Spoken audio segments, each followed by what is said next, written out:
Will you go, lassie, go? And we'll all go together to pick wild mountain thyme all around the blooming heather. Will you go, lassie, go?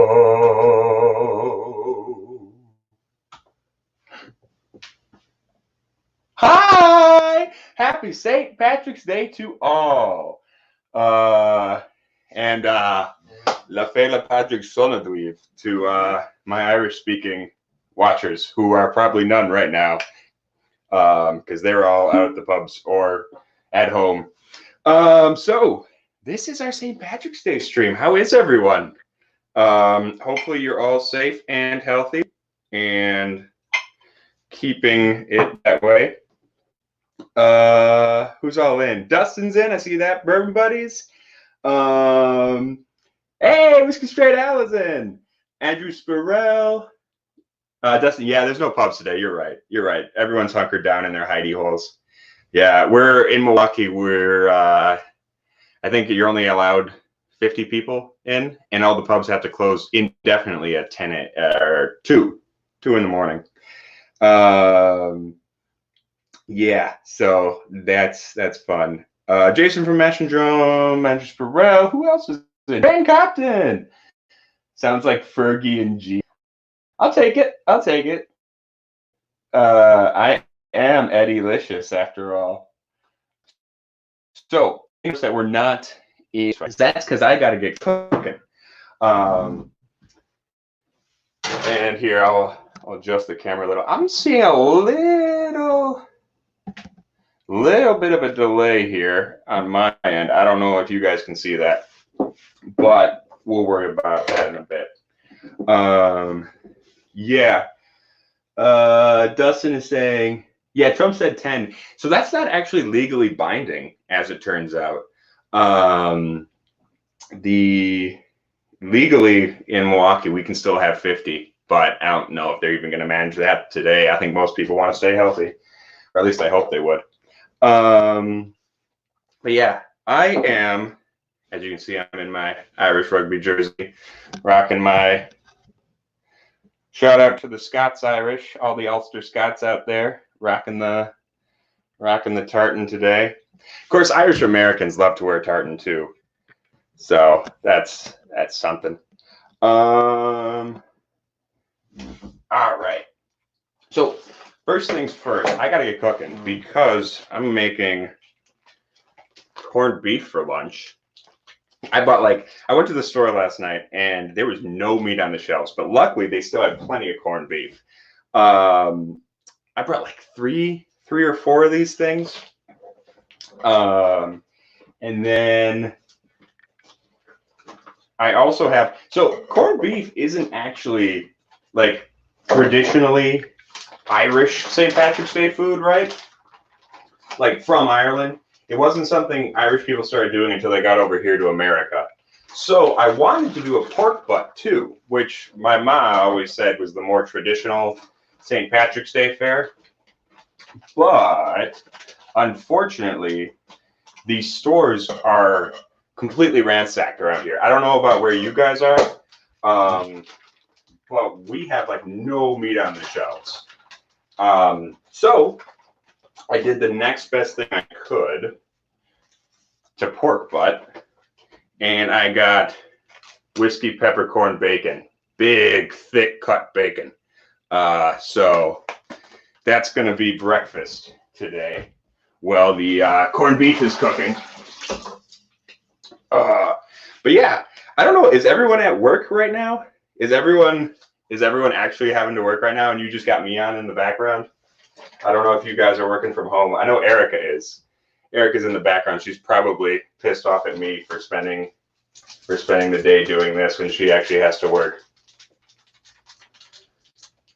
All right.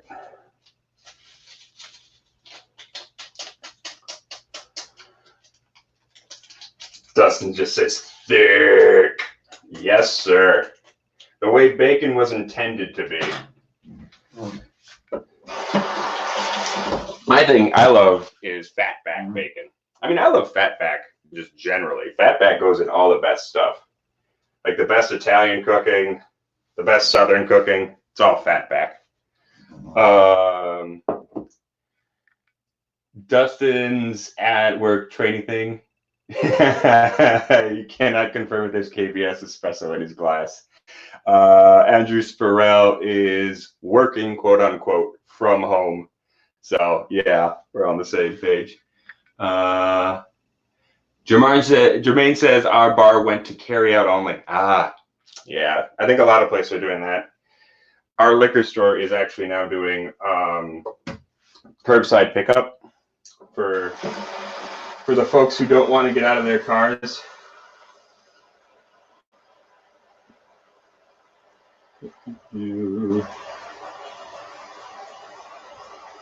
Yeah. Speaking of which, working a liquor store in the middle of this whole thing is getting kind of stupid. I don't actually know if you guys can hear me over the water. Hold on one second. But yeah, it's getting a little stupid. Like everybody hears, oh, you're not supposed to go outside. So everyone rushes to the liquor store and gets exposed anyway. And buys a bunch of liquor. Hey, Ben Demon Hunter's in. Ben says, like Jason Busey said yesterday, Rocket Review, everyone's Irish on St. Patrick's Day except Scots. We're Scottish all year. Well, okay, what about Scots Irish? How does this strike your fancy, Mr. Demon Hunter? And to be fair, the terms Scots, Irish, and Gaels all used to be interchangeable. They all just meant anyone who hailed from the Gaelic-speaking people of Ireland. So I'm counting that as Irish.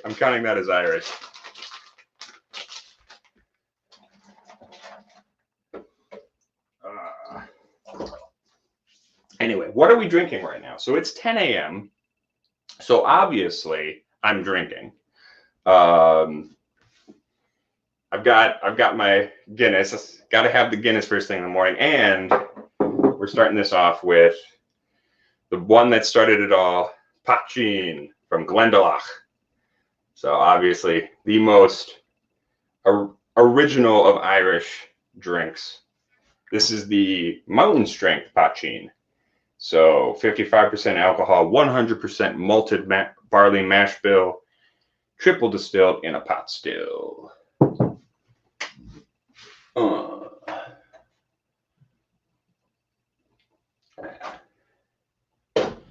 The problem is I can't get a good shot of my face and what I'm doing on the stove at the same time. I guess I could just bring it down. You don't need to see my face, right? Hello.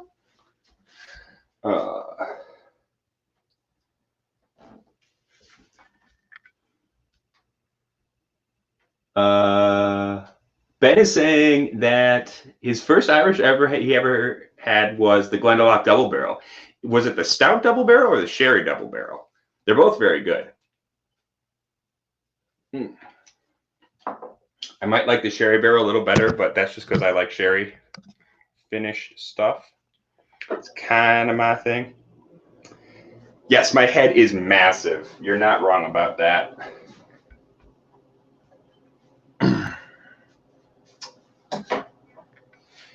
So some of you may know, I do as a side business, I do whiskey tastings, Whiskey Experience, MKE. Check it out, we-mke.com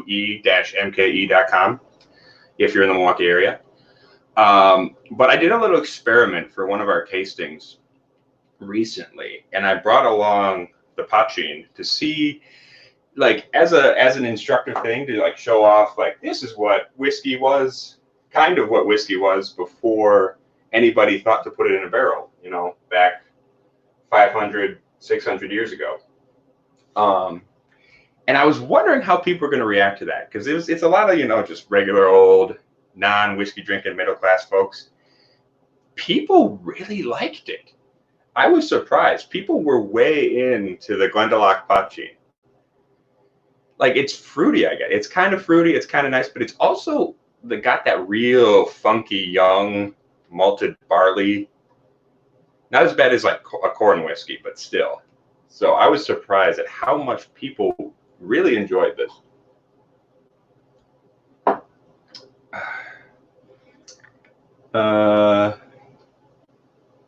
Ben says, Sherry, he needs to go to his brother's place and kill his bottle. Good idea. Take other people's whiskey when you can. Whiskey Straight Al just says Ed the Head. And he's on the Edredauer 10 straight from the cask. You've been knocking out of the park with those Edredauer reviews lately, Al. So, yeah, keep up the good work. All right, I'm going to get some bacon frying because I promised Erica I would feed her bacon. And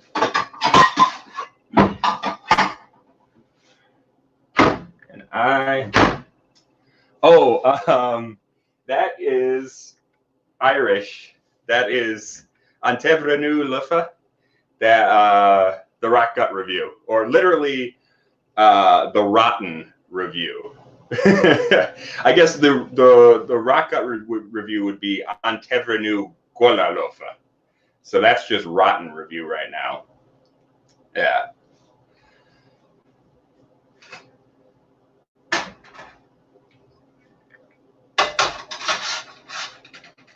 Irish is a strange language for English speakers to understand, because so like you see all those letters, right? They're Roman letters, just like any other European language.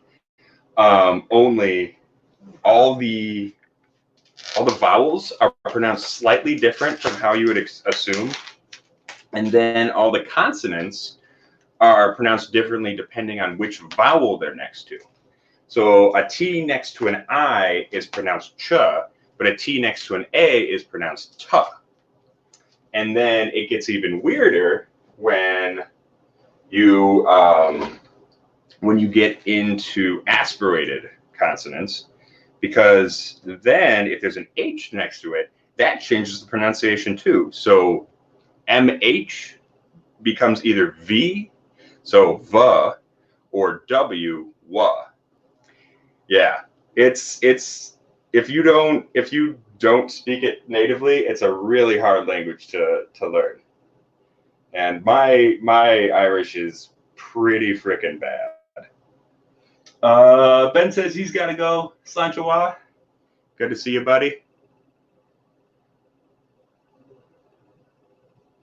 All right, getting some bacon. This is the whiskey bacon. I'm not sure which whiskey they put on it. This is just the pre-made whiskey bacon from my local mart.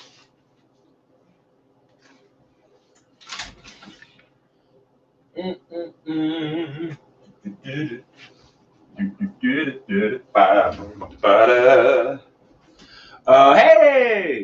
Ben Eves is in.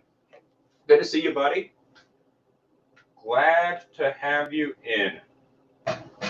I believe you were saying you have a half day, right? The kids are out of school. You gotta watch them.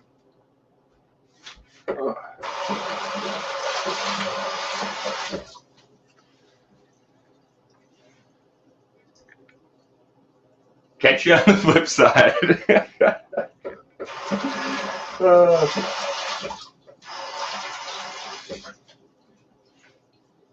right.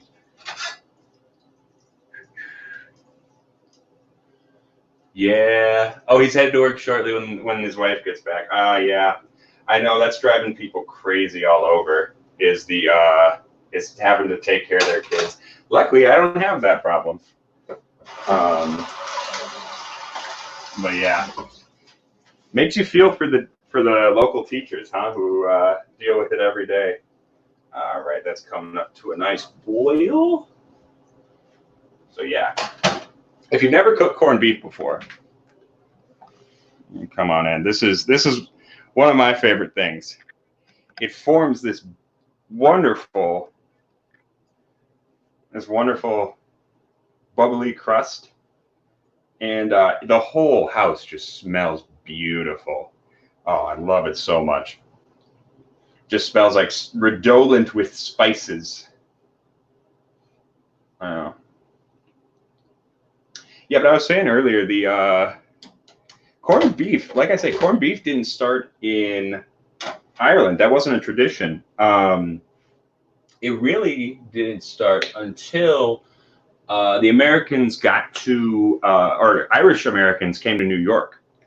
And that's when we ran into Jewish Americans who were like, hey, check out this corned beef. Don't you want to get in on that?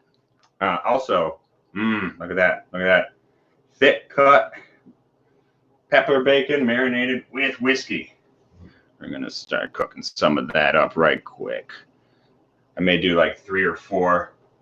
I probably should have done this in the oven so I could do it all at once, but I didn't really plan for that. So we're just going to do a couple of batches here.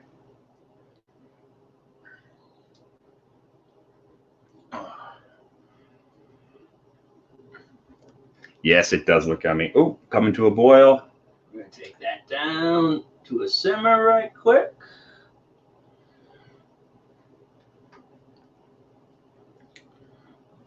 Yeah, we don't want that. Woo! We don't want that overflowing.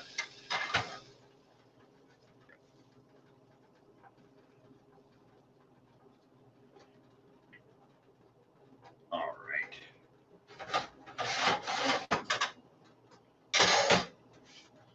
So yeah, only problem with cooking corned beef is it takes, hour and a half to 2 hours depending on the size. I've got a 3.5 pounder today, so I'm guessing we probably want to take this one probably at least 2 hours, so it'll be ready in time for lunch.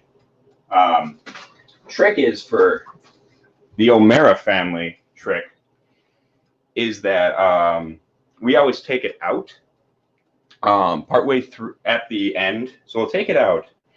We rub brown sugar on it, and we put just a little bit of the secret ingredient, orange juice. Yeah, definitely not traditional,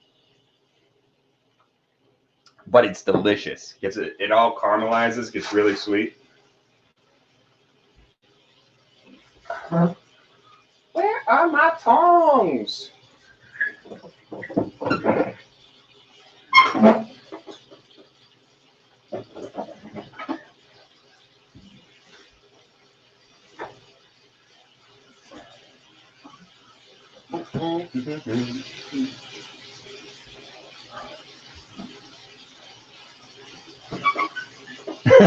Ben says he can smell that from here. Drool.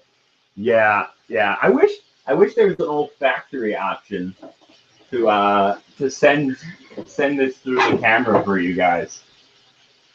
Unfortunately, they haven't invented that yet. There they are.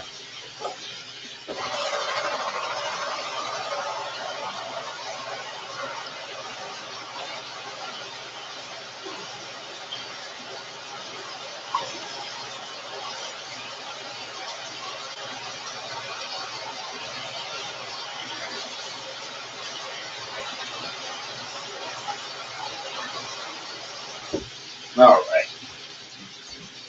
Here we are.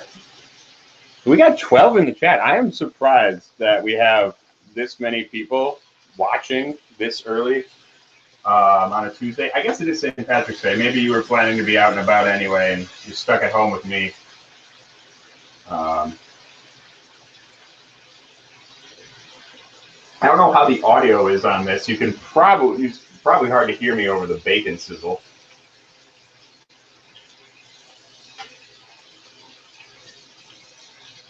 Where the hell are the Whiskey Crusaders? I thought the sound of this bacon sizzling would just naturally attract them, like a Pied Piper.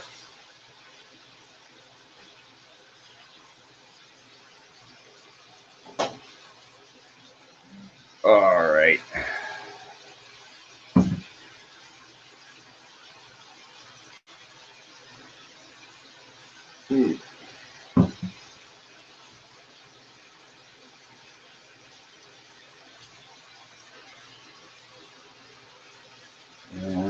keep this simmering.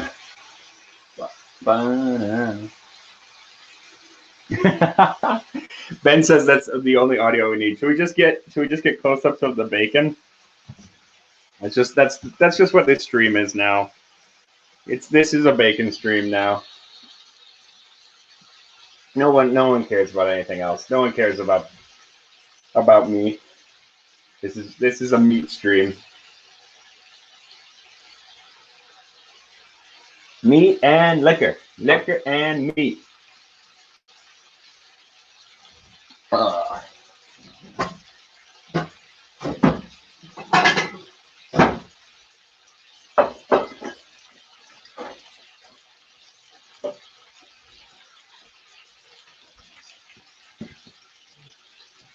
All right. So I am not sure what else I'm going to be doing on this stream today. Probably just drinking and talking to you guys about random crap. I'm going to try not to drink too heavily. I'm going to try and keep my composure slightly. Because after all, this is going to turn into somewhat of an indefinite stream.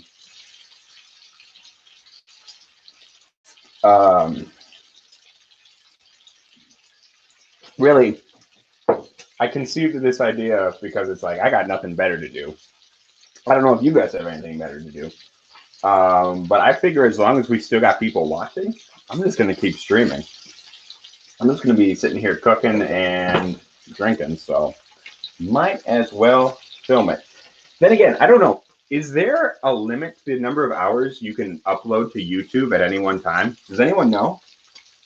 Because I thought that was the thing. Like you can only do a 4-hour video or a 5-hour video before you have to start a new one. I'm not sure if that's the case or not.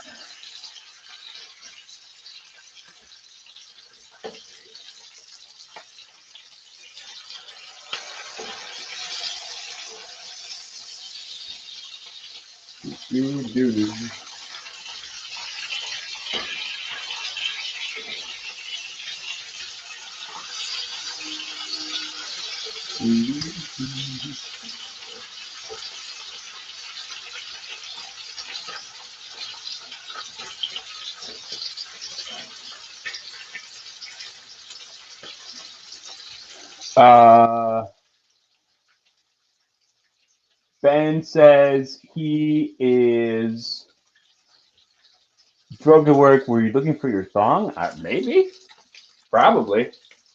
I mean, I'm not sure what you're referencing, but yes, I'm always looking for my thong. That thing's constantly getting lost. Ben says, when do we get the Serious Ed channel? Like my perspectives on life. Does anyone want a Serious Ed channel? Like, I mean, I have perspectives. I don't know if anyone wants to hear them though. That's the problem. Brad declares, oh, Ben's headed out. Good to see you, Ben. Brad, yeah, you do have to watch this jackass all day. It is legally required of you to watch this jackass all day. Hi, it's me. But yeah, 12 hours, that's plenty of time. Go till 10 o'clock tonight or however long this goes. I don't know, man, I don't give two craps. I am in it for however long people are still in the chat for. So whatever that looks like for you guys.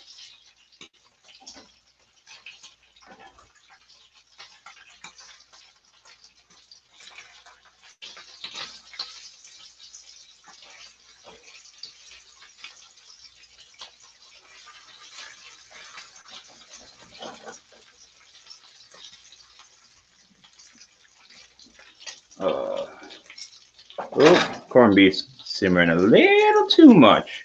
That's the only problem. You got to keep an eye on your corned beef when you're cooking, because it does like to just come up on you out of nowhere. Oh, I've got a secret for you guys. You ready? Erica's been begging me to tell her this for like the past 2 days. I bought her a little present for St. Patrick's Day. Well, it's a present for both of us, really. But I didn't tell her what it was. And hopefully she's not watching the stream right now, so it won't ruin the surprise. She might be, but she's been on my case all this time to tell her what it was. But I've been trying to. If you've been following the channel, I've been trying to convince her that Irish whiskey is pretty great. She mainly likes super smoky Scotch and really sweet bourbon, right? And I picked her up a little Connemara cask strength, but I hid it from her because I wanted her to be a surprise for today. She hates surprises, despises surprises. So yeah, she's been begging me to tell her recently. But now you guys know and she doesn't, and that's gonna, so don't tell her. Shh. But I figure we'll break that out on stream later when she is done with work, when she is officially no longer on the clock. She's actually in the office right now, tip-tapping away. So, yeah. Look at that bacon. Look at that bacon. Look at that thick cut pork. Yeah, I got that pepper whiskey reduction all up in there. Yeah, that's good shit. I think this first batch is going to be for Erica. I cooked it a little crispier just for her. Yeah.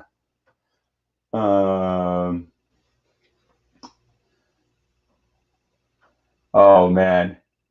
You guys talking about your kids in the chat? I hear that is hellish.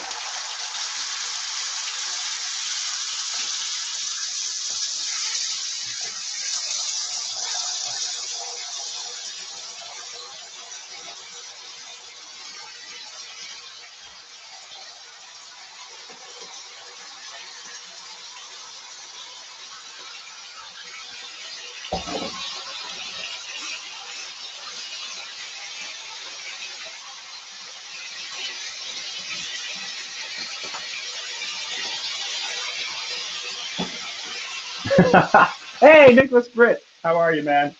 I don't know if you guys are going to be able to hear me at all, so I'll just let you listen to the bacon for a minute.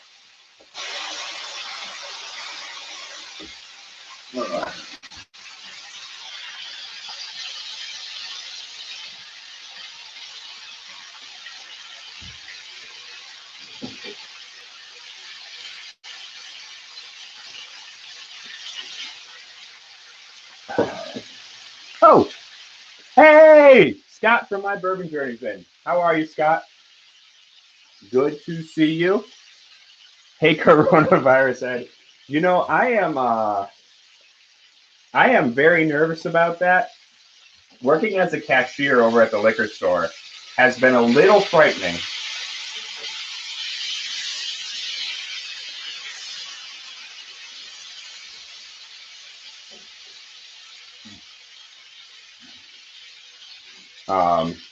I did have a lady come in and cough right on my keypad the other day, like on the Verifone, the credit card machine. So that was fun. That was freaky. My thing is, I'm not particularly worried about me getting sick, right? I'm mostly worried that because we're open, we're gonna get some little old lady sick, and she's gonna pass away, and then that's on us. And I feel bad about that. All right. Let's see who else. What's going on? Yeah, being in contact with anyone's a little concerning. Yeah, well, and especially because we got, hundreds of people coming through, especially now that they're threatening to shut down liquor stores. Everyone's making a run to get as much liquor as they can as soon as possible.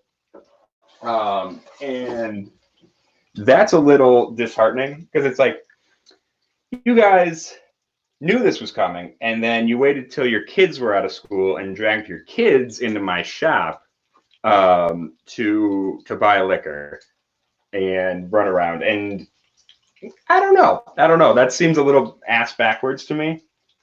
But whatever. I mean, I guess we're making good money off of it. So pandemic profiteering. Oh yeah, gotta make that coronavirus money.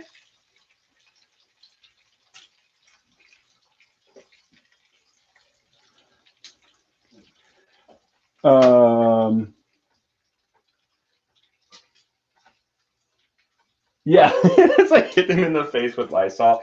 Oh yeah, no, that is accurate. We were all. It's like a ICU in there at this point. I need a little more water in here.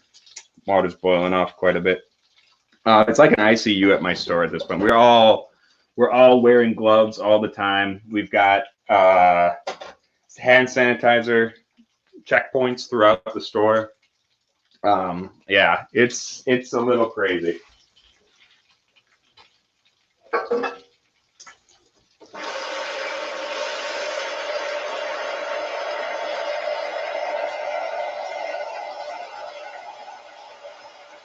All right, so I'm gonna add a little bit more water to our corned beef because we boiled off a little bit there. Want to make sure the top is staying nice and moist. There we are. These things tend to float on you. There you go. There you go, baby. We got you. We got you. Gonna cook you up nice. Gonna cook you up nice. All right.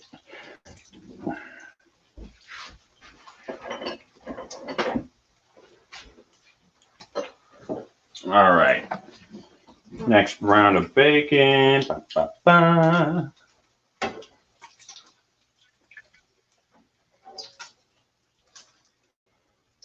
Now, I was thinking I might add some poachine to this, like the old Irish folks do with their oatmeal.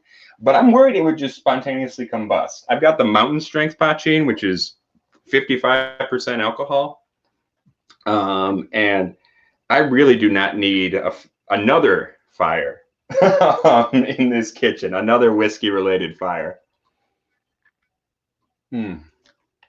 After that Burns Day debacle. All right. So I'm losing track of the chat. Nicholas Britt says we can still find hand sanitizer. Yeah. I mean, we had a bunch just because, I mean, we're a small business, so we stocked up ahead of time. And so we're still sitting pretty. We've got a lot of people coming in to buy Everclear, though. A lot of people are coming in to buy Everclear because I think most stores are completely out of isopropyl alcohol. And I mean, a lady came in and she was like, I need 100% vodka. And I'm like, do you mean what, like 100% out ABV? And she's like, yeah, that. And, so I gave her Everclear and she was like, I'm going to sanitize some stuff. And I was like, I mean, do what you want, but like, you should probably be using isopropyl alcohol if you can find it. Yeah. My boss got mad at me for that. He's like, don't tell him to buy something else. Just make the sale. And I'm like, dude, come on now. Like that seems a little immoral. Shouldn't we be telling people to get like actual medical strength alcohol? I mean, I know Everclear is fine, but that seems a little skeevy to me. But whatever, his business, man. So I'm not going to tell him how to run it. Hey, Arthur Lopez is in. Sorry, I happened to keep poke over. Good to see you, man. Oh, he's at work. Yes, drinking is celebrated and encouraged today. That's the beautiful thing about St. Patrick's Day, okay? Is that like it's not necessarily a going out holiday. You don't necessarily have to go anywhere. It's really more of a drinking holiday. It's really more just about enjoying drink.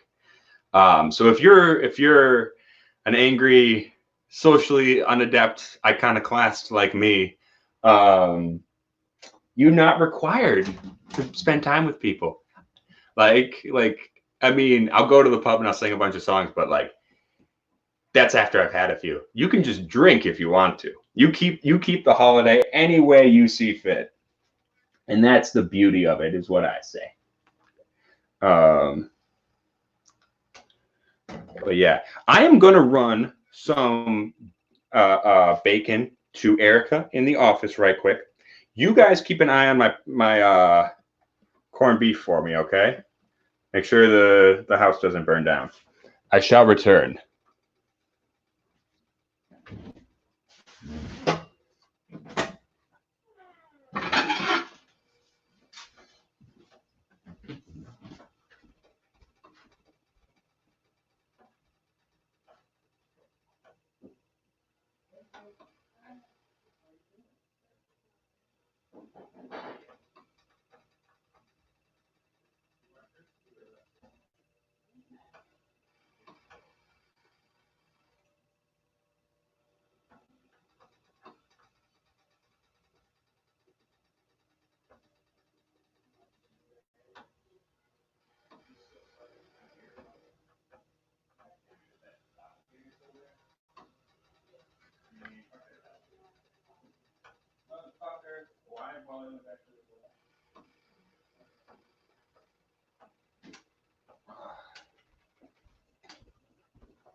All right. The bacon delivery is complete. I saved some for myself, though. Hander, kiss me. I'm going to make some more bacon. I'll make all the bacon. Yes, Nicholas Britt says, just a great booze day and day drinking for the win. Oh, this is getting a little smoky. Going to dial that down a little bit. That grease is starting to smoke a touch. Gonna get that home.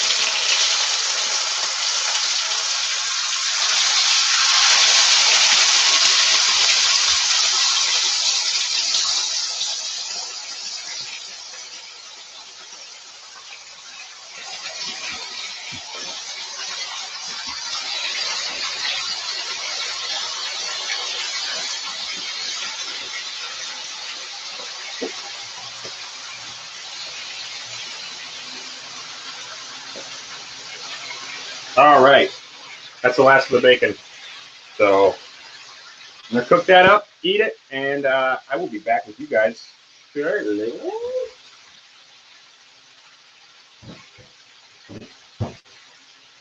Oh.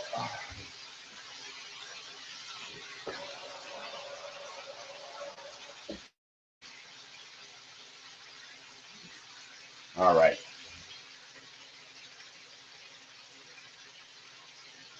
So what's everyone talking about?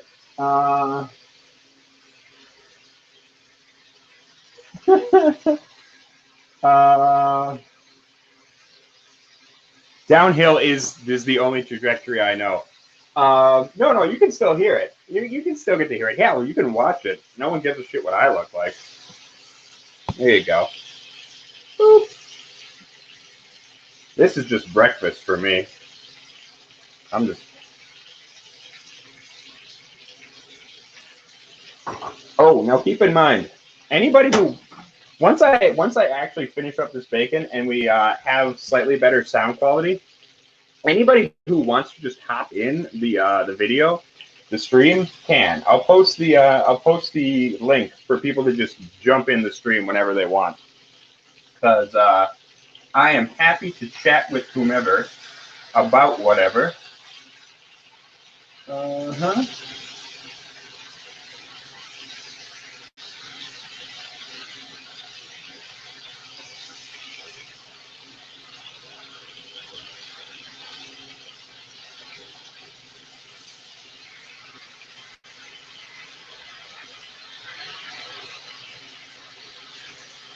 Actually, this is, as long as we're waiting, this is a good time to talk to the people who really like the Rock Gut review, i.e. you guys. I hope some of you actually do like the Rock Gut review. What kind of content do you want us to be doing? And this is also, if anyone is rewatching this this stream after the fact, you can comment down below on this too. I don't know if anyone's actually going to watch this whole thing, considering it's going to be forever. It's going to go on for forever and a day. But god damn, that is good. You guys, this is so good. Pepper and whiskey on bacon. So goddamn good. So goddamn good. That's thick. But yeah, I would love to know what you guys think, because we've been going at this how long now? Coming up on 2 years. 2 years. And we've been doing the reviews. We've gotten into the live streaming. But is there content we're missing that we could be doing better? Is my question. I know Ben Eve said, mentioned serious stuff. Do people want to see serious, actual, like, life, like, you know, discussions centered around whiskey? Is that a thing? Or do people want this to stay just a silly, friendly, I act like a jackass kind of thing? Not sure if it works for him.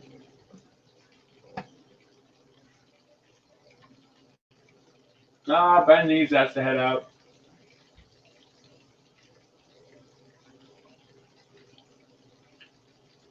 Yes, Nicholas, go make some bacon. Everyone go make some bacon. I think that's an important thing. Arthur just says more cowbell. That's fair. That's fair.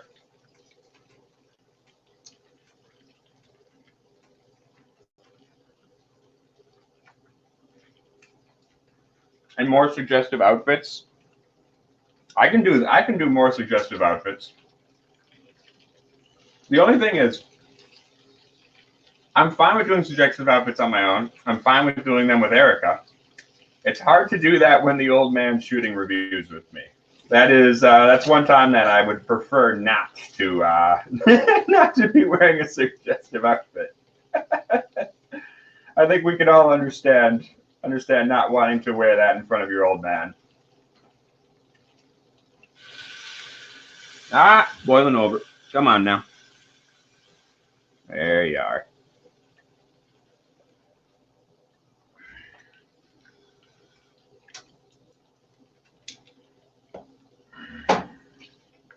Take it easy, Mr. Corned Beef.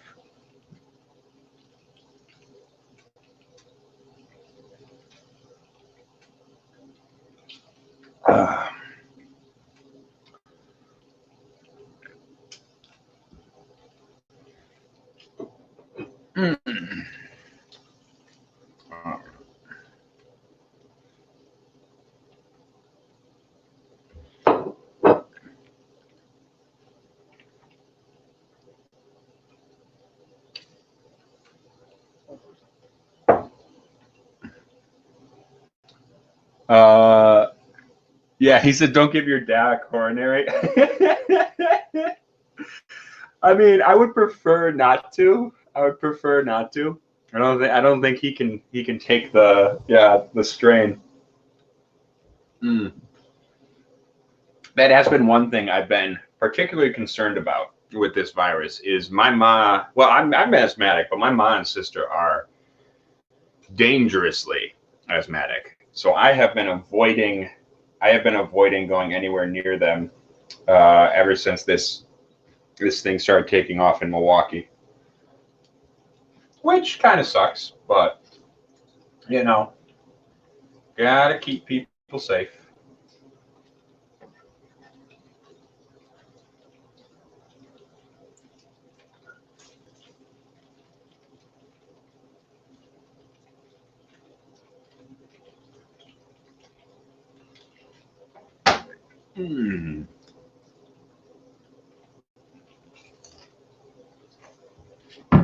So I'm trying to think about what other holidays are coming up that we could do stuff for. Easter, I'm sure we'll have something going on. Actually, Easter might be a slightly more serious one because we'll probably do like a cross-border thing for the anniversary of 1916. So we'll probably do like Bushmills, like a Bushmills and Jameson lineup or something like that. Maybe do a live stream because we could do the whole Jameson range compared to like the whole base range. So we could do, or maybe like blenders, the blenders, dog, Coopers, blah blah blah, all that stuff. We could do that, and then compare it to like, you know, some of the upper range Bushmill stuff.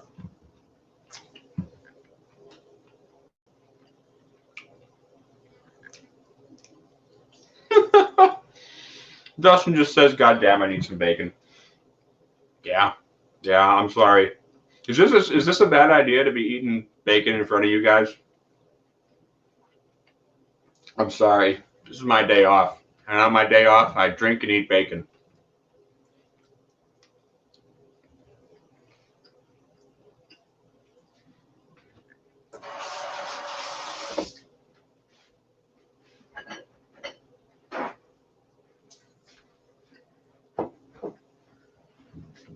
All right.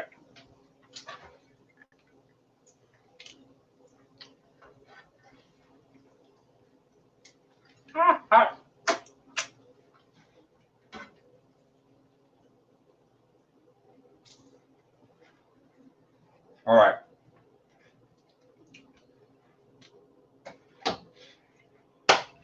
One last gratuitous bacon shot. Yeah, that's greasy.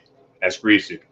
Tell you what, I still have to stay near the kitchen because I got this corned beef cooking, so we're gonna just keep an eye on that. But I'm gonna take a sit. I'm gonna put the link for the stream in the chat, so whoever wants to pop in and hang out can. And yeah, we'll go from there. Give me 1 second while I get set up.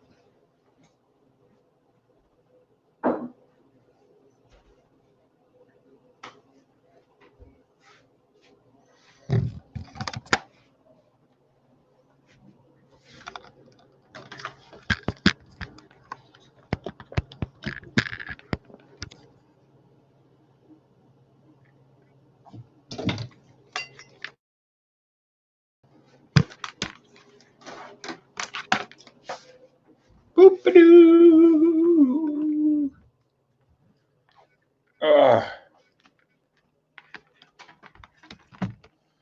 All right.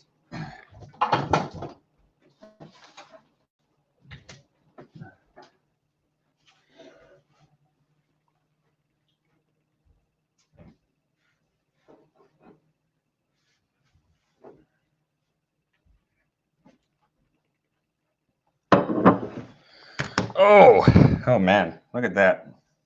My little pot belly's coming back. I really gotta go hit the gym more often. You guys know I used to, man, when I was boxing, I used to weigh, Jesus, what was I? 180. I fought at light heavyweight, 175.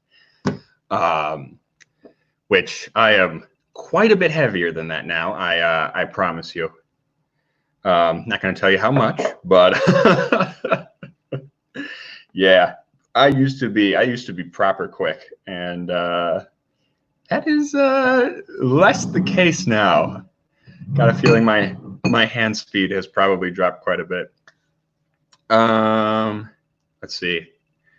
Oh, Brad Leclerc, I'm sorry, man. He's saying his goblin, his wee baby there, has a history of respiratory illness. I'm sorry to hear that, man. Yeah, that's scary. That's scary. That's really the problem. And it pisses me off when I get people coming into the store who are like, this isn't a big deal. I'm gonna go out. I'm gonna buy my liquor.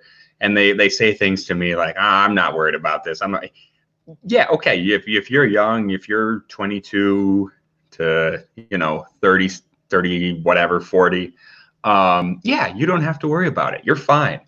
But it's all the people who have serious respiratory illnesses and asthma and are older than 60 that have to worry about it. So don't be a dick.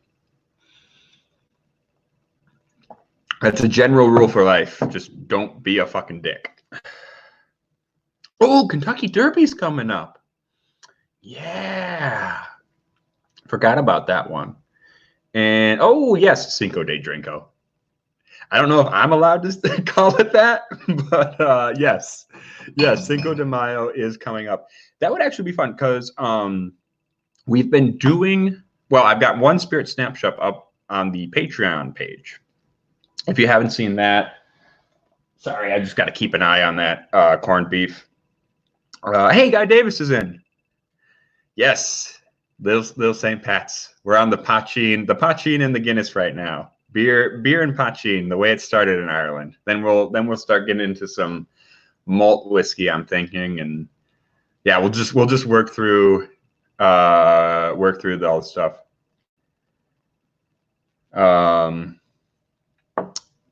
Oh, the Derby's in September. They canceled it or postponed it. That makes sense.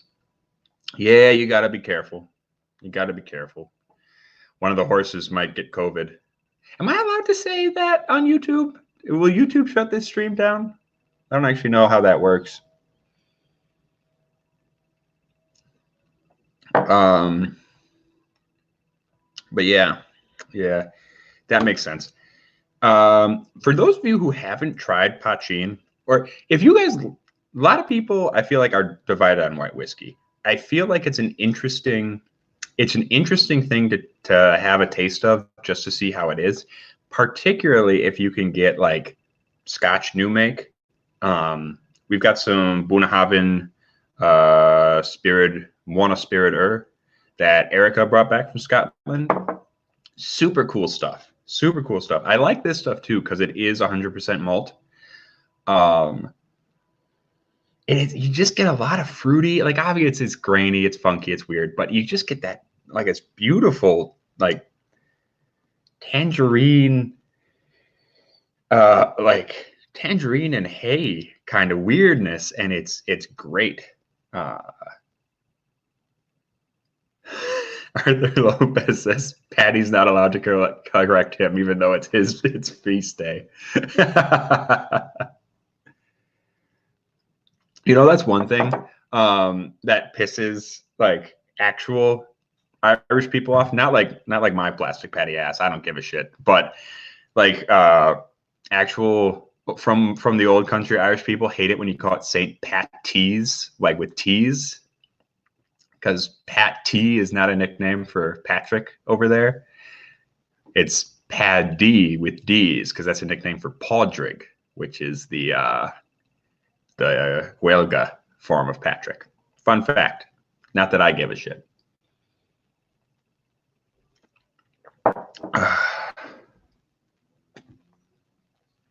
Yeah. Guy Davis said his hypertension puts him at risk. Oh, yeah, with your age. I'm sorry, man. That's rough. It's a scary world out there, man, right now. You gotta be careful. Bradley Kerr said they're basically hermits already, so they're not too worried about the social distancing. Yeah. I feel you. Oh, Erica's gonna come by, but I don't think she wants to be seen right now. So I'm gonna push the camera to the side. Everyone say hi to Erica. Hello, everyone. Yeah, take as much as you want. Bye, everyone. Also, you know what my favorite thing about making bacon is? Like when you let the grease build up, right? And so those last couple pieces you make are super grease laden and super like blackened. They get that real crispy, like cancer causing ash around the edge. Yeah, that's my jam.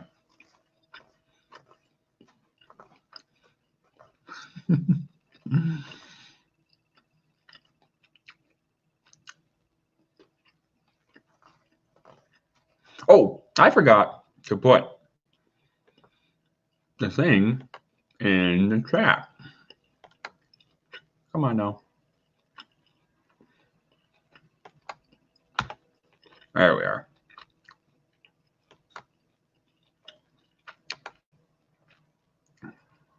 Sorry, there's a little delay on this computer. So if anyone, I know you're probably all at work right now, and you're just listening in the background, but if anyone is available and wants to come onto the stream, I'm going to post the StreamYard link right now. Hopefully you're seeing it.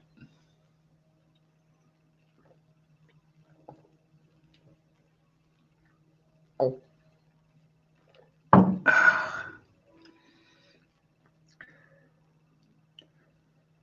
Arthur Lopez says he should have snuck a drink in, but he has to drive from time to time.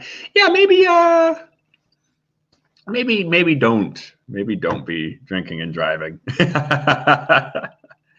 Guy, Mike is at home.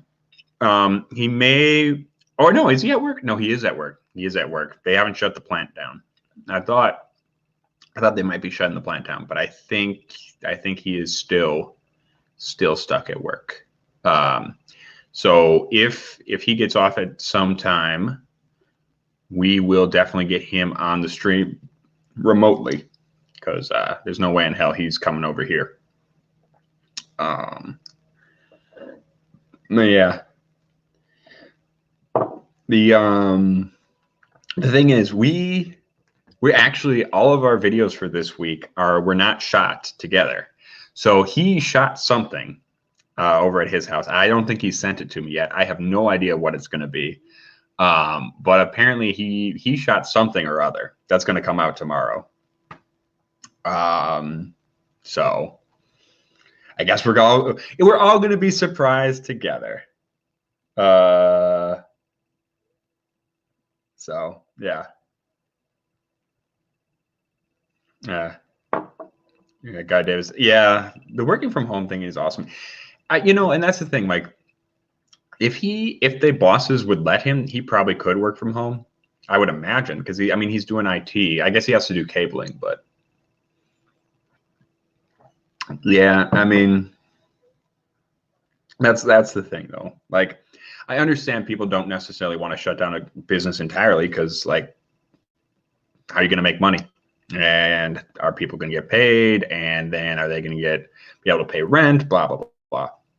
Which is something, luckily, I'm in a somewhat fortuitous position, because I have a little bit of money saved up from my old job. And so I'm not entirely reliant on my current paycheck. So I could probably withstand it, but I know not everyone is in that position. So it's kind of a scary time for people, and that sucks. Yeah, I know. I have no idea what he's going to come out with, because he comes up, like, when he gets on camera without me, he comes up with some really good stuff. He also comes up with some like loony stuff, but it's not my kind of loony, right? You guys have seen it. Like, my kind of loony is big, bombastic, over the top camp bullshit.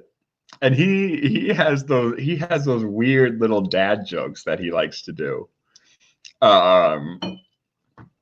Which I like. It balances out our weirdness. All right. We are about to start the second hour of the stream. So I'm thinking you guys should tell me what I got to drink next. So I dragged out, before we start that, let me check on the corned beef right quick. Let me make sure that's still cooking all right.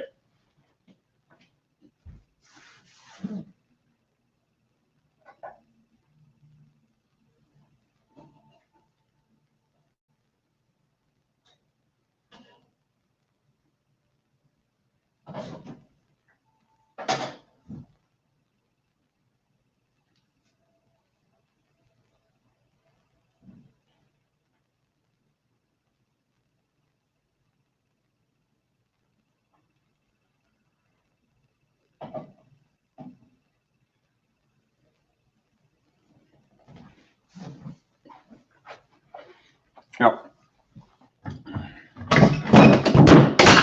Well, that's great. That's entirely my fault too. Everything okay? Yeah, it's fine. I forgot that I put the wine bottles in front of the cabinet. That one's on me. Mm.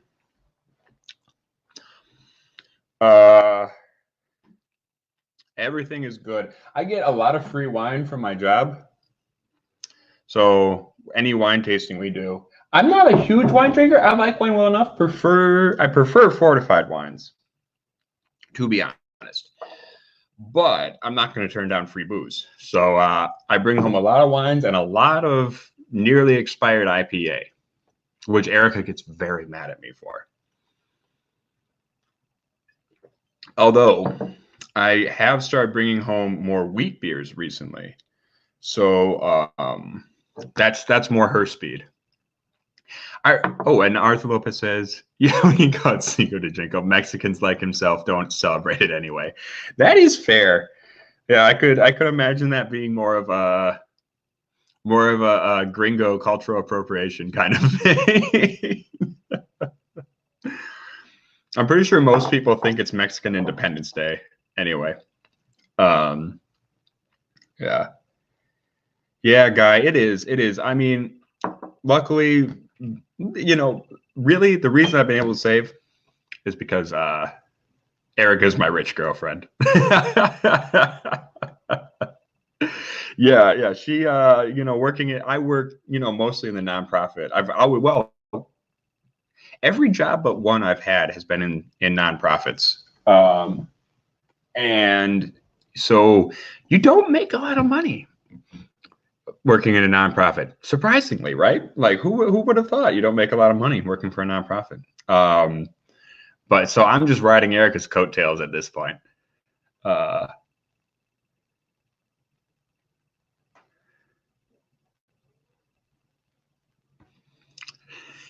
Dustin says the global turndown could be worse than 09, but could recover sooner. Let's hope so.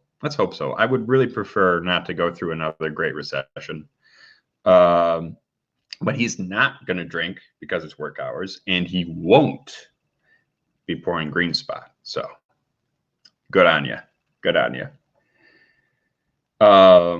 Speaking of, I'm going to finish my Pachin. Which, if you can find Glendalough Pachin, I'll say it again, go buy some Glendalough. I mean, also, their Mizunara cask, probably the best thing they make. It's absolutely fantastic. So yeah, consider going and finding some of that. But the Pachin is actually really, really fantastic. It's really, really fantastic, and you get to pretend like you're some old bandit up in the hills of Connemara making ersatz whiskey.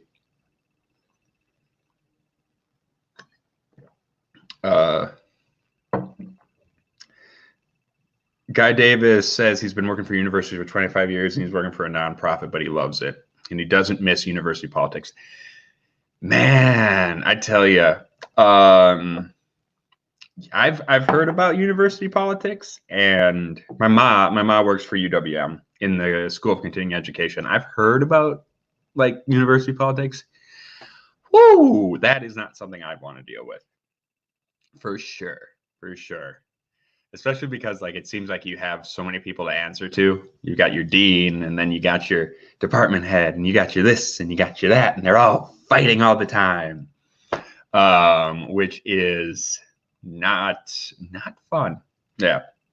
Although I have worked at nonprofits where there's been a lot of political infighting too. Yeah. The one I just left was. Yeah. I'm not going to say anything because I love and respect those people, but yeah, there was a lot of infighting. So it is the second hour of our live stream. We are officially in hour 2 of however many. I don't know if I'm going to make it to 12. We're going to find out together, I guess. But what would you guys like to see me drink? So 4 options right here at the top of the hour. Sound off in the chat. We've got Teeling single grain, a standby favorite of mine, one I love. We've got Ishkabaha, one I tolerate and am still amused by the label. So, yeah. We've got the good old Bushmills Red Bush right here. Just a wee bottle of that. So, and then this one is the Jameson Caskmates. This is a special one. This is Bose. I believe this was a red ale, Irish red ale from over there that they did. I believe I got this from Mike Lizak when we were at Distill America. So, yeah. If you either of those, any of those that you would think would be the best way to go. Arthur Lopez is saying, yeah, just a tad, but we don't care. So long as the gringos are happy and buying our food and cheap beer. Oh, man. Yeah, in Texas, people think it's Mexican Independence Day. All I know is that all the best boxing is on Cinco de Mayo. So, yeah. Yeah, that's generally how it goes.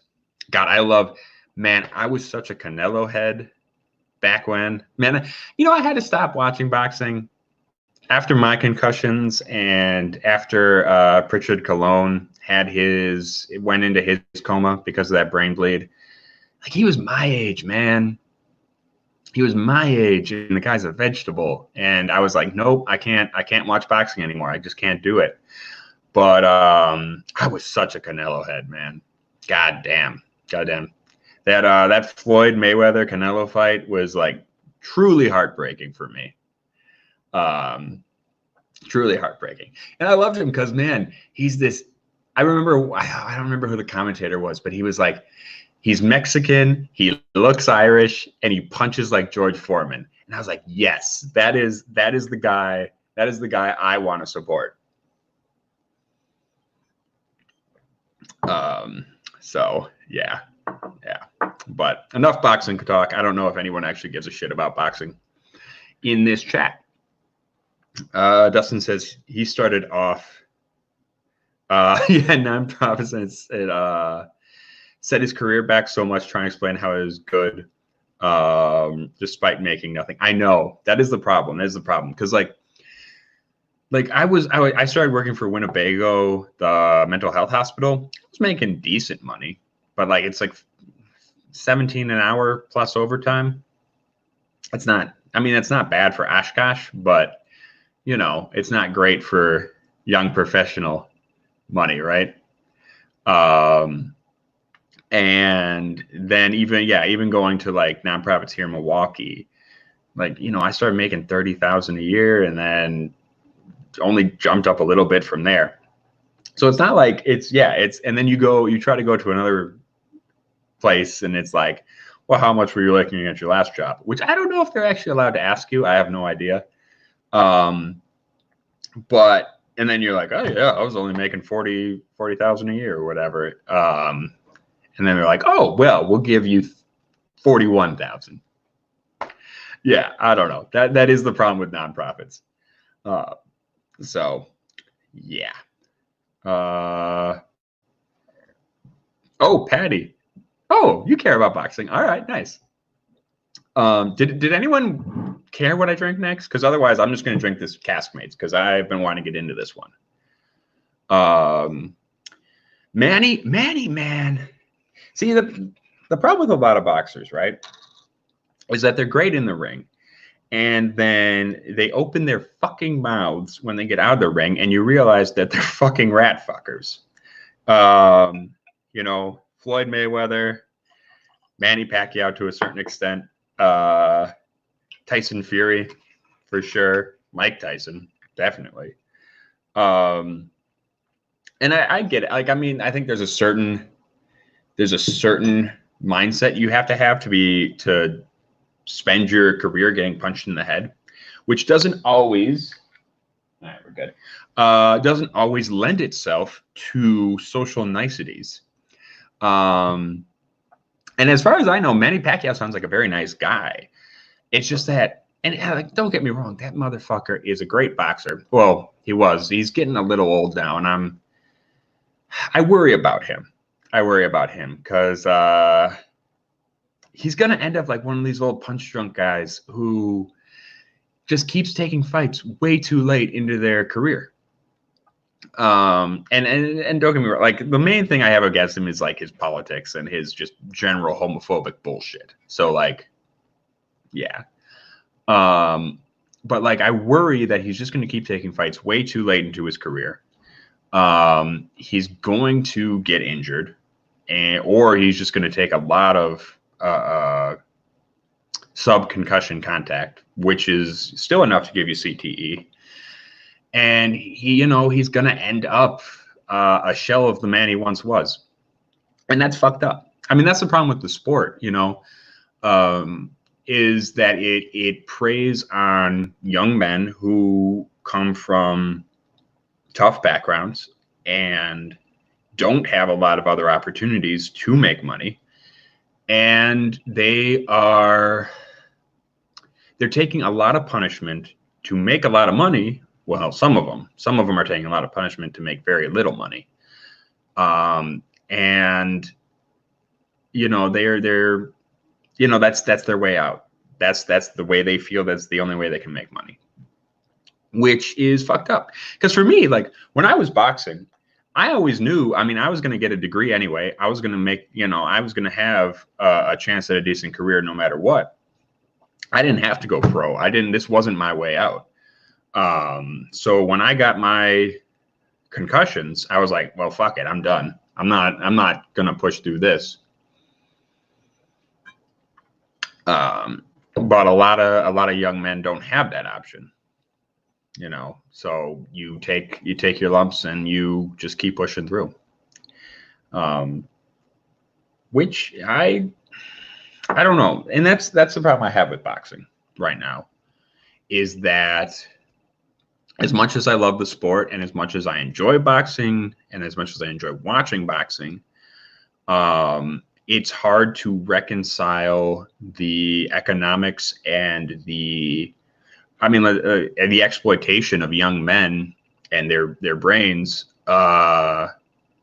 with with me watching it. How are you supposed to reconcile that? Like, are you supposed to just tell yourself, well, they made their choice and they're getting paid? I don't know.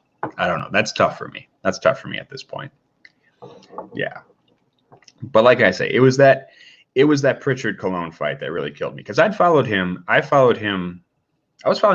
through a lot of his career. I don't think once he got on television, I don't think I missed one of his fights. I was watching pretty much every fight he had, and man, when he got that brain bleed, man, that fucked me up. That was messed up, man.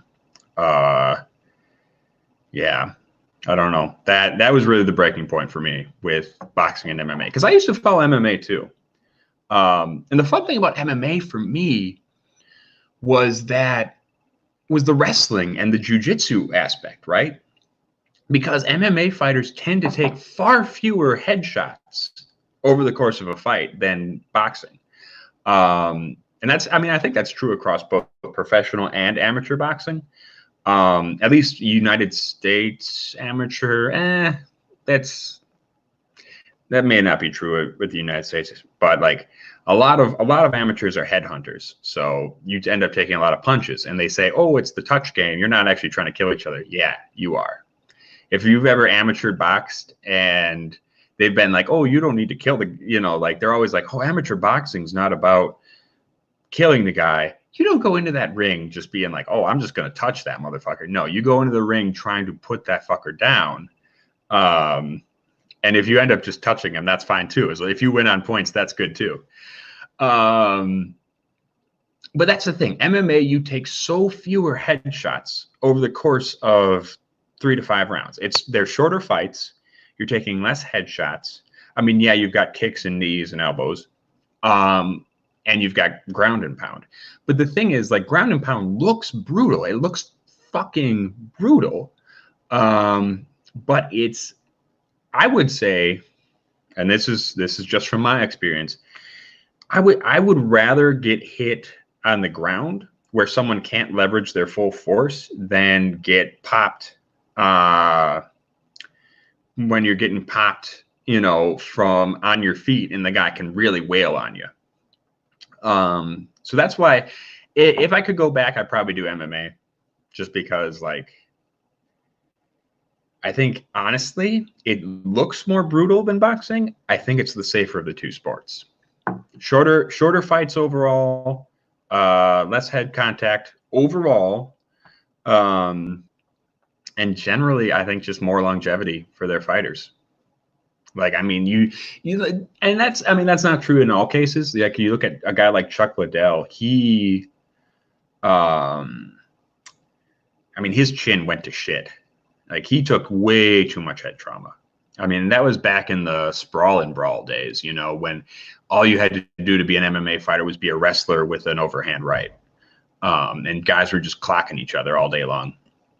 But I think overall, like, I think there are fewer fatalities and fewer head injuries in MMA than in boxing. So I don't know. As much as I love boxing, I feel like if we're going to have combat sports, you need to have the safest, least destructive form you can. And I think that at this point, that's MMA. Or just do jiu-jitsu, man. Then you don't have to worry about fucking getting clocked in the head. Yeah, Tyson KOing the guy with the headgear on happens more often than you think, especially in the amateurs, where if you've got, like, some guys don't cut a lot of water. So for us, we always came in, we would do like 3 to 5 pounds of water cutting, because we wanted to retain more hydration, keep our brains safe, basically, and not dry ourselves out. Plus, in the amateurs, you're doing morning and evening weigh-ins in a lot of the jurisdictions. But there were guys who would cut 20 pounds, and so you would have guys coming in 20 pounds over what you were looking to take your head off. And people would, they would knock you out with the headgear on, because they were coming in way overweight. The problem with that is if you get a guy coming in way overweight, one of these muscle motherfuckers who thinks he's a young Tyson, if he's coming in so overweight, that's just more weight he has to carry around the ring. And you can, then you can dance around him. I mean, it doesn't always work out like that, but that's the hope anyway. And Whiskey Den, you're saying you get to see more great fights often in MMA. That's true. And that's mostly because they have a league system, right? You're not trying to book fights through a fucking multiple different representatives, which is how it is in boxing. In MMA, if Dana White says you got to fight this guy and that's how it's going to be, you're going to fight that guy, which sometimes causes a perverse effect. I would like to see, like, there's been this push for MMA fighters to fight until they're completely knocked out and they are loose on the ground. I don't care for that. Like, people are like, oh, we want to see knockouts, we don't want to see this and that. Okay, no, I think there really ought to be more willingness by MMA referees to do standing TKOs. So if a guy is unable to defend himself, don't wait until he is knocked out on the ground. Step in when he's taking all that punishment and save him the pain. I know that's less good for the televised element, but like, I don't want to watch someone just get tomato canned. I don't need to see that. I'd rather see somebody protect the fighter rather than, try to create some sort of blood sport moment. Because that was, what was that women's fight? There was some women's fight where it was like the striking was like 70 strikes, 70 unanswered strikes. The other fighter got in one fight. I don't remember which two women. That should have been a TKO in the first round. Like, just because you didn't knock her head off does not mean that wasn't a knockout. And I think MMA referees need to step in and stop that kind of thing. I think it was Mario Yamazaki who didn't step in and stop that. And that was bullshit. Like, if you're a referee and you're not willing to protect the fighter, you need to find another goddamn line of work. So, yeah. Okay, I got way off topic there.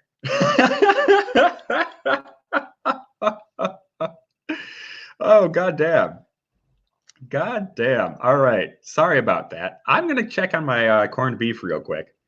Thank you all for staying with us through that like 20-minute rant about combat sports. Let me check on my corned beef. Let's see how that's coming along.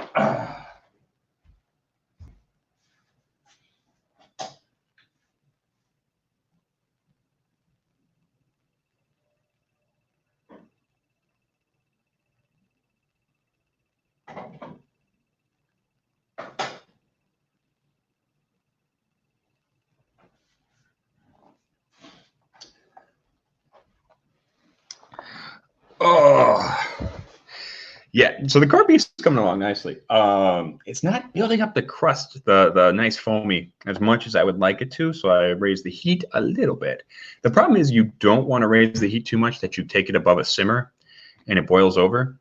But you need it. You need it to get a nice bubbly going. So you cook it well. So yeah. Oh, I'm glad it's interesting. I don't know. I do get rather impassioned about things, and then I just start going off on tangents. So, yeah. Actually, one of the things I got into because of boxing, I was getting into boxing. I got into martial arts, just generally. First boxing, then I started watching MMA. And then I found sumo. And you can go on YouTube, and there are guys who, Kintamayama is one, who uploads like all the sumo tournaments, all the grand sumo tournaments from NHK, the Japanese national broadcaster. That shit is actually a lot of fun. That shit is, it's ridiculous. All the fights are about 10 to 30 seconds long, but it's actually there is a surprising amount of strategy in that, and it's also just two big fat guys wailing on each other. It's kind of hilarious. I really like it, and just the amount of like tradition and ceremony around it. It's not something. It's really cool because I think it gives you an interesting look into the psychology of like Japanese Shintoism, because a lot of it is based on those old rituals. So if you ever have a chance, go watch Kintamayama's videos. They're entertaining. So okay, let's talk about this though. This is Jameson Irish Whiskey Caskmates. This is Bose. This is Bose, so Irish Red Ale barrels. So like all the Caskmates, they are, so they're giving them barrels to age their beer in, and they send them back to the distillery and finish them in the ale seasoned barrels. I guess this is a organic craft brewery too. So, I mean, that's cool. I don't know. Here's the thing. Are there any beer drinkers in the chat right now? Is there anybody who's a big beer drinker? Because I am not. I'm not a particularly huge beer drinker. I'm getting into it a little bit now just because of the job. And that's probably something I'm going to need to know more about. But Hey, Emily Chambers, how are you? I do like Irish red ales though. And this Jameson, with the bows, it comes off as way there's not much graininess there. Usually there's that really bright, light, easy go, like kind of what does Daniel from the Whiskey Vault call it? Sparkly, the sparkly graininess.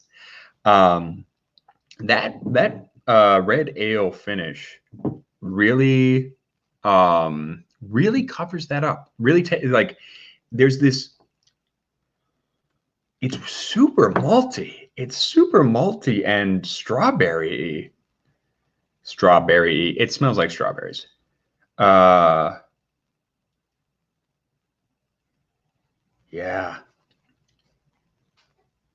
It's like oh,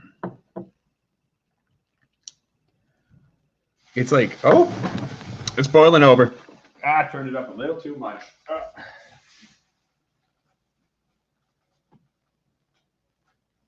There we are. Should be good. Yeah, but what was I saying? It's like, yeah, little citrus, little red berry, little malt.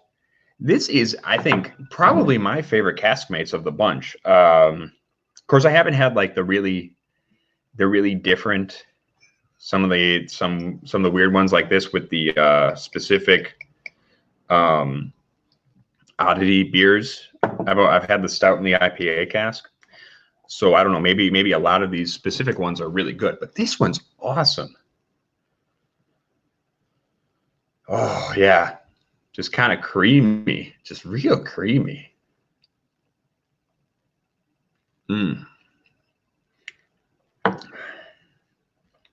Creamy with a touch of coconut almost, like a Mounds bar or something. Yeah, like a Mounds bar. A Mounds bar, but with more fruit. Yeah, this stuff is cool, man. Hey, Steve A, Whiskey Batman is in the chat. Good to see you, buddy. How are you? Happy to have you on. He says, "Row serious day drinking." No, this isn't serious day drinking. I'm pacing myself. You saw me do serious day drinking. This is a marathon day drinking, not a sprint. Not a sprint. Just taking it real easy. And I'm gonna grab some water at some point. Drink just a big old gallon of water. So, or Guinness. Guinness is basically water, right? That's how that works. That's what I always tell Erica. Like, you don't. After you've had a long day of whiskey, rehydrate with a beer. It's basically water at that point, right? Right, Erica? Hmm. Drink beer after you drink whiskey to rehydrate. That's how that works. Steve A is working. Oh, sorry, man. Patty, do you mean you have two friends that own breweries, or do you mean distilleries? Isn't that it? Maybe I misunderstood. Yeah. Oh, did you send out some samples to Emily? Nice. Yeah.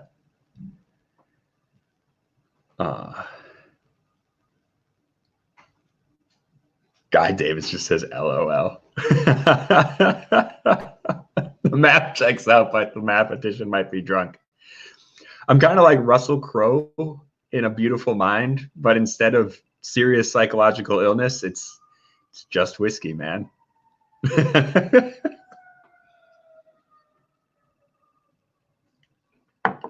He was a mathematician, right? Breweries. Okay, yeah. Own some breweries. I don't know. For me, though, I like beer. But I think beer is something I always drink when I'm like, it's not serious time. Do you know what I mean? Like, beer is something I drink at the end of the night, or beer is something I just drink because I'm watching like wrestling or something like that. And I'm not really, don't have to really pay attention. It's easy going. But I know that's not really true. I know there's some crazy good, interesting, weird beers out there. But every time I have one of those, I'm always just like, but what if we distilled it? What about that? You know what I mean? Whiskey then, yeah, it's 30% less ABV. There you go. Basically water. Basically water.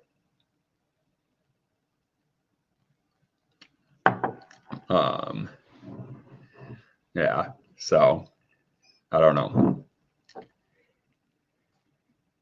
I was thinking because if you're not on our Patreon, you can go get on our Patreon for about $1 a month, and we're gonna be doing our spirit snapshots. I don't know if we want to get into beer at some point. I know I'm gonna be doing mezcal and tequila pretty soon. I think that might be our next stuff. So those are gonna come out bi-monthly, twice a month. Yeah, bi-monthly. And so the next one's coming out next week. So I think I want to start getting into, agave spirits.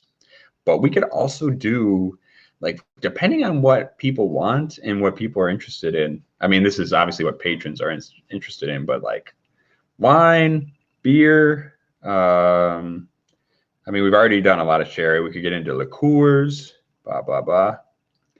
Brad says someone needs to get on the 1,000 level. There may no longer be a Brad LeClaire.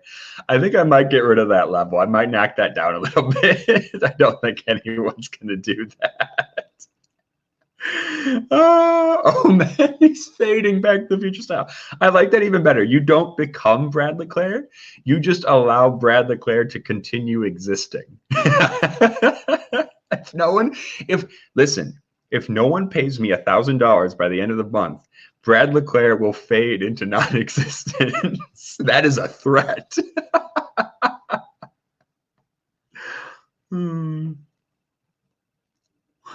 Hey, Ben's back. Good to see you, buddy. He's secretly listening in. No talking. Just don't let the wee babies know what's going on. How many kids do you have, Ben? I don't actually know. No.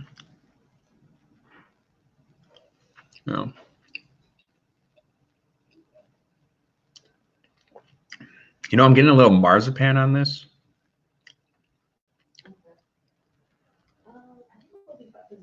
Like a little marzipan and like what's that pudding? It's not rice pudding. It's tapioca pudding. They're all pretty sweet flavors here. Like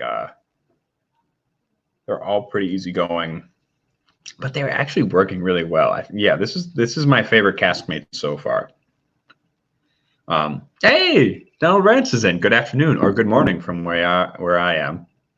La Fela Padre Sonaquich, Mr. Rance.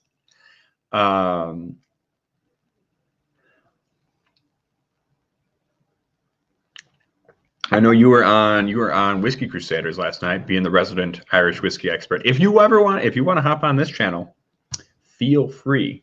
I know maybe you may be at work or something else. We'll probably be going until the evening, so if you want to hop on then, that works too. Ben says 4 kids. 4 kids. That is, man, you know, especially because like the stresses of modern child rearing are so much. I feel like they're so much more than they were, you know, even half a century ago when people were having 6, 7 babies. Yeah. Oh, Downrants the Bows. Yeah, isn't this good? This is fantastic, man. Like I liked the IPA against my assumptions, and I liked the stout quite a bit. This is way better than either of those. I mean, I feel like this is so much more well-rounded and even. It's got no weird, funky, like bitey graininess. That finish just is beautiful. It's beautiful. I really, really like it. Arthur Lopez says he has 0 children. Current plans to keep it that way. Got to end the Lopez line. Oh man. Yeah. Yeah. Well, that's fair. See, my only thing is like I don't want to give my kid any of my inheritable diseases. Like I don't want to. I don't want my kid ending up with asthma and depression and reflux and all the crap my family has. Oh, Patty's headed out. We will see you later, buddy. Hey, if you want to hop on later, let us know. Also, if people haven't seen, I did put the StreamYard link in the description, but I'll do it again because anybody who wants to hop on can hop on. Yeah, that's why Erica and I have talked about it, and we would think we would like to adopt if we were to have kids. Nothing's set in stone right now, of course, but I think that's the way. That's always something I've thought about. Like, I think I would prefer to find a kid who needed me, out in the world right now. So, although, man, adoption is crazy expensive. I don't know if you guys realize this. It can be up to like $40,000 to adopt a kid between lawyers for you, lawyers for the birth parent, or if you're getting one from overseas, that's a whole bunch of issues. Yeah, it's crazy expensive. Considering that you're trying to do this something out of the good of your heart, you end up paying a lot of money.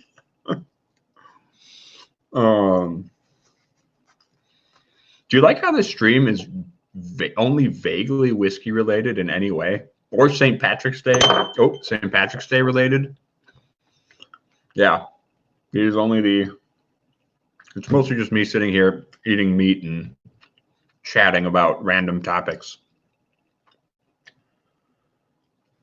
Is anyone drinking along with me in the chat? Sound off if you are. I want to hear. Actually, how many of you are at work right now? And how many of you are just listening in the background? Because I'm curious about that. Or working from home. That's also a thing. I know.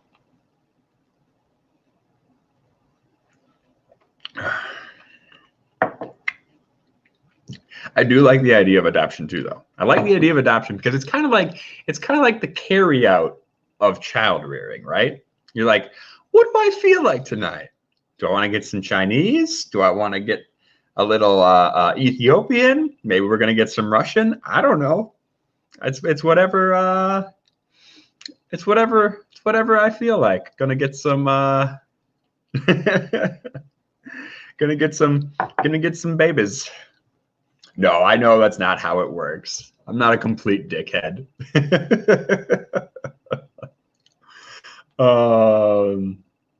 Ben's at work. Steve A is working at home. Yeah, there you are. Charles is at work.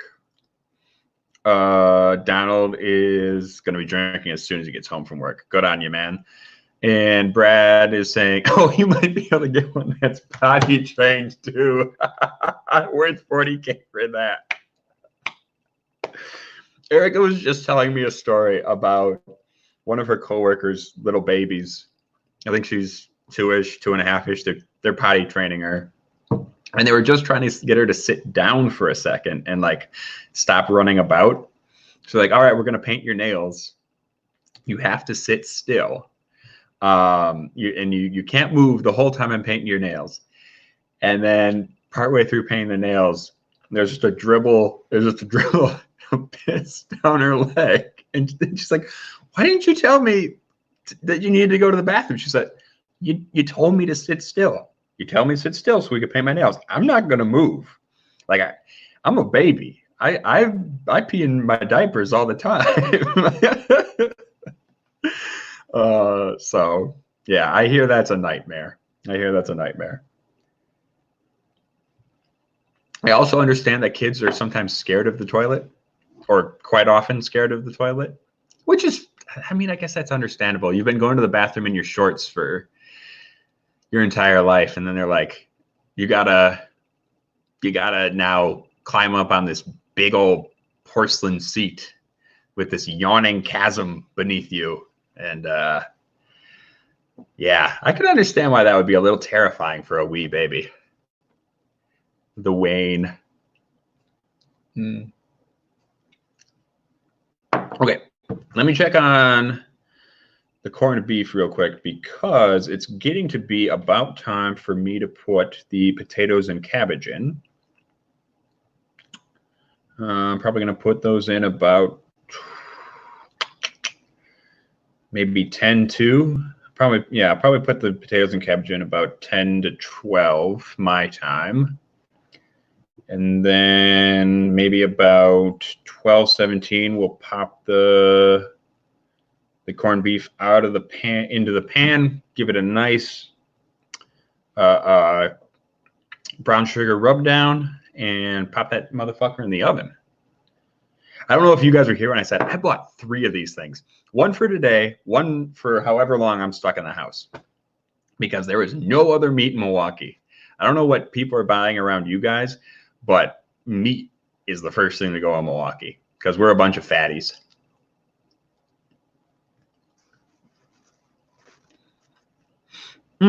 Emily, that's actually a really good point. That's something we've talked about as well, fostering. And in fact, that's probably the way to do it. You know, I guess I'm always scared. Coming from a social work background, I've heard so many horror stories about foster care. And I know that's not like the horror stories are because it was bad foster parents, right? And I know we wouldn't be like that. But yeah, that's a scary amount of responsibility. And I know all child raising is like any adopting, any having natural birth, no matter what, it's always a scary amount of responsibility. So yeah, I don't know where we need to figure that out. There's no promises. We don't know if and when it's going to happen. I would like to have kids, but who knows if it's going to happen. Yeah. So, but yes, fostering a kid. I think, and you know what? I think that would be good too, because I know, like, I think a lot of people always want to adopt babies because you want to raise the kid from when he's like a cute little pudgy thing with the little chubs and all that. And yeah, there's a bunch of 5-year-olds, 6-year-olds, teenagers who need families too. So can't forget about them. Charles says, try explaining your daughter how to pee behind a bush. Yeah, I could imagine. Ben says, oh, he had a lot of problems with teaching his boy to go to the bathroom because they were scared they'd get sucked down into the toilet. Oh, wee babies.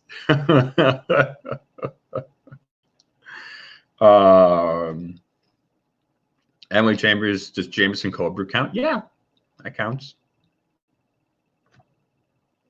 It counts for whatever. It could be a coffee, it could be a liquor, whatever you want it to be. Whatever best suits the social needs of the situation. Yeah, Arthur Lopez is saying the pie train headstrongness would be tough. Yeah. Erica's little nieces and nephews, well, at least her niece is very stubborn. She's hilarious. I mean, I love her because she's a wee crazy thing. But yeah, she it's so funny. She also refuses to, well, when she was a kid, she would just refuse to go to sleep. She hated going to sleep. And she once came to Erica crying, bawling her eyes out. And Erica's like, what's wrong? I'm tired. Then go to sleep. Okay.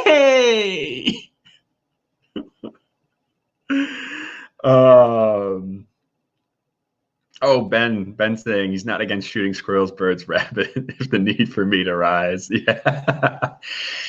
Yeah, no doubt. That's the funniest thing for me. Erica's grandfather, well, her whole family's from down Arkansas. She was born up here, but her family's from down Arkansas. And a lot of the stories they tell about Arkansas and talking about Arkansas are directly related to food. And her grandfather was telling me, like, oh yeah, we used to crack open the squirrel skull so you could get in there and roast up the brain like a little cashew, a little roasted nut.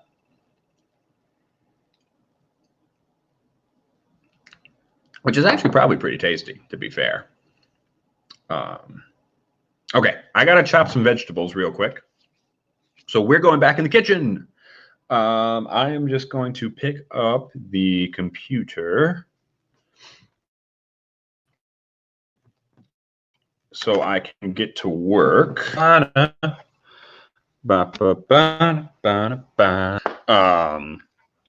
We check on the roast real quick.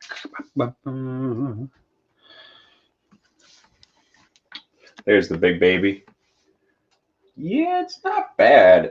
I'm trying to get the perfect amount of simmer here. It's giving me a little trouble this year.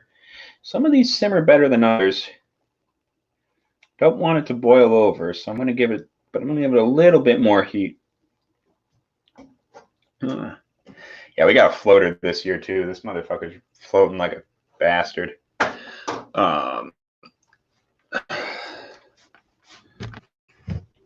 Yeah.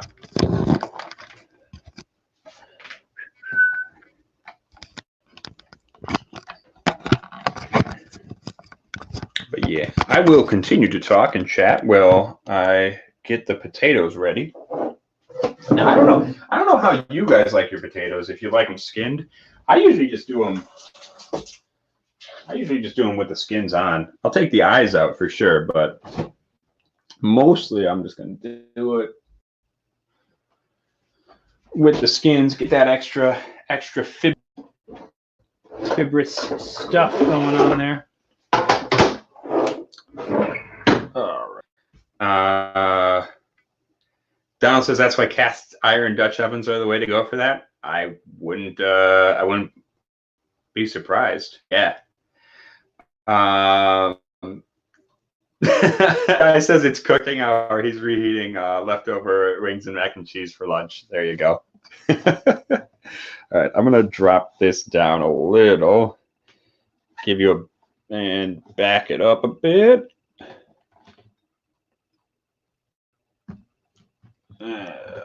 All right, that'll work. All right, where did I put my potatoes? All right. So I went a little overboard with the potatoes this year, considering that it's just me and Erica rather than the rest of the family. So yeah, that's a lot of potatoes for 2 people. That's okay though. We're probably going to need those for later if we're stuck inside for a while.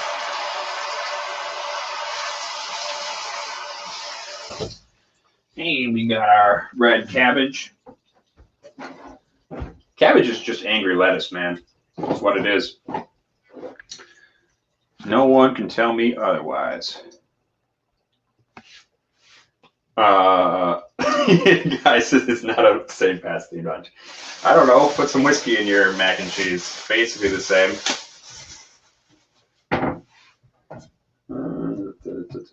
Oh, and Steve says, don't slice my fingers into the potatoes. No promises, man. If I come away bloodied from this, you guys call 911 for me. Won't you? Won't you please call 911 for me?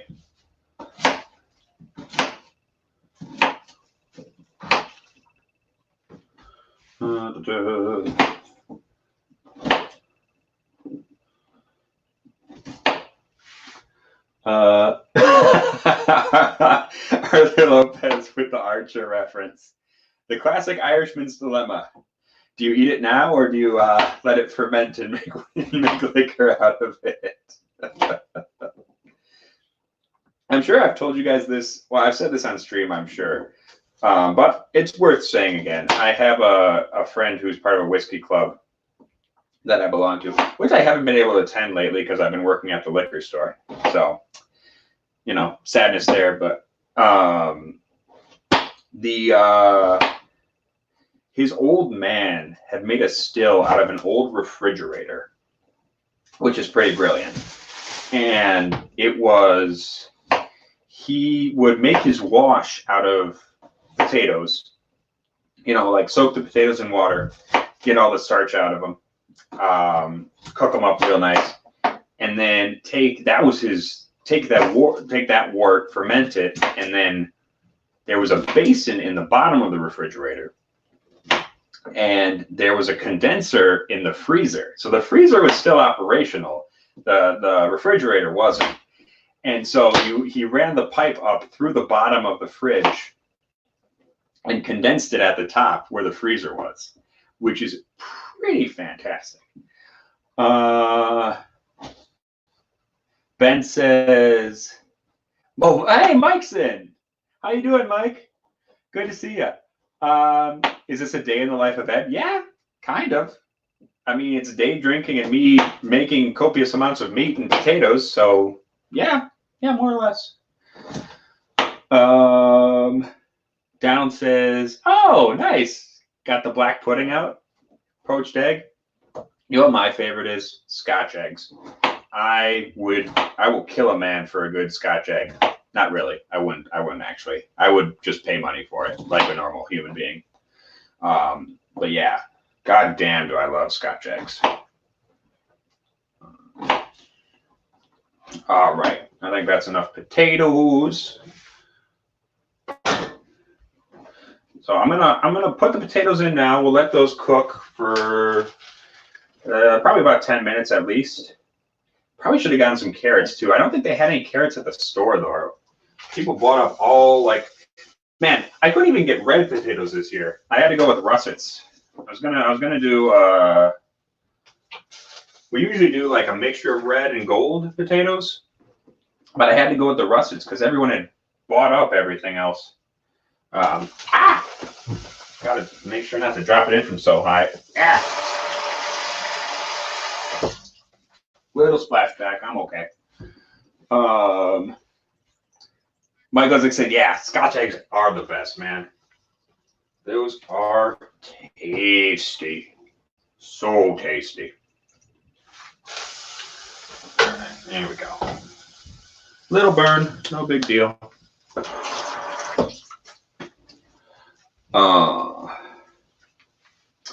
Yeah.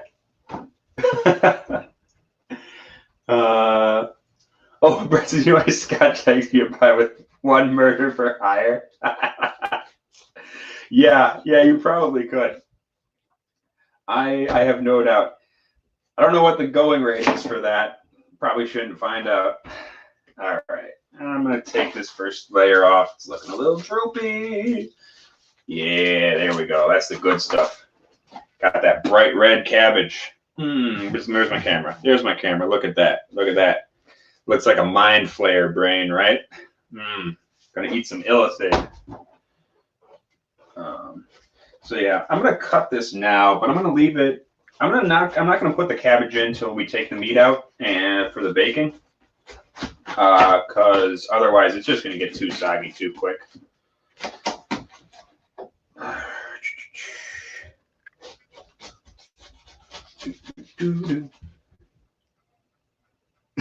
Googling what's the going rate for murder for hire will get you on a list. Yeah. You know, I was just reading a New York Times article about was it the dark web and how there's all these sites that are purportedly, you know, like hitmen. You know, you can hire a hitman on the dark web. Apparently, they're all fake. They're all scams. You can't actually hire a hitman on the dark web. It's just a good way to, like, for scammers to get your money and then you get arrested for trying to murder somebody. Which is probably the best thing that can come out of that. To be fair, it's just surprising to me how many people are looking to the internet to try and kill somebody.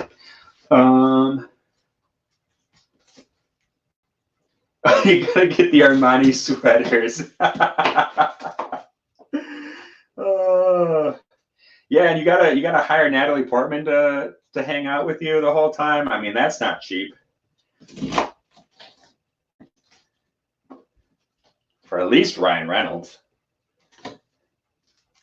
I don't know how obscure those references are, but somebody will get them. I'm sure somebody's. Where's my camera? Somebody out there will get them.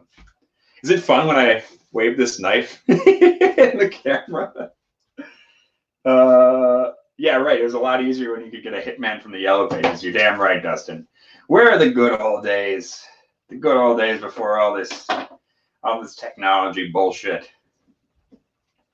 All that ruined the hitman business. Ruined the amoral murderer business.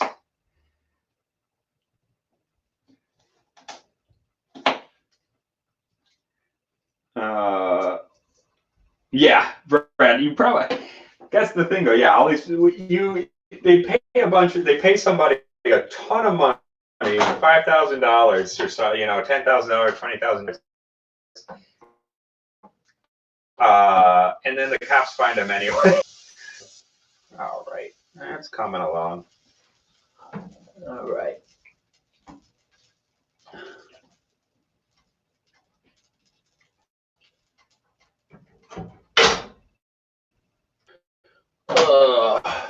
We got about 20 minutes before the meat's ready to go in the oven. So I'm going to get the baking tray ready.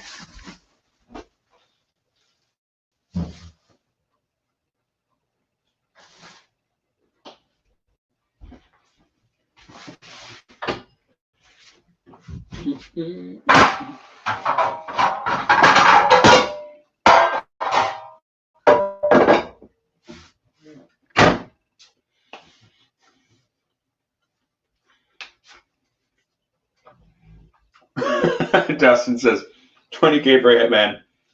So I go, okay, you need to pay premium for the job to be done, right? But way more for them to keep their mouth shut. Yeah, that makes sense. Pay your sex workers well. Respect your sex workers is the moral of that story. And your hitmen, I guess. Yeah, especially respect your hitmen. They probably wouldn't be too forgiving. All right. Let's keep this thing simmering.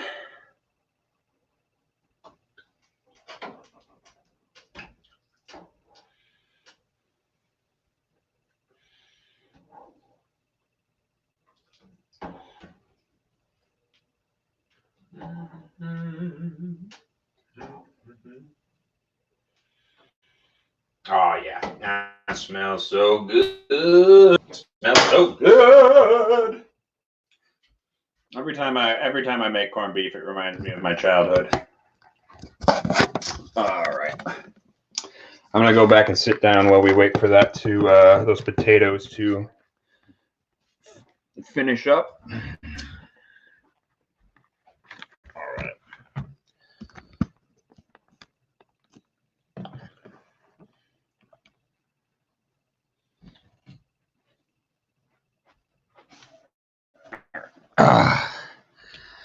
So let's see here. Oh, the last thing is like going through all the trouble finding a hitman on the dark web, and then paying them from your bank account, so the cops just arrest everyone involved.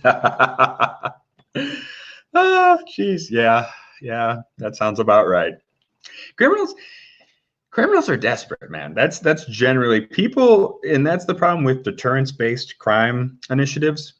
I spent a lot of time working in prison reentry. The problem with deterrence-based crime initiatives is that deterrence doesn't work because criminals are not thinking when they commit their crimes. It assumes a level of premeditated metacognition that simply doesn't exist. People are not thinking about getting caught or the consequences or anything like that. They're just thinking about whatever the fuck they're trying to do. That's trauma brain for you. All right. And then Mike says, on a serious note, hope everyone's staying healthy. Yes, agreed. Stay inside if you can. Social distance as much as possible. Please don't cough directly into people's open sores if you can help it. And don't go around licking each other's teeth. So, I'm gonna drink some Coca-Cola because I need the caffeine if I'm gonna be doing this. You can take the rest of it if you want. Okay. Because I'm gonna need some caffeine if I'm gonna be doing this for however long we're doing this. Don't worry though, it's Irish Coke.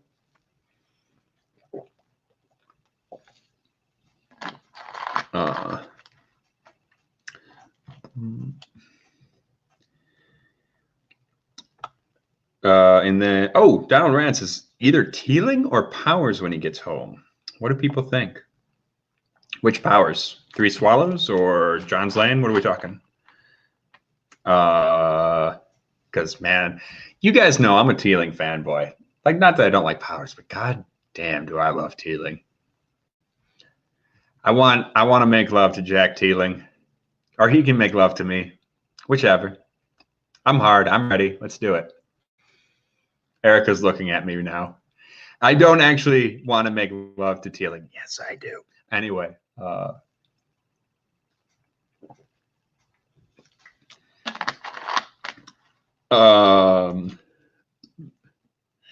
Guy Davis says the woman that had 3 husbands die young under mysterious circumstances took the law, but they figured it out. That's like Erica was watching some like unsolved mysteries thing, and there was a guy. There was an Italian American couple whose children were kidnapped, or supposedly they were killed in a fire, but they never found the bodies because their house burned down, and they just assumed that the bones were turned to ash in the fire. But 2 days before, like a week beforehand, the guy was a big critic of Mussolini, as all people should be. Like, fuck fascism. I think that's just a general sentiment of our cut review. I know we try to be kind and apolitical, but fuck fascists, so whatever.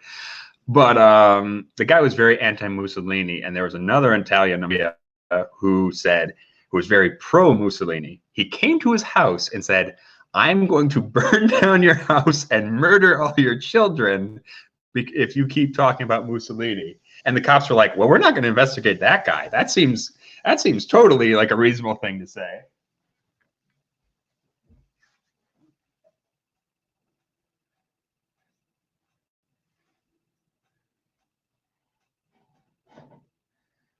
Sorry, thing was boiling over again.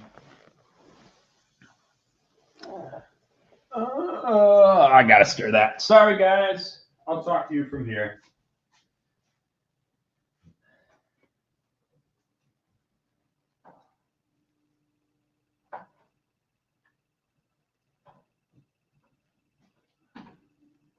Pot's getting a little full.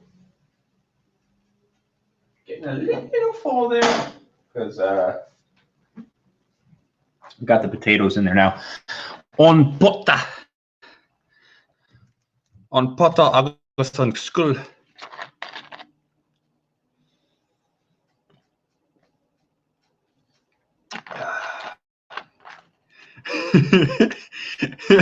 Michael Six says, "Show me on me where John Teeling touched you." Everywhere. Me and Teeling were close like that.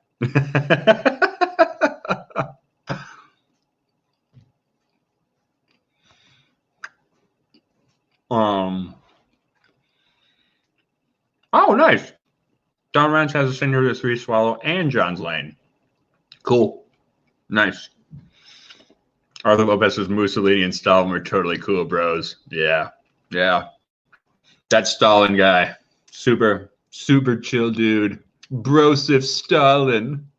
Brosif Stalin. Just hanging out, drinking PBR. Smoking that ganj, bro.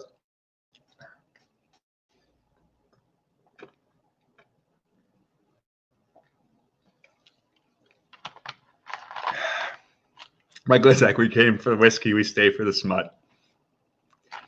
And soon enough, we're going to be making smut ski. So y'all should be excited about that. It's me making love to a to a bottle.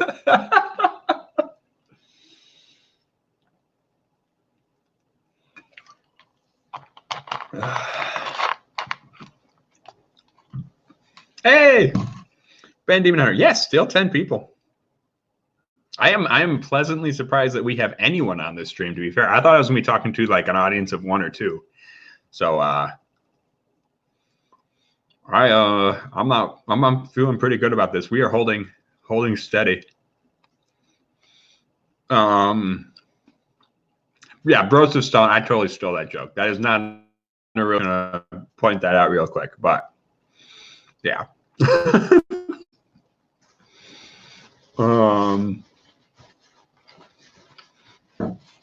Yes, I am a commie. My Homer is many things, but he is not a thief. He's lazy, he's an idiot, but he is not a communist. He's a thief, but he is not a communist.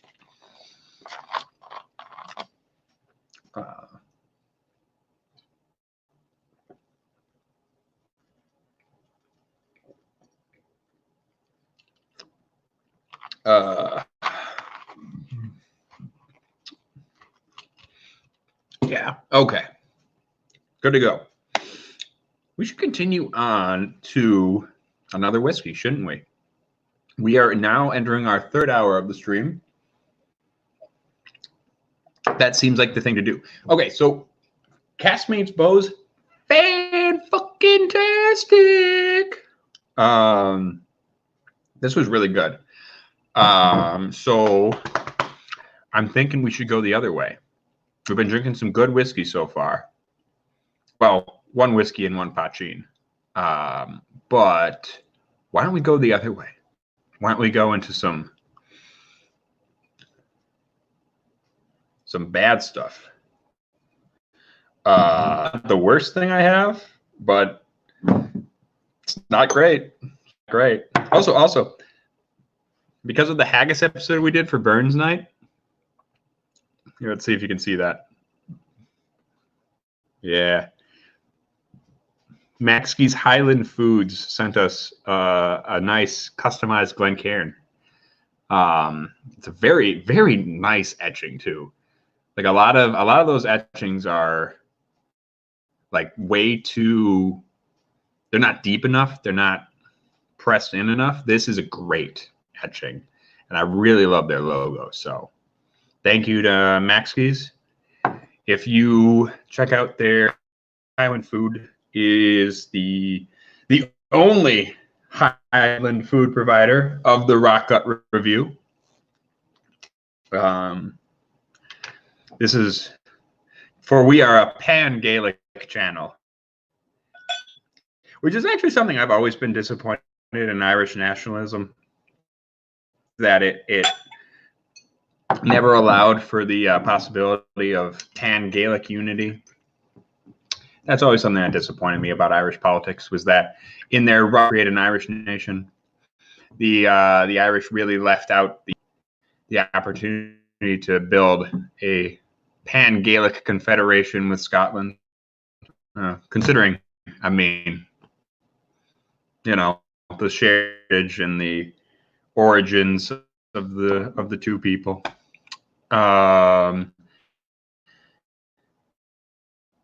Oh, someone says I need to dress as Margaret Thatcher reviewing bourbon. I can do that. I mean, I can get, what do I need? Like a pink like suit jacket with the skirt and a big bouffant. I can do that. That's easy. That's not a problem. That is not a problem. I'm gonna have to practice the. I'm gonna have to practice the. I'm Margaret Thatcher. I hate poor people and also Scottish. Did anyone see that Eric Andre interview? He had one of the Spice Girls on. One of the Spice Girl power. And he was like, so did Margaret Thatcher have girl power? And she was like, oh yeah, for sure. She definitely had girl power. Do you think Margaret Thatcher has girl power when she fought her military death squads? And no, sure, on this show. Who is it? Liverpool? Thatcher died. Have a buggy. Thatcher died. That is one thing that unites working class English, Scottish, and Irish people across the board is mutual hatred of Maggie Thatcher. Yeah, no, I can. Don't worry. I am nothing if not a great cross dresser. Did I tell you guys I did a drag show in high school? A lot of fun. Drag, okay. Like, I mean, drag shows are generally fun. Look, I feel like there's a lot of straight guys who are very anti or drag. I don't know, rooted in homophobia or transphobia. You should go to one of these. They're so much fun. They're fantastic. And like, I'm not a straight guy, but I mean, I'm pretty straight coded. I get that. So like, give it a try, man. Give it a try. They're a ton of fun. It's very campy. It's very silly. You'll have a great time. Ben says no girl power. She was a boomer. Well, you know the Tories back in those days. Yeah, I'm secretly Bugs Bunny, exactly. But the Tories back in those days, they had very, very strict gender roles, right? But when Maggie Thatcher would go with the men in their little groups, and her husband would go with the women, because like she wore the pants or whatever, because you know the Tories were super sexist back in the day. So it was like, if you're not in control, you're basically, if you're in control, you're basically a man. Yeah. The Conservative Party is a bunch of shitheads. Let's face it. So yeah. Anyway, now that we've gotten very political very fast, and I'm sure I have alienated some of our Brexit attuned viewers, let's finish up that. What do you call it? The corned beef. So I'm gonna pop back over here and see how our potatoes are coming along.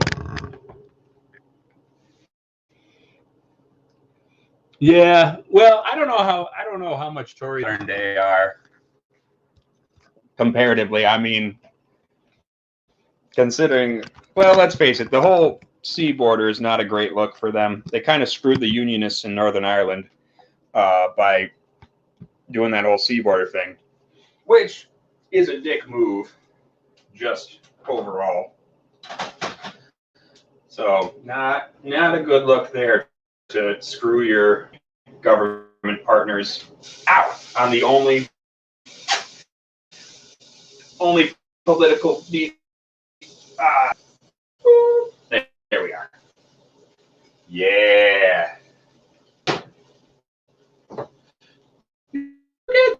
Look at that big fatty. Oh, couple of potatoes out. All right. Now here comes the fun part. Oh, these potatoes are coming along nice. Oh yeah, overcracked yum.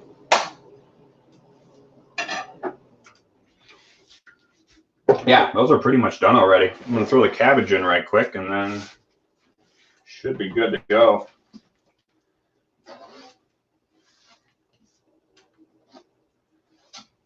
All right. right, cabbage is in. Stir that up a little bit.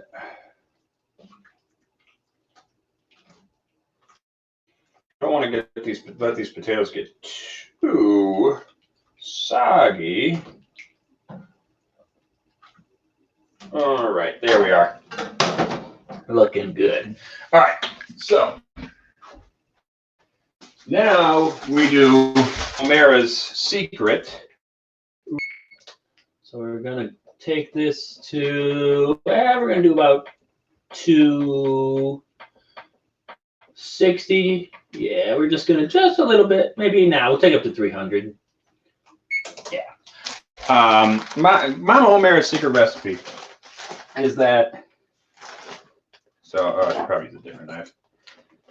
Brown sugar, before you put it in the oven, get that real caramelization. Oh, Ben says the break's over. He's got to get back to work. Slanchava, or Slanchawa in Irish, Slanchava in Scottish.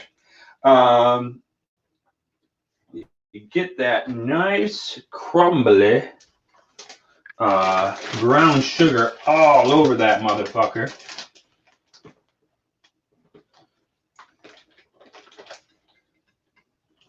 Get nice and in there. Yeah.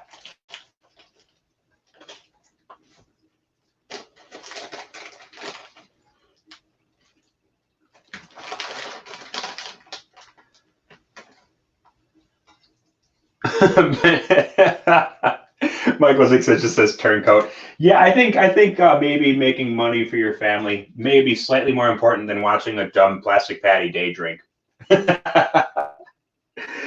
I think we can forgive him that.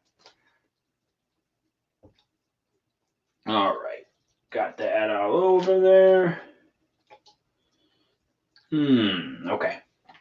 And here's the second step to Mama Omera's secret corned beef recipe. After you get all your brown sugar on there, I'm gonna wash my hands right quick.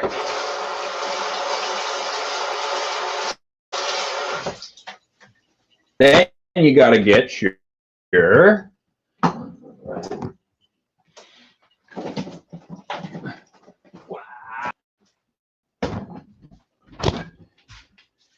orange juice. Now this is definitely not the traditional means of making beef, but that's okay. That's how we do it. Just a little bit of orange before you put it in the oven.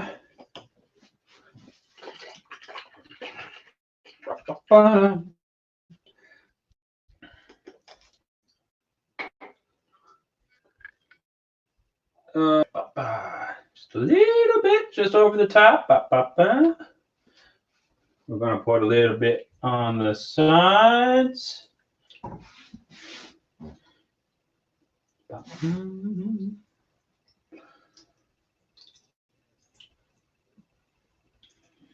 All right, there we go. And we're going to throw this in. We're still preheating. That's okay. Because we're only going to do about 10 minutes in here anyhow.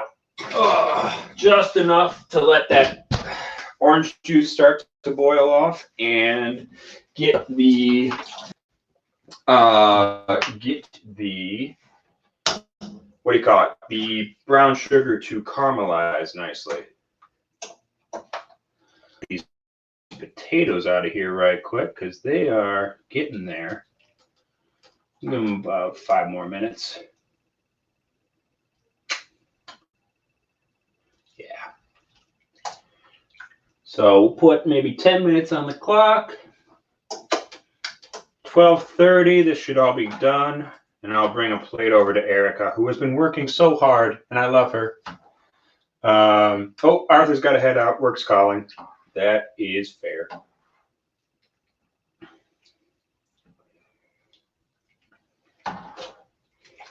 All right.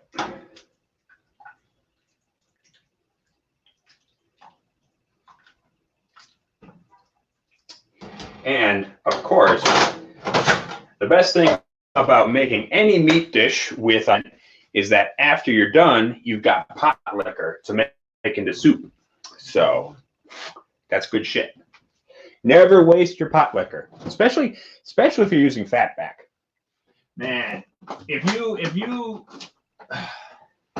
don't use that fatback pot liquor for soup or for seasoning or something, man, you're doing something wrong. That is an important element of any cooking. All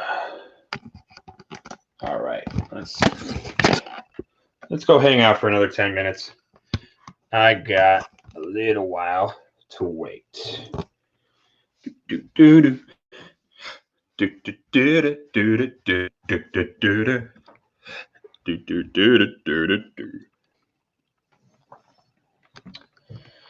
Oh, there we are.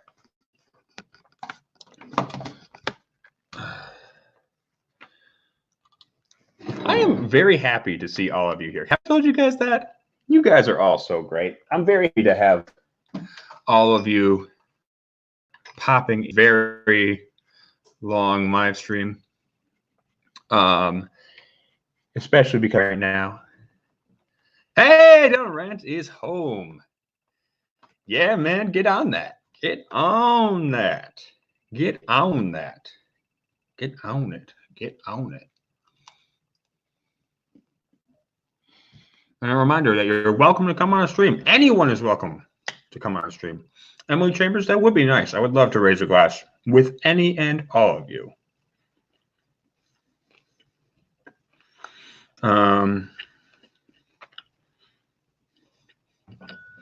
Hold on one second. People are asking about St. Patrick's Day plans.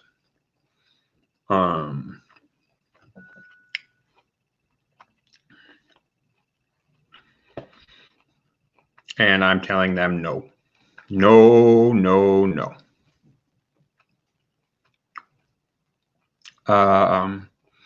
Oh, he saved pot liquor from cooking a pork shoulder. He's going to use that to flavor the potatoes and the green beans. Nice. Very good thinking. So way to go. Oh, hey, I didn't realize my whiskey den put up a dingo video today. Batch 3. Nice. You guys should definitely go check out that video. I love Batch 3. Batch 3 is fantastic whiskey. Oh, good. Donald's gonna come help me carry the stream. Not that I don't love just sitting here randomly opining about bullshit to you, but I'm sure we're going to become slightly more whiskey focused now. I'll probably be eating lunch while he's on. Yeah, that dingle. I love dingle. Love putting that dingle in my mouth. Just that dingle dangle. No, it's really good though. If batch 3 is the port finish, you know what? I don't remember. I'm gonna go grab my dingle. I'm also gonna get the whiskey and bring it here so we can drink it. Be right back.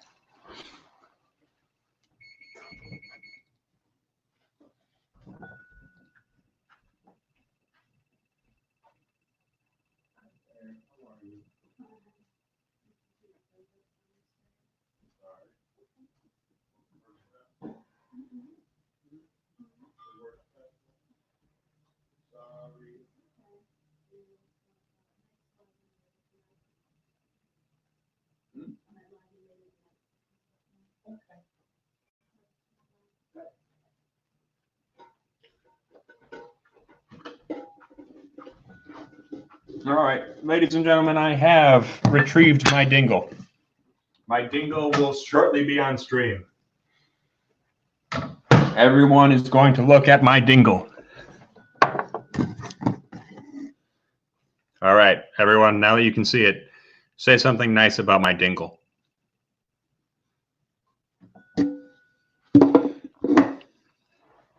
Okay, so this is the port one. Oh, it's bourbon, sherry, and port. Yeah. Okay, that's what I. Oh no, I have batch 4. Batch 3 is bourbon and port. I have batch 4. Dang.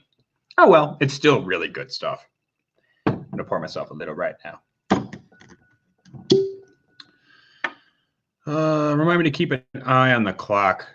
Probably gonna want to take that stuff out at like 12:30.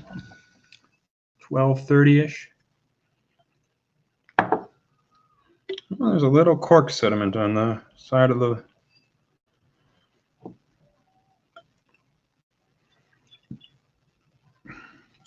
Always worries cork coming up. Oh, thank you. It is a lovely dingle. Thank you, Tim. Hey, Timothy Rush, how are you? Good to see you, man. It's a big dingle. Yes. It's not the size, it's how you use it. And I use it to get drunk. Oh, it's really good though. It's like honeyed. It's honeyed and raisin and ripe fruits and a little bit of apple. Touch of cream. Some toffee. It's really good stuff. I am so glad we started getting this in around here, like consistently. It used to be, you only really saw it like, I don't think you could get it in Wisconsin and any like regular amounts. Oh, Donald Rance is on. I totally missed him. Oh, did it work? Come on now. Donald! Donald, can you hear me? Uh-oh. StreamYard's being stupid, people. Give us a second. StreamYard's not. Stream not being there we go. Right. Okay. I think we're good. I think we're good too. Okay, perfect. I should make sure that I'm not getting. Are we getting a reverb a little bit? I don't know. I'm Yeah, on my okay. headset. If anyone's getting a reverb on from us, let us know right quick. Yeah.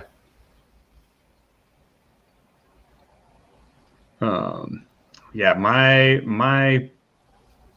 Oh, I'm lagging like a mother. Uh-oh.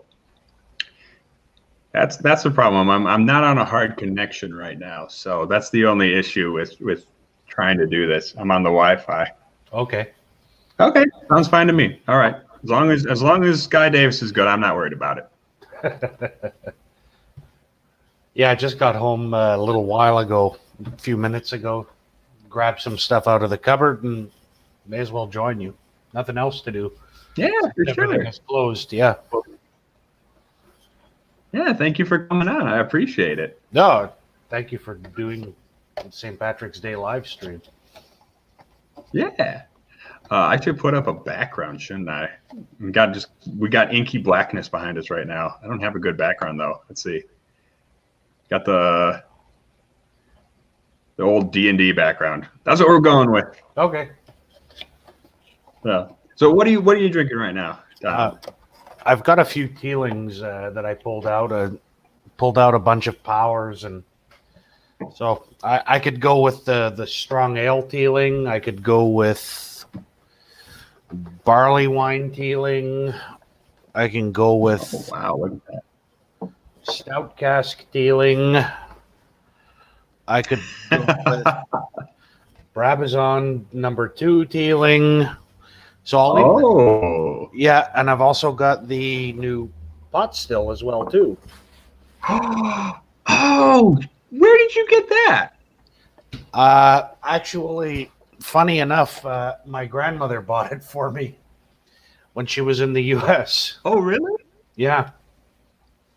Wait, did you say it was the U.S.? Yeah. What? Yeah.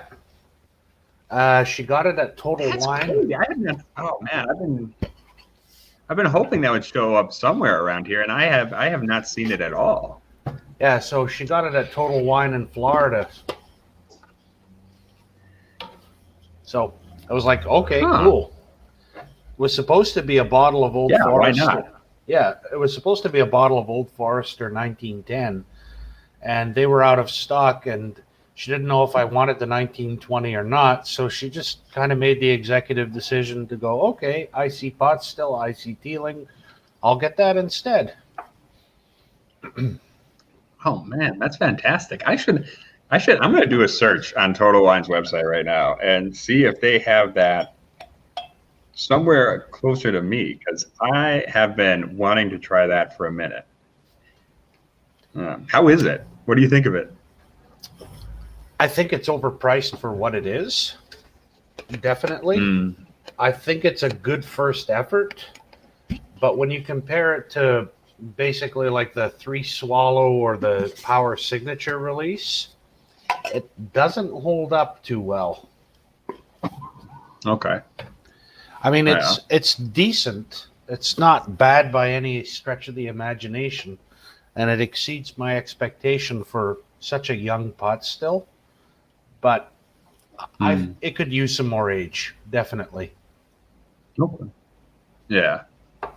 But like the basic backbone is there. It's not It's it's not definitely there. complete. No, it's not beyond Yeah. redemption by any stretch. Yeah. Well, that's good. Yep. Because I was talking to. Oh wait, it is at the Total Wine website. I'm going to take a peek right here. I was talking to Whiskey Jason, who he does the stuff over in Germany. Yep. Germany, and he was saying he really did not care for batch 1 or 2. Yeah. I mean, Oh wow. trying to see which batch this one is. I think it might be from batch 3, but I'm not sure. Yeah, I don't know. I mean, and that's the thing, because it's what minimum age. It's 3 years old. Yeah, it's That's 3 or 4. yeah. I think they're kind That's of rushing it to market to capture lightning in a bottle right now, while Irish whiskey is pretty right. hot. Oh, for sure. Yeah. Oh yeah. And you got the team name, and people have been. I mean, they've been making quality products from their old Cooley stock Yeah. for a minute now, and it's like, so obviously we want to try and jump on that as quickly as we humanly can. Try to make some money. Yeah. Which I don't blame them, but like $61. I'm looking at the Total Wine site right now. Yeah. $61 is Very steep. that's steep. Yeah, that for a 4-year-old pot still, it's certainly not worth that. Yeah. When you think you could get, your Powers John's Lane within a few dollars of that. Right. Man, I don't know. Yeah. Like if it didn't have the Teeling name attached to it, That's it. obviously that wouldn't be going for that much. No, people would be Yeah, like, "What for the hell sure. are you doing?"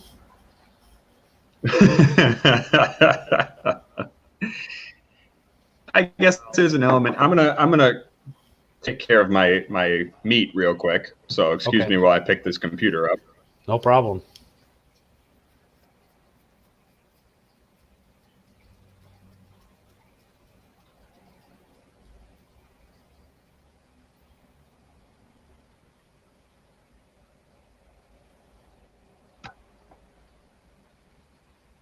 All right.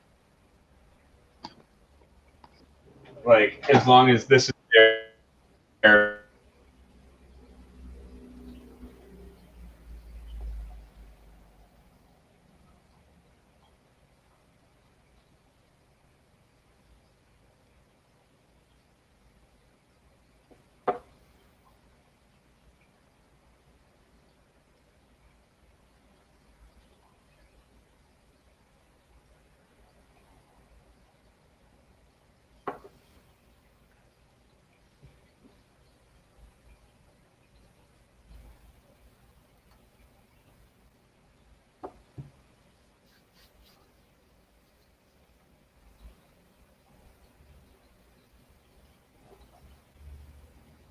think it's frozen.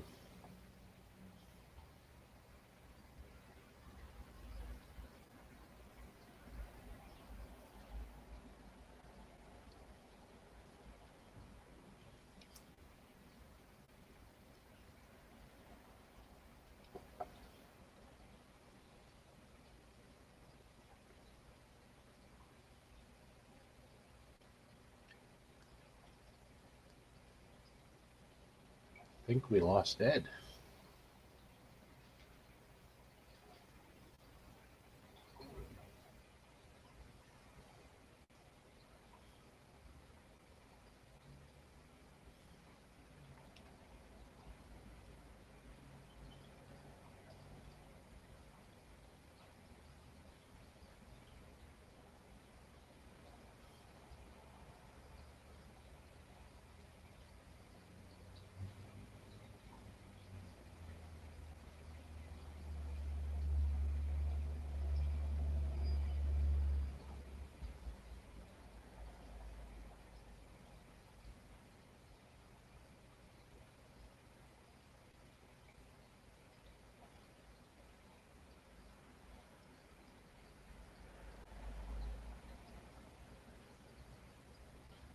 Yep, Ed is frozen.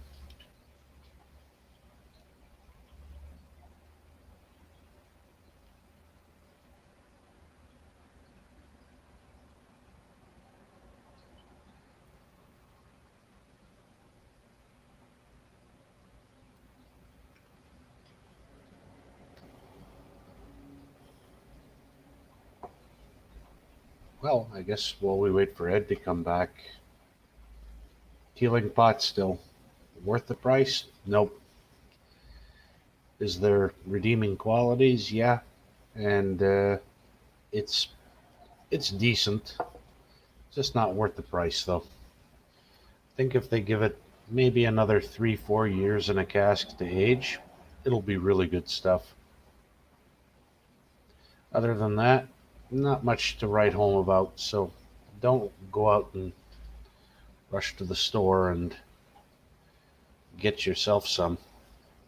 Really not worth it. Margaret Thatcher's ghost. Yep. Yeah, she got pissed off and decided that she was going to tax his stream.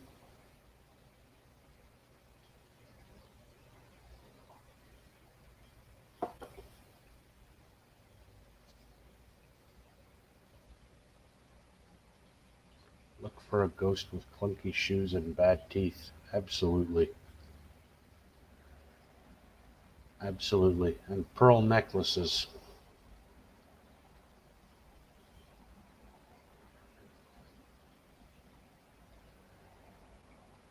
I'm drinking the Teeling pot still right now. It's nothing to write home about. It's decent. Much rather be drinking a Powers or a Redbreast. I've got a bunch of stuff behind me that I can pull after.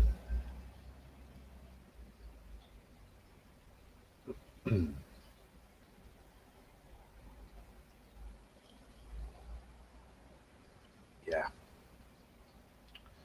There's a slightly piney and resinous quality to it that isn't unpleasant, but excuse me, isn't unpleasant, but not pleasant. I don't know if we'll get Ed back. Hi there. There he is. You hold down the stream for me, buddy? Yes, sir. My man. There we go. All right. So yeah, when I tried to move my computer into the kitchen, the internet just completely went out on me. So yeah, I'm gonna go. I was trying to get everything, all the potatoes and everything out of there, but yeah. I was trying to do it both at the same time, and that did not work. So hold down the stream for just one more minute. I'm gonna go cut up the meat. No problem. You're the Irish whiskey man. If anybody can hold down this stream, it's you. Cool.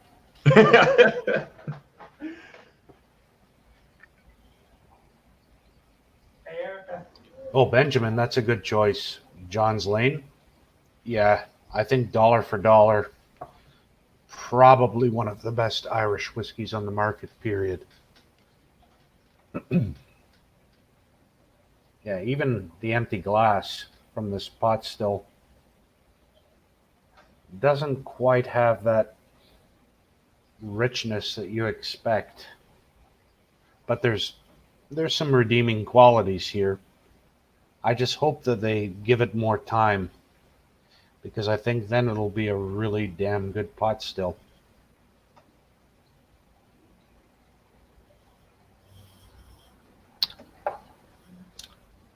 Not necessarily good to the last drop. Yeah, Arthur, the account of Alfred Bernard's visit to the distillery in 1886. Great book, by the way. If you really want to know the history of Scotch and Irish distilleries around that time, great book to suss out and find. It's really, really informative and gives you a really good snapshot of how it was back then when Irish whiskey was actually the dominant player in the world. For a bourbon lover curious about Irish whiskey, what would you recommend as a starter bottle? I'd probably go with maybe a Writer's Tears would be a good place to jump on. It's a mix of single malt and pot still that's exclusively ex-bourbon aged, so that might be a way to go. Trying to think. Even if you can get your hands on the Powers 3 Swallow, it's a decent option around that price. What else? You've got the Writer's Tears Double Oak, which I think is under 50 US. So there's a few options, but I'd say give the actual Copperpot Writer's Tears a go. Yeah, Powers Gold Label. That's another pretty solid one. Hey, Charles. Let's see. I can't really think of any others. I mean, obviously, if you're going to spend a little bit over $50 and the options increase exponentially, but yeah, Writer's Tears. All right. All right. Here we go. I am returned, and I'm good to go. All right, Donald Rand, new host of the Rock Cover Review, everyone. Yep. I, for one, welcome our new Rancian overlords. And I finally got my heaping pile of meat and potatoes. Yep. And I am a happy man. So what are we talking about? Guy Davis was asking, curious about Irish whiskey. What would I recommend for a starter bottle for a bourbon lover? So I figured Writer's Tears would be a good place to start because it's got a combination of both of the prominent styles of Irish whiskey, pot still and single malt, and it's exclusively aged in ex-bourbon casks. Also, the Powers 3 Swallows, another good one to go with. And actually, I'm a big fan of Turcano. Yeah. The basic single malt. Yep. Fantastic. Actually, the 16-year-old is even better. But 16-year-old ex-bourbon, yeah. But you won't get that for under $50. Yeah. So I feel like the thing with starter Irish whiskeys is that there's a lot of really good options. Yeah. You know what I mean? Like there's not a lot that have really idiosyncratic or like weird flavors that are going to put a lot of people off. Yeah, most Irish whiskeys, especially the good ones, are reach down the front of your trousers and give you a shake friendly, right? Mm-hmm. Yeah. Yep.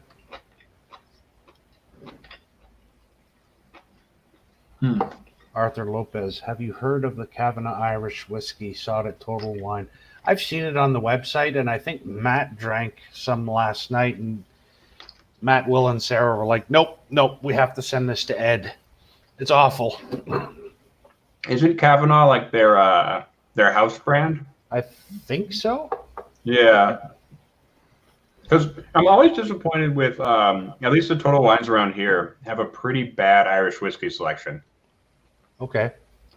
And they usually have they've got like 2 house brands, a couple Bushmills, and then a couple Middleton products, and it's usually that's about it. I've been pretty fortunate lately because the Irish selection here has been pretty awesome. Nice. Where are you located? I'm in Toronto. Oh, nice. Yep.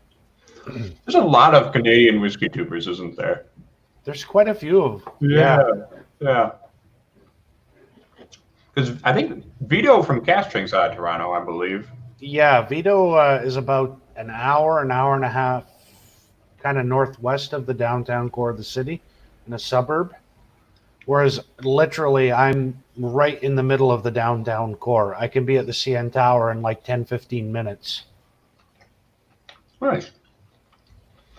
Right. So I've got 2 to go with my corned beef. I got Dingle number 4 right here, Nice. and then Ishkabaha, like no name cheap ass whiskey brand over here. Well, I just poured some of the Teeling barley wine finish. Oh, nice. Yeah, I'm really growing to really like this because you get the hops, you get everything in the back end of this, as well as the Teeling small batch friendliness and sweetness. Sure. Yeah, it's really good stuff. That sounds really good. We get, I'm trying to think, because we get their 3 main ones. Mhm. And then rarely we see like one of the super rare, the 25-year-old revival type things. Well, these are all 700 ml size bottles, and they're marked 70 centiliter, which are legal for sale here. So we get all the export, or not export, but like the domestic stuff from Ireland here Sure. quite often. That's nice. Yeah. That's really nice. So is that just something the LCBO is able to get? They're just able to get domestic Irish bottles? I think sometimes, yes, because I was able to pick up some Method and Madness at the LCBO a couple of times as well. Really? Yeah, I actually have a Method and Madness single grain that I just picked up. Man, goddamn, I'm jealous. This is the first time I've been jealous of like the LCBO. Yeah. It's a very rare phenomenon. I know. Usually I'm just hearing horror stories about it. Yeah. Oh, it can be pretty horrible, especially like if you go to buy a bottle of Ardbeg, you walk in and go, $100 Canadian? Oh, man. So the rule of thumb with Ardbeg seems to be you take the U.S. price, multiply it by 2, and that's what the price will be here. Weird. Yeah, even I think Ugadal was like 176 Canadian for a bottle, which is just like, wow. Yeah, I don't know, man. Is that Ardbeg specific, or is that for a lot of Scotch brands? That's for a lot of Scotch. Scotch here, for whatever reason, is just stupid expensive. And yet, we can get bourbon here that's usually not available in a lot of areas of the U.S. at a cheaper price. Go figure. Oh, man. Because when I tell people I pay like $50 Canadian for 4 rows of single barrel, they're like, what? That cheap? And I'm like, yeah. Yeah, well, Wisconsin, I figure you're paying at least $10 more minimum for that single barrel. I think, we were sending at least 60. Well, depends on the store, I guess. Yeah, because a lot of stores you're paying extra for the single barrel. And the whole thing is, I find it hilarious when people are like, I can't find Blantons. I can't find Blantons. And then I look at the LCBO website, and there's like 260 bottles between two stores. Yeah, right. And I'm like, Blanton's is rare? What? Well, the funny thing is, in Milwaukee, Buffalo Trace is rare. Really? Yeah. You can't get Buffalo Trace to save your life. I walked into the LCBO here, the big one, and it was like the whole shelf. The bottom shelf was just all Buffalo Trace. And then they had barrels up near the front cache with the 375 milliliter bottles stuffed full. Yeah. Yeah. Well, and the crazy thing is that if you drive like an hour west to Madison, they have all the Buffalo Trace you could ever want. Wow. It's distribution in Wisconsin, like, because like we're a tertiary market, so like we don't have like a control board or whatever. We just have whatever we get in, we get in. Okay. And because we're a tertiary market, we're seeing less stuff in like Chicago or LA or whatever. But then a lot of the businesses on the east side of the state snap up Buffalo Trace stuff for on-premise selling. And so a lot of the off-premise like sellers, like liquor stores, we never even get an opportunity to see a lot of the Buffalo Trace products. Wow. Yeah. Yeah, Buffalo Trace here is like water. It's always available. Even Eagle Rare sometimes. I went one time, I was looking at the LCBO website and I was counting, and it was like 414 bottles of Eagle Rare between two stores. It was insane. That's nuts, man. Yeah, we had a single barrel pick Eagle Rare that we sold at the liquor store, and we had a line. We had a line at 8 a.m. that went all the way down the side of the building and down through the parking lot. Wow. Yeah, we sold out in 30 minutes. So that's pretty crazy. It is. It is. Distribution is nuts. It's artificial scarcity, right? Yeah, and Buffalo Trace are the masters at that. Mm-hmm. It seems they generate all this hype, and then we're only going to release it here or there or there. So if you can get your hands on it on a secondary market or whatever, or from whatever store has it, they can just jack up the price. It's licensed to print money, basically. Mm-hmm. Yeah. Luckily, I'd like to think we're a pretty moral liquor store where I work at. We don't price gouge. Okay. Although the boss, the one owner, does like to mark up our Japanese whiskey a little too much, in my opinion. But people are still buying it. Yeah, I hear the Miyagikyo and the Yoichi, they're both around $90 Canadian for the non-age. Yeah. So we're selling Hibiki Harmony for $99.99. Wow. Yeah. Because I think even the Takatsuru here is about $80 Canadian. $80? Okay. Well, I think we can that one might actually be around there, or if not, slightly cheaper. And then when we get Nika from the barrel here, we get it in the 500 ml bottles. Sure. So with all the Japanese print on it and everything. Yeah, we've gotten Nika from the barrel once. Okay. We got the only shipment, or the only one of two shipments to come into Wisconsin. Wow. Yeah. Yeah. It was funny because I was just north of the city at my friend's place, and we decided to go into the LCBO. Okay, no problem. I walk in, and I kid you not, the entire shelf was Nika from the barrel. So I thought, How many bottles do these buggers have? I get online, 263 bottles in one location. That's crazy. Yeah. Yeah. Arthur Lopez is saying Blandins is super boring, like tongue fucking Maggie Thatcher. You give it your all to it, and it never comes or shows you appreciation for your effort.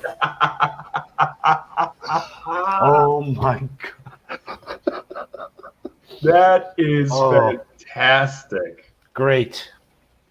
I mean, And and I guess my thing is with Buffalo Trace products, is that they're generally all solid. They're generally all very good. Yeah.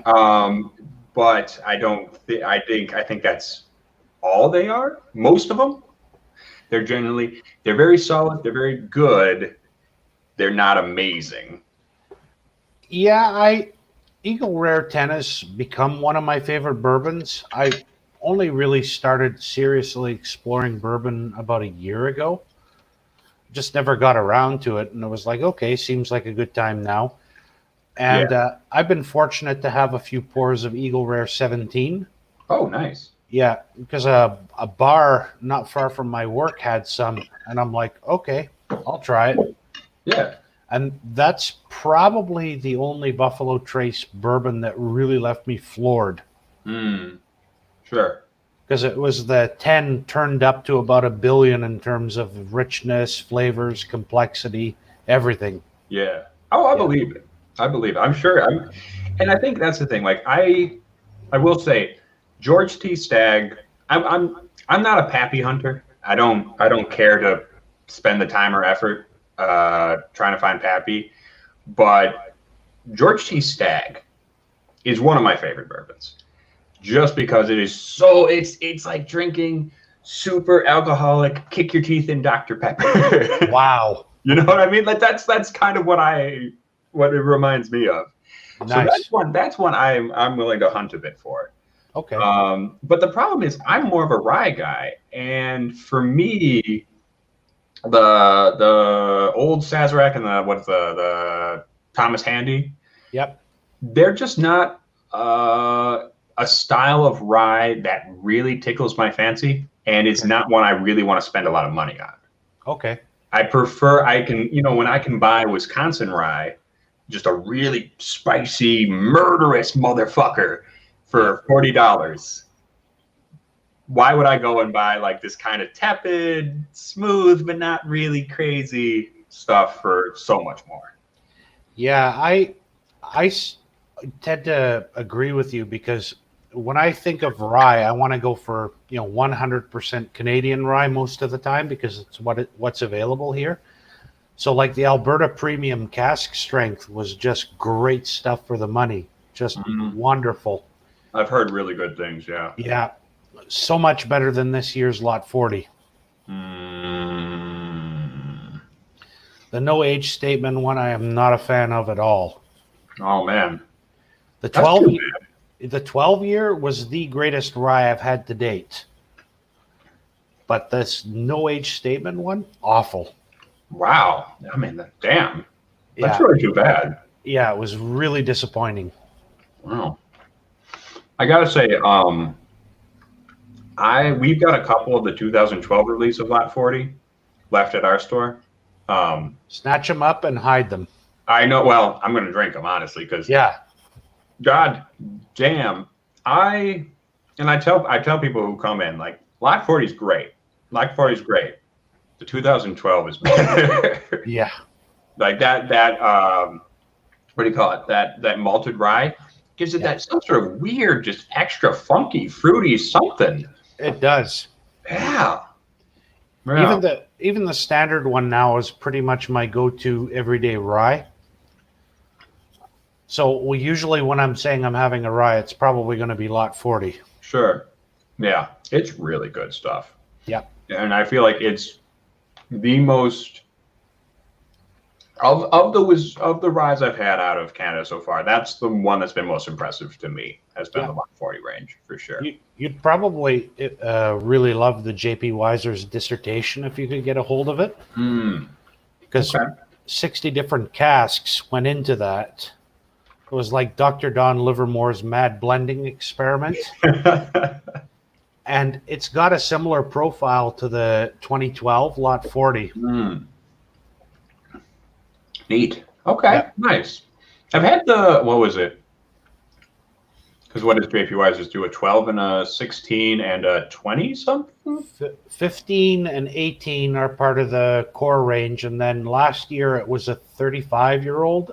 Oh, okay, there we go. So yeah, I think I had the 15 and the 18. And this year it's a 23-year-old cask strength. Oh, nice. Yeah, Very good. bottled at 64.3%. Ooh. I have a bottle in the cupboard. There you go. Christmas. Hey, I want to say hi to Dan Hayes right quick. I saw he just popped in. Oh, hey. Hey, Dan. How you doing? You enjoying the quarantine? Yeah, he says wait till he tries the cast strength, and he says he has some dissertation for me. Thank you. Thank you. Nice. Good stuff. Oh, it's the actual result of his dissertation. He actually wrote a dissertation on it. Okay. Yeah. That's fantastic. Okay. All right, I'm going to move on. I'll just pour some of this strong ale finish from the Galway Bay series. There you go. Yep. Yeah, I just finished off my dingle, so I no longer have a dingle, everyone. You heard it here first. That's Ed it. lost his dingle. Have you had their pots still? I have not. No, and that's actually the thing. This is the first dingle I've had because this is the first one that we've seen in Wisconsin. Yeah, I haven't seen any dingle here yet. I've been keeping an eye out for it, but it's. I'm very keen to give it a go. Mm-hmm. Yeah, and this batch number 4, it was so the first time I ever had good whiskey. It was Balvenie 12 Doublewood. Okay. And I'd been drinking nothing but Old Thompson for years. And I don't know if you guys have Old Thompson up there. I don't think so. It's the worst thing well, it's not the worst thing ever created. That's probably like Canadian Mist, but Or Hiram Walker's Special Old. yeah, but it's pretty bad. But I have been drinking that for years, and first time I had Balvenie, I was like, oh my God, this is amazing. This is the most beautiful thing I've ever found. And this changed my life forever. And of course, then I tried a bunch of other stuff and realized Balvenie's pretty okay. Okay. But having that dingle, the batch 4, I had that same moment again where I was like, this is why I drink whiskey. This Cool. is so good. Like, it's not the most amazing or crazy or out of left field thing I've ever had. But Okay. it's just so solid and great at what it is. So, yeah. Yeah, there's some funk on this Teeling Strong Ale. Like you can tell that there was, really strong Irish ale in the casks. Yeah, for sure. I have to say of the 3 Galway Bays that I've had, I probably enjoy the stout the most, followed by the barley wine, and then the strong ale. Sure. Yeah, I haven't had a lot of ale finished stuff, but if judging from that Bose, the cask mates, Yeah. I feel like that's something more Irish distillers ought to be doing. And I did a side-by-side comparison once of the actual ale that was in the casks. It's called Strong Patrick from Bose in Ottawa. Yeah. And it's pretty damn good. Is it? Yeah. Oh, yeah, I believe it. Yeah. I am impressed because Jameson, I feel like it's kind of, it's everyone's had Jameson, blah, blah, blah, blah, blah. The Caskmates did very much reignite my interest in what they were doing. Yeah. Unfortunately, like my favorite Jameson, my go-to is the Crested because we can get that here. And I really enjoy it because it's got more pot still in there than grain and also some sherry finishing. So it's a really nice all-around starter Irish. Sure. But some of their other stuff, like the new 18 sucks compared to what they used to do. Oh, I haven't had the new 18. It's boring as hell. You'd have more fun watching wheat or grass grow in the middle of like the prairies. Oh man. That's too bad. But the Bow Street, the cask strength is amazing. So they're either producing total crap at the moment, or they're producing really, really amazing stuff under the Jameson banner. Yeah. I don't get it. I feel like that's kind of true of the Middleton brand as well. I'm trying to remember which one it was. Was it 2017? Very rare. The Middleton Very Rare is either 2017 or 2018 because I shelled out some money to buy a pour of that. Oh, boring. Oh yeah, Boring. no Yeah. finish. It you taste it and it's done, and there's nothing left. It's just I can tell you the 2019 the form has been recaptured because it's got all that lovely tropical fruit and spice and everything that you want. It's like drinking an older Jameson 18, really. Sure. Yeah. When I felt that way about like the Barry Crockett, it was like I had the 2017. I was like, well, this is, I don't know why I would pay money for this because this is Boring.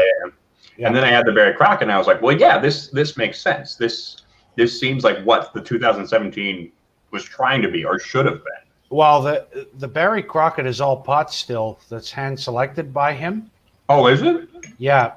Whereas nice. the Very Rare is a combination of grain and pot still. So it's basically Ireland's Johnny Walker Blue. Yeah, sure. And it varies from year to year. The last year that I enjoyed was 2016 up until 2019. I skipped out on buying a 2017 or 2018 because I'm like, they're fine. There's nothing wrong with it. It's just boring. Right. And the 2019 has some of the oldest stuff that they're ever putting into a Very Rare. I think up to 34-year-old stuff is going in there. Yeah. That's something. Yep. Because I was going to say, yeah. What are the upcoming things coming out of Irish whiskey that you're looking forward to? Because you're the man with your ear to the ground. I really want to see what Blackwater do because when you read their blog about the pot still, those oh my guys, god, I need to do an episode on that. Oh my god, yeah, those guys dissect the pot still like no other people on planet Earth. They're my kind of nerds. Yeah. I also Waterford because let's see what they do. Let's see if they really become these mad buggers of terroir, right? Right. Oh yeah, with all the farmers they're working with and all the fields. Yeah. And I also really want to see what Middleton does with their Method and Madness range because they just came out with a cherry wood finish pot still and an acacia wood finish pot still. Yeah. And I've read that they're planning on doing a double distillation pot still. Ooh, that's kind of neat. Yeah. So, I mean, there's some great things that are happening that I really want to see come to fruition and see what they're like. Yeah. I think they're going to be great. Sure. I am very interested in what Blackwater's doing. I really like that in that blog where they it's the Stolen Heritage series. Did you read that one? I have. Where they just stuck it to Middleton and Pernod Ricard. They did. Man. I get their argument totally. I think in 2012, it was 2012 when the technical file was published. Yeah. Middleton at the time were the only ones doing pot still. Right. They basically kept the style alive. Okay, fine. If you're the only one doing it, then maybe you get a little bit of extra pull on the rules or whatever. But now they need to revisit it because Kilbeggan has that rye out, which is essentially an historic pot still. Right, like an 18th century or 19th century style pot still. Exactly. Mm-hmm. And speaking of which, I'm going to drink some of that. Okay, cool. Yeah. And you've got Blackwater, you've got other distilleries getting into the pot still game. But like Dingle and Teeling, they're playing by Middleton's rules right now. Right. Like the Teeling pot still, there's no other grain content in it. It's just 50-50, malted, unmalted. Right. And when you look at the use of oats historically in Irish whiskey, it would be great to see what 30% oat would do to a pot still. I'm sure it would make it much rounder, much richer, creamier. Oilier, I'm sure. Yeah. The mouthfeel would be completely different. Exactly. Mike Lizak's got to head out. Thank you for tuning in, buddy. I don't know if we'll see you later, maybe. Well, and I think that's the thing. I get that, because me and my old man have argued about this a little bit, and me and Whiskey Jason have also argued about this a little bit. Like, I understand that people want to have a high standard and keep things to a standard in order to ensure quality product for people who expect a certain kind of product. I think the issue is that Middleton, it wasn't just that they were the only one making pot still. It was also that you had a ton of influence because of foreign investment, because you were owned by Pernod Ricard, because you're the biggest thing on the planet. Basically, and the argument was, we kept the style going. Well, yeah, you kept the style going because of all this misfortune and a civil war and the trade embargoes and everything. Yeah. A trade war. You didn't do it out of the goodness of your heart. You did it because like you were the only game in town. Yep. So it's a little presumptive of them to be like, we are the historical standard bearers. I think of it as like, this is something I've been thinking about. Like, what if like in America, like suddenly there was only one company who was allowed to make hot dogs, and they told everybody else, you have to make hot dogs exactly our way, and you can't call them hot dogs unless you make them our way. That's right. That would be ridiculous. Well, and if they really want to claim to be the historical standard bearers, drop the grain from your whiskey, because historically, when you bought a bottle of Jameson up until the 1960s, it was all pot still. Right. So that argument doesn't hold up for me. Right. Well, and the whole thing is that Middleton exists. They are a product of economic survival first and foremost. Yep. That is now trying to branch back into the artistic expression of whiskey. Yep. And I mean, for a long time, they were making the cheapest and most easygoing thing they could to survive. Yeah. Yeah. And that's fine. It's just like you don't now get to use your influence to tell everyone else how to express their craft. No, I agree. I think the Irish government needs to revisit that whole thing now. Yeah. Oh, for sure.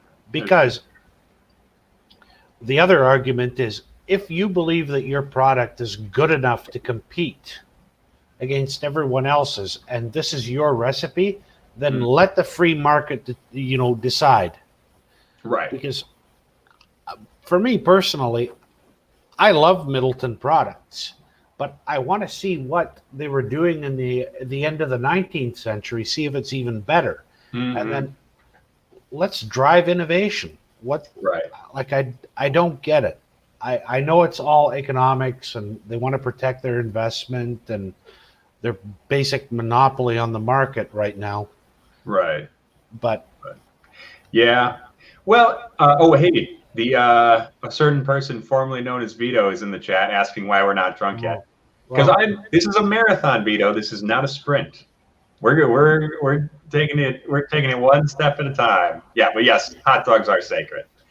Well, and I guess the other thing is, I mean, aren't you, if you go back to when people were defining what whiskey was, right? You go back to 1905, the Royal Commission on Whiskey Production. Yeah, I think it was. People, and all these Irish distillers were coming, and they were saying, well, we're only going to do pot still. Those Scottish guys who are using grain whiskey are full of shit. Yeah. And they were like, we're not going to tell you our mash bill, but we're definitely using a lot more than just barley. Like, we can tell you that much. So, like, and then to come through and be like, well, we're holding the standards. Aren't you kind of just shitting on these guys who came before you? Yeah. I mean, it seems disrespectful to the tradition of Irish whiskey. And it also seems like disrespectful to what Irish whiskey could become. Yep, I agree with you. It definitely has to change. And even though Barry Crockett is one of my whiskey heroes, I love the fact that Blackwater singled him out Yeah, in their blog. yeah. Dismissive about the effect of oats, and they were like, I know. Give me 1 second. You're still going to hear me. I just got to kill the camera for a moment. no problem. Erica wants to run through. She doesn't want to be on stream quite Okay. yet. Erica? Oh. Yeah.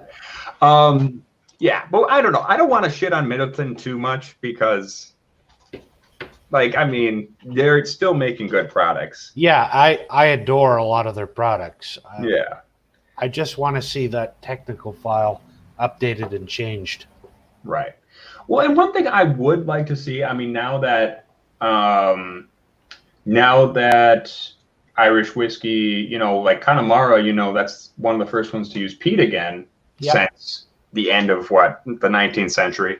I think, like 1891 or something like that. Yeah.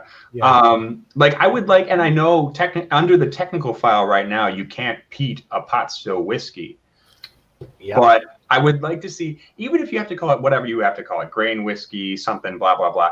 I would like to see someone play around with that and do a peated pot style whiskey, whatever you have to call it. Yeah, I was mentioning that last night on Matt's live stream, that would be a dream for me. Peat the malted barley component of it and stick it in an ex-bourbon cask for 8 years. Finish it off in sherry for a couple of years, and let's just see what the hell happens. Yeah. That would be a dream. Good. Yeah. And I'm not exactly sure why they put that rule in place in the first place. Do you know? I don't know, but I suspect it also has to do with, again, Middleton and Pernod Ricard and the fact that they don't peat anything, and yeah. Yeah. Yeah, I don't really get that. But I do enjoy going through the Irish whiskey technical file and seeing how they define things. I think I do appreciate that they defined grain whiskey as like double distillation for like even grain whiskey.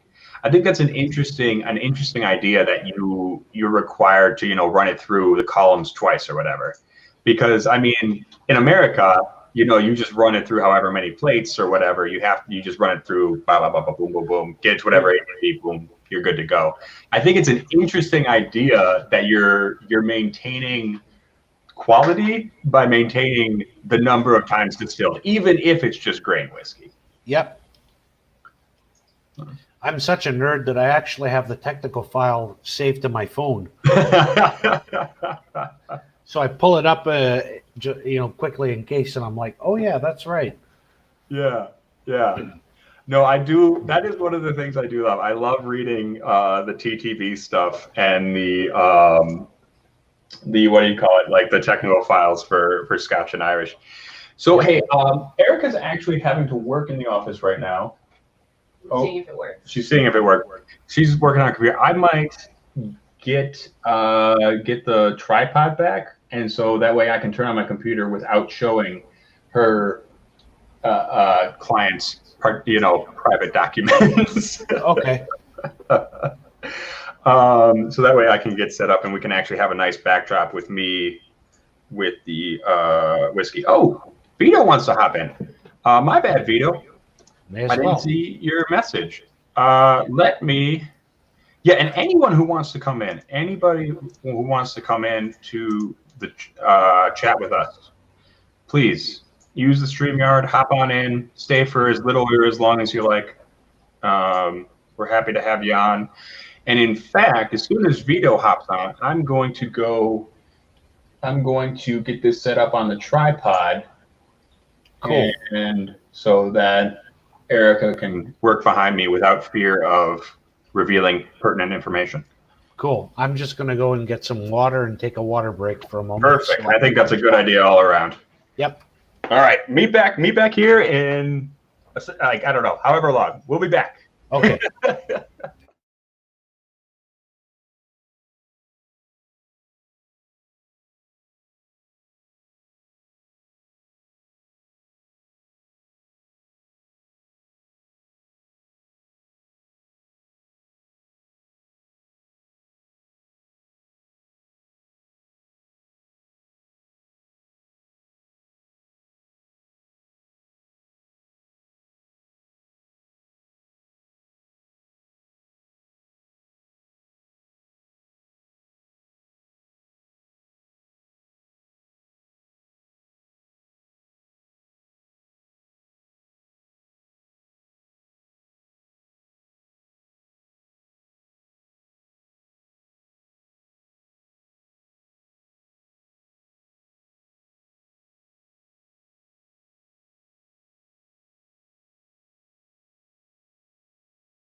Oh, this is Look at that. howdy. Hi. How's everybody doing? How you doing, Dan? Good, good. How you doing? I'm doing well. Sorry if you were waiting a minute. I was trying to get this set up. We're I'm pissed. we're doing it a little funny today. I was hoping I was going to be able to use the laptop to make this work, but unfortunately, This is I the can't first hardwire time. that, and the internet is just not being cooperative. So we're doing it like this. This is the first time I have streamed from my phone. In fact, I didn't think it was going to work for StreamYard, but here we are. You know, it won't let you host from StreamYard, but it will. It'll let you do like join a stream. Oh, that's good enough. Yeah, it's weird like that. I mean, it works. It works. It's just you can't host. I think just because they don't want to take the risk that cell phones are just they don't have the capacity to do it. I guess fiddle with this camera a bit. Sorry, everybody. I have a producer and an internet genius to handle that stuff for me. So 'cause we're professional, okay? So professional. We have an on-staff producer. You're looking like a real masshole today with the Celtics jersey and the Yeah. It became a bit of a tradition. My cousin gave me a hard time. He was living in the south at the time, in Ireland. Now he lives in Dublin. But he gave me a hard time. What's up? Sorry, I've got, as you can imagine, many duties going on here. Dude, I would believe it. We've had enough hardcore ninja injuries, so take it easy. All right, you got it. You got Hardcore it. ninja injuries. Yeah, my kid's been kind of going bonkers, and I've been letting him go bonkers because we do go outside and everything, but he still doesn't have the opportunity to run around and play like he does at school. So Right. yeah, he's rocking and rolling. He almost rolled his ankle. Had a bit of a scare there, and it hurt, but he's all good now. Look at this guy. Look at this guy. Can't get Wow. That's strength. Good to see you, man. How are you? Happy St. Patty's Day. Who is this? this? Nice. Who is this? Is this the? I feel like you haven't been on any streams in a while. Is this your? I don't think I've been on a stream since we did the burger episode back in January, I think that's what it was. Man. Yeah. Oh man, it has been a minute. So welcome. Thank you. Thank you for coming on. The No problem, somewhat Vito-esque man. Slightly Vito. You know what it is? It's the present situation has allowed me time now. So I actually have a bit of time. I'm half doing work, half on here now. So because we have to work from home. So there you are. Cool. Well, happy to have you on, man. yes, thank you. Cheers, Donald. Cheers. That's the first time we've been on a stream together. Indeed. Yeah, Donald. Nice to meet you, so to speak. See Yeah. your face. Attach the face to the Yeah. To whatever the it's name. called. Yeah. To the name. Yeah. This is as good as it gets for meeting people these days. I know, right? Yeah. I still have to go to work though. Oh, do you? Yeah, because I work in supportive housing for people with schizophrenia. Yeah, so that's definitely a thing Hey, that needs to happen. That's a very noble profession, Donald. Yes. Thank you. And it's been challenging to say the least. I believe it. Yeah. Yeah, I can imagine. I have a very good friend with schizophrenia amongst other things, and it's some days are good, some days aren't. But it's I certainly know the turmoil that's surrounded in dealing with that kind of stuff, and that's why right away I said that's very noble of you, because it takes a lot of strength and patience and understanding. Yeah, and sometimes you get home and you're just like, I don't want to see people just. Yeah. Yep, I absolutely. Thanks, man. So good on you for that, and thank you Yeah, for. cheers to your profession No, Yeah. thank you. and your dedication. Yeah. So, Well, I normally could never even think about having a beverage. Oh, great. Yeah, stay away from mom. She's working in there, dude. Oh, the little ruffians are running wild. yeah. Oh, there's one now. Hey, back up. Sub-Zero running around here. not a Sub-Zero. I'm making goggly Oh, okay, all right, okay. Oh, my bad. He's not Oh my Sub-Zero. god, that's so cute. It's very specifically not Sub-Zero though. Yeah, no, yeah. I guess he had a copyright infringement warning sent to his email, and he's no longer allowed to say he's Sub-Zero. Oh, it's cute. So what have you got, poor Ed? So I was just saying, I rarely ever get the chance to have a pour at this time of day. In fact, many days go by where I don't have a pour at all. But right now, and I'll try my best. I know this camera's brutal, but I'm gonna have some Writer's Tears single cask cognac. Nice. It is actually very nice. I really enjoy it. It's at 46%. So okay, you show me. Which for a single cask is usually in my. I'm watching, Guy. I'm also talking, sweetheart. Okay. Impressive. impressive. If your hand slips, you're gonna beat it on the hard ground. Dan, tell him I say hi. Hey, Vito says hi. Tell him other Vito says hi. Yeah. The real Vito also says hi, the tall one.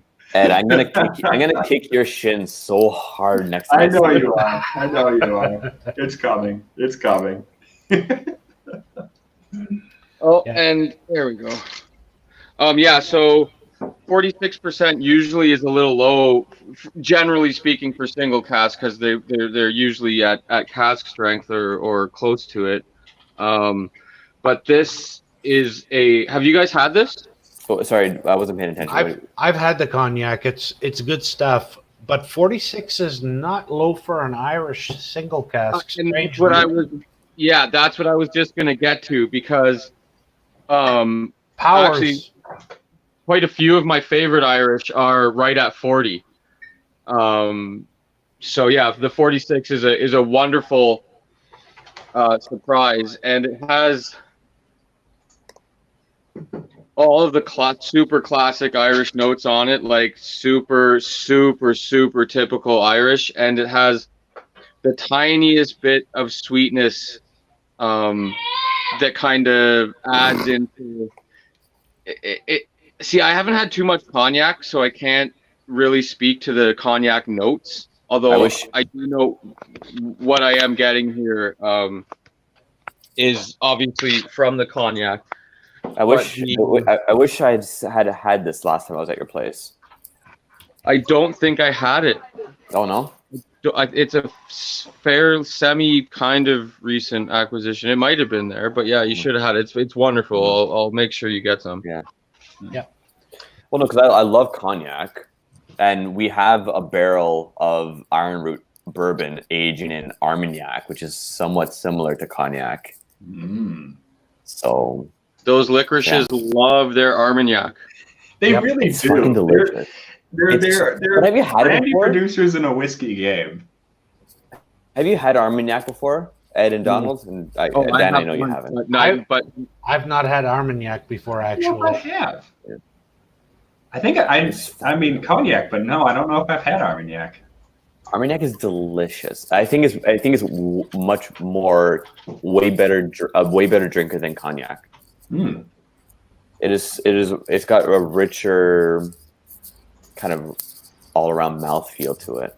yeah, and that's all the finish on this. It's basically your typical Irish, very robust notes on the just like a buttery biscuit base. Sorry, that MasterChef song. And then at the end, that cognac, it's like a very dry wine finish. Yeah, well, that's essentially what it is. Experience with cognac, but it's a very dry white wine finish. And it just works so well off the end of the classic Irish. Definitely. I just want to say one thing. Buttery biscuit base sounds like if G.I. Joe made a cooking set. If you look up MasterChef Buttery Biscuit Base, there's one of those YouTube remixer guys called Swede Mason. And he did a song called Buttery Biscuit Base with the edits from MasterChef, and it's good. Like if you've had, I don't care who you are, you had a beverage or two, or maybe a little puff or two, if that's legal in your area, of course, you will absolutely enjoy that video. You'll have a laugh. You don't even have to have seen or know what MasterChef is to laugh at that one. Nice. You Canadians and the devil's lettuce. with your jazz cigarettes. You know, I was just looking at, because the only Riders Tears I have in the house is just the regular old copper pot. Yep. That is, I forget that's at 40%. Yeah. Mm-hmm. That is crazy to me. But do you feel like it punches above 40? Yeah, I really do. Really? I I don't know if there's just something about Irish whiskeys that they seem to hold up better at a lower ABV, or if I'm just biased, but I really love this Writer's Tears. And I think the same can be said for West Cork. I'm trying to remember. West Cork. I was actually looking at a that's- bottle.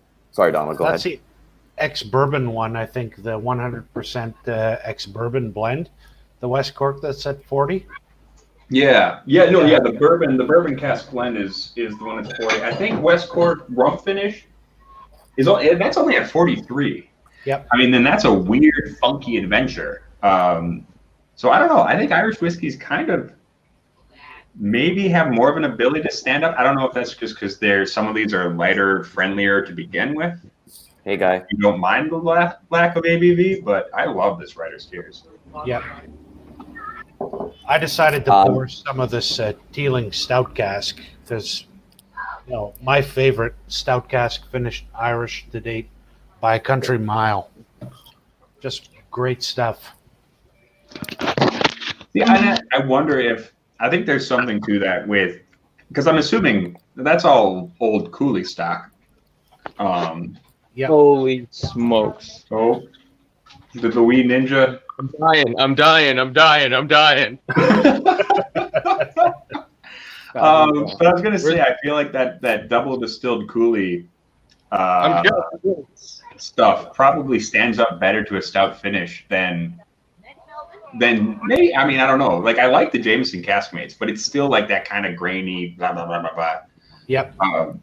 I would imagine the Teeling would stand up better.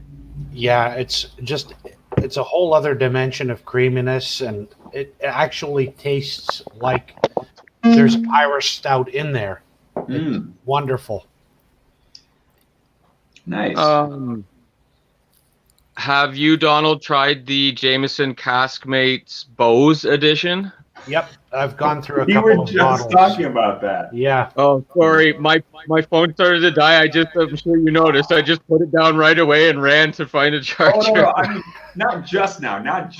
I mean, like, just like a little while ago. That was one of the first drinks I had on stream, actually.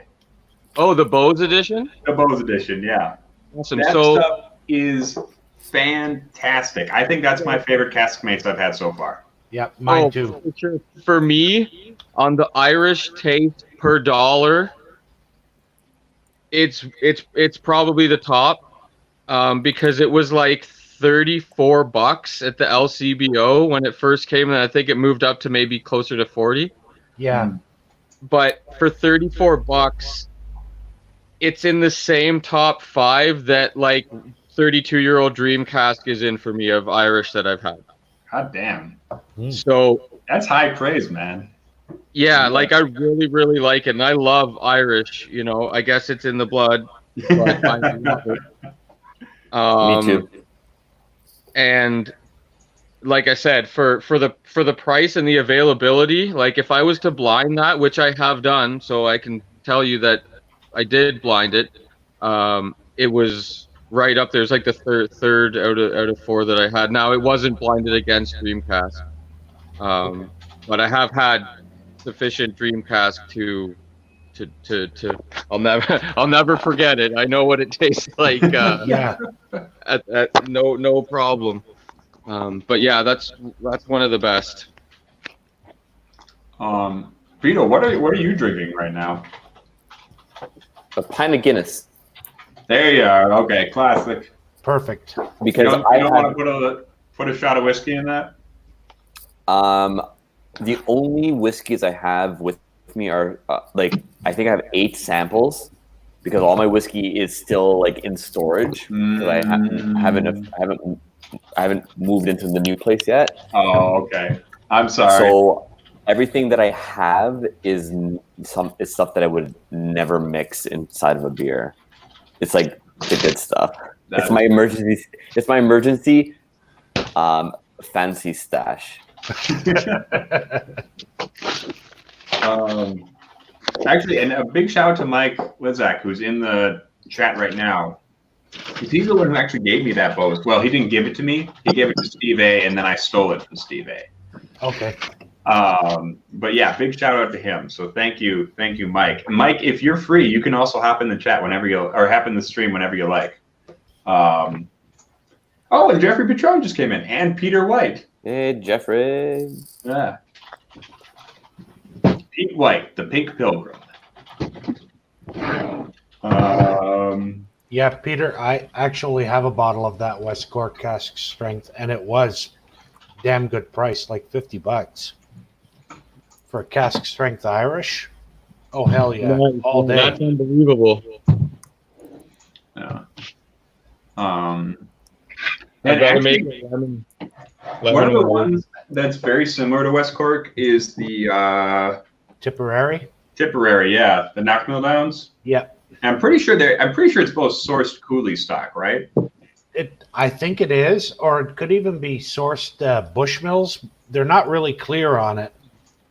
Yeah, I was wondering because I mean it's single malt, so I wouldn't be surprised if it was Bushmills, but I was wondering if that was Cooley because it really did remind me a lot of the what do you call it?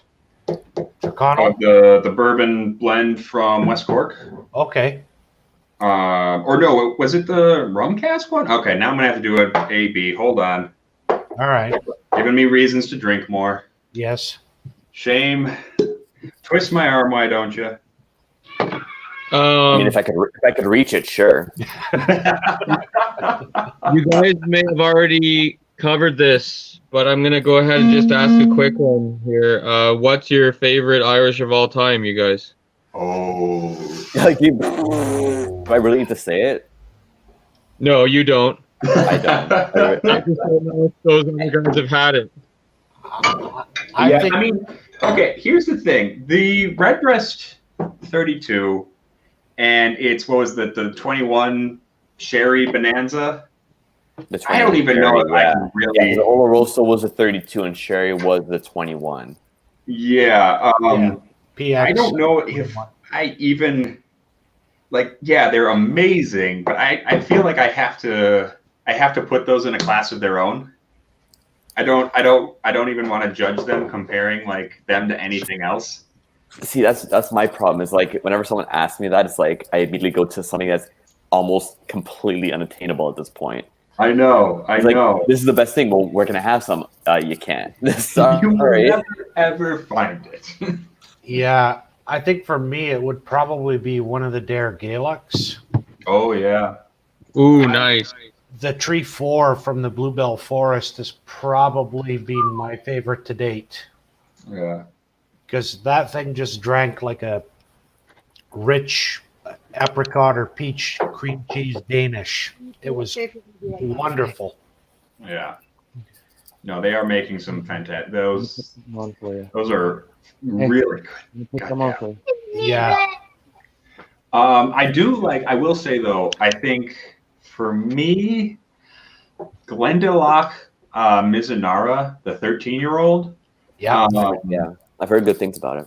It's like I'm torn. I'm torn between like because I do the Gaelic is fantastic, but like at the same time the Mizunara is so far and away different from every other Irish whiskey out there right now. Yeah, I've got a bottle on hand right now. Yeah, and I feel like just because of that, of how different it is, that's the one I lean to as my favorite, excluding Redbreast. Yeah. Craziness. I think for the money, for me, it's got to be the Powers John's Lane, because as an all-arounder, it's just fantastic stuff. For sure. I don't know. Do I wait? I think it's the Three Swallows is the one I really like. Now I can't remember.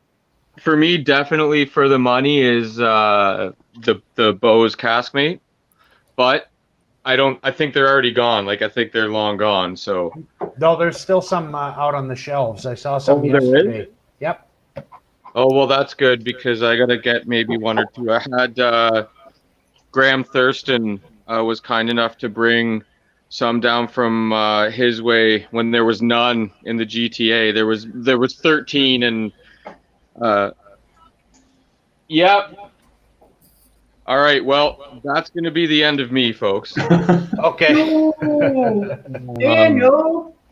So I'll probably pop on the chat, and who knows, I might get the opportunity. If he sits down and starts rocking a movie, I'll join you again. But until then, Sláinte, happy St. Patrick's. Everyone, be safe, be healthy, and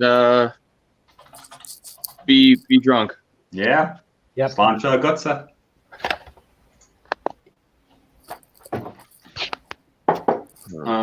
All right. Oh, and stay rotten. That's what I'm supposed to say. Charles Ashford, he just says, "Stop twisting Vito. That's not his arm."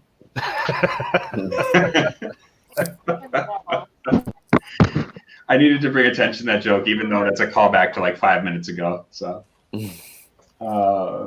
So Ed, this is your favorite powers? The three swallows. Yeah, or the three swallow. What is? Yeah. No, that is because if I remember correctly, that's what it's. Their pot still ones are three swallow, John Lane, the Lane, and Signature, which is now discontinued. Yeah, no, I do like the three swallow a lot. Okay. Yeah, that one's fantastic. Yeah, I really like the three swallow, but I prefer the signature over it. Just the bump up in ABV and everything, and I think it's a little bit older too. Oh, yeah. Now I'm wondering if I've had the signature. Maybe I haven't. Signature comes in the green bottle. I don't even remember. Yeah. If I haven't, I'm sure I'll hunt one down. I think we've got a ton of powers, a lot of old power stock at the liquor store right now. So. Yeah. Yeah, because they're doing the whole redesign of all the bottles right now. Well. Oh, also speaking of liquor store stuff, we just got our shipment of Ardbeg Black committee release in. Wow. And I was trying to get a bottle. The boss said no because we only got like 2 cases in, so he's trying to give it to like actual customers, which is fine. How much is it where you are? That's the thing, though. It jumped up $30 from the drum last year. It's $160. And I think that's mostly tariff at this point. Which means it'll be about $3.50 Canadian here if it lands. Oh yeah, at minimum, minimum. Yep. Yeah, it's getting a little stupid. And like I totally tater out for the Ardbeg committee releases, like I do. But man, that is like, let's face it, it's the American government's own goddamn fault for putting the tariffs on it. But like that hurts, man. Yep. That hurts. But what are you gonna do? Yep. Hey Jeff, if you're available, you can hop on the stream, man. Anybody can. I'll put the link back in the stream, or back in the what do you call it? Chat. Let me do that real quick. I've got a weird setup right now, so forgive me. I was hoping to do this on a laptop, which would have made this so much easier. But instead, I'm doing this weird thing where the camera's over here and the screen's over there, and I'm drunk. So, yeah. Actually, Ben Eves just sent me some of my favorite green spot. Where is it? You're so nice. Ben Eves is too good to me. I really got to send him some stuff back because he's far too kind. Green spot Montelena Zinfandel cask. Yep. I've got a bottle of that in the cupboard too. Yeah. I had this one because I had this one and the red spot on the same night. And I was like, why would I ever pay for the red spot? Yeah. Oh, I got the Corona.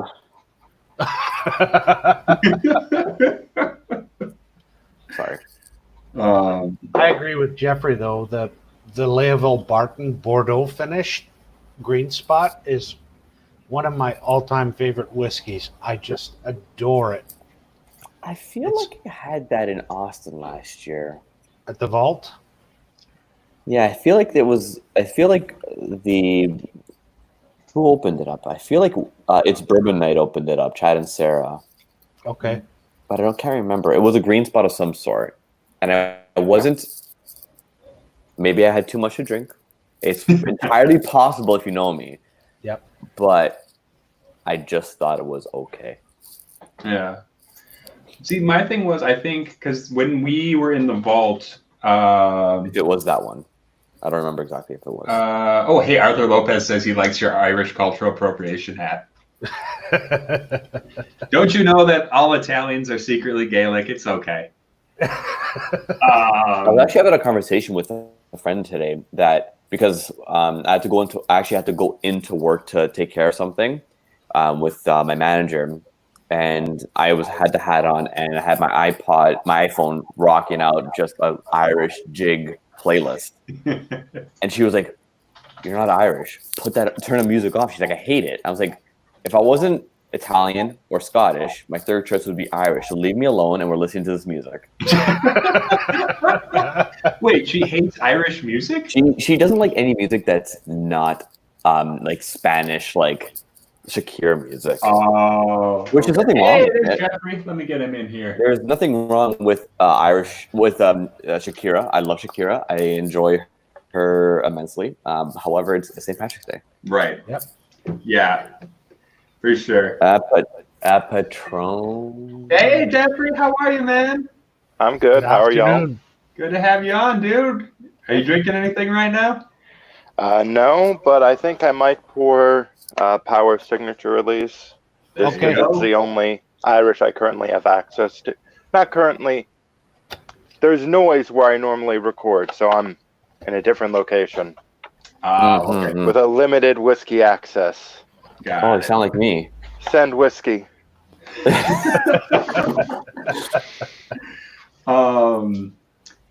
Yeah, but what were we talking about before we started talking about Shakira? I don't even remember. We were talking about. Yeah, because when they opened up the secret case thing, the lockup, they had like the whole green spot finished range in there. Yep. So I got to taste through a bunch of it. For me, what was it? The Leo Barton one? Yeah. You lost out to my Really? thing, Montalina here. Okay. Yeah, for me, that's my opinion. But Yeah. I've also gone with some Power Signature because why the hell not? there you are. Dan Hayes says the Dropkicks are streaming a concert tonight. Nice. Yeah. See, my thing, like, Gaelic Storm always plays a concert every St. Patrick's Day. They're here in Milwaukee, which I think is because like we're probably like their biggest market for them. So they're always here. But I bet you they canceled it. There's no way they're playing tonight. Sorry, who's not playing? Gaelic Storm. Yeah, no, they're definitely Yeah, no, they're definitely not playing tonight. But which kind of sucks because like that's kind of a Milwaukee tradition. But yeah. But yeah, okay. I was just doing an A/B Tipperary versus West Cork. So this is the 10 bourbon. This is 12. This is the Knockmill Downs. Knockmill Donna, as they say. Yep. So this one is the 10-year-old. Like it definitely doesn't have the funky, weird bitter sweetness like the West Cork does because of the rum finish. But I swear to God, I don't know where they source these from, but I'm pretty sure they're the same distillery. Probably West Cork then. Well, and that's what I was talking to Whiskey Jason about. I was saying West Cork probably sold some stuff to Tipperary. Well, they've created some other stuff like the Pogues whiskey as well. It's Yeah, West Cork. but he was saying he doesn't think the West Cork stuff would have been old enough to sell to Tipperary at the time. So I'm wondering, does that make it Cooley? It probably does. He might have a point because I'm trying to think when West Cork actually started making their stuff. I think they started making it in 2011 or 2012. Yeah, so they would have been. This would be just a year or two shy of that. Yeah. Yeah, I don't know. I want to figure that out. I want someone. I mean, I know they can't because they're contractually obligated, but I want someone to tell me where the fuck did Tipperary whiskey come from, and how? Like you guys got to make more of this stuff because I really like it too. Have you had the watershed expression yet, Ed? I have not. It's pretty damn good as well. Pretty solid stuff. I Nice. think I may like it better than the 10. Oh, okay, nice. Yeah. Yeah. Who else? I'm excited also for who is it? Sleeve League. Okay. Yep. I know they've got some stuff coming out. I mean, I think they just started putting down barrels, but I'm excited to see what they come out with. I also love them because they have a name that Erica has no idea how to spell. The other one I'd like to see because just because they're connected to the Teeling family is Great Northern. Oh yeah. Yeah. Wow. I think they would be really good to have try stuff from, because it was the senior Teeling that opened up the distillery. I think Great Northern. Right. Yeah. Yeah, I'm trying to think. Does the North have any good distilleries opening up right now? I'm Because sure. I feel like a lot of it's been in the Republic. Yeah, there's a few. I know that, of course, you've got Dunville's in Belfast putting out stuff, but I can't think of any others. I know there's a few, but their names elude me at the moment. Yeah.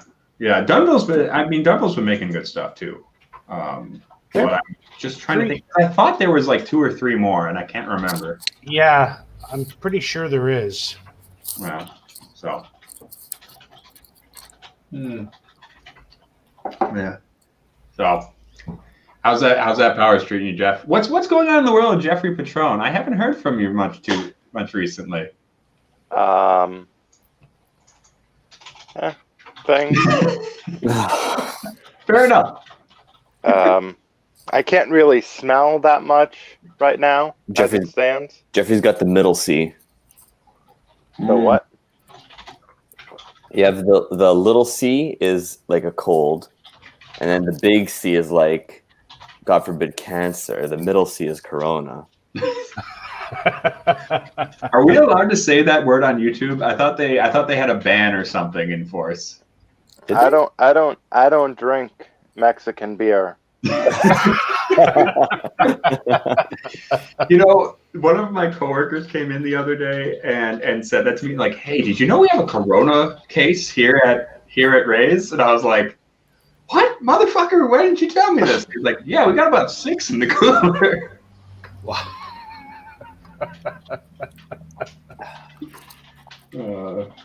So to answer your question, Ed, there's actually Killowen is another one in Northern Ireland as well, and I think they just put out their own direct flame fired copper pot distilled stuff.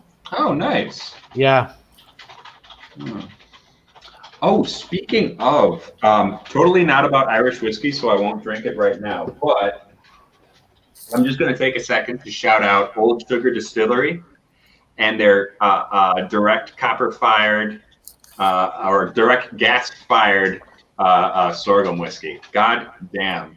I think they're the first one in Wisconsin to do a direct-fired still since, like, Prohibition. So, wow. Yeah, it's pretty cool. Yeah.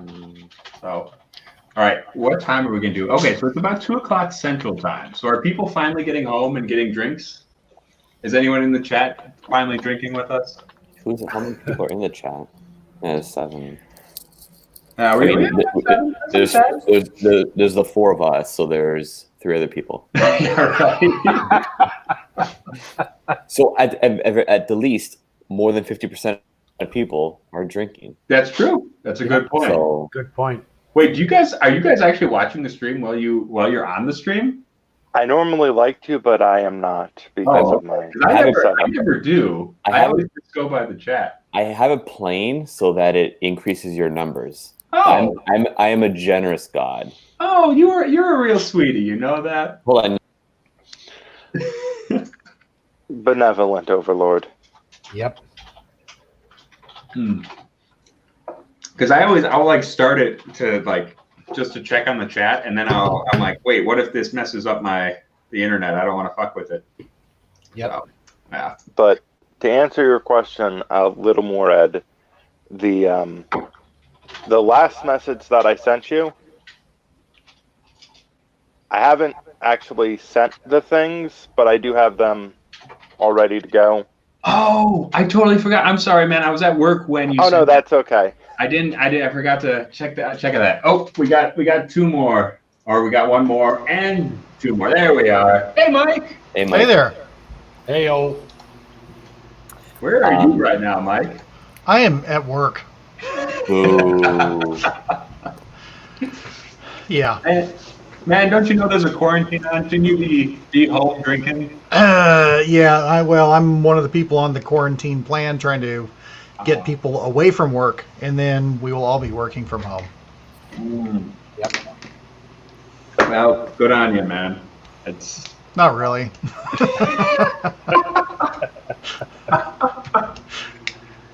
oh shit. Seriously, I got to work and I thought, I should have brought the Jameson cold brew. Right. I completely missed the boat on that one. Yeah. Actually, got some of that right here. Oh, there we are. So before I accidentally exited out of the stream, I was gonna say like, yes, I have the thing playing, but at the same time, I have liked the stream as well. Oh, look at you. So here's a reminder to everyone watching: Yeah. subscribe and like. Yeah. Yes. If you haven't already, please do. Yeah, we actually I was surprised. I was thinking we were going to have like one person on the stream. We actually had like 14 at the beginning of the day, and I'm thinking probably by the evening we'll pick up a little bit more again. But yeah, I was figuring no one would be on this stream with me, and it'd just be me talking to myself for a full day. So this is actually going way better than I thought it was. Cool. You should have done all the extra work that I did for our subscriber stream and lost your goddamn mind. I really, literally, we finished that stream and I had to take a 3-week break from doing things that I was like, this took way too much effort. Well, yeah, because you actually tried to like organize it and have time slots and. Well, yeah, 'cause we were trying to get like Jesse from New Zealand and Roy and a bunch of people from different time zones in the stream, and we're like, when can we start? When can we do this? When's people free? Because it was like a Saturday, so it's like I didn't want to intrude on anyone's thing. This is a much easier, was laid back. But had people not be free, Right. you'd be having to talk a lot. Oh yeah. Yeah. I think I'm pretty good at that. I'm kind of a loudmouth.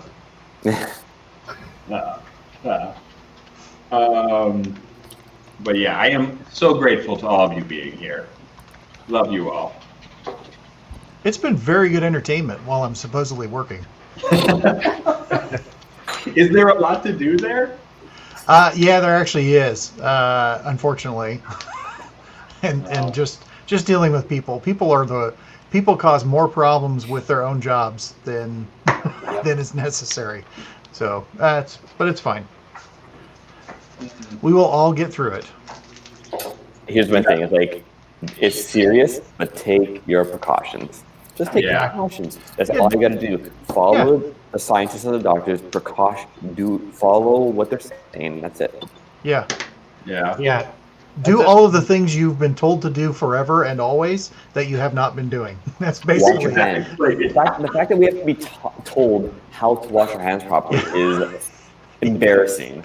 Yes. It's absolutely embarrassing. Yeah, it's really alarming because you go to the store, hand sanitizer's gone, but soap, there's lots of it. Oh yeah.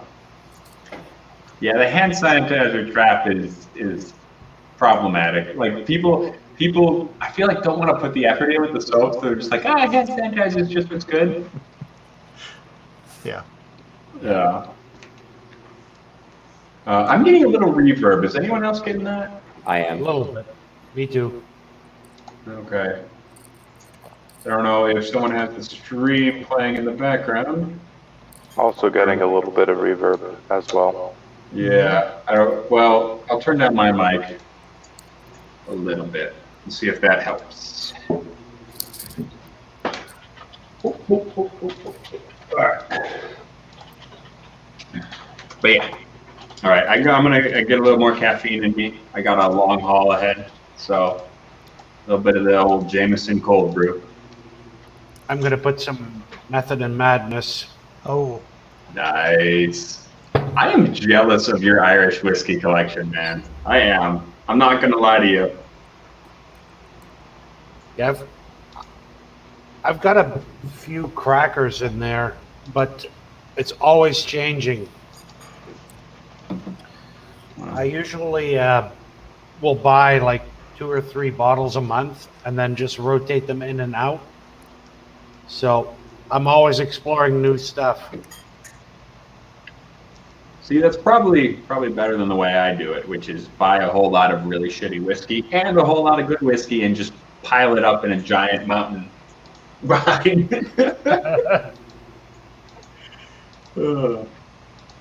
Yeah, I think this might be my favorite single grain to date.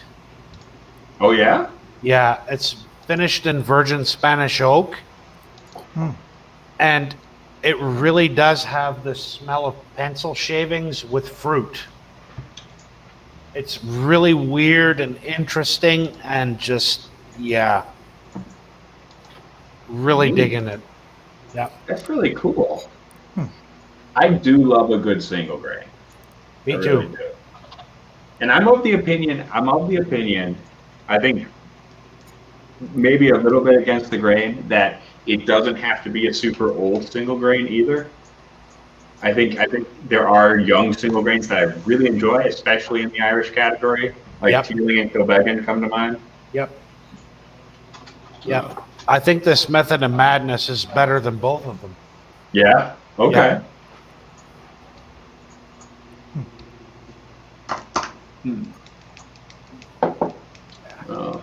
so Ed, what's your plan for how long are you going to try to do this today? Till you drop? As long as people are on the stream, I guess I'm just going to keep going. I think YouTube caps out at 12 hours. So I think like 10 o'clock tonight. No, it doesn't the cap. stream is going to end. It doesn't cap out, Ed. What was that? It doesn't cap out. It doesn't cap out? No. Oh. Well, I guess that's not an issue then.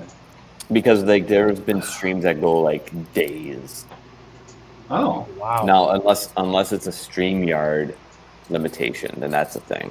Okay. Well, yeah, I guess we'll find out then, because yeah, I'm on StreamYard right now. So if the stream just randomly ends at some point, then we reached our limit. I think I've actually spent more time on a live stream drinking whiskey than I have at work in the past couple of days. Well, yeah, because you were on for the 4-hour one last night, right? Yeah. And now you're on for the marathon here. Oh, so good. I don't know how Matt does that. I don't think Matt sleeps. I think he just pops in a couple more duratanium rods that fuel his mechanical frame. Yeah, because I've had chats with Matt on Discord, and I'm like, holy crap, it's like 5 a.m. here. And he's still going. And it's like 4 a.m. in Texas. Yep, yeah. The man is a machine.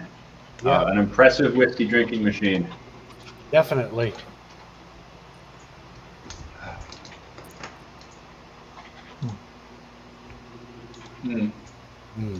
Yeah. Did we lose Jeff? Is he around? Oh no, Hi, I'm Jeff. still here. I'm just trying to set up a way to where I can watch the stream at the same time on my computer. Fair enough. Highly advanced technology at work here. So Jeff, I think Dan actually asked this before, but we're gonna ask you now. Favorite Irish whiskey? Go. I think I did already kind of answer did this. you? Yes, I can't say it. The green spot finished in Bordeaux wine casks Oh, is, okay, there we go. You did generally say that. speaking, my favorite. I'm sure the red breast insanity would immediately get to that favorite spot, but For me, I completely agree with you. I love that Leoville Barton. It's one of my favorites ever. I probably even liked just the red spot more than most people did for some reason. Okay. Yeah, what were people's opinions of the red spot? I'm curious. I can't remember. How much of your whiskey tasting knowledge is like that, Vito? You just, I don't know. Here's the thing: is like my memory is god awful. So on a good day, I'll remember stuff. But on a normal day, I remember nothing. I know that I probably had it. I just can't recall anything because here's the thing: is like I'm a terrible whiskey tuber. Are you a whiskey tuber though? Not anymore, but hopefully I can get back into it once I've settled back in. However, I like the interaction more than the whiskey. I'd rather have whiskey with someone and not focus on the whiskey as much as let's like be brought together by it. Have that as the catalyst. So like I could have like me, Brad, and our friend Adam shared a pour of a single bottle Talisker that tastes like banana. And that's all I remember about the whiskey. It was phenomenal. Brad still talks about it to this day. And if someone would ask me, Brad would have his opinion, like, oh, it was amazing. And I would just be like, I think it was okay. I can't remember it really well. Like, I could say, like, I remember enjoying it very much. But I remember the conversation we had much more than the whiskey. Mm-hmm. Cool. Yeah. So that's why I say I'm a terrible whiskey tuber, is just because I have to call upon my recollection of these whiskeys, and it's like I really can't. Yeah. Well, that doesn't make you a terrible whiskey tuber. It just makes you very specialized in what you bring to the whiskey tubes. You know, I'm nuanced. Yeah, exactly.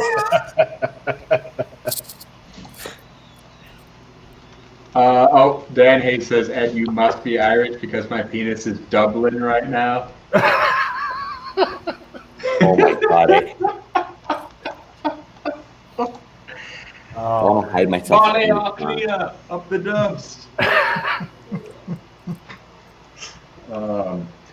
I have no relation to Dublin. I just root for them because Dubliners tend to be assholes, and I relate to that.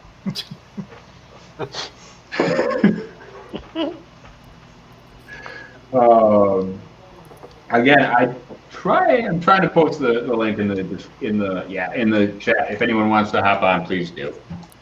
I'm just here. I'm gonna StreamYard can handle 6 at a time, right? Yeah, so we got one more spot. I don't care. Anyone wants to hop on, you just hop on in. Hop on in me. You know how it is. I think I'm done working for the day. I've been working for 45 minutes. A whole 45 minutes, huh? Yeah, I'm pretty much at my limit. Okay, I just had my first sip of Green Spot Montelena for the first time in a couple months. Still good.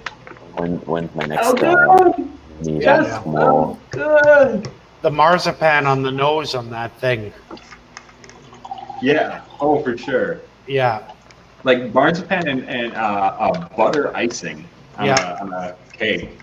And it also reminds me of like a red currant jam underneath there too. Tasty. Hey, Donald. Yep. So I had a question for you. It's been a long time since I've had it, but the Chateau Lavelle Barton. Yeah. That hit me.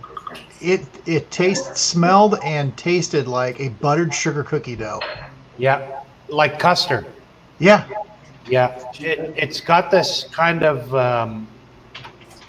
custard finish with lots of red fruit and then slices of cantaloupe on top. It's a really, really awesome whiskey. Period. Yeah. I wish I could obtain it again. That was a treat. I'm on another hunt for another bottle. I love it.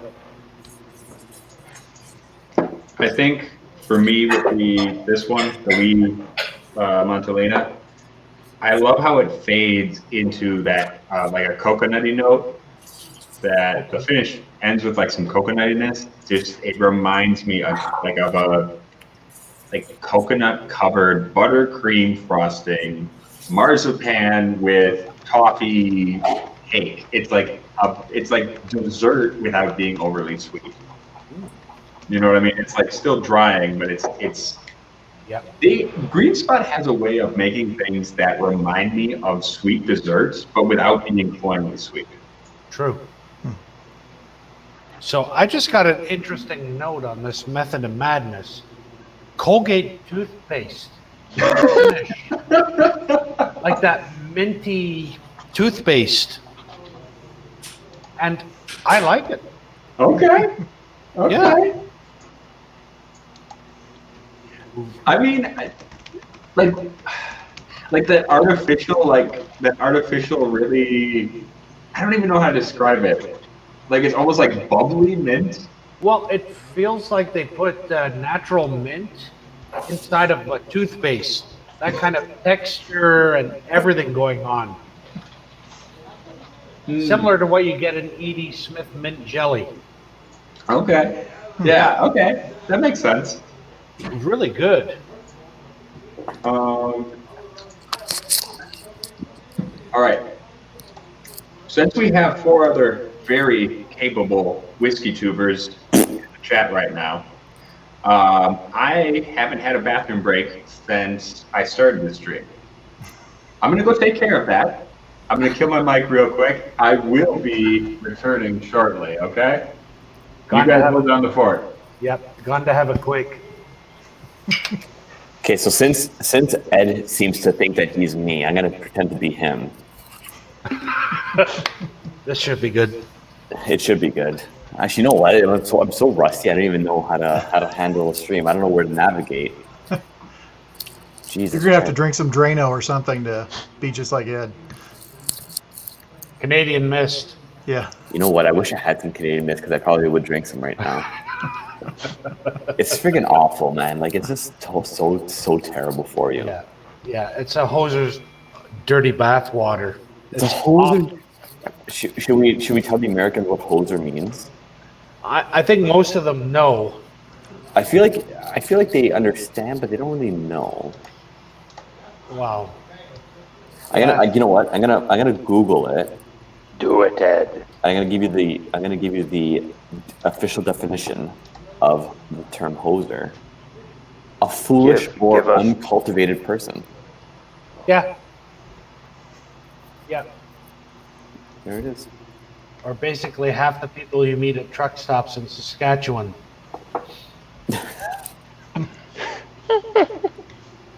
Oh boy. And yeah. So what do you guys got going on?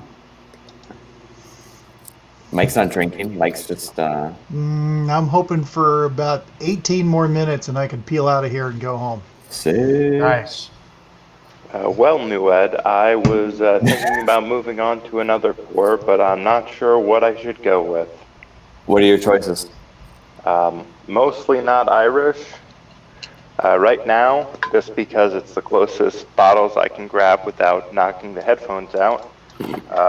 Westland Gariana Okay. and Pityvaic 29 Wow. are the two closest in reach. Besides all the whiskeys that are beneath me. Go Westland. Yep. Good choice. And I'm gonna respond to Jason Busey saying that I have a foot to go to be Ed. No, I have like 8 feet to go.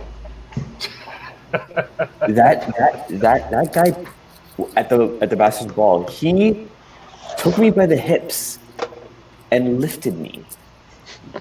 He is a gigantic human being that I don't. It does not make sense. He's like an orangutan. It shocked me.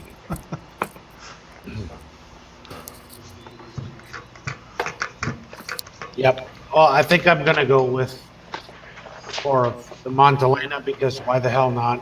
There you go. Yeah. All right, I am returned. He's returned. Oh, from look, his- Vito's back. Hey, Jason Busey is in. How you doing, Jason? Good to see you, man.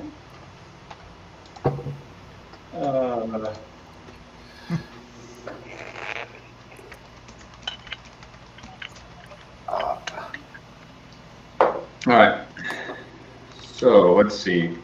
I feel like I ought to try to like drink a little bit of every single Irish whiskey I have, as long as we're doing this marathon stream. Yeah, if I did that, I'd probably end up in hospital right now. To be fair though, like I was saying to my colleague, like, it doesn't matter if we get locked down. We got plenty of food in here, and I've got enough liquor to kill a horse. So. Yep. Yeah, but whose horse are you killing? It's like the one from The Godfather.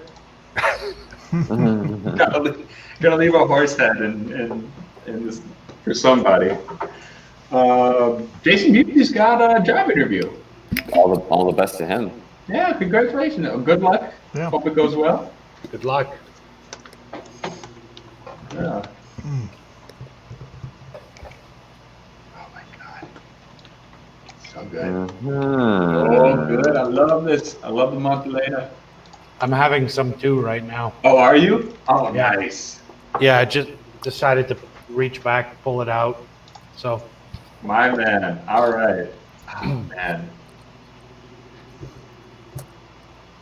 Like, and I mean, don't get me wrong. I like Quebec and I like West Cork, but coming off of those into this is just so much more full and rich and yeah, they're in a league of their own. yeah, for sure, for sure. Although I will make an interesting observation. I just had to burp, and after that Method of Madness, it's like I just ate a mouthful of pencil shavings. It's really an interesting and strange and weird whiskey, but I love it. See, I used to imbibe a lot of pencil shavings. I would smoke a bag of pencil shavings. Yes. No, but yeah, that does sound really good. Okay, Jason. Jason just brought up something. Connemara cask strength. Why was Connemara cask strength brought up from the Whiskey Crusade stream last night? Oh, because what happened was Daniel Whiskey Throttle came on, and he didn't like it. Really? Yeah, and it is weird. Okay. Like, it's like every chemical factory in Ireland and every tire recycling facility went on fire at the same time. Well, here's a funny story because, hey, Eric is actually sitting in the room right now. And what the surprise was I wanted to give her today was because she likes peated whiskeys. I wanted to see what she thought of this motherfucker right here. Oh, okay. Yeah. It's a weird and wonderful adventure. You either love it or hate it. And she's got her earbuds in right now, so I don't think she can hear me. But we're going to have her on stream later to talk about that one. Because here's the thing. She really loves the Matsui, which I have somewhere around here. And I had the Connemara, and it reminds me a lot of the Matsui from Japan. It's very much like a rubber tire fire. That cask strength, though, is every chemical you can think of burning in the smell. I've heard it described as a 1970s Mercedes lubricant.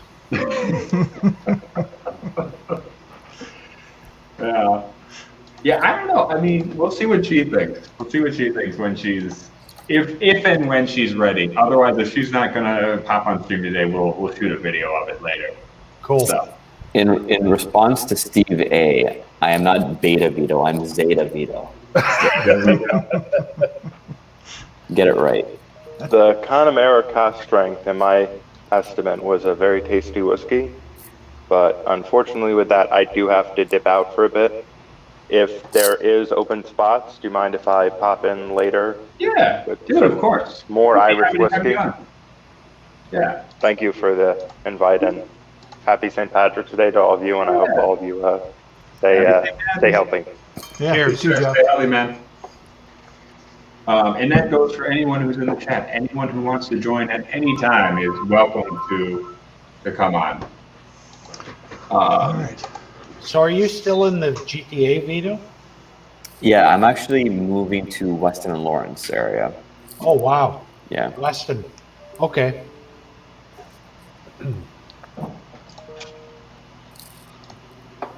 Yeah, so right now I'm actually in the area, just staying with some family until until my place is available. Okay.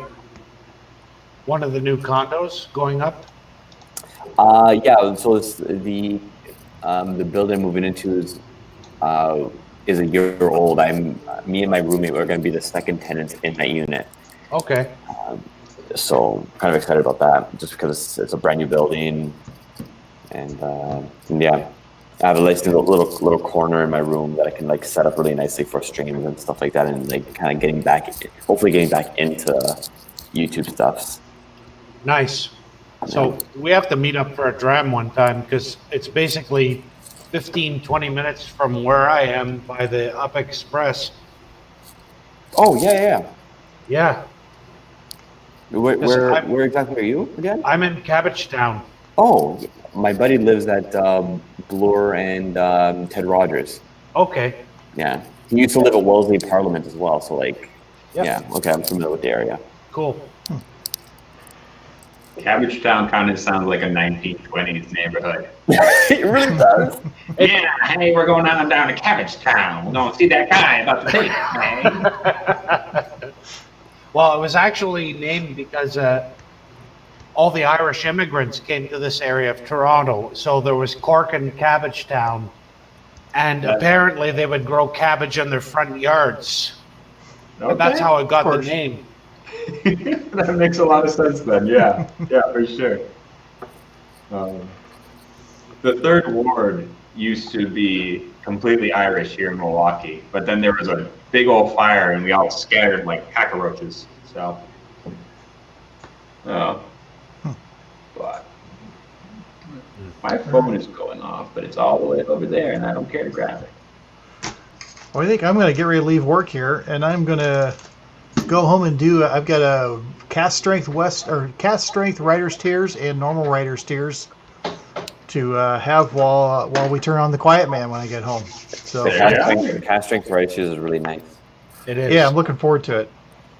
So you guys have a good St. Patrick's Day and stay safe and healthy. You too. You too, man. Sir. All right. And stay rotten.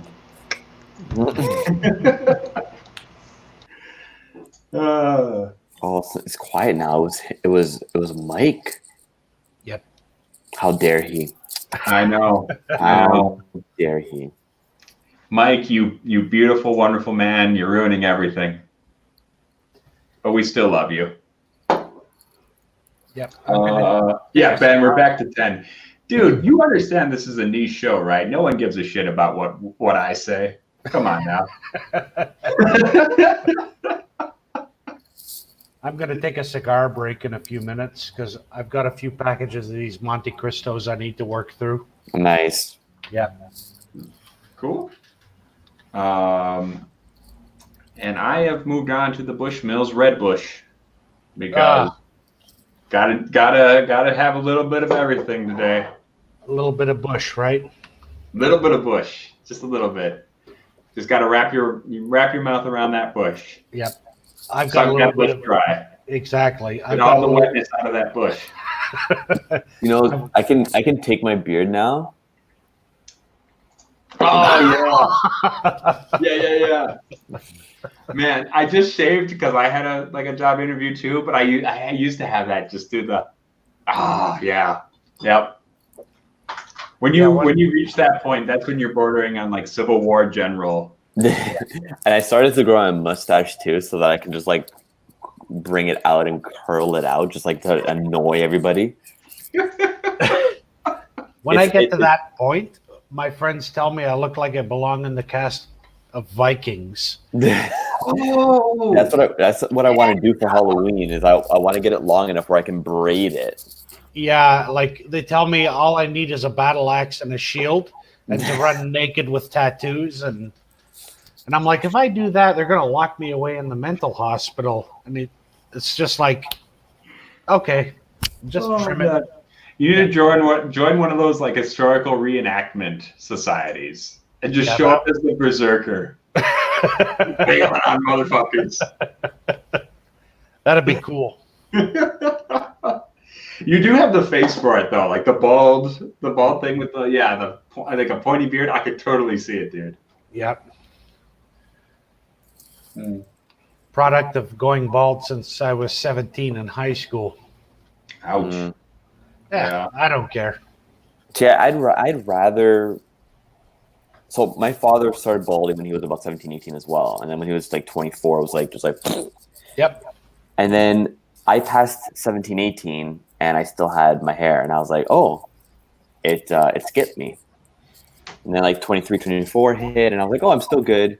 Then 24, 25, and I was like, oh, something's happening. 27 hit, and I was like, oh, well, it's too thin now up top. Like it receded enough, and it's like kind of like circular. Yep. Like it's like just a patch here and then a little bit of baldness. I was like, well, you know what? I'm fine with it. I have a shaped head. I'm just going to clear it. But I'd rather have gone completely bald than this because it's a pain in the butt to shave every 3 days. I agree. Like the whole head. I have to shave essentially my whole head. Yeah. Sure. For me, when it grows in, I look like Friar Tuck. Oh my god! Yeah, that's like the full circle. Yeah. The majority of the men on my father's side of the family are like that. They have just like the ring. I may as well get the brown robe, the staff, and carry around mead. Like, yeah, it would make a great Halloween costume if nothing else. It would. And you were talking about dressing up in drag, and I did that once with a girlfriend. I actually went as Margaret Thatcher, and she went as Charlie Chaplin. And I had the buck teeth, everything, and I had pantyhose on. I put a power, pinstripe suit, white pearl necklace with frills. I went the whole 9 yards. That's fantastic. Yeah, and she was Charlie Chaplin, so she had the gray pinstripe pants on. She had the tramp boots on with a bowler hat, everything. It was great. That's amazing. It was funny because, well, I don't know if for people who follow the channel, you saw we put out a video last night about trying to make a very non-sectarian all-Ireland channel, very inclusive of both sides of the community. And when I made that video, Erica came to me and was like, well, we can still make fun of Maggie Thatcher, right? Well, in my family, she's open season. Yeah. On one side, I've got working class Scottish people that are like Scottish labor, poll tax, fuck you, Maggie Thatcher. Mm-hmm. And then on the other side, I mean, they're all dead now. Kind of good thing they're dead. These ultra sectarian Ulster Unionists that probably, yeah. That probably would be huge fans of Margaret Thatcher, but I never really got to talk with them about politics, and it's probably a good thing. Yeah. Well, I think that's just something I wanted because I did a video, the Ballyhoo review I did in Gaeilge, and then or Gaelic for folks, and we got some instant dislikes on that one. And same thing with like our Redbreast one. And I was wondering, like, are we pissing off like unionist people who are watching this video? Which, like, and that's fine. Like, people can be pissed off, but like it was important to me that we just like be inclusive, no matter what political persuasion or what ethnic identity you are. Okay. You know what I mean? That's something that was important. I think for me was that, we're still going to make fun of Maggie Thatcher, but on this channel, like, no matter what political persuasion you are, no matter how you feel about a United Ireland, that we're going to show support for you, whichever side of the community you're on. And like my father's side of the family was all 100% Ulster Unionist. I mean, I made the admission one time, there was a black and tan in the family. Yeah. Yeah, and I mean, even my grandmother, God rest her soul, she was not, a bigot in any way, but she still had some pretty strong views on being, a unionist. Right. Yeah, my ma is the same way. Her folks are from a Glish down in Tipperary, and she's not pro IRA or physical force Republican in any way, shape, or form. But she'll be watching like The Crown on Netflix, and she'll be like, "Oh, I love these royals so much. It's too bad they're all English."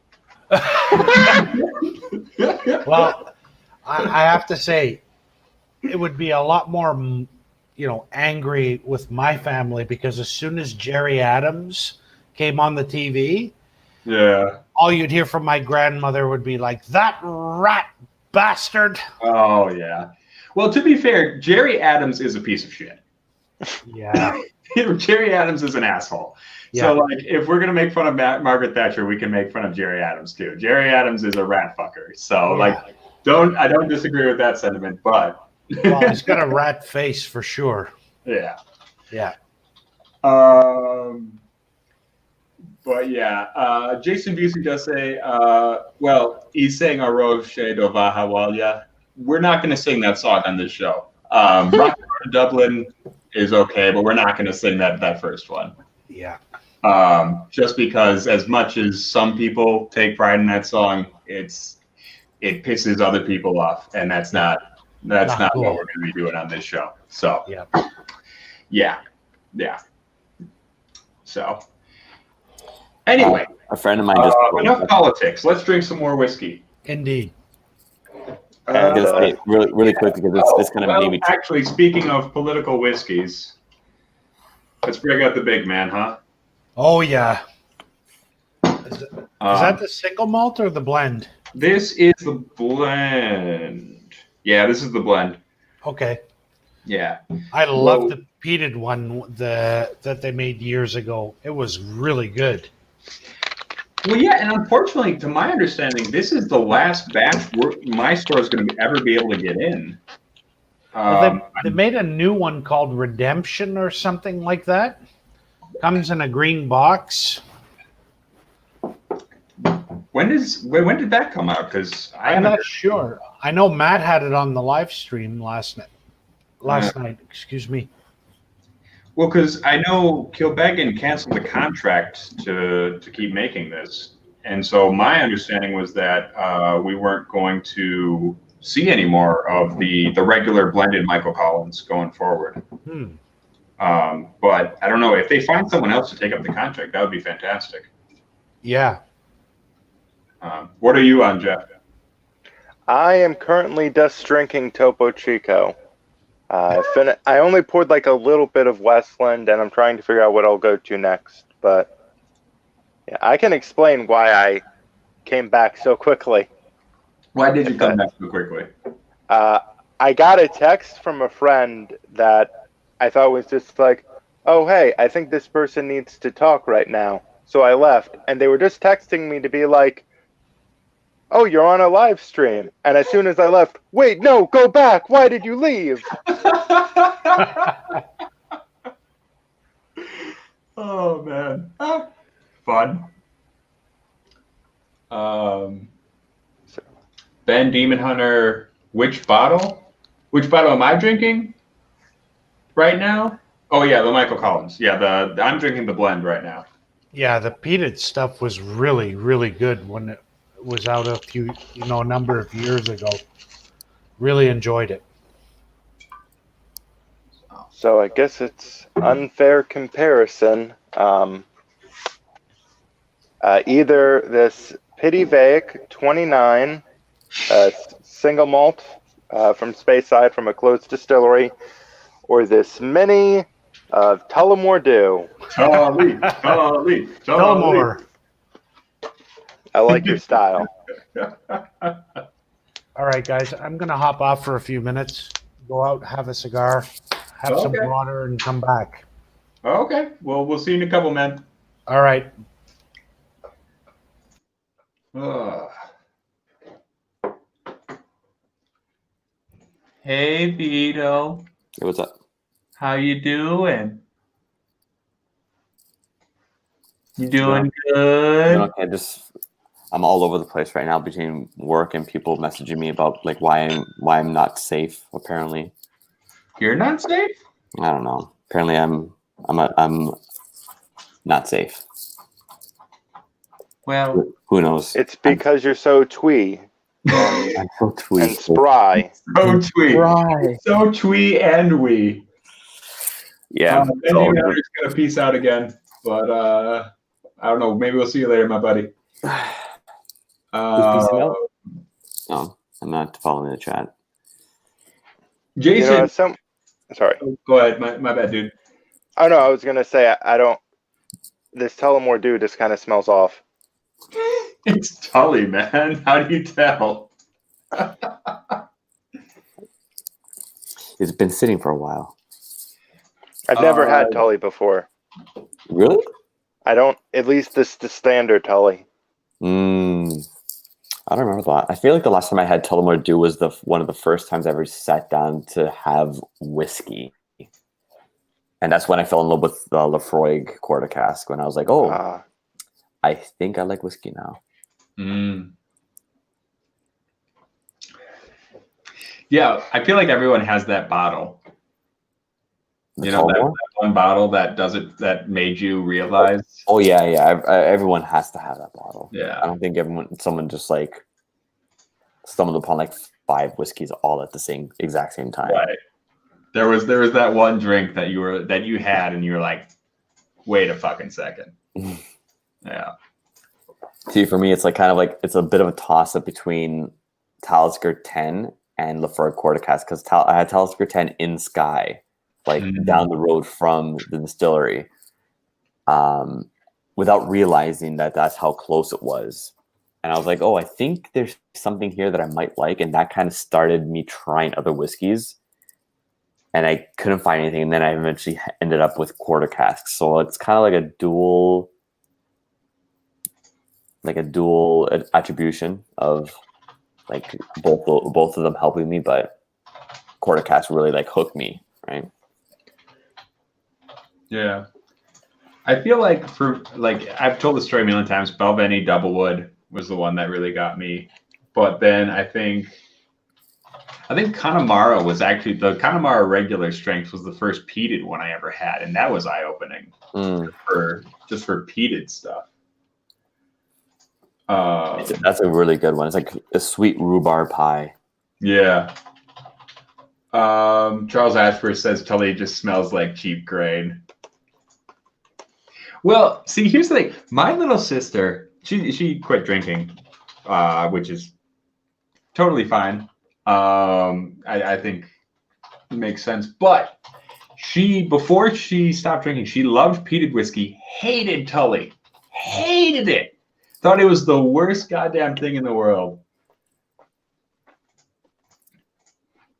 Yeah, and Jason, yeah. Well, O'Roche was originally a Jacobite song to welcome Bonnie Prince Charlie back, or what is it called? Charles MacCreagh Seamus, back to the islands. And the Irish Republican movement kind of took it and changed it and made it way, way, way more Irish nationalist, which honestly, I think it was kind of a mistake. I think they missed out on an opportunity to, kind of encourage pan-Gaelic association. But that was back when the autarky was going on. So we're going to avoid having that song on this show just because I don't really care to use anything that sectarian. So that is what it is. Anyway, how's that Tully treating you, Jeff? You know, not bad, but still, yes. Cheap grain is very much the smell. Aren't you glad I encouraged you to drink it? I mean, no. I was debating whether or not to include this as one of those few, but then I was just like, Nah, it's Ed. I think that'd be too much. You can too much quality. If you send too much quality to Ed, they might combust because they're so programmed for the horrible whiskey. My head would explode like in Scanners. Yes.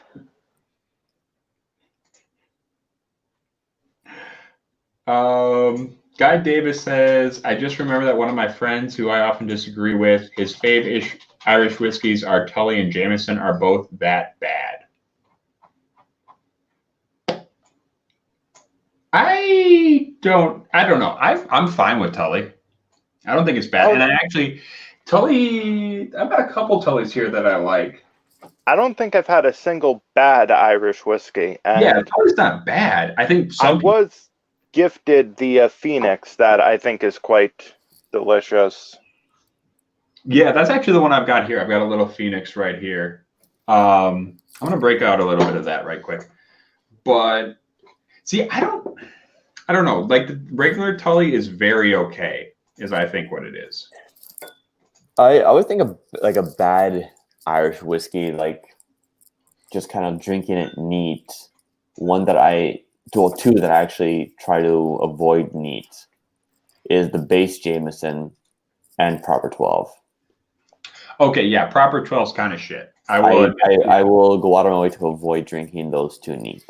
Yeah, that's fair. As like a shooter or something. Like if I'm at if I find myself at a young party, then sure. Yeah. Yeah, I don't know. I think Proper 12 is it's that very much funky young Bushmills taste that like every single sourced blended whiskey is doing right now. I feel like when it comes to Ireland and sourced whiskey, you've either got Cooley clones or you've got Bushmill clones. And Proper 12 is fully in that Bushmill, that like really young, grainy Bushmills clone category. I think that and Drunken Sailor is probably another one. This is not great. This is actually a single pot still too. This is a pot still whiskey, and it's really bad. I don't know what they did to this. Like, I don't know what happened to this one, but it did not turn out well. But yeah. I don't know. What do you think of standard Jameson, Jeff? It's serviceable. It's not something I would seek out, but I'm not against drinking it necessarily. But it's not something I enjoy. Yeah. I don't know. I'm kind of at the same place. I don't. Jason, you say you're heading out? That's cool. We'll see you later, bro. Bro. You can tell I'm getting drunk because I say the word bro. Brody Safa. Guy Davis, Proper 12 was really bad. Yeah. Proper 12 was not great.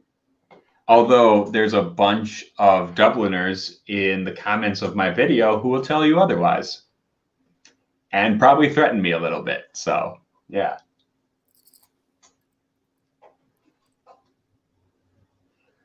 They were not happy with our I think that was our first review. Proper 12 was the first review we ever had on this channel.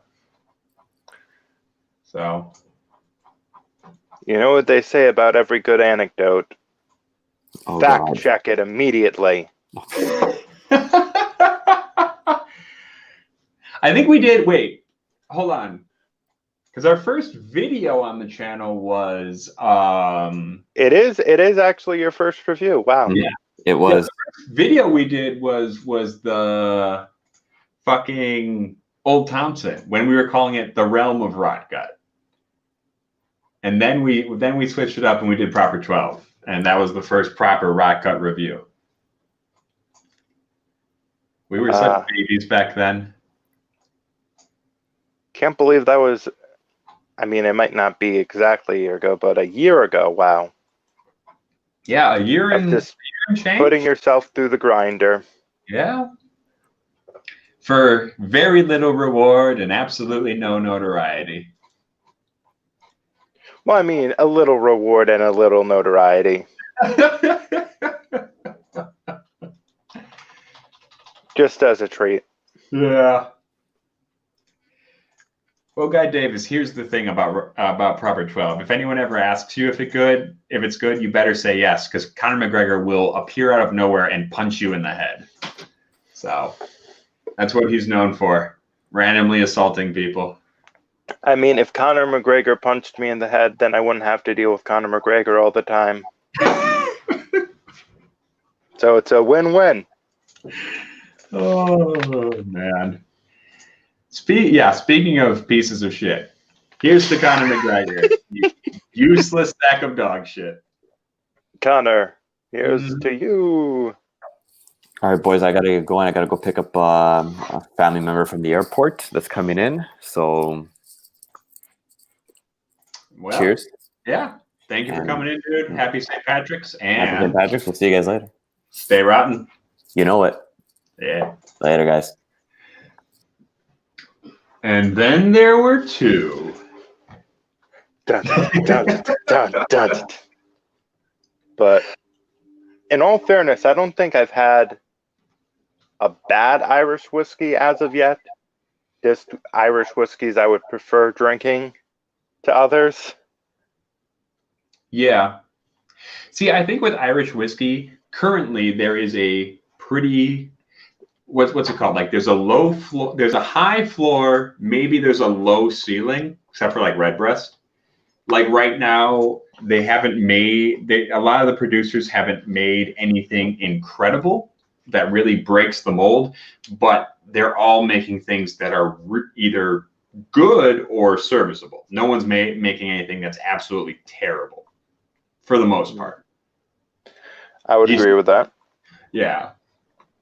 I think that's, we'll see, because I think the differences with like the Scotch market is that there's a lot of people making just kind of shitty whiskey to go into blends and sell for really cheap in big cheap jugs.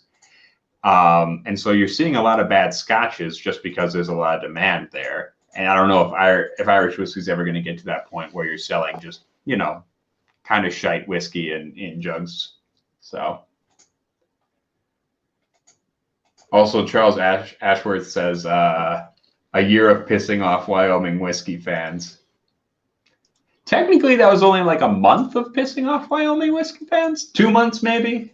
Also, it was a single barrel, so like right. There are bad single barrels all the time. Exactly. And if you were pissing off Wyoming fans with that, that's a little concerning. Like we told them it was a single barrel. We told them it was a single barrel. We gave that caveat. So we did have a couple of people because some Wyoming radio station found our video and picked it up and put it on their website. So we did have some people coming on and being like, "Hey, this is our whiskey, blah blah blah." See, how do you get that kind of notoriety? How do you? Yeah, right. Like that's so specific because you're nowhere you have no links to Wyoming. But okay, here's the thing though. Wyoming people are super polite about being mad that you pissed on their whiskey. They're super polite about it. Like they come in and they're like, they're like, oh, this is our whiskey and we love it, and it's okay that you didn't like it, blah blah blah. And Irish people, when we shat on Proper 12, they just came in and were like, fuck you, motherfuckers. I'll invent a new thing to do with a knife if I ever see you. Yeah, exactly. They're going to be calling it the old mare hair tear. But, Not sure what that entails, but I'm going to be tearing hair with a knife. Say the Bushmills was good. yeah, exactly. But yeah, we've had a couple people we've pissed off a little bit, but that's okay. That's okay. We love them anyway. So yeah.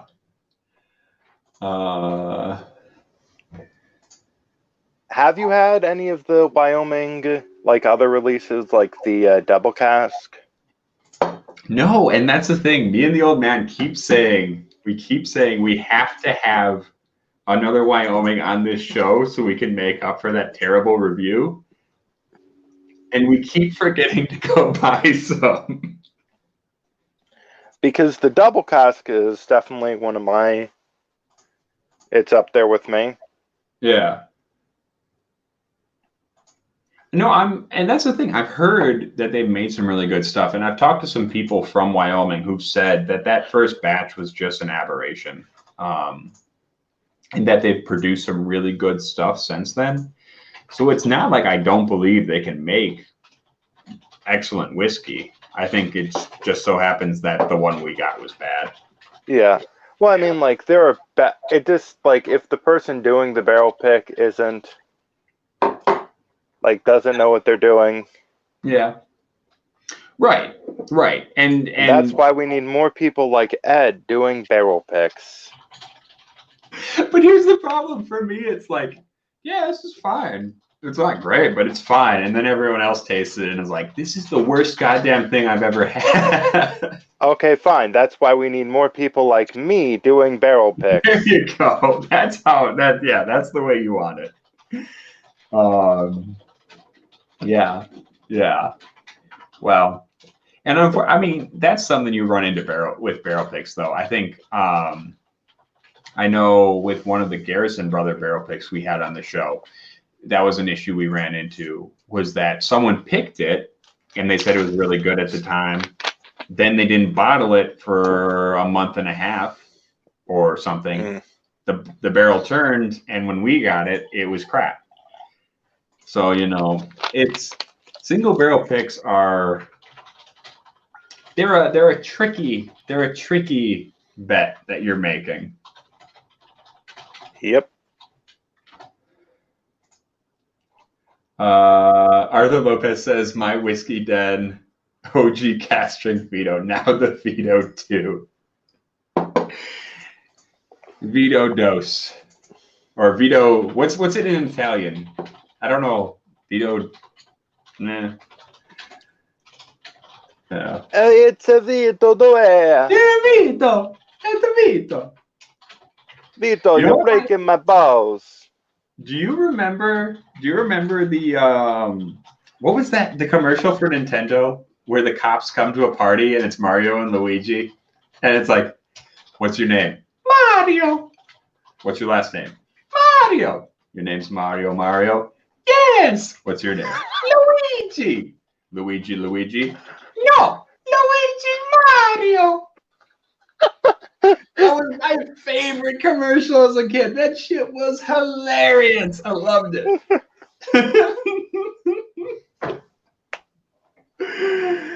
Oh my god. That shit was so good.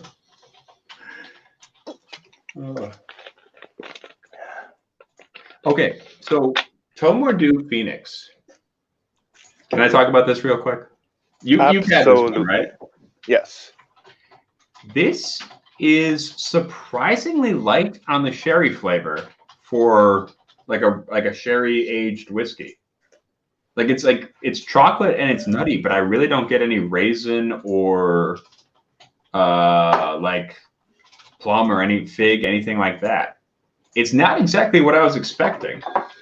It's not bad. Like it's a good whiskey. It's just weird. I don't You know okay why, there? but the way I just took that, I slurped that Tullamore Dew. It just tasted real. It tasted kind of like Canadian Mist almost. Mm. Because I did it from the metal tin, so it kind of Oh had like a metal aftertaste, and just. yeah. Yeah, that's no good. Oh man. Oh hey, Patty, I didn't see you were back in. You want to hop in the stream, man? Or Arthur? Arthur, you can hop in. Anybody? I don't care. Anybody else? Somebody help me! Dude, you can drop out at any time. I can carry this stream on my own. Oh no, I kind of have a motor mouth. I like talking and spreading my brand. Fair enough. Oh man. Ah.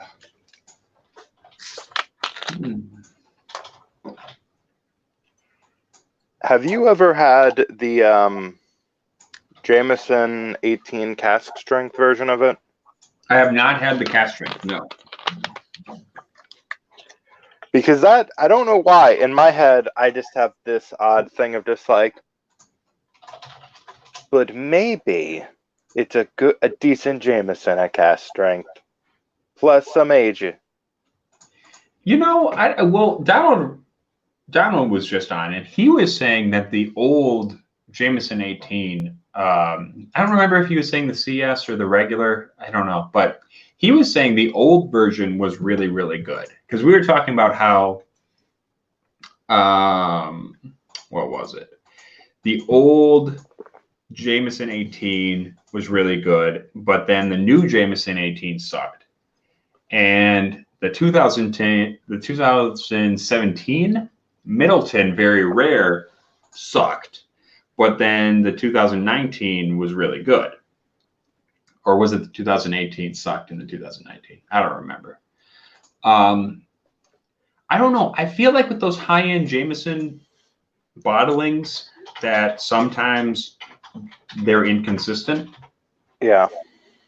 I don't know, because I've shelled out money for the very rare on a couple of occasions, and once I was like, well, this is horse shit. Why the fuck did I pay for this? And the other time I was like, well, yeah, it's good. This is really good.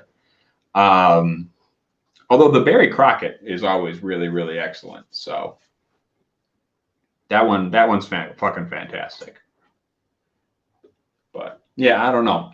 Middleton either knocks it out of the fucking park with their stuff, and it's amazing every time, and it's fantastic, or you get it and it tastes like dirty dishwasher, dishwater.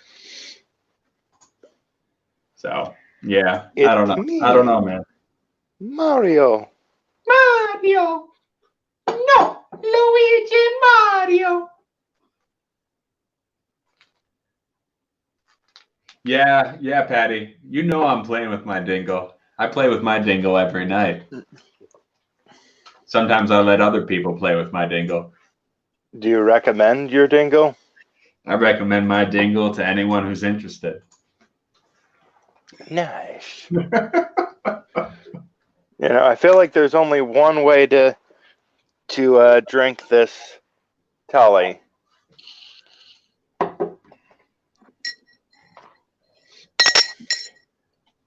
Just get a straw up in there. Oh, there you go. There you go. That's how you do it. I regret so much.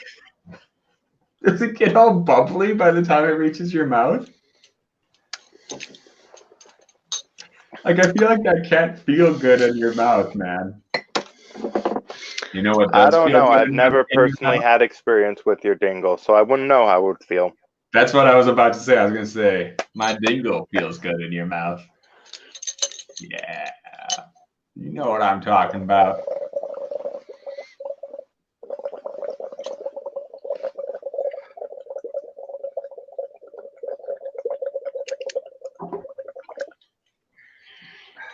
Just blowing bubbles in my whiskey. Blowing bubbles in my whiskey sounds like a Lord song, man. Blowing bubbles in my whiskey. Blowing bubbles in my whiskey. I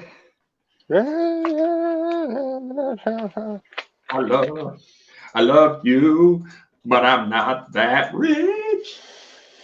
I don't know what Lord sings about. Something like that, right? Diamonds. Yeah. Billions.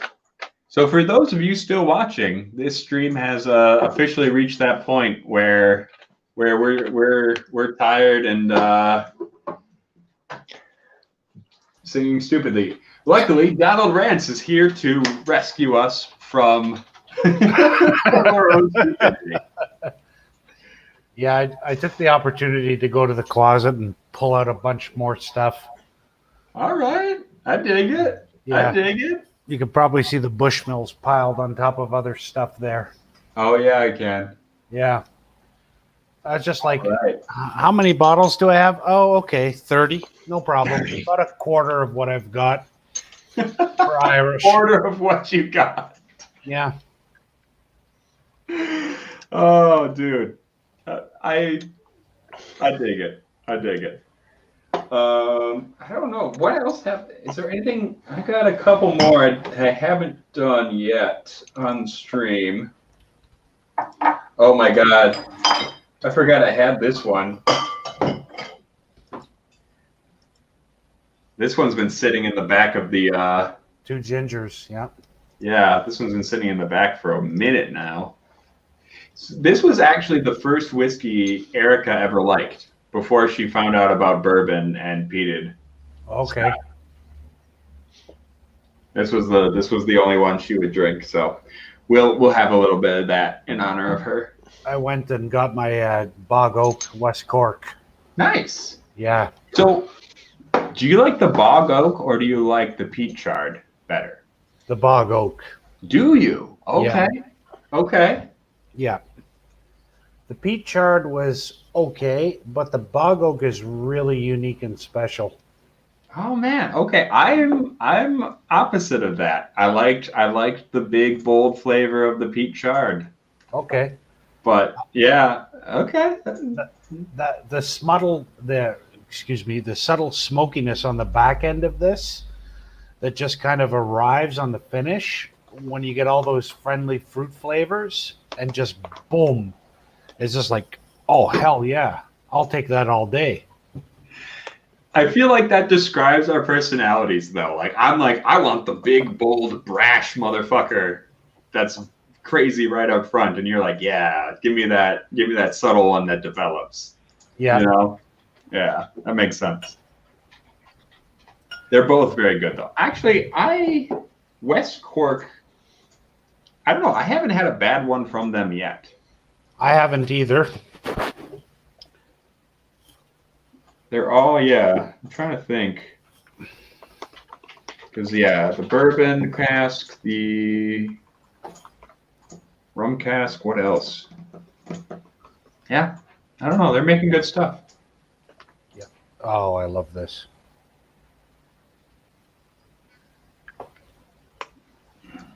Ah, man. All right. But Donald, out of all your Irish whiskeys, what's your favorite one to drink from a straw? I have to give that some thought. I'd probably do Powers Gold Label from a straw because There you go. Yeah, no, that makes sense. That makes sense. that or Oh, jeez. that or Black Bush, just because it'll be hilarious to say, I'm sucking Black Bush from a straw. Black Bush from a straw. I mean, you got to earn those black wings somehow, man. Yep. All right. I am going to break out some Pierce Distiller's Choice. Nice. Which I still feel like the labeling on this is a little misleading because they've got Yeah. that big 7 down at the bottom. But Yep. yeah. Is that a decent whiskey, or is that one of those This one is decent. I don't know if it's my favorite, but it's not bad. I think it leans a little too. It leans a little too much into maybe those like lightly sweet caramel vanilla-y notes for me, which makes it less interesting than some other Irish whiskeys. But it's not bad. I think it's just kind of mediocre, maybe. I mean, I think it's not. It smells like burned marshmallow and caramel and vanilla. Yeah. Maybe a touch of oak, but it's just kind of, it's easygoing. It's nice. It's just not bad. A touch of wood, if you would. A touch of wood. You know, I love touching wood. I'm just reaching out and touching everybody's wood. Just wading through a sea of wood. Touching hands, touching wood. Reaching out, touching wood. I really wooded wood. Say that I really enjoy this West Cork bog oak better than the peated cask. It's interesting and great stuff. Love it. I mean, like agree to disagree. Like, no, definitely. You know what I mean? Yeah, I think. Don't get me wrong. I like the bog oak. Maybe part of it may have been because I did drink the bog oak like I was drinking through all the West Cork stuff. Okay. All at once, and so having the bog oak right with the peat, like it felt kind of muted.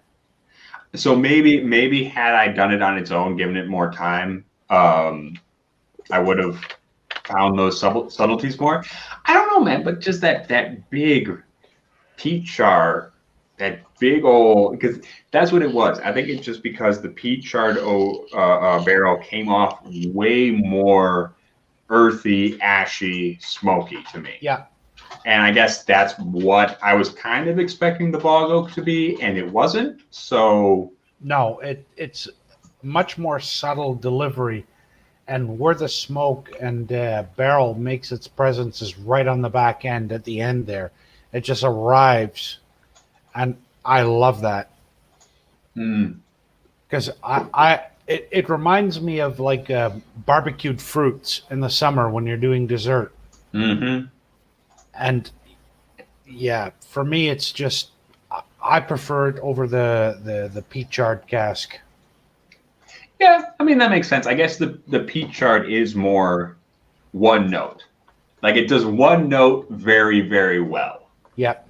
But maybe it doesn't have as much subtlety and complexity. Yeah. I think I'll give you that. Yeah, for sure. I can get behind that. Yeah. Yeah. I will say, coming back to this Pierce, I haven't had this in a minute, so it's been opening up. I do really like the finish on this. The finish on the Pierce is really nice. It comes off as kind of almost, it's not smoky, but it's almost that more phenolic, those phenols you get from a fermentation, slightly spicy, slightly bitter, like that drying finish. Yep. Which really wraps up well because the rest of it's kind of sweet and like not overly sweet, but just a little meh. So, yeah, I don't know. I'm gonna have to do a really bad one after this, just to retain my rot gut cred.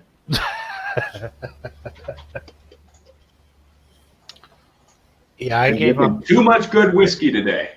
I gave up buying a lot of the bad stuff a long time ago. But see, that's my shtick. Nope. So somebody's got to do it.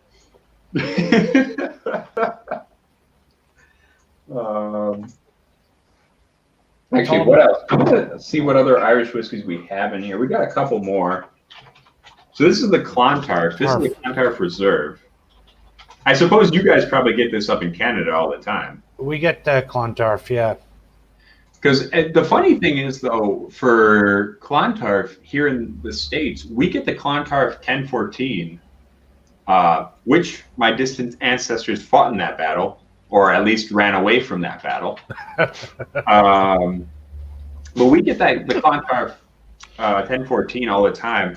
But this one I found in like a little Mexican grocery down on the south side. Wow.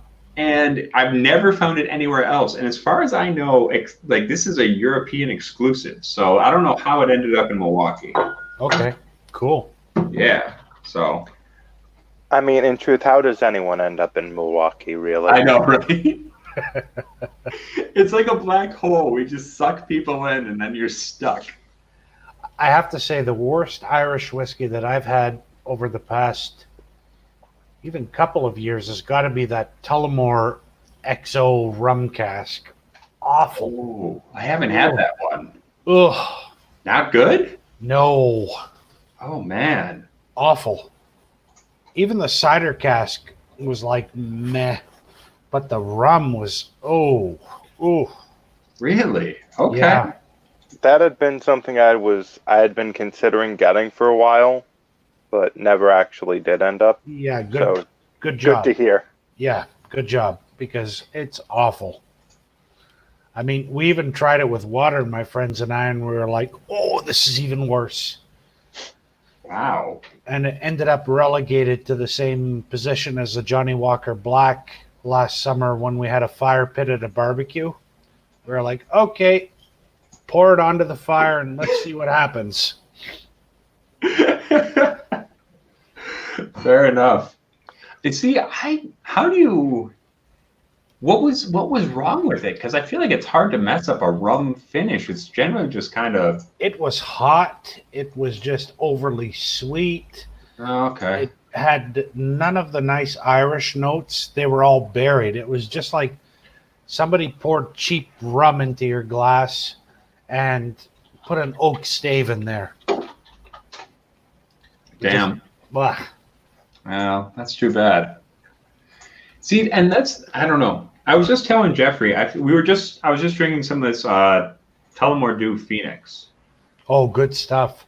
See, it's good. It's just it's weird to me because it wasn't what I was expecting. Mm-mm. It's chocolatey. It's a little bit nutty and like almondy, but it didn't have any of like the big dried fruit characteristics I was kind of expecting from it. Yeah. And like, I don't know, I like it, but it's like, it's weird to me. It wasn't what I was expecting at all. And I wonder if I feel like that's kind of the Tullamore Dew line as a whole. Yeah, the 14 is a bit like that too. You don't get that big fruit explosion that you're expecting straight away. You kind of have to hunt for it underneath to find those flavors. Mm. Yeah. Okay. Let's see if I can jerry-rig some flavors into this Tullamore Dew. Are you still working on that Tully? Yes. So I'm going to add it to a mini that used to have Portiskeag 8th year in it. Okay. And to see if any lingering sense of peat can just amp it up a little. Why not? Oh, man. On that note, I'll just go with this, the West Cork cask strength. Oh, nice. Yeah. There you go. You know, to get maximum flavor, you gotta shake it. Oh, yeah. Chicka.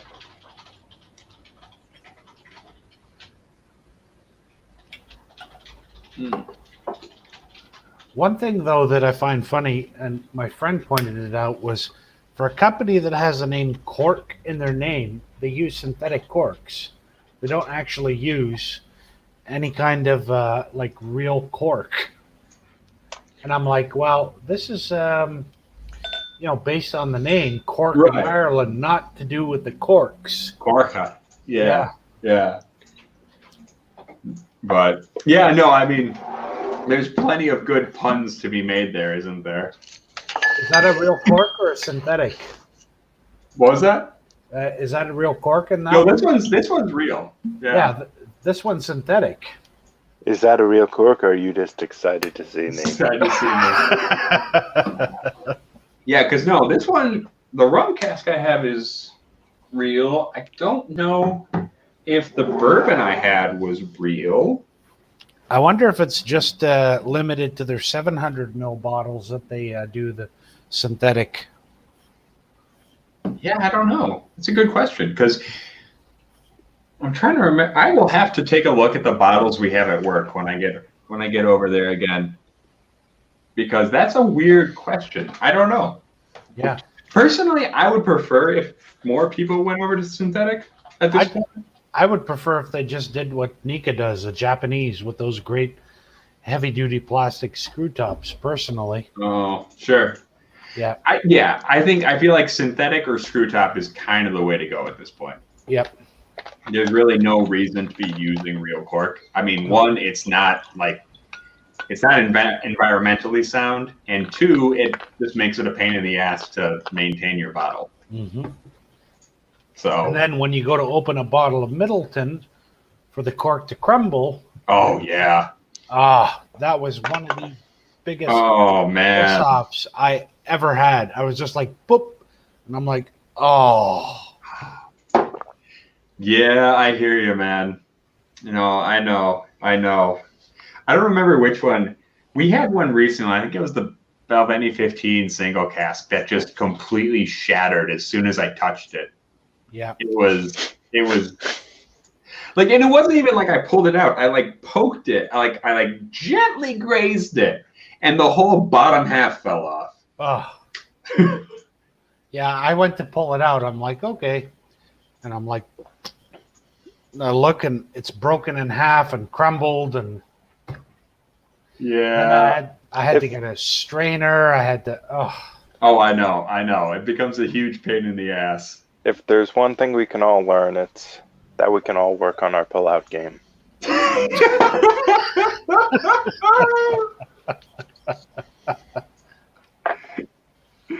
Yep. Oh, no. See, Jeffrey, I don't worry about that. I keep mine lubricated, so I have the protection, so I don't have to worry about the pull-out. Yeah. Oh. The only time this has really ever happened to me is I got a bottle of Wild Turkey from 1996 as kind of like that's when I was from. And the second I went to pull that out, it was just like, haha, guess what? Yeah. Because, old bottle. Yeah, for sure. Yeah. Sorry, I'm just laughing at a text message I just got. Oh man! So my friend and neighbor, one of his friends, just sent him a message saying he posted an ad on a classified site that said, "Will fuck for Purell, Clorox wipes, paper towel, and toilet paper." I mean, You if know, you're the really scary thing is some people are going to think that's serious.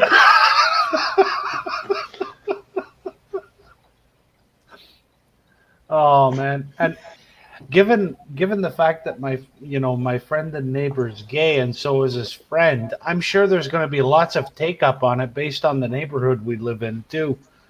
Oh, yeah? Yeah, I'm sure. Oh, 5 ludes for 1 Purell. Limited time offer. Oh man. Oh man. Yeah. Like, don't get me wrong. So for those of I'm you, just not a fan of Purell. and I'm, and that's not like that shouldn't be like a fucking revelation to anybody. But like, there are some neighborhoods where it's like they are so gay. It's like even me, I'm like, wow, you guys really down on the gay here. Yeah, well, it's funny because my neighbor, he one time we were in one of the biggest grocery stores in Toronto, and we're doing our shopping and whatnot, and he was going around, and this guy kept following him, and I'm like, hey, I think he's cruising you, and he's like, oh, I know, don't worry, I'll get him good. So we get to like the pasta aisle, and then he turns to the guy and he says, listen here, you fucking fag, I don't cruise with your type, all right? If you want to go pick up somebody, this bitch ain't having it, okay? And he, and then he says, and then he said the greatest thing ever to him. He's like, I don't rumble bum with your kind, okay? So go over there, honey. And just went like that. Let's avoid the F word, though. Okay, can you do me that favor? Let's just not use that word on the stream. Okay. Thank you. Anyway, what happened was I just hit the floor laughing. I mean, I felt bad for the guy, but at the same time, it was just like, oh my God. Oh. One of the funniest things I've seen in public. Yeah, man. Well, I don't know. Maybe. No, I don't know. Guy Davis is back. Yeah, Oaklawn and Dallas is a neighborhood. See, we used to have a thing here in Milwaukee. It was Operation Gay Gorilla Bar, where you would all the queer folks would show up at a straight bar and just take it over for a night. That was a hilarious thing for me. Because we really don't have like a queer neighborhood here in Milwaukee. Which like other big cities have, like Seattle. I went out to Seattle and like Cap Hill and stuff, which obviously not like I'm looking for anything, but like it's interesting the different queer subcultures that are in different cities. Yep. I mean, Pride weekend here is like a big party. Everybody just goes and has a great time. Hell, even my grandmother goes down to the Pride parade. Yeah. So. That's all right, great. I am going to take a quick break, grab some water. I will be right back. I will leave it to you two to hold down the stream for a minute, okay? Okay. All right, I'll be right back. So, Jameson 18 cast strength, what is your experience with that? The Bow Street is good. The regular is crap. Okay. Yeah. Bow that was Street sort of is my where understanding. Yeah. It's the Bow Street is what Jameson should be, really. Like, if they did more stuff at cask strength and quit fiddling with it, even better. Because I've had some old bottles of Jameson, and when you compare them to the new stuff, it's night and day. So, because that's been on my list of things to look into. Oh, it's a good one to look into. Absolutely. And by look into, I mean buy. Yep. Yeah, absolutely. I'd give it a go for sure if I were you. My bottle didn't last very long because I was like, oh, I'm in the mood for some Jameson. And that was the one I went to. Well, that is a solid recommendation. Yeah. I have a thing where when you have so many bottles, it kind of becomes difficult to go with just one, so they all just... Yeah, I try to rotate things in and out a lot. So, I mean, lately I've been buying more than I've been rotating, but I'm going to rein in the buying because I've got some stuff that I have to finish and get through to make room for more stuff. And yeah, it's great. I would definitely buy the 18. Another one that's really good to look out for cask strength Irish is Writer's Tears. Because it's got a lot of those friendly flavors, but everything's turned up to, like 11 on the dial and just really solid. I don't know why. I had this thing where for a while I was dead set on finding the redhead version of Writer's Tears. Okay, the sherry, yeah. And I wouldn't get any and I didn't want to get any Writer's Tears until I could find that. Okay. And you can't find that here. Okay, yeah, it's widely available here. It's decent. It's nothing to write home about, really. It's just a solid sherried single malt.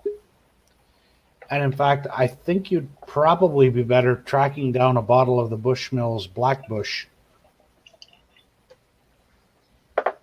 I have yet to buy a bottle of Bushmill, so that is definitely. Okay. So speaking of Blackbush, I'm just gonna go with it, and that's it. Yep. I'm going back to Powers. Signature. Yeah. Yep. Did they really discontinue this? Yeah. Darn. Yeah. It's now just 3 Swallow, Gold Label, and John's Lane for now.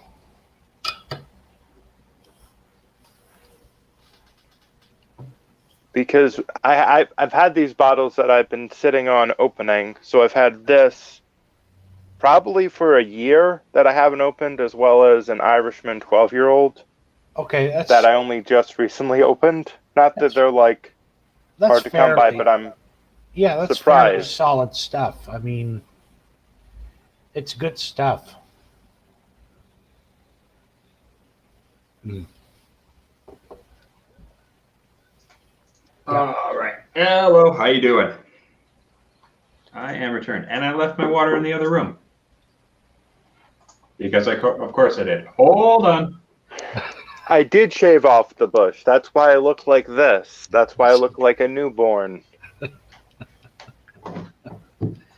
Dustin. Yes, straight men getting handsy. Granny just wants to dance, grope free. Okay, fair enough. All right. Oh.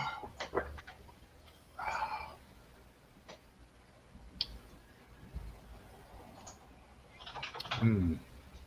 I don't even remember what I poured. Oh, I poured the Clontarf before I left. I think for a long time they were the only Irish brand that had a plastic handle too. Were they? Yeah, I think so. They had a 1.75 liter plastic handle for a while. We were just talking about that a little while ago, about how you don't see a lot of Irish whiskeys in the big old jugs. No, most of them are glass. Even Jameson, the big one, is glass. Yeah. Yeah. Well, I was wondering if that's just because there's more demand for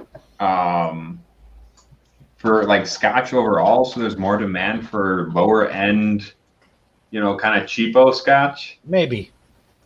I don't know. But yeah, you do see a lot more of like what the Scoresbys and the what other ones are there? Teachers, I think. Teacher's Highland Cream, yeah, which is pretty decent stuff. Yeah, and actually there are some decent ones that are in the big handles. They're not actually bad. There are a couple, like what was it, Clan McGregor? That was the one I used to drink in college all the time. Yeah, that's one I constantly hear from people that's their go-to cheap blended Scotch. Yeah, that was the one I would when I had more money than like old Thompson money. that was the one I would. Yeah, it's funny though, because with Irish you don't really have any really, really good options at the very bottom end. Yeah. They may as well just label them all like Finnegan's Piss or something like that. Because Finnegan's Piss. Hey, look at this guy. Hey. How's it going? I don't have my my mic here, but I decided to step away for a couple minutes and have a drink with everybody. Hey, cool. Well, thank you. I appreciate it, man. You're still at the office? Yeah, the boss is driving me nuts, and he went to go buy something, and I almost had to like toss him out of the store. It was fucking ridiculous. Yeah. Like part of the internet wasn't working, and like I said, the IT guy has to come fix it. Like I have it narrowed down and like it's this, but I'm not that nerdy. We have to wait for him, and he's like having this panic attack that like he sometimes can and can't get on the internet, and the email's working, it's not working. I'm like, Just take a deep breath. And he said he was going to the bank like 2 hours ago, and he's still hadn't left. And I'm like, you haven't fucking left yet? Like, Jesus Christ, get on the way, damn it. So, yeah, I'm just having a little mini break to calm down. And I'm doing some Powers John's Lane at the moment. So, We were just Nice. talking about that. what about it? Sorry, I missed a little bit. we were just remarking on which powers were our favorite. Mm, I think Donald was saying signature was his. I can see And that. I don't know, I like the 3 swallow. And then, I don't know, Jeff, you were saying you were on the signature just a little while ago, too. Yeah, I mean the John's Lane is, I will say, dollar for dollar, probably one of the best Irish out there. Period. Right now. I agree, though. I think signature I probably lean more towards, but I don't know. Yeah, the 3 swallow is the replacement for the signature right now, and it's not as good. That's always depressing when that happens. Yeah. And you guys I are need to. go Sorry. ahead. Oh, no, go I ahead. was just saying I need to get my hands on more powers. Some of their single casks have been just glorious. They're 15 and 17-year-old single casks. Mm. Oh man, really, really good. I caught a little bit ago when you guys were talking Jameson, but more like the 18 and stuff. Mhm. What do you guys think of like the? I forgot what they call it, the Distillers line, where it's got like the Blender's Dog and the Cooper's Crow and stuff in it. So what's the last one? The Distiller's Safe? yeah, Distiller Safe, Cooper's Crows, and Blender's Dog. Yeah. So basically, it's influenced by the Distiller Safe is influenced by Brian Nation, the head distiller. Mm-hmm. So he picked out, the distillate and everything. Cooper's Crows was Jer Buckley, and Blender's Dog was Billy Layton. And I have to say, I preferred the Distiller Safe of the 3 of them, just because it was like a green spot light. Yeah, I agree with that completely. And with the Blender's Dog, it was interesting because you got a lot more of the barrel influence than you kind of expected from an Irish, which I thought would have been in the Cooper's Crows, but wasn't, which was my least favorite of the 3. I just remember when I first had them, I hadn't had any of the other one. Like I just had Jameson, and then like the next one I had was one of those, and Yep. I was like, "Oh, why even make the original? Damn it!" I was like, "This is significantly better than." Yeah. I mean, I get why you make the original, just cost wise and everything, but I was like, "Well, this is a much better representation of what the hell you can do at a reasonable price." I was like, "Jesus." Yep. Oh, it's just like Crested is my go-to for, the bottom line Jameson. That or the Caskmates edition that we have exclusive here, the Bows. Those 2 are my favorite Jamesons. And yeah, the basic one is just like, why? I just get I get so much metallic on it that Yeah. I'm not a fan at that point. I Yeah. feel like I've had some type of bad water that I'm going to get a PCB or PCB like little overdose. I'm going to have to go to the doctor, like a mercury thing, like issue. And then get turned away at the doctor and say, please have a phone consultation due to coronavirus. Thank you. Also, I just want to say hi to Charles Ashworth. He's back in the chat. And yeah, Guy Davis is just talking about cheap liquor. Skull vodka. I haven't had that in years. God damn. Wow. Anyway. And I do not like the Clan McGregor. I know when some people, you guys were talking about that a minute ago. That's what we were drinking during our D&D stream, where I was like, ugh. Oh, man. Yeah. I forgot like, about that. Yeah, that thing was like cursed to me. I know there's worse stuff, but that one just, ugh. Same thing, kind of that metallic note in it. I'm just not a big fan. Oh.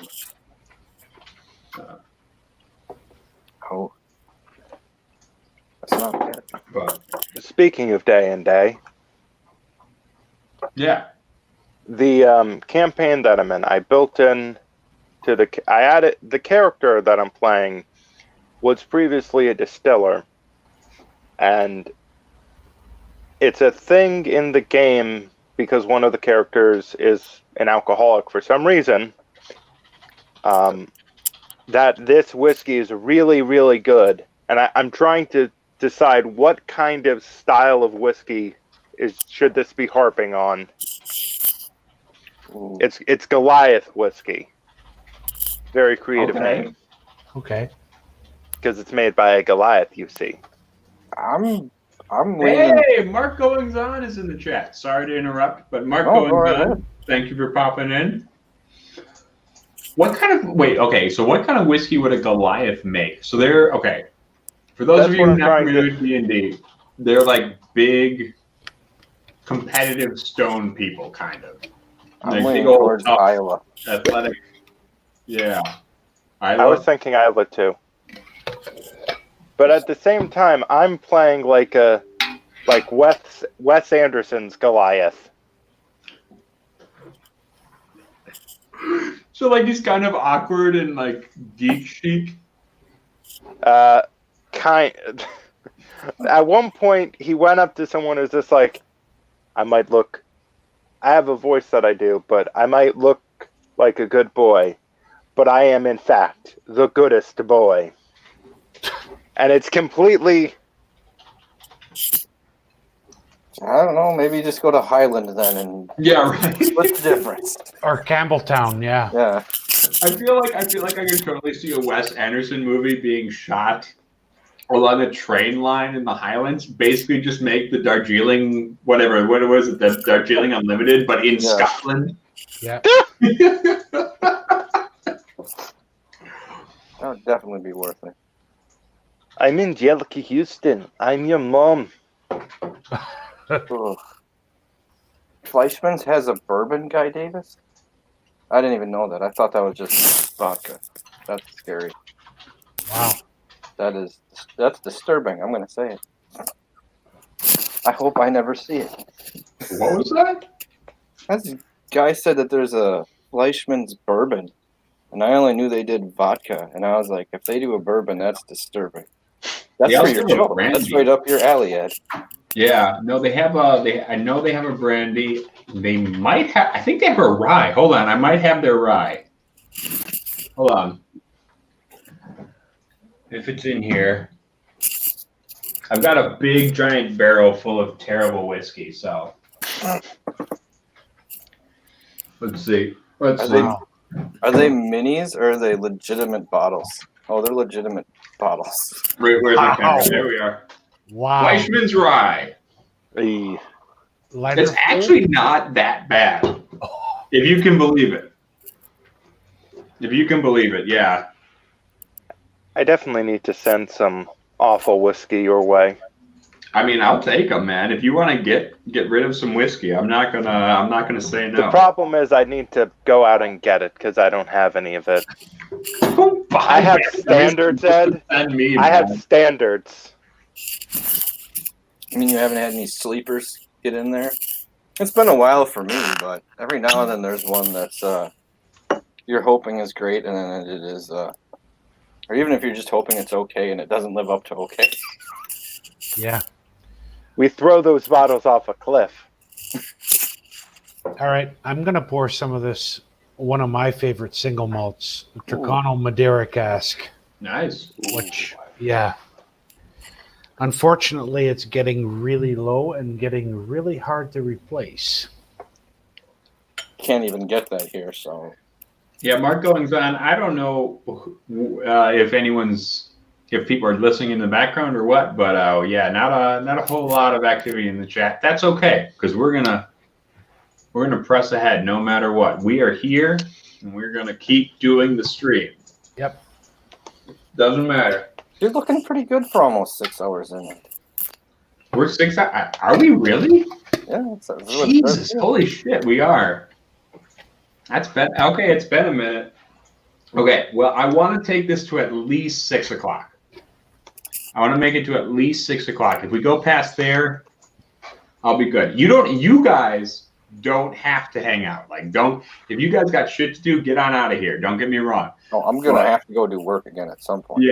Yeah. My ass is gonna stay on and carry this motherfucker. My stew is in the oven, slowly cooking, so I'm good for a while. Okay. All I need to do is eat and then probably obsessively watch The Aviator. Was that the Leonardo DiCaprio movie? Yes, he plays Howard Hughes, and a good deal of the film is just him spelling out the word quarantine as he washes his hands. That's true. Fair enough. Okay. So you're already trying to put yourself over the edge this early into it. I don't know if I can do that right now. All right. But at least it's accurate. Yep. What else is there? All right. What did I do with? I just had it.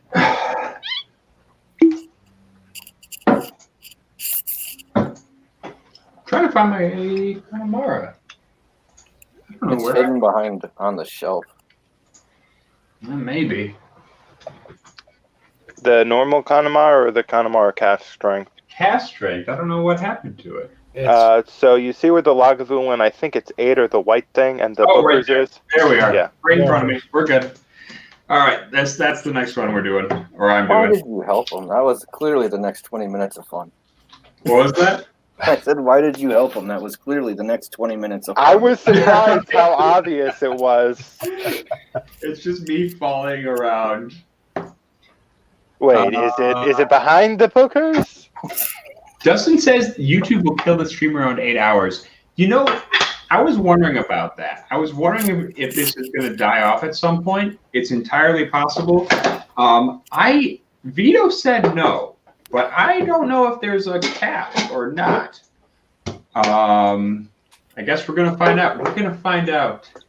I mean, can you really trust a pixie? Right. An Italian stallion? the Tweebadee? All I know is something when I got on YouTube, it had some type of like thing about if you're gonna record like a coronavirus like update. Like I'm like, you don't need to tell anyone that. It's just we're at our house. This is where the fuck we're supposed to be. Like there's no update you need to show me or tell me about streaming. It's okay. See, like, okay, if I get coronavirus, though, my first thought is going to be like, I should probably stop drinking, right? Like, I should probably not be drinking whiskey. And then my second thought was, that's not going to happen. Yeah.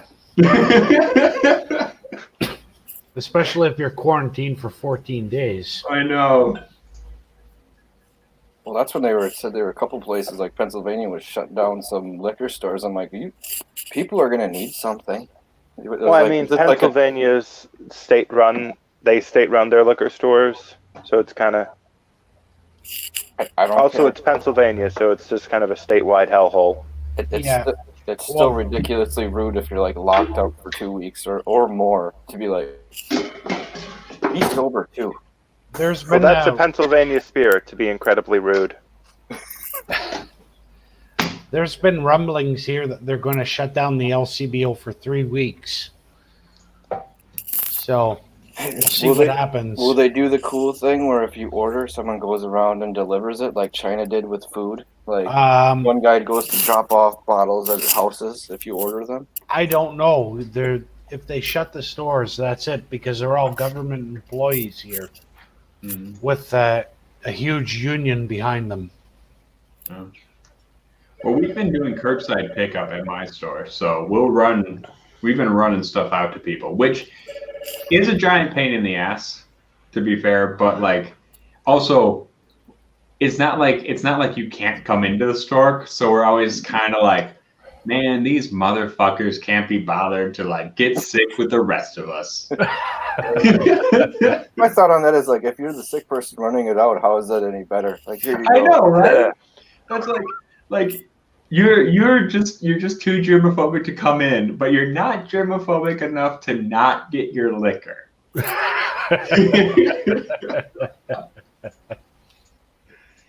So yeah. But I don't know. For me, I don't know. At some point, I don't.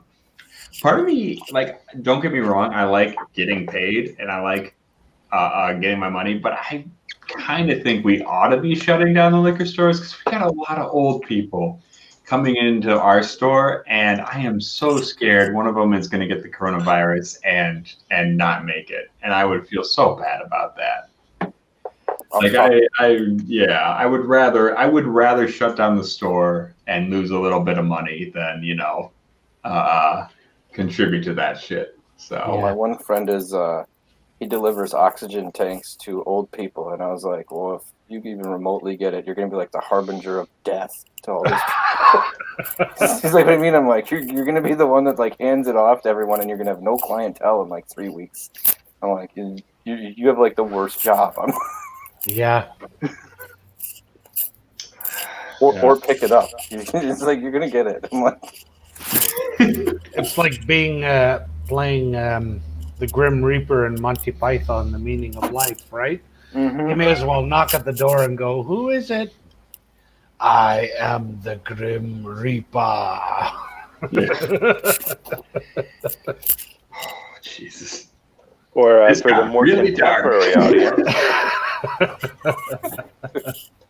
Or for the more contemporary audience, you could be SpongeBob with a coffin saying, "Get in." Sure. I think that's worse. Guy Davis says he doesn't want exposure to coronavirus, but he does want his damn liquor.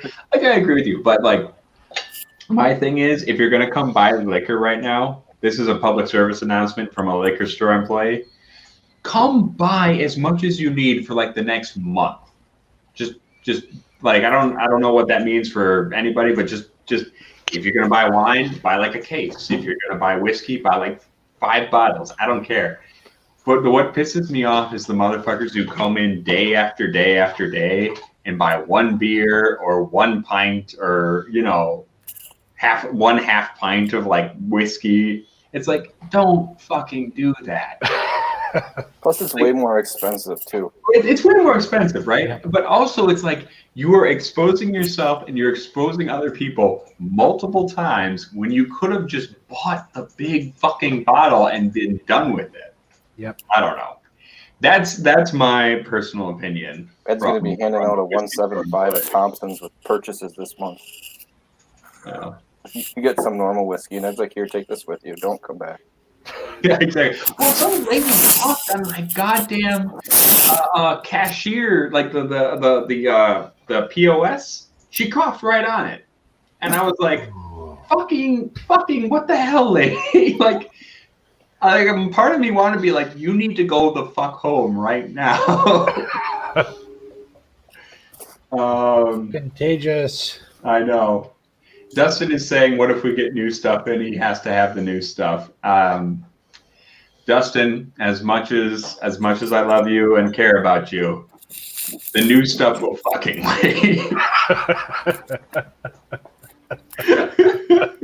Ed's the one at the door locking in people going. Like, there's a lot of customers who are coming in. It's a lot of the craft beer guys. There's a lot of craft beer guys who are coming in and they want the new single from the new craft brewery and they want to get it now.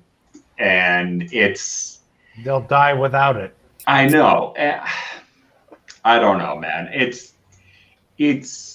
I feel like, and it's a lot of young people. And I know like a lot of young people are like, well, I'm not worried about getting sick. I'm not going to die. Man, fucking think about all the old people you're going to run into in your day. Like, just don't fucking like infect a bunch of other motherfucking people just because you needed your goddamn IPA milkshake stout. They're not even going to be the ones that share it with the old people either. Nope. I mean the beer. they're going to give them the disease, but they're not going to give them what they got to drink. Yep. All right, I gotta jump off. I gotta go do work for a little bit Okay. longer. But if you're on later, I might hop back on. Well, we'll see if YouTube lets us. I guess we're gonna find out together. All right, sounds good. You guys have a good rest of the day. See ya, dude. Stay riding. All right. Imagine, if you would, just a bunch of flippers all getting the corona. Yeah, right. All at once. And then sending out a bunch of packages on the secondary market with Corona in the cardboard. Yep. Yep. Oh man. Yeah, Dustin. Well, we're not even selling black. We've got a case or two of black in the back, and you have to put it in like a special order for it. That's how ridiculous the Ardbeg committee releases have gotten recently. So, is what it is. So. Yep. Yep. Yeah. Yarp. But yeah, I don't know. Flurp. We'll see how long that lasts. Working at a liquor store right now is kind of stressful. I will say that though. Especially if you have to handle the cash. Yeah. We're all wearing the sanitary gloves now and all that because we're not messing around with it. Well, I saw something that just made me roar with laughter the other day. So this woman's on the subway. She's got like a mask on from, like you see in a dental clinic. And she's holding on. She's like, do. Like, okay. And then she rubs her eyes after holding the pole. Oh. And I'm like, oh, man, you idiots. Yeah. Yeah. That's not great. Yeah. I don't know. The one thing I will say is like after the like, you know, all the crisis warnings went out and all that. I understand people want to run in and stock up on things, but like people waited. They knew this was coming for like a few weeks or a month at least. They waited till their kids were out of school, and then they dragged their kids into my liquor store. Oh. So you've got your like wee little 9-month-old baby and your toddlers and shit in here. Like, please don't. Like, maybe your wine, your beer is not that important to drag your kids into like the liquor store right now. Absolutely. Maybe you can skip that. Yeah. And not only that, kids seem to be like the biggest vessel for it. Because even a lot of them don't get sick, but they spread it like wildfire. So. Yeah. Like the kids don't deal with it, but they're asymptomatic carriers. Yep. Yeah, it's a crazy time right now, man. It I is. don't know. And I'm also, the other thing that pisses me off is customers who come in and then they say stuff like, "Oh, I'm not worried about it. I don't think it's that big a deal." And it's like, fuck you. It's not that big a deal for you, but you're going to give it to some octogenarian grandma. Yep. Who's gonna die, and that shit's on you, motherfucker. That's right. Yeah. But what if that grandmother was Hitler? Secret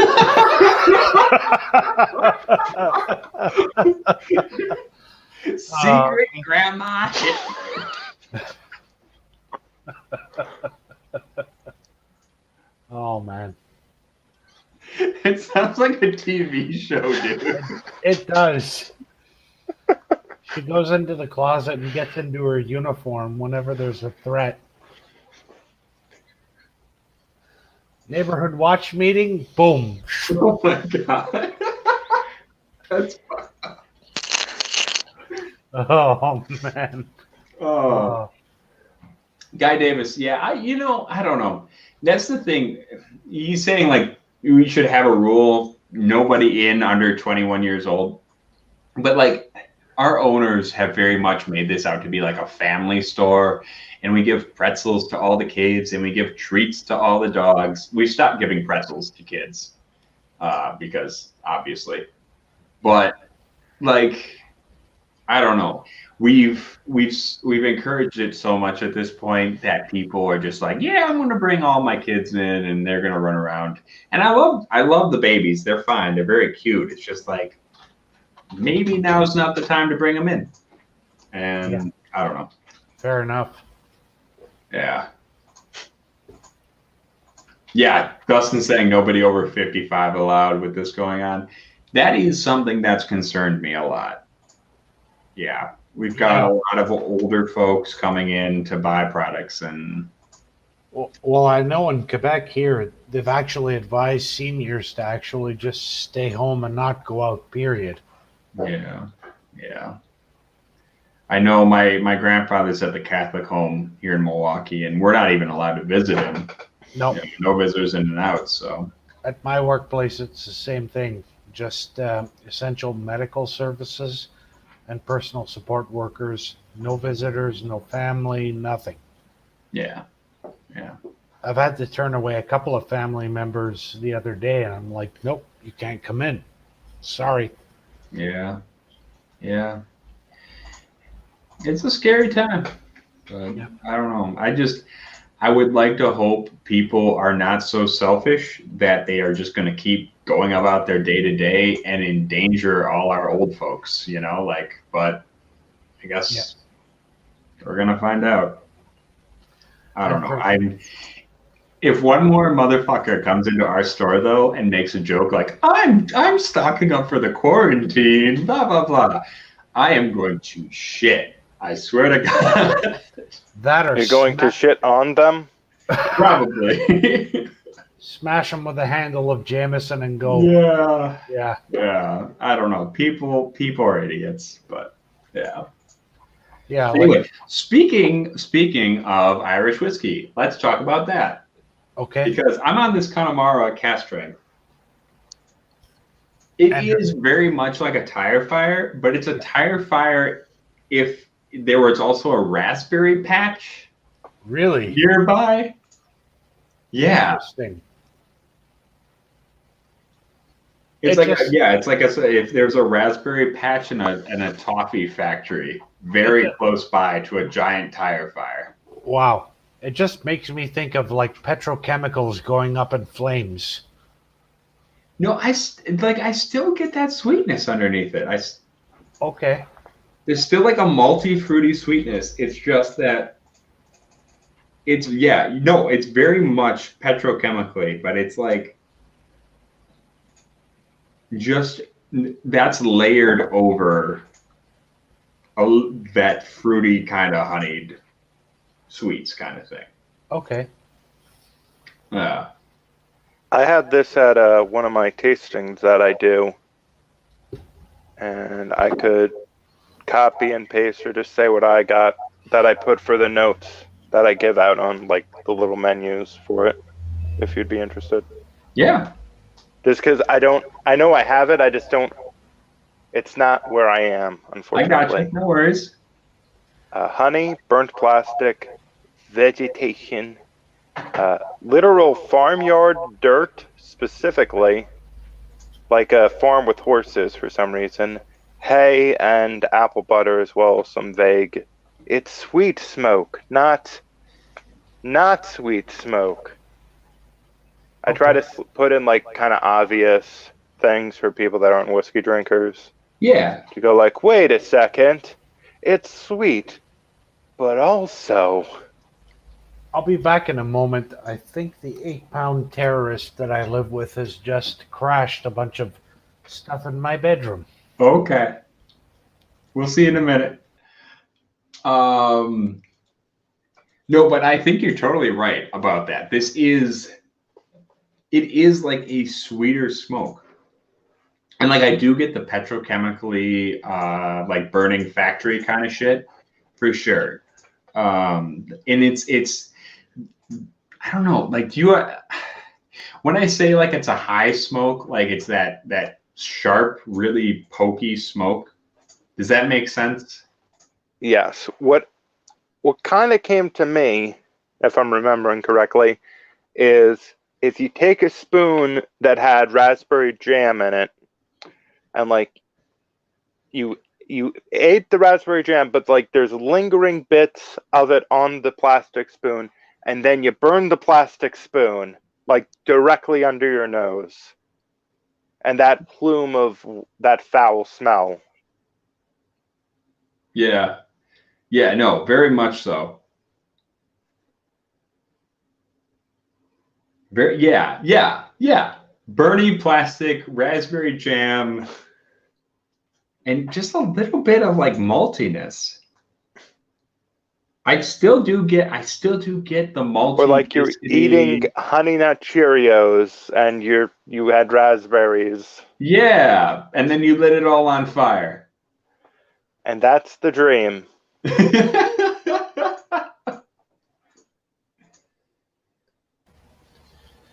All right. Dealt with Hey, the Donald. 8-pound terrorist.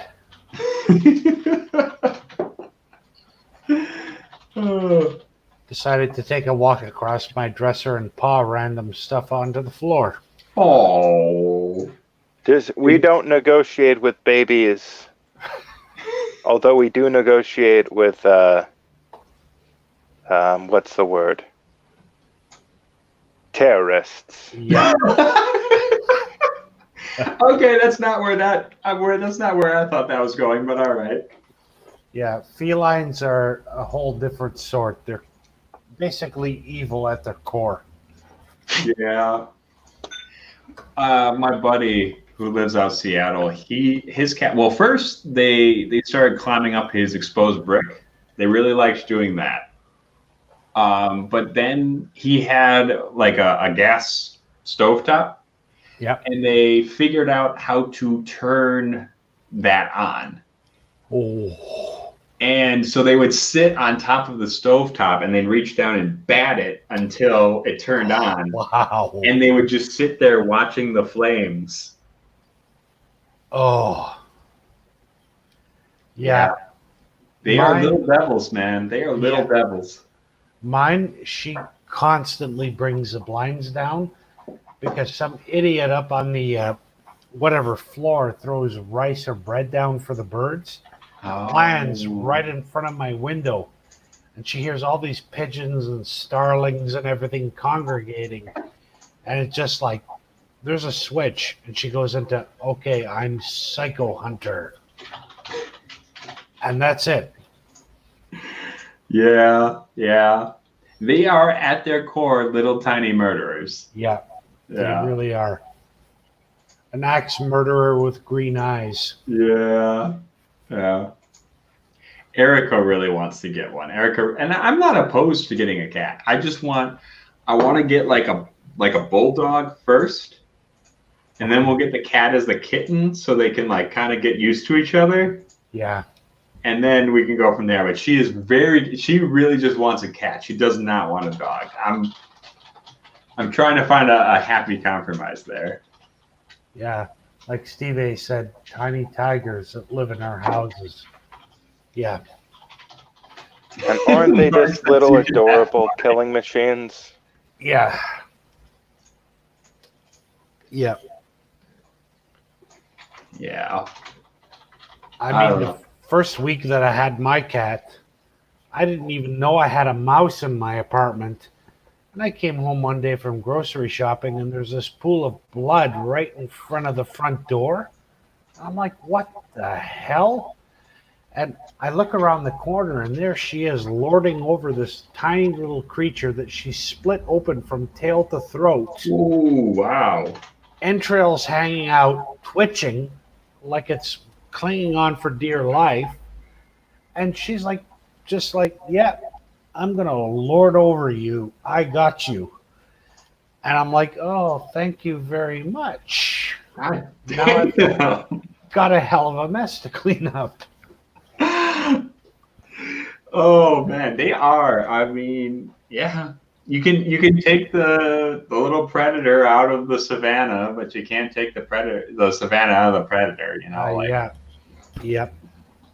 Because I was reading something like I think dogs actually changed more from like a phenotypical standpoint, as we bred them to become domesticated, cats just got smaller. They more or less just stayed the same little shitheads. Yeah.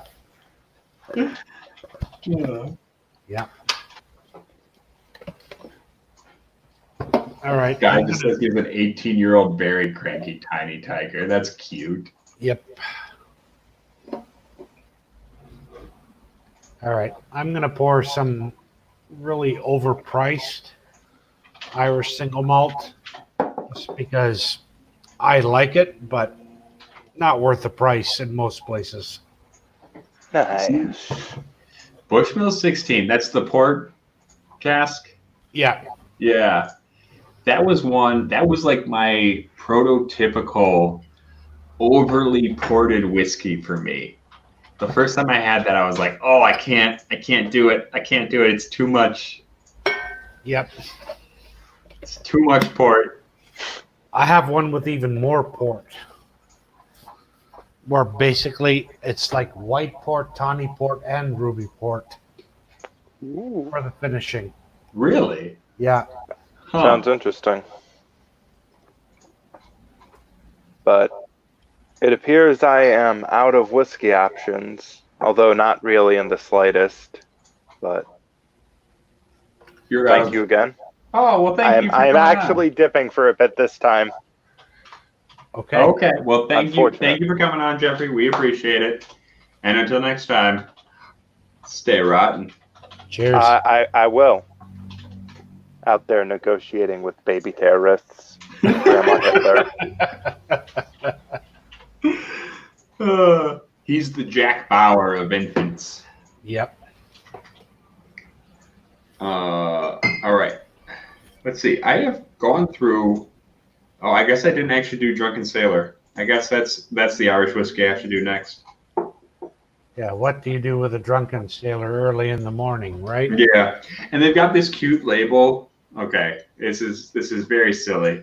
You look at it this way. He looks right side up. Ah, you turn it over. He still looks right side up. Side up, Yeah, very cute. Yep. Yeah. But this is, I think we had this on our very first March Badness tournament. This was I think this went up against Irish Manor as our worst Irish contender. Okay. If I remember correctly. I may not.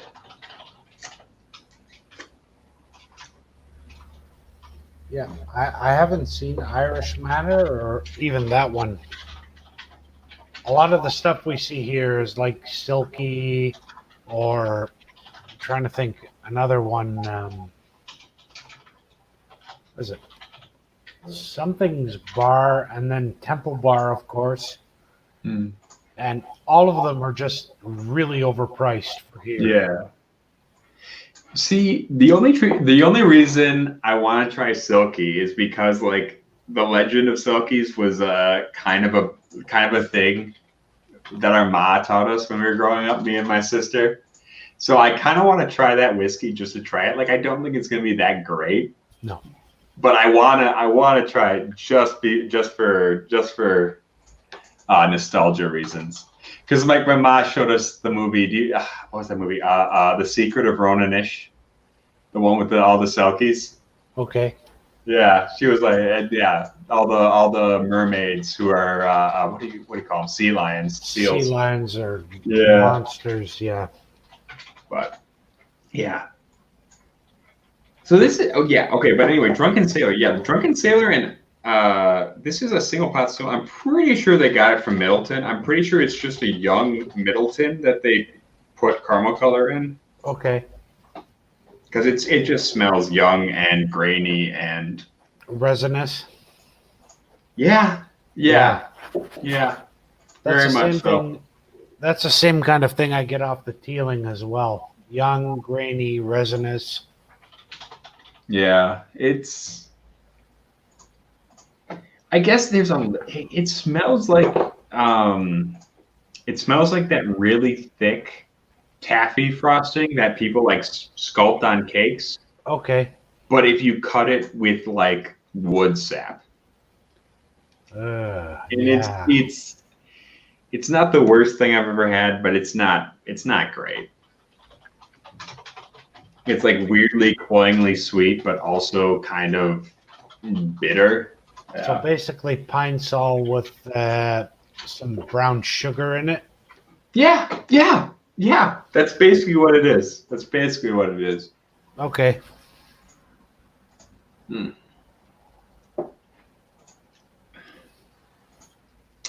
Yeah. I don't know what to say about that. It's just a thing. Yep. Just a thing that exists.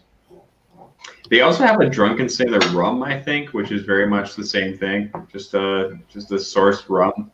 Okay. But yeah. We get a lot of kind of crappy sourced stuff. At least here in Wisconsin, we do. But I don't know about the rest of the states. Yeah, we don't get too much of it here. I'm beginning to find when we get a lot of the Irish, it's in the middle to high end stuff now. Yeah. So Yeah. It sounds like your Irish selection is way better than anything we have here, man. yeah, I think so. Well, You just comb through the website and it's like, wow. Like we have for Cullen 14 year here available now. And I didn't buy the Furcullen blended because it was like $57 Canadian. I was like, nope, not paying that. No way. But the 14 year, I may overpay for a little bit just to try. Because it comes from the Powers Court Distillery. And their current head distiller used to be the head distiller at Cooley. oh, nice. So, and that's where they're sourcing everything from. So it's kind of come full circle. So it would be interesting to see what the take on that would be. Yeah. Yeah. I feel like all the old Cooley guard are kind of just spreading their tentacles out through the rest of the Irish whiskey industry and slowly taking over. Yeah. And, it's not necessarily a bad thing. No, it's not. It's not because they're consummate professionals. Yep. And they make great stuff. Yeah. So speaking of Cooley, I'll just go with this. Oh, the Turcano? The Yeah. 16. There you are. Yep. There you are. Which I'm getting low on as well.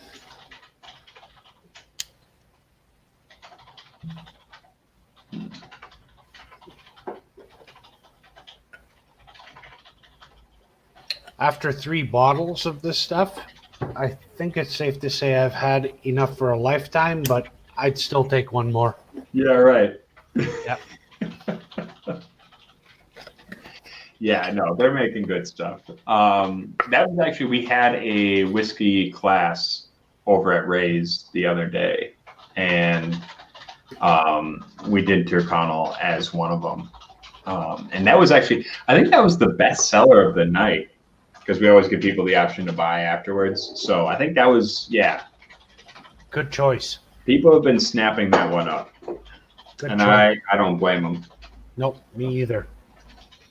Have you seen the Whistler where you are? The new one from Bowen? No, I haven't. It's available in Quebec, but at a stupid price. It's like $80 Canadian for the 7 year. When I hear it's like 30 US, it's like, what the hell? Yeah. Because I don't know because there's a 5-year age statement that they got in Europe, and I think 7-year-old too. Yeah. But the one we have here is we've got a non-age statement double oaked, and then Cask cream strength? and a honey whiskey. Okay. Or not honey whiskey, like a honey flavored whiskey. It's basically a whiskey liqueur. Yeah, like Bushmills honey. Yeah, exactly. So that one, I don't know. We've had a lot of people buying it for St. Patrick's Day because they've been doing like a deal with Guinness and all that and blah blah blah. But it's we did a review on it. I wonder if I might have left that at the old man's house. I've heard that the cask strength is the one to try, though. Yeah, I haven't had that one. The regular seems very okay to me. I mean, it shows some promise, but we'll see if it gets better when they start putting out their own stuff. Yep. And Dustin's saying, yeah, the 7-year cask strength is being discontinued, which kind of makes sense because, I mean, they've been sourcing for a minute now, and they're probably trying to move into their own stuff now, or at least soon, I would think. I think they were founded in 2015, so I don't know how soon they can move into their own stuff. I guess it depends on how long they give it, hey? Because their website says 2012, but I don't know if they actually started doing anything, like putting anything down or working on anything in 2012. I think it may have been 2015. Yeah. They started their own stuff, because often a lot of distilleries, they're founded in 1 year, and then 2 or 3 years later they finally lay their own stuff down. Mm-hmm. Yeah. So I don't know. We'll see what comes out from it. I'm hopeful, I guess, because I thought the Whistler was pretty good. Yep. Just wasn't amazing, but yeah. Dustin says the 10-year is terrible, Okay. so don't buy it. I wouldn't pay the price here for it. Is it incredibly overpriced? In Quebec, I think it's like $120 Canadian for a 10-year. So no. Yeah. No way. Yeah.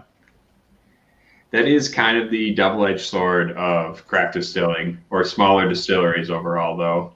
Yep. Yeah. Let's see what else we got. Hey, been drinking through a lot of the whiskey. I need to get more Irish whiskey in here. I'm quickly realizing, like, I've got a decent amount, but because of all my rye and Erica's bourbon stuff and our mutual Scotch aficionadoism, we need to get more Irish up in here. I've basically got 2 shelves of Irish whiskey, and then about maybe a shelf of Scotch, and the rest is bourbon and Canadian at the moment.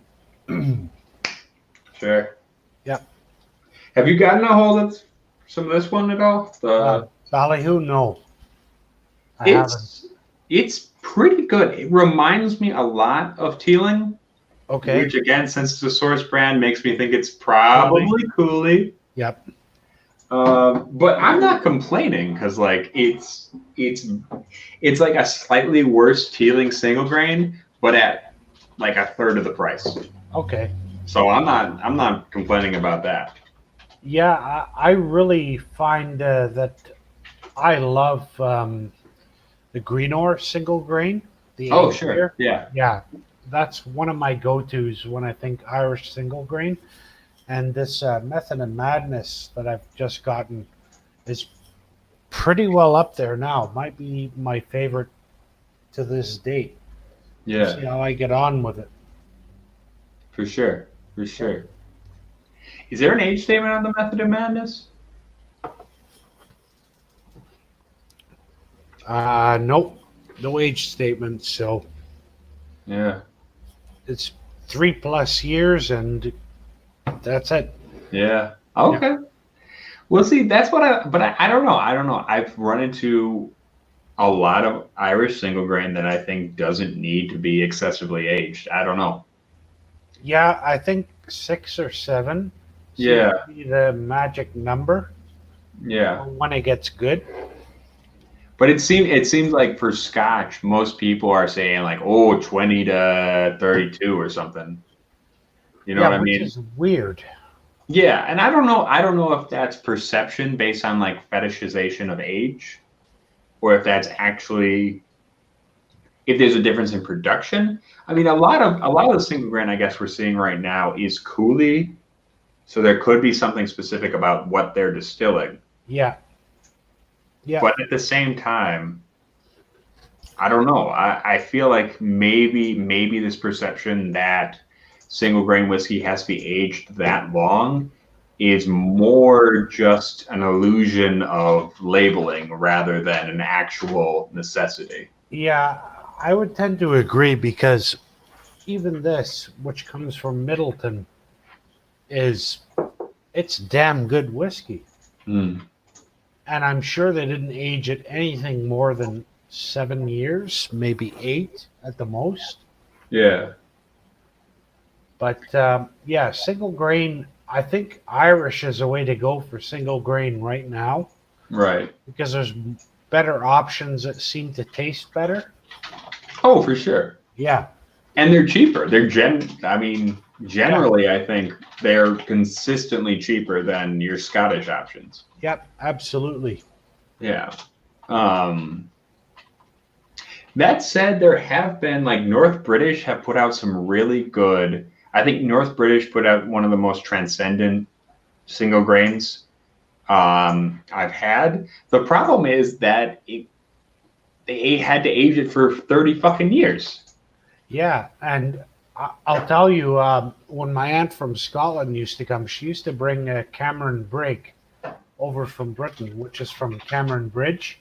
Mm-hmm. And it's a single grain that's like 8 years. And it was pretty bloody good stuff. Mm.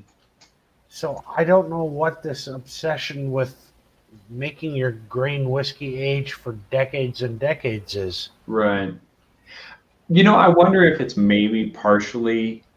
I wonder if it's maybe partially that grain whiskey producers, like, because there's six grain producers right now: North British, Cameron Bridge, Invergordon. I'm missing a couple, but there's a very limited amount of grain producers, and they're used to producing a large amount of very neutral whiskey for blends, and they're used to using pretty used up, not great casks for that grain whiskey. I wonder if maybe it's because they're using those old ass casks.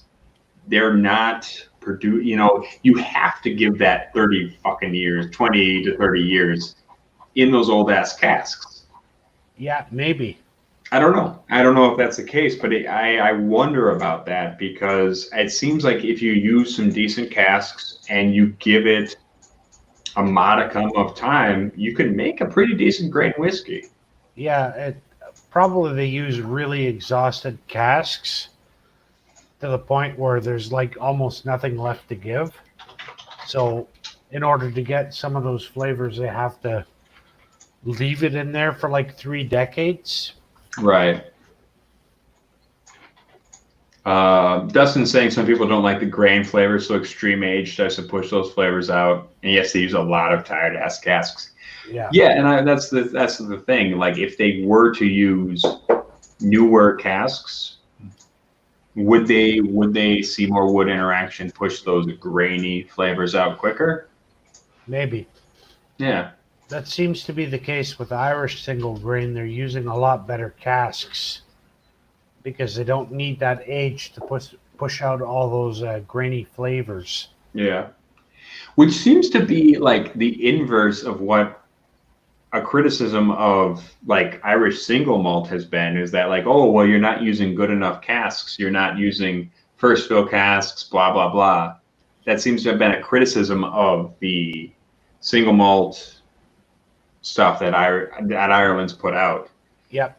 But whereas with the grain whiskey, you're using better casks than the Scotch are. Yeah, it seems to be the case too.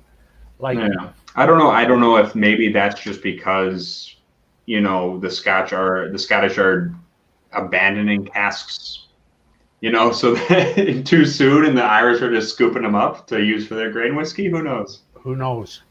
Yeah, but I don't know. I feel like as Irish whiskey grows, the single grain category ought to be getting more attention than it is. Yep, agreed. But we'll see. And I think when you have like things like the Teeling single grain, the Method of Madness, the Green Ore, like those are your benchmarks. So aim for them and do better. Yeah. That would be my challenge that I'd issue to a lot of Irish distillers. Right. Yep. Right. Well, I think especially with the tealing, like I think it makes sense for maybe Irish distillers who are more willing to experiment ought to ditch the 3 times distilled rule. Like, Yep. do your pot still or your single malt 3 times distilled. I think that's fine. Do your grain whiskey 2 times distilled, and then find yourself like some sort of weird Madeira cask or port or Whatever. Yeah. something funky, and like give that a go. See Yep. what happens with it, because I get the feeling that that's really what makes grain whiskey shine, is not just that you're using a good cask, but you're using some sort of weird finishing, and I think we've seen that with tealing mostly, I guess. Yeah. I guess would probably be the main one. But like I think we could see that across the board with more Irish distillers. Yep. Agreed. Yeah. So yeah. I don't know. I would love to see Ireland like totally take over the grain whiskey market after not giving a shit about it when it originally became a thing. Wouldn't that be an irony? I know, right? It took Powers to push all the other Irish distillers to make grain whiskey for the blends before they actually started making it. Well, and the thing is, like, to a certain extent, I understand the push towards grain whiskey, especially considering like the lowland whiskey that was being made at the time. Like, if you compare Irish and Highland whiskey to the lowland whiskey of the late 1800s. Yeah, Lowland and Irish were remarkably similar. But like, I think the difference was in the amount of, like, the Irish were taking the time to make, they were using a larger, less industrial style. Yep. Right. And whereas the lowlanders were using a style of pot still that produced a lot of whiskey, but generally produced something, really funky. Yep. Light but funky. And I feel like it made sense for them to switch to grain whiskey and move into like column stills, because it wasn't like they were really making a very pure and effective product just with those little shallow pot stills they were using at the time. Yeah. But in the end, they were kind of right. They Yeah. kind of like pegged the market. They did. Yeah. And when you look at when you talk about capacity, like Powers and the other Irish distillers at the end of the 19th century, I mean, one of them had a 144,000 liter pot still. I mean, imagine the size of that. That's incredible. Yeah.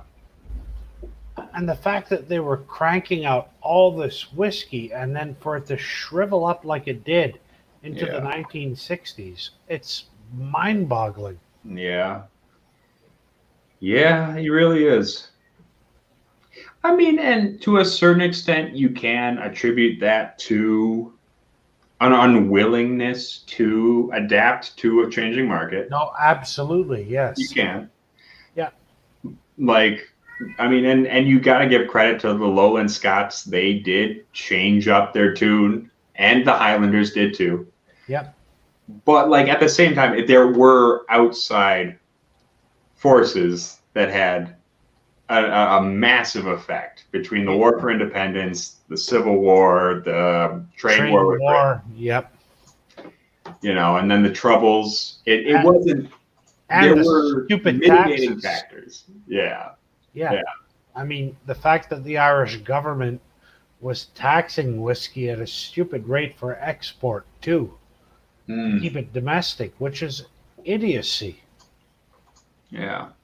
Well, the problem, I mean, and this is my problem. Sorry, we're getting into politics again. Everyone who's in the chat right now, too bad. Fuck you. We're doing politics. I mean, this is the problem with the early nationalist government, you know, with Fine Gael and even Fianna Fáil when they took over after the start of the Republic, was that they were trying to create an Irish autarky, an Irish economic system that could exist on its own with no outside trade. Yep. And they were trying to create, and it went hand in hand with this move to create an Irish Gaelic identity that excluded anyone of Anglo-Irish or Ulster Protestant or any other kind of identity. Yep. Right. And it really did hamper the growth of the Irish economy just because they cut out anybody who wasn't following the you know, their nationalist Script. deals. Yep.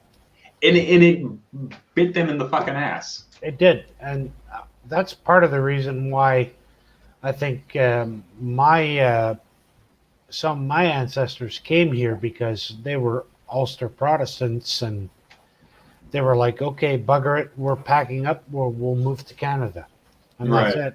Yep. Yeah.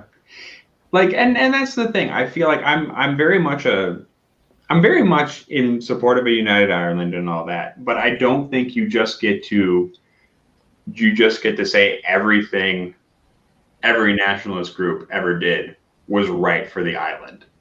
Yeah. You know what I mean? Like, I believe in United Ireland, but there was some fucked up shit that happened in the meantime. Yep, like innocent people dying and yeah.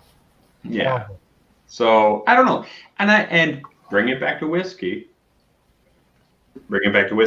I think the reluctance to, you know, make deals with former perceived enemies and ship, like right now, think about how much whiskey is coming up from the Republic and going into the North. Yeah. There is a considerable export between the Republic and the North. Like, I mean, even with Bushmills, you're still shipping up stuff from Middleton all the time. Yep. If the nationalist government had just put aside this sectarian bullshit, maybe the Irish whiskey industry wouldn't have fallen apart like it did, because they could have kept trading with the British. Agreed. Yep. You'll get no argument from me. I mean, things like that just leave me scratching my head thinking, well, what the hell did you think was going to happen? Yeah. I don't know. I'm sorry. I'll get off my soapbox. I'll shut up.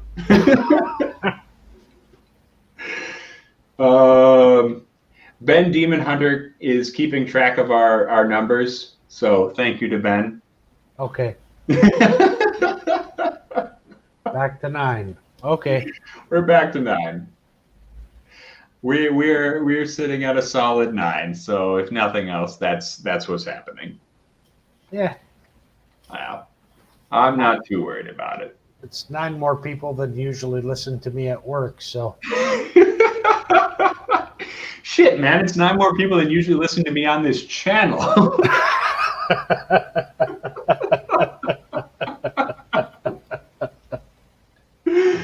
Oh, shit. Yeah. What time is it? Okay. It's 5:41 Eastern. Yep. So 4:41 my time. Jesus Christ, I've been at this 6 hours?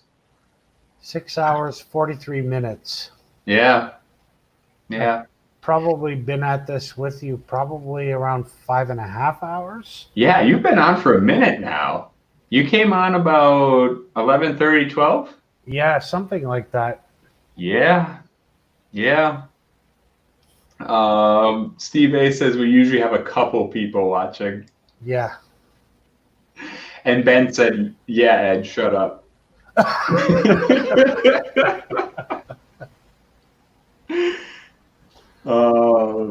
So, yeah. I mean, I guess we're just going to keep this going. Erica is officially done with work, so she just walked out. I don't know if she's had a stressful day. I don't know if she's going to want to come on stream. So I'm not gonna bother her and push her to come on stream. So if she doesn't want to, we're not gonna push her to do that. So Not bad. yeah, I've got I'm good to keep hanging out as long as there is more than one person in the chat. I'm here. I'm gonna keep hanging. yeah, I've got my stew in the oven that'll be ready soon. Well, I don't let me keep you. Don't let me keep you. No, I'm good. It still needs another few minutes.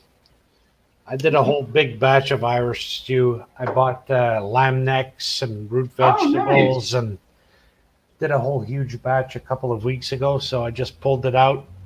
It was like, okay, frozen into the casserole dish. Let it reheat in the oven. Done. Nice. Very good. Hey, Ben Demon Hunter is asking, Donald, how long have you been drinking whiskey? And same for me. Ben says he started last May/June. Oh, you've been at this for a minute. You've been at this for a minute, Ben. All right. What about you, Donald? Since I was about 19, my first bottle of single malt was Bushmills 10 and a Christmas gift from my grandmother, and that was transformative for me because I had turned 19, which is legal drinking age here, about 6 months before, and ever since then it's just been good whiskey. Yes, please.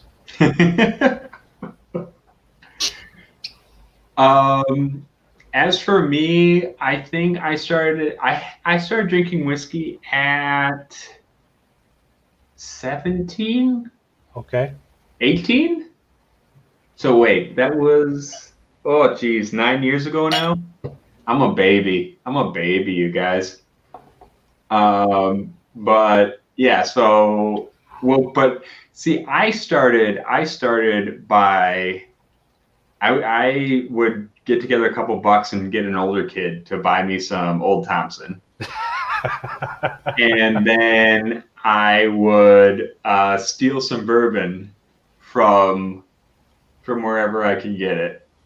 Nice. I don't know where I would get it. But I had I would keep a flask on me, and whenever I had a chance, I would get some bourbon in the flask.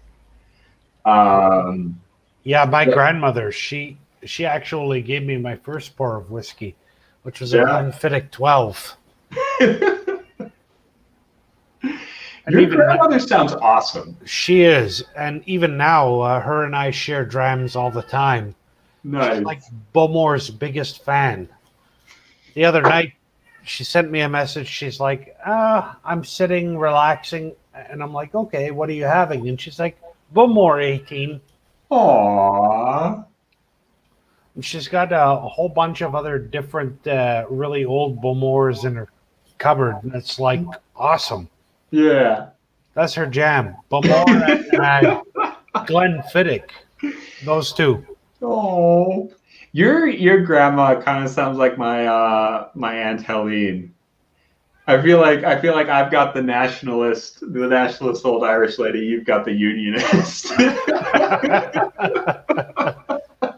Well, this is my mother's mother, so grandmother and mother's side. So she's Scottish. Oh, okay. She's Scottish. Okay. Yeah, and she's just like, yeah, Bowmore. Why the hell not?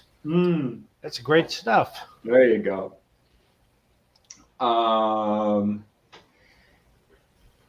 Ben saying he grew up in a dry Christian home, a lot of alcoholism on the Mennonite side of the family. Okay. Yeah. Yeah, you got to be careful with that. Yeah, there's been a few alcoholic pricks in my family. Yeah. Yeah, no, for sure. There was a few on my side, unfortunately. Yeah. I don't know. That is something that kind of hangs. That is something I know my mom worries about with me doing these streams is like, don't you fucking start fucking overindulging. Yeah. Which today is probably not a good example of, sobriety, but that's okay. Yeah.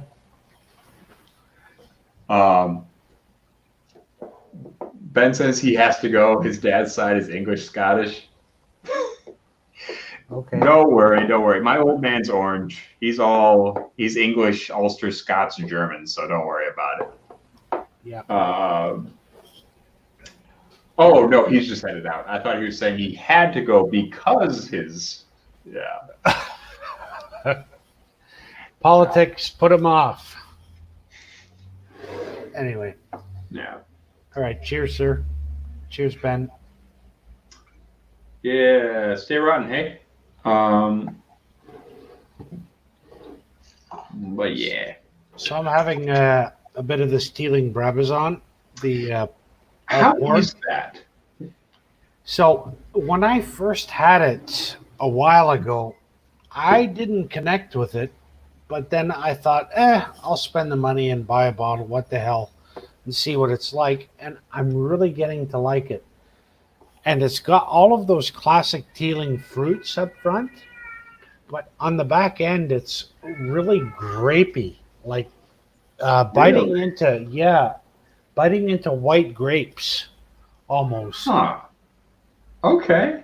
Like it's tart? Yeah, it's got a bit of tartness to it because I Okay. use white port in it as well.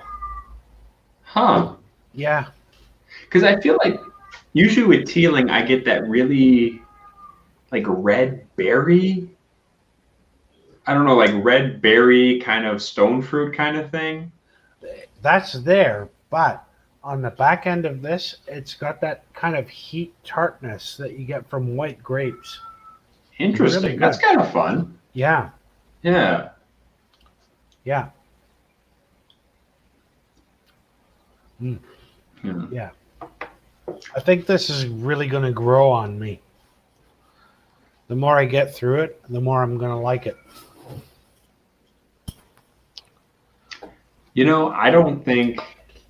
I think I'm going to go back. Like, I've got a little bit of a crush on Mr. Teeling.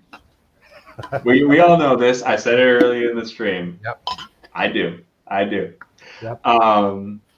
Actually, I said it a little differently earlier in the stream, and Erica came and glared at me. But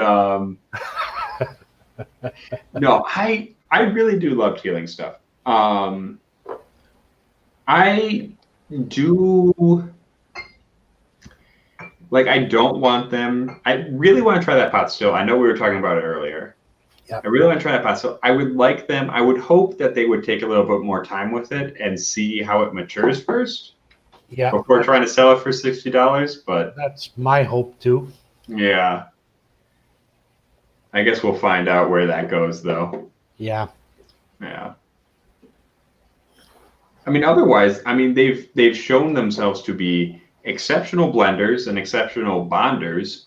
And also now you just have to prove that you can distill under your own brand. Yeah.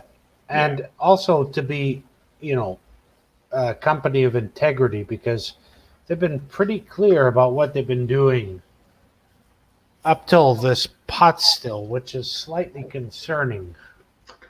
I don't know about the pot. I'm still excited and still hopeful for the pot still. The Church of Teeling. Yeah. But I am a little. I get the concern there because like you're releasing a 3-year-old product just because. Yeah, and going into the pot still, I was very skeptical to begin with.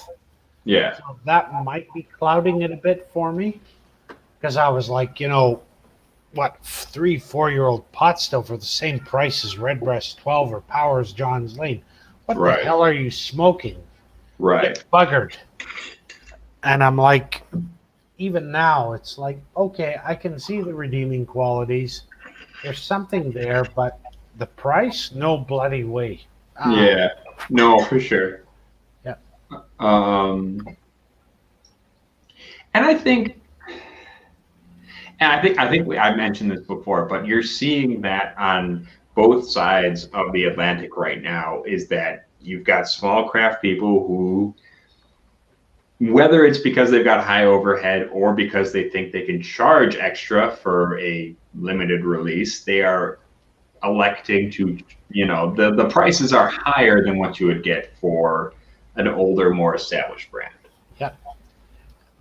And to a certain extent, if that's because that's the cost to you, that's fine. Don't stop me from, don't let me stop you from making a buck. Right. I get that.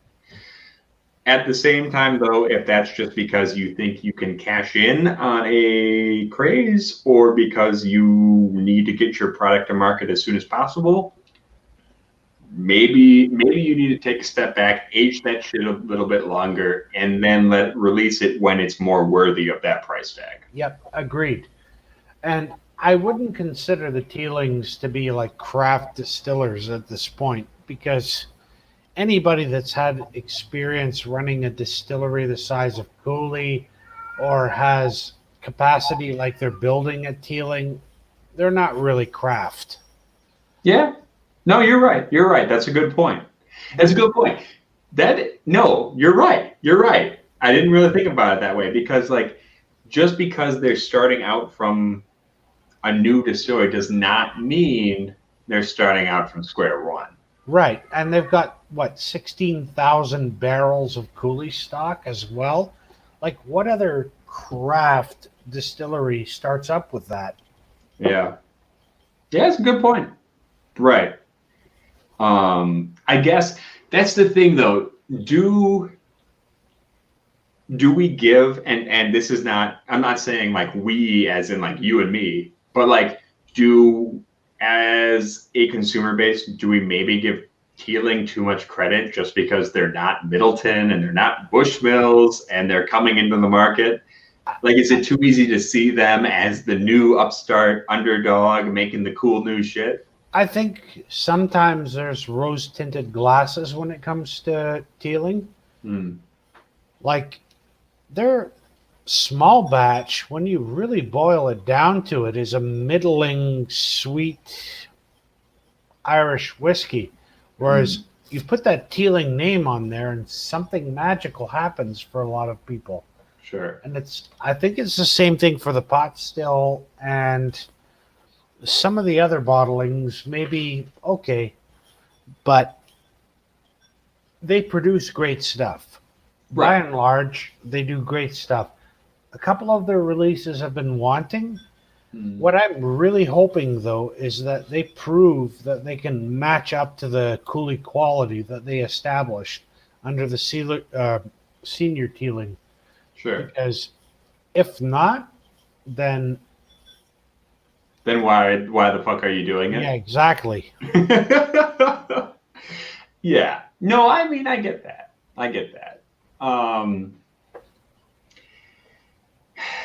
I think that's a tough thing, though, and I wonder about that when you're looking at reviews of Irish whiskey. The more mainstream reviews, definitely not this channel because we are the underground of the underground.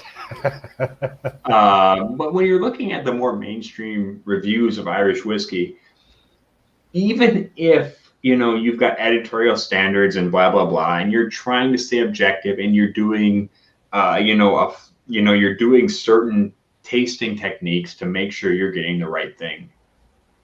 Are people still influenced by the brand? And that's yeah, definitely. And I think especially with an emerging and growing market like Irish whiskey, that's especially problematic because that means the more established brands or the brands with certain good PR are going to get more recognition when maybe they're still putting out middling products. You're absolutely right. And this is another problem I have. When people go, oh, Redbreast 12 cask strength, Redbreast 12 cask strength, Redbreast 12 cask strength, oh, wow. But really, is it the best all-around pot still that Middleton produces for the money? Okay. Here's what I'll say. Is it the best pot still of the Redbreast line? Yes. Is it the best pot still of Middleton for the money? No. Exactly. And you have to think about it when it comes to Middleton, you have to think of the whole range. Because for the Redbreast line, yeah, arguably the best pot still for the money. But when you look at how much it costs, and then you've got like Redbreast 12, Green Spot, and then you have Powers John's Lane, which is in that nice, kind of medium spot. You have to wonder, well, why would you bother with the other two for the money? Right. Right? Well, And because Powers isn't a recognized brand. Right? at least not in North America, yeah. And not in for North sure. America. Yeah. I mean that's what it comes down to, is that Powers, to a certain extent, is still seen as, I don't know, a secondary or even budget brand, which doesn't make a lot of sense considering No. the pricing. But like, I think that is still the perception, and I think that's a perception that has been unconsciously encouraged by spirits directors or liquor store managers, because there is a push to put Redbreast on the top shelf and to sell Redbreast as the best thing ever, and you put Powers 2 or 3 shelves below that.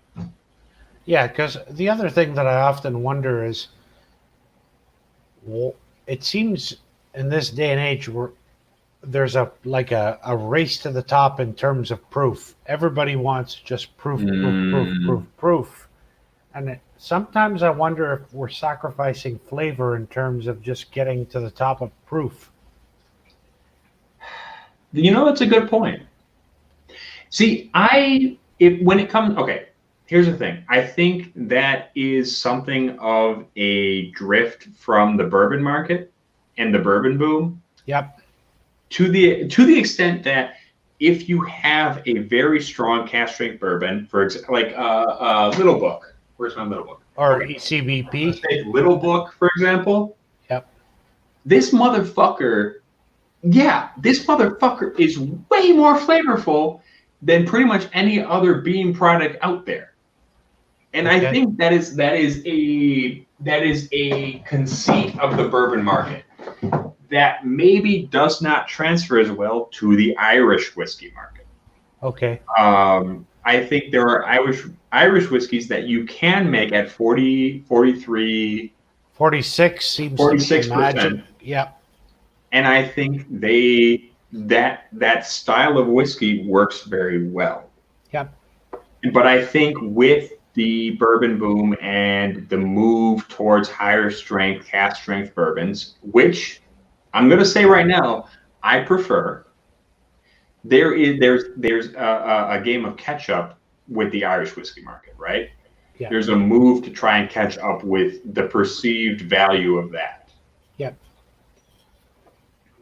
But yeah. Yeah, because for me, I mean, I struggle to find, especially from the whole Middleton range, dollar for dollar, a better value than the John's Lane, because it does everything so well, and it's so rich for the age too. Yeah. CJ is saying he's having new John's Lane head to head with RB12 cask strength. Yeah, he's gonna See, try here's it. the thing. There are very certain like cask strength I love, Lestau I love from the Redbreast line. And obviously, okay, Dream Cask, we're not going to talk about that shit. No. But nonetheless, like, those are 2 exceptional whiskeys. Yep. But I feel like to treat the Redbreast line as a whole, as a holy grail of Irish whiskey, is it's not encompassing. It's not understanding the width and breadth of Irish whiskey. Yep, I agree. Because sometimes, even within the Redbreast range, I find myself gravitating toward the 15 quite often. because I love the Christmas plum pudding that it makes me think of, like the traditional type you'd find in Victorian England, where you'd flambe and all those notes, like the nut, the plum, the spice. Just yes, please. Sure. Yep. Well, and you know, I've been telling people at the liquor store for a while now. For a while now, I don't think over oaking helps redbreast. No. I don't think it does. And I think the 21 in here in Wisconsin, you're kicking out 200 between 190 and 220 for Which a is- bottle of redbreast. 21. Which is a lot cheaper than in other areas of the U.S. where it's over But 300. even still, you're kicking that out for the age thing, right? Yep. You're kicking it out because it has that 21-year mark on it. And I really don't think that over oaking contributes anything to the redbreast pot still style. I like the 21. I love the tropical fruits you get on it, because it seems that redbreast kind of takes a roller coaster trajectory when it comes to the ages in terms of the darkness of flavor.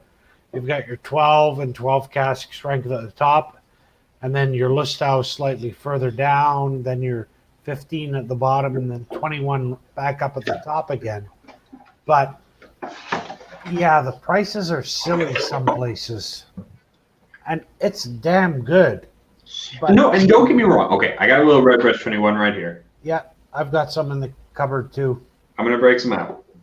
And don't get me wrong, before everyone jumps on my ass, Yeah, I think redbreast 21 is a great whiskey. it is. It's a fantastic whiskey. No one's saying that it's not. Right. But my thinking is there are some, and this is just my thinking, there are some whiskeys that, okay, here's the thing. You talk about like that dark fruitiness. Yep. Right, with the redbreast line. I don't necessarily think age is an indicator of that level of dark fruitiness. It isn't. Because Yeah, and I think the at some point 15 is with much the redbreast more, 21, you're getting more tannicness than you are dark fruitiness. And if anything, I think a tannic bourbon is very nice. I think a tannic Irish detracts from what I like about Irish. I can agree. I mean, because the 15 I find is darker in terms of the fruit profile than the 21 quite often. Because when you compare them side by side, it's like plum pudding versus fresh plums. I mean, both delicious. But often I find myself reaching for the 15 more than I do the 21. So, yeah. Okay. I will say, here's my thing. For the redbreast 21, if you compare this, like especially to the Lustau, right? Yep. The redbreast 21, it is much more dark, plummy, and I love it. And DJ11 is already on my ass about this. Yeah, I see that. DJ11, I love you. You're a fantastic person, but you and me are going to fight later. But I think it is very dark. It's very plummy. It's treacly. It's got that dark fruity sugar note. Yep. That said, can you get that same dark sugar note at a lower price point, at a lower age, without the amount of wood spice? Yeah, the 15. I would say yeah. Yeah, and I think for me, like when I'm thinking redbreast and quintessential redbreast flavors, I'm not necessarily thinking 21. I'm thinking 15. That seems to be the best overall expression of what encapsulates what it means to be redbreast, or what a redbreast whiskey is, especially for the price point. Yeah. Yep. Well, and see, now they've got the 27 coming out. Ooh. Yeah. Yeah. And I'm interested. I I'm intrigued. I am more than interested. I want to be on that faster than a Rottweiler on a piece of smoked pork. Like, yes, please. So, and that's the thing. Like, at this point, I've kind of put my flag in the hill as like saying I'm against over oaking redbreast. But then the 27 is like, Yeah, what's going on there? exactly. Yeah. So I don't know. So speaking of oak, perfect segue. I'm gonna have some Oh, of the Glendale. nice. Yeah, the Mizunara. Is I left my bottle of that with the old man. is it gone? Oh, it's gone. Oh man. Yep. Yeah, It is long gone. yeah. It is delicious stuff. It really is. Yeah. And okay, DJ11, you know I like Redbreast 21. You know I do. I'll get off my soapbox. It's a very, very, very good whiskey. No one's disagreeing with you. It's almost like you have to become Canadian and just go, sorry, eh? Sorry, Ed.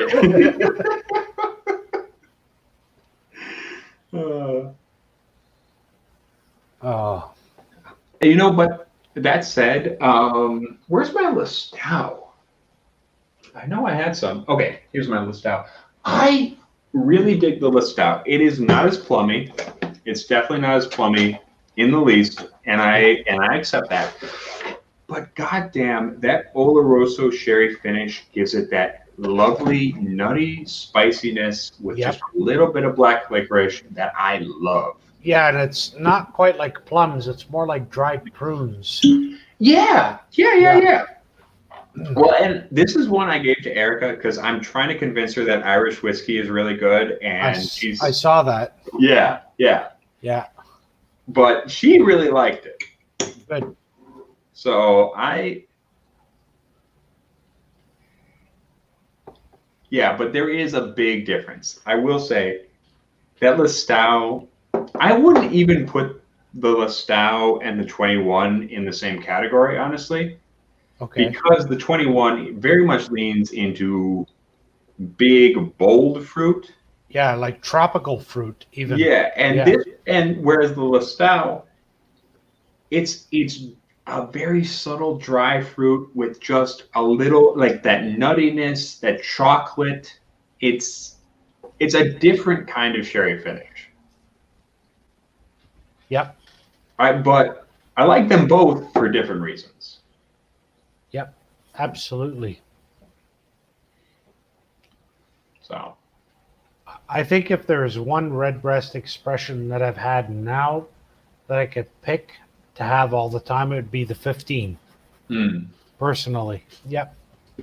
Just all around, probably the best one that, at least in my opinion.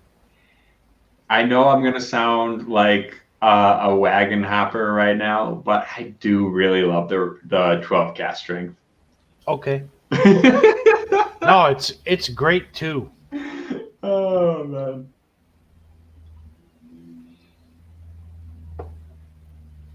Yeah. See, for me, this is like the Sazerac rye of the Redbreast line. Okay. Like it's slightly sweet, a little bitey, a little bitter, with just a hint of that peppery anise, clove kind of thing. Yeah. And I really love it. So, yeah. Yeah, I really like all of the redbreasts, but for me the 15 is just that round quintessential essence of what redbreast is. And it's the one that I reach for most often, I find, when I'm in the mood for redbreast. For sure. So, Glendalough, though. Hmm. Where's my Pachin? I think that's the only Glendalough I have in the house. Oh, the Pachin, yeah. Yeah. You say it like a northerner. Yeah, I do. Pachin.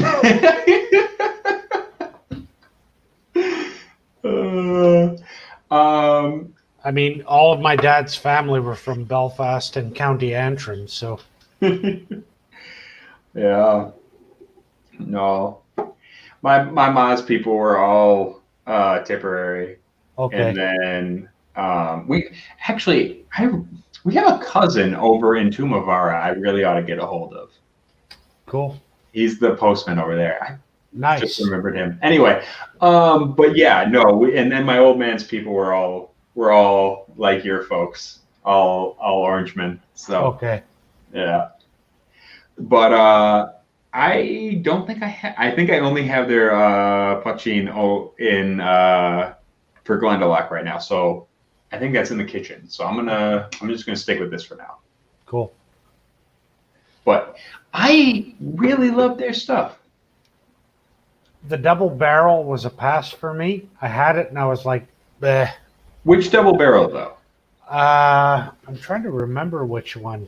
Because there were two of them. Yeah, and then there was also a couple of them where they did them in like porter, and then Yeah, because I remember thinking the sherry barrel was very good, but the porter barrel was okay. yeah. I'm trying to. I'm just looking through my notes right now.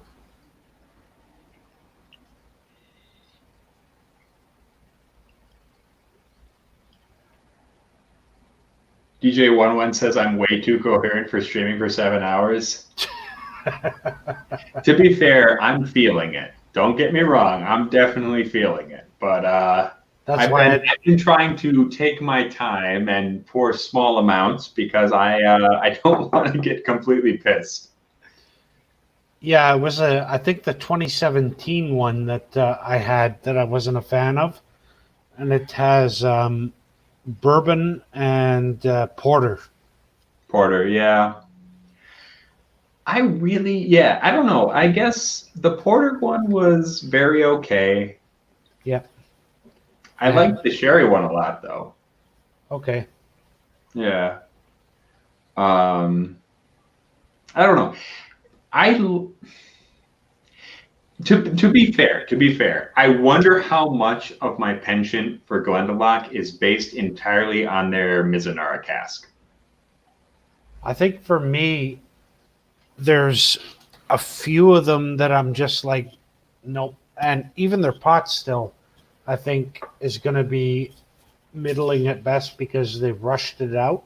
I think it's 3 or 4 years old, so it's like, meh. Yeah. But the Mizunara, hands down, all day, every day. Yeah. I would, and that's for the money. I would still say that's my best Irish whiskey. Okay. Now, not just because it's a good whiskey, but because just it's fucking weird. It for an is. Irish whiskey. It is. The Mizunara finish on it, yeah. Yeah. That said, I think. Now here's my thing. I don't want to badmouth Glendalough because like I want to believe that those fuckers can do some good shit. But like, yeah, you're right. They do need to up their game when it comes to their base expressions. Yep. Like they do need to up their game because like, yeah, I really like the sherry cask. The porter cask was. And they did a Black Pits edition and a bunch of other ones that were just like, they're okay, they're good, meh. Yeah. And I think in this day and age, you can't survive as a distillery if you're just making high-end stuff. Yeah. You can't survive as a distillery, right?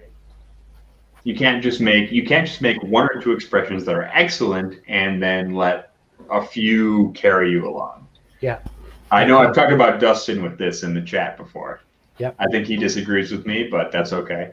No, apparently he thinks you've got fireballs from your arse and leprechaun lightning beams from your eyes. Yeah, that sounds about right. Me, I'm more of a clericon, though. Did your mom ever read you those old stories? No, my grandmother never did. I've heard of them, but she never really read them to me, because when she told me stories, it was always about her childhood in Belfast, or she would read me some, Grimm's fairy tales or whatever. Yeah. No, that's fair. No, my mom used to read us just old folk tales, and a lot of those old Irish folk tales are incredibly dark. They are. Like because there's one like the clericon who lives in the basement and keeps the wine fine as long as you feed him every night. But as soon as you forget to feed him, he climbs up the stairs and beats the shit out of you and Right. kidnaps you. I've heard of that. Or like there's one about a spirit that's supposed to keep children safe, and if you don't offer the sacrifice, he comes and takes you away, and you never see your parents again. Yeah, that sounds about right. It's like, wow. I think my favorite one was oh shit, who was it? I can't remember. It was some Ulster king. He was on a quest and he took a nap by the Irish Sea, and he woke up. There were two leprechauns trying to drag him into the ocean to drown him. And they're just little guys, just And in this day and age, it has a lot more meaning than just being drowned. Yeah, right. Ulster King being drowned by leprechauns. But yeah, anyway, I completely forgot what we were talking about, honestly. Yeah, we were talking about redbreast and crappy base expressions from distilleries. Yeah, that's the thing. My opinion is I think distilleries as a whole need to make expressions that both elevate the people, the taters or the newbies. They need to give them expressions that are interesting enough to elevate them to a higher understanding of whiskey, but also appeal to the kind of whiskey nerd. I think the days are gone when you can release a bunch of fucking schlock and then release a couple decent shit and hope to get by. Yep, absolutely. I agree with you. Completely. And I just wish that a lot of Irish distillers would get away from this kind of duality where we have to be like Cooley or we have to be like Bushmills. Oh my God. Okay, can we talk about that? Yeah. Can we talk about that? Absolutely. How come every fucking new brand that comes out, whether and there's a ton of first of all, there's a ton of sourced whiskeys coming out right now. Yep. They're either Cooley clones or they're Bushmills clones. Yep. So they either want to be tropical fruit and malt bombs or berry and honey and malt bombs. And that's it. Yeah. Yep. Yeah. Dustin, that was not the F word I was referring to. I was referring to avoiding any homophobic language because this is a queer-friendly show. No, it is. And I used it because I was quoting my neighbor, who is also a member of the community, and what he told the person at the grocery store. Yes, but we're going to avoid that language. Yes, we are. Not I was talking about. All right. Exactly. All right. Cool. Anyway, but yeah, why is it that there's a lot of new distilleries that are in Ireland that are coming out with unique and fun expressions, and that's great. But there are also a bunch of blenders or bonders who are coming out with shit that it's fucking Cooley. Yep. or it's fucking Bushmills. Yep. Why the fuck even bother releasing it? Exactly. Amen. Because you know what? They say, imitation is the most sincere form of flattery, but it gets to a point where it's like, do something else. Right. Like, are you people so devoid of ideas? It's been done. They do it well. That's their signature. Move on from it. Do something original. Right. Right. I mean, I don't know if people are. Well, DJ11 points out because it takes 4 years to make their own. Yeah, but I mean, when you're trying to recreate a Cooley product and you're your own distillery, like, Well, and to be fair though, like, okay, I'll give Tipperary a pass. I'm going to give Tipperary a pass. It is a cool. I feel it's a very Cooley inspired product, whether they meant that or not. Yep. But I'll give them a pass because they are at least trying to put some kind of regional or local spin on it. Okay. But when it comes to, I'm trying to think of all the different brands. Irish Manor, Morrigan.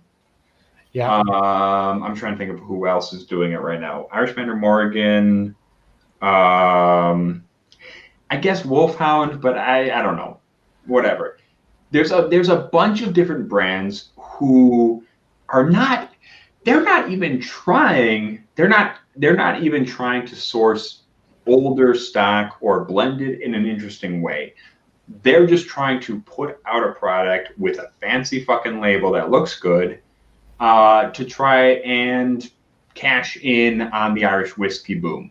Which is something that I've been really worried about because you look at, Glendalough, Dingle, Teeling, 4-year-old pot still, $80, $70. Like, what the hell? Right. And yeah. it's like, it seems so cynical. Like, okay, you're a smaller producer, and Teeling don't count in that smaller producer category for me. But right. What the hell? Like, are you trying to gouge people, or is it just you want to make money now because the market's hot? Like, I don't get it. Dustin, Dustin, you're right. I get your point. Like, don't use corn or whatever because you're bourbon. Okay, I get it. We're coming off a little pretentious. I hear you. I'm not necessarily even talking about people who are distilling their own stuff and making their own stuff or even sourcing their own stuff. I think there's an undertide right now of certain blenders, not even necessarily like distilleries who are sourcing until their own stuff comes out. Yep. Who are trying to copy an archetype of another distillery. And the last thing the Irish whiskey scene needs right now is more homogeny. We've had fucking homogeny since 1976. Since the fucking Free State came into existence. Wow. 1921 is when we had the most distilleries, and since then we've had nothing but homogeny. Right, and look at 1976. You had Old Middleton, Bushmills, up until 1987 when Cooley started. So I agree. Homogeny is just no. I'm not saying you shouldn't not. You can make something in an Irish style. Yep. I think there are certain blenders and bonders who are selling a product that is, they are selling it in an archetype of another distillery because they think it will sell. That's right. Absolutely.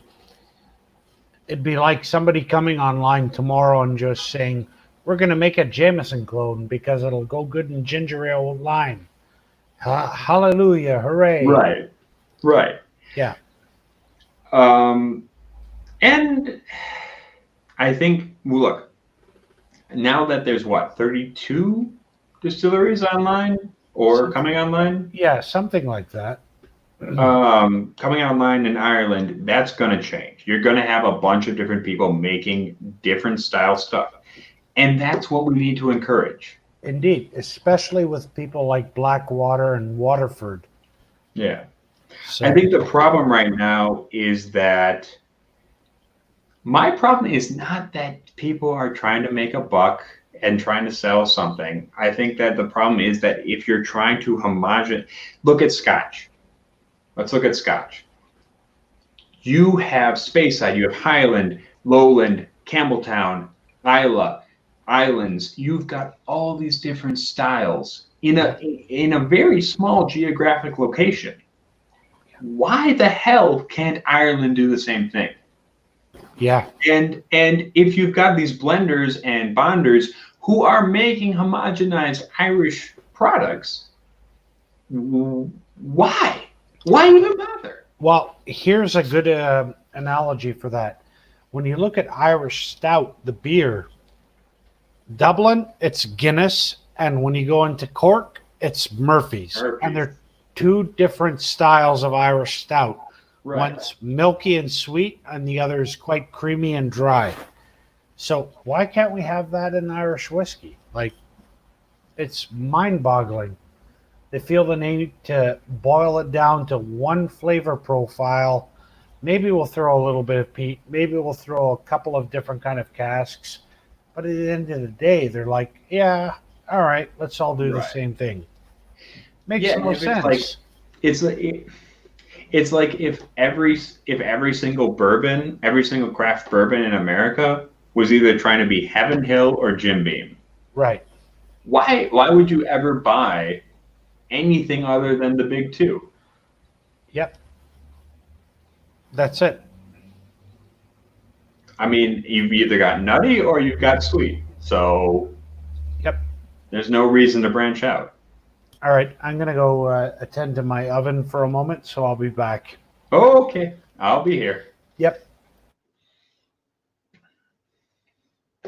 Dustin says, let's try some Old Paltney 17. It's basically Irish.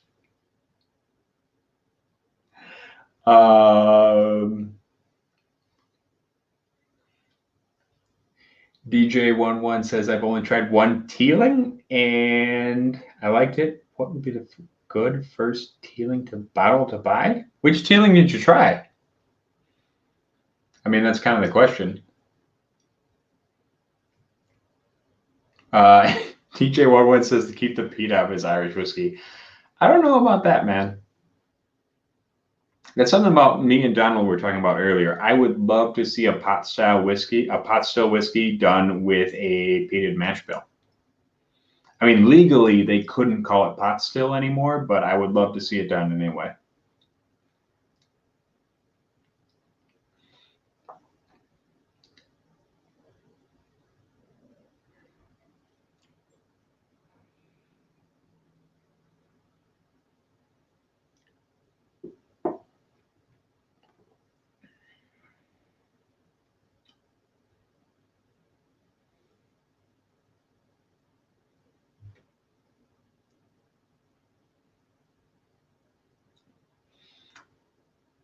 So anyway, I'm on my own for a minute. Let's chat. You and I, all of us, whoever's there, together, like a family, like we used to. I'm gonna drink some red breast. Smells good. Smells good. I'm gonna drink some more red breast. Really smells good.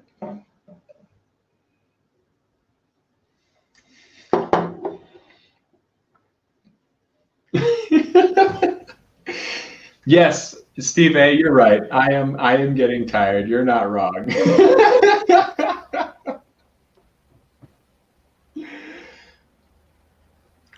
Dustin says it's been 7 hours and I still have my shirt on. Oh, I can take off my shirt.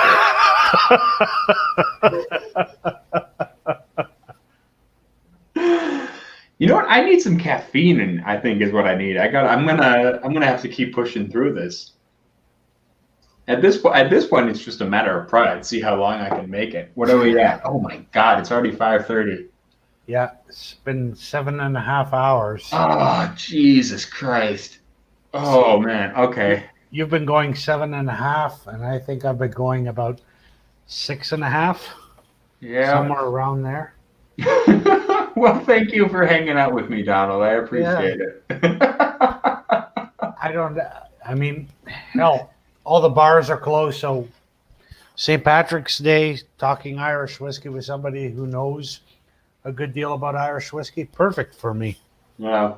I feel like I know a good deal, but quite a bit less than you. You seem like the Irish whiskey master, man. For me, it kind of happened by accident because I just kept drinking Irish whiskey and researching while everybody else was doing Scotch, bourbon, and it was like, okay, well, I'm going to just keep doing what I'm doing, and Yeah, for sure.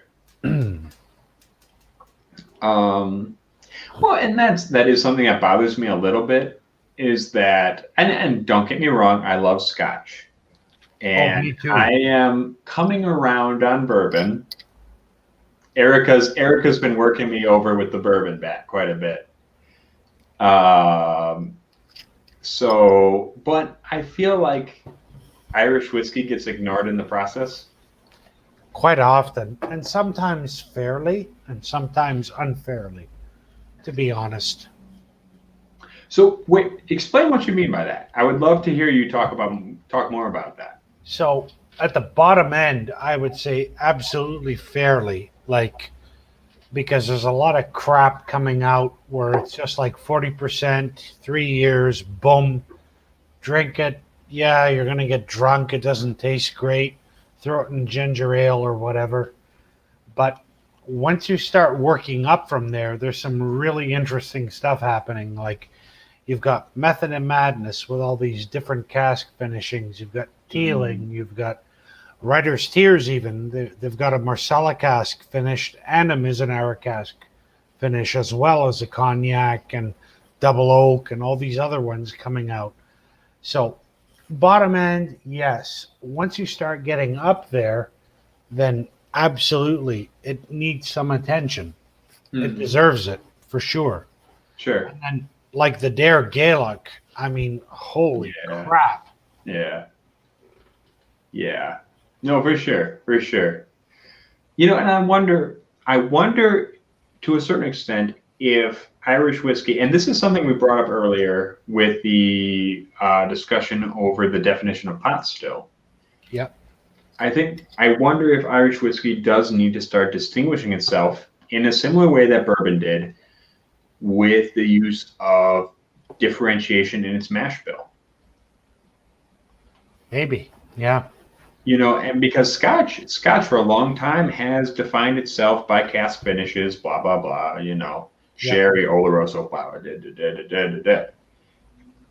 I wonder if, because the freedom afforded Irish whiskey to use reused casks as well as maybe change up the mash bill, that can be a real differentiator for Irish whiskey. I agree. Absolutely.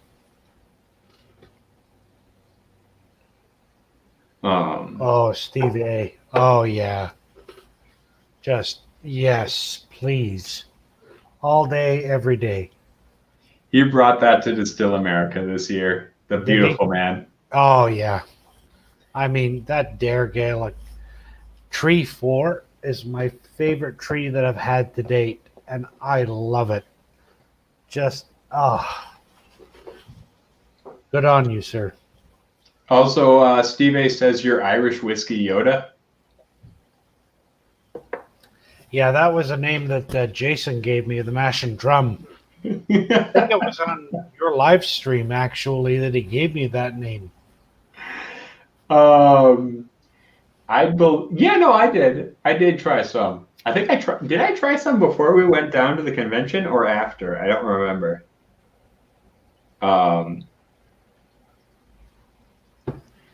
But yeah, no.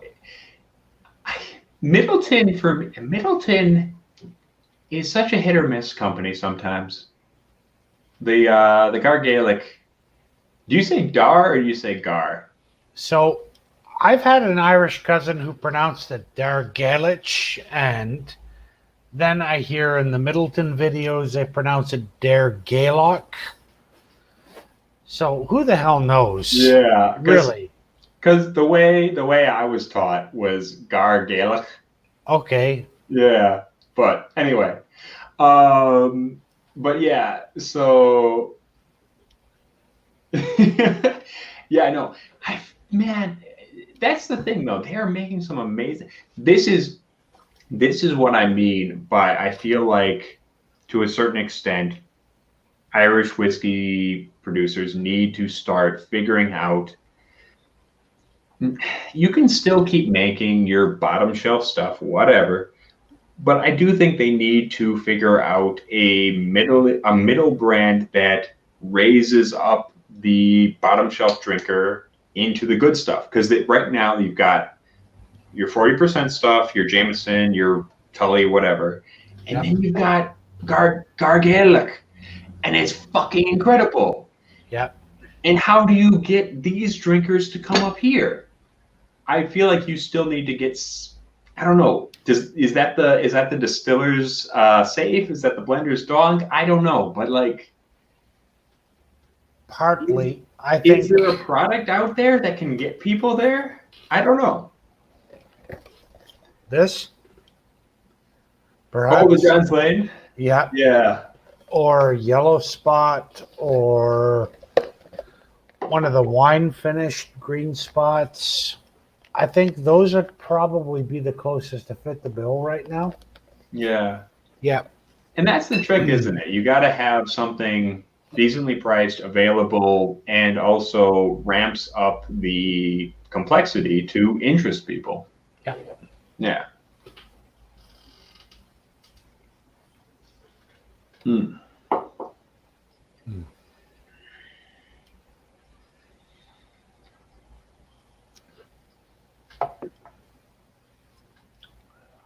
Good stuff. What? All right. Wow. What are you at now? Plain Jane green spot. Nothing wrong with that. Nope. I'm looking at the pile of whiskey that I've had here today, and it's like 1, 2, 3, 4, 5. Oh crap! Oh well. I know.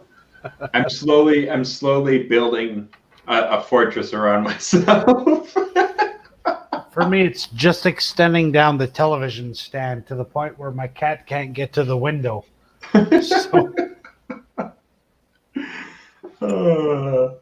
yep. Oh man. Oh. I actually haven't had a pour of regular old green spot in a little bit, so it'll be good to get reacquainted with it. Green Spot, I think, really, Green Spot is such a fantastic whiskey, not only because it's a great whiskey on its own, but because it is a great backbone for the finishes they do with it. Yeah, and even on its own, it is probably the most surgically clean whiskey that I've ever had in my life. Like, every flavor is so well defined. The green apple, the coconut, the salt, the caramel, just, love it. And I don't know, I wonder, like, I feel like the fact they're using all these wine finishes on Green Spot is because of that. The Yellow Spot, I don't think, is necessarily. It's older. It's got that more oakiness. Blah blah blah. We can all agree on that. That said, those distinct flavors in Green Spot lend themselves to the process of finishing. I would say. No, agreed. I wouldn't argue with that. And the fact the way that they make Green Spot is different to Yellow Spot too, because Yellow Spot. Can you you're the expert. Can you talk about that? Yeah, a little bit. So Yellow Spot is basically they have aged stuff in Malaga wine casks, aged stuff in sherry casks, and aged stuff in ex-bourbon casks, and then they blend it together at the end. So instead of just aging it in ex-bourbon and ex-sherry and finishing in Malaga casks, they do all three and then blend it at the end, which is what really makes it quite unique. And I think I've heard they're using the same system for the Redbreast 27 as well. Are they? Oh. Yeah. Which makes it, I mean, it's similar in idea to the style of whiskey making for like Canadian whiskey. Yeah, like Canadian multi-grain blends. Yeah. Yeah. Yeah. Only, obviously, you're talking about cask finishes rather than differentiation between grains. Yeah. Yeah. Yeah, DJ11, he says he's never seen wine finished green spot on any shelf. Good luck. I think I've seen one at our store once. Like it popped up and then it was gone. So I'm sorry, buddy. I'm sorry, buddy. And honestly, I have this much. I have this much from my man Benjamin Eves, who sent it along. But yeah. Yeah, I've been fortunate that I've had bottles of the wine finish green spot, and I've enjoyed every moment of it. In fact, the last Layeville Barton green spot I had was Roy sent to me in an experiment to try and see how Canadian Customs would cope with a small whiskey sample shipment. Just to see if it would get through? Yeah. And it did, but it came with a warning letter from CBSA, which was hilarious. You know, we will Wait, not... there's a warning letter, but they didn't confiscate it? No. It came with a warning letter saying that it was at the discretion of the border agent. It was determined not to be a national security threat, etc., etc. I had to go down to the post office and claim it, show ID. It was kind of like, God. Yeah. See, my thing is like when we get like I did an exchange with Sowleg. The if you guys don't follow Sowleg, the Society of Old Whiskey Loving Elderly Gentlemen, go find them on YouTube. Sowleg Whiskey. They're a couple of Danish guys. We did an exchange and my shit got to them fine, but when they sent ours this way, I just never heard of. I never heard of it. They didn't send me a letter or nothing. They just grabbed it. Also, Whiskey Jason, my man, Whiskey Jason is in the chat. Hey, do you want to hop in the stream, man? I mean, I'll put up the link if you're feeling. I'll put up the link for anybody who's feeling interested in being in the stream. All right. Anybody who wants to hop on, you can, because we'd love to have you.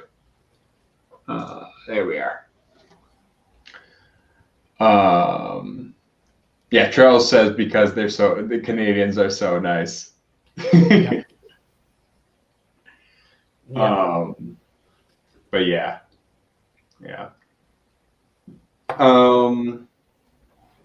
Dustin was saying I think he was saying that the green spot is kind of young still, and it's $100.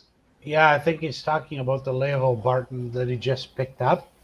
I know from the Discord chats that he picked up a bottle of it, and yeah, I mean for $100 US, a bit steep, but I would pay that all day, every day for me personally. I love it.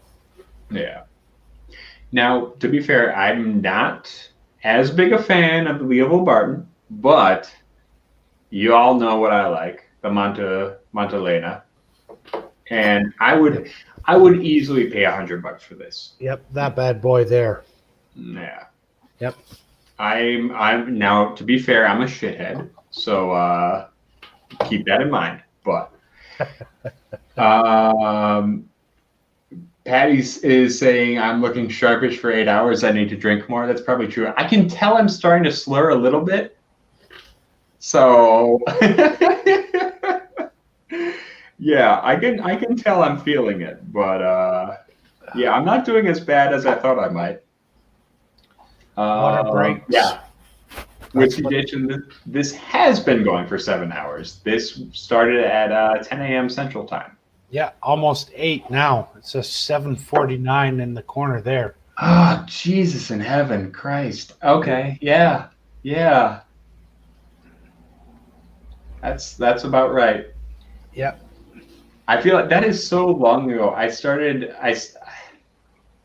When I started this stream, I was cooking, and so I was like, all right, I'm not gonna drink that much because I gotta be paying attention to my cooking. And then when I sat down in here, I just started going at it.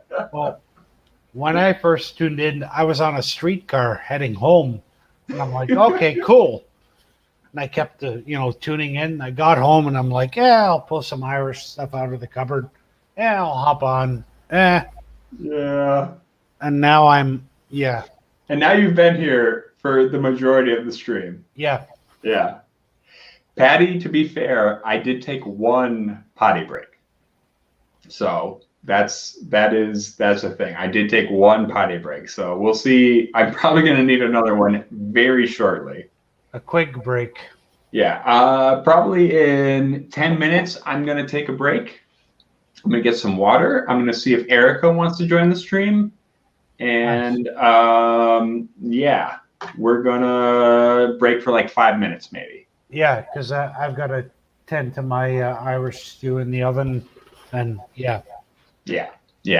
And I know we're going to get people probably will drop out during that 5 minutes. That's okay. Just come on back because there's more Irish whiskey content coming up.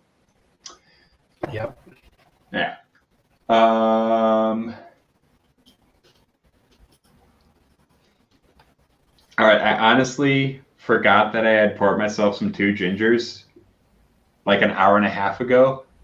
It's opened up now, so. I know, right? Yep. It doesn't smell too bad. It's very, very even and smooth, as it were. Yep.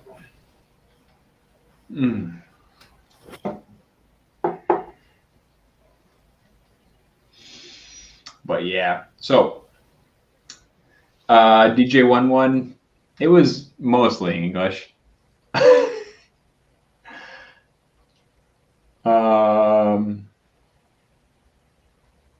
Yeah, Whiskey Jason, that's what people were saying. We're going to have to start a new stream pretty soon. I heard 12 hours. I don't know if that's true or not.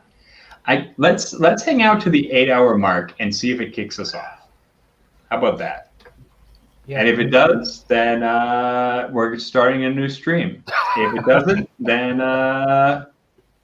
we're hanging out. I like Steve A's comment because 2 gingers needs to open Yeah, up. right. 2 gingers needs time to develop its tannins, of course. The barrel flavor is one of such distinguishment that to allow it to exchange oxygen ions in the glass.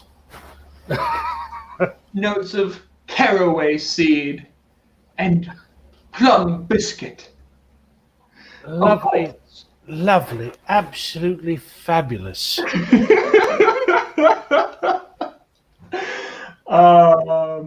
DJ11 says, what's the time frame on whiskey opening up and too long going flat? That's actually a fantastic question. Yeah, I have never tested that actually. So we did do a blind tasting of Glenlivet for one of our videos a while back, probably 6-7 months ago. Okay. where we did one that was open for 8 hours, one that was open for an hour and a half or something, and one that was open for like immediately.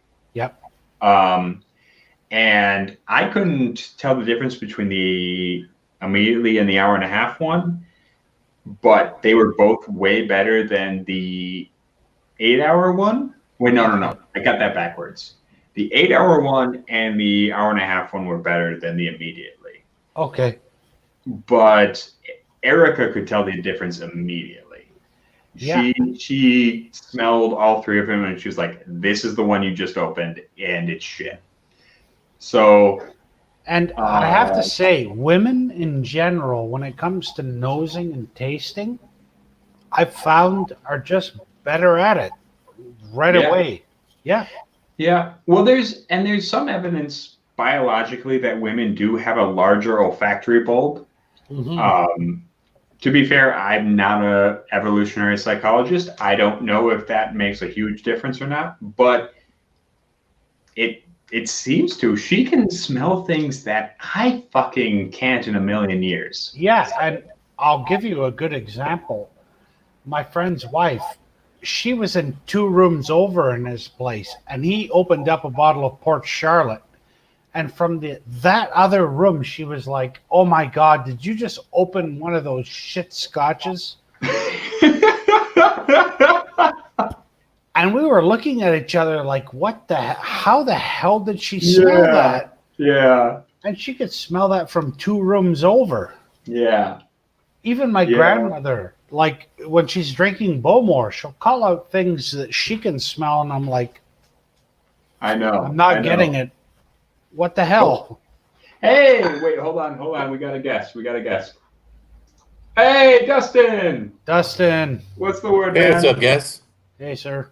What you got? Try to get better light. I still got the old Pulteney. What was that? Didn't help at all. I've still got old Pulteney 17 in here. There you are. Nice. Hey, and Jason Busey just popped back in. He's saying the interview went very well. Congratulations, my dude. Congrats. And he's saying he might be a senior software engineer soon. Hey, congratulations, dude. Nice. But yeah, how's the old Pulteney 17 treat? Is that the new one or the old one? It's the old one. I think they've got a 16 and an 18 or something now. They didn't do it in 17. The 17? Yeah, 17's an old one, discontinued. Yep. It's okay. It's okay.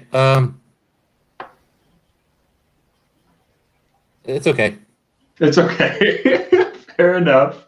Yep. He's got a nice salty character. Because I am ignorant and I don't know what I'm talking about. Steve is headed out. He's got to go run D&D. Whoa, you run that dungeon well, sir. Stay rotten. Cheers. Man, yeah. I didn't. How's your St. Patrick's Day treating you, Dustin? Been working since 7, 8 o'clock this morning and still working. So I figured this would be more fun just to drink and talk to you guys while I finish up. Cool. Well, we appreciate it. Been trying to watch throughout the day, but you guys have been a little too, well, I couldn't follow the whole day while working. I don't blame you, man. I tried, but let me tell you, it's... Yeah. I hear you. Yeah, I got home from work this afternoon. I was at work for about 7 a.m. this morning, and after doing the live stream with Matt last night for 4 hours, I got up this morning and I was just like, oh. So I threw back a coffee, made my breakfast, had a Guinness with my breakfast, and went off to work. Gotta fight that hair of the dog. Yep. Exactly. Yeah, you guys outlasted me last night on his channel too. I was like, all right, guys, I'm tapping out. I gotta go to bed. Yeah, we went till about 2:30 a.m. here. So yeah. And I wasn't even drinking. I still couldn't make it that long. Yeah. Well, that's good. Matt we have said it before, and I'll say it again. Matt is a machine. Yep. If nothing else. He claims he's drinking these tiny pours, but dude, he keeps drinking them. Like he puts them I don't away, care how man. small they are. He just keeps puts them going. away. Yeah. Yeah. Yeah. I'll be talking to him, and all of a sudden I look over, and there comes Matt with like 6 more pours, and I'm like, just pull out. He goes, oh, well, I hadn't tried these guys yet, so I'm just gonna grab them. I'm like, oh, okay. Yeah. He's like the Terminator of whiskey too, man. I'll be bought. Yep. Oh shit. Brandon Knight saying, I wish I could have a drink before work. Just work at a liquor store, man. We have drinks on the job. They don't care. Yep. Jason is saying, Matt taught me the best whiskey lesson ever. I'm definitely getting drunk. Whiskey isn't whiskey until it's shared. Yeah. Yeah, that's fair. Yeah. Speaking of which, I still owe him some Lark whiskey because I'm a lying sack of shit and still haven't sent him that. I've got a very expensive bottle of bourbon that needs to somehow magically appear at Matt's house, but I'm a little nervous about shipping during all this stuff. Yeah. I think all shipping's still going on, but at the same time, I'm just kind of, I don't know, a little apprehensive, and it's not a cheap bottle that's going his way. Yeah. And Yeah. I have to get a bottle of the JP Weiser's 23 cask strength down to Matt, but I'm just nervous shipping, period, because it's Canada. Yeah. Who knows? Sure. Yeah, because, I mean, I've got a bottle of the 22-year Lost Profit for him, which is pretty gosh darn amazing bourbon. You want to start liking bourbon, and you don't have to pay for it. It's a good choice. Yep. Okay. It's a very specific set of criteria, but yeah. Like, or if you don't like whiskey and you want to get into whiskey and bourbon, you think the way to get in, that would be a magical way to start. Sure. It's 45%, 22-year-old George T. Stagg. That's really what it is. Wow. Damn. We Yeah. were just talking. George T. Stagg is the one BTAC I will try to hunt down year to year. Yeah, I gave up a long time ago on BTAC. Yeah, I know. I hear you, but that's the one. That's the only one. All the other ones, I'm not worried about. But yeah, God Just damn, I costs love too me some much. George T. Stagg. I got to spend too much money just for the right to buy it at a lot of stores. Mm, Like, I know where I get it on the shelf for retail, but I got to spend $2,500 first. yeah. Yep. Yeah. For sure. And I spend that much at the store. It's just I'd rather get other bottles. Yeah. No, I hear you. I hear you. Hey, speaking of giant, ridiculous bullshit, we just passed the eight hour mark. So Cool. It cuts off somewhere shortly after 8 hours. It's random, like when it actually finally cuts out, in my experience. Oh. I think it's up to 12 hours now. That'd be good. I know on Foodquake's channel, we've had multiple times where I've been watching and it makes like 8 hours and X number of minutes, and all of a sudden, that Quake's gone. Well, we'll see. We'll see how long this one goes. Hey, for science, we're testing the system. Exactly. Jason Busey is saying, what are y'all's thoughts on Blood Oath? I've had one and it was good, but I don't know if it was worth the $20 pour. Which one Depends did on you the have? Blood Oath. Yeah, like I had the last one. I would firmly say don't buy it. Which one? I'm trying to remember. That was the rum cask finished one. Was that 5? Came off, That was 5, right? I think it was 5. Yeah, and it came off as middling aged bourbon, so that somewhere between 7 and 9 years or something. Mm. So not young, but not old. And then rum finish, kind of dry oak, and then a little bit of rum. It wasn't bad, but it was a $100 bottle. Yeah.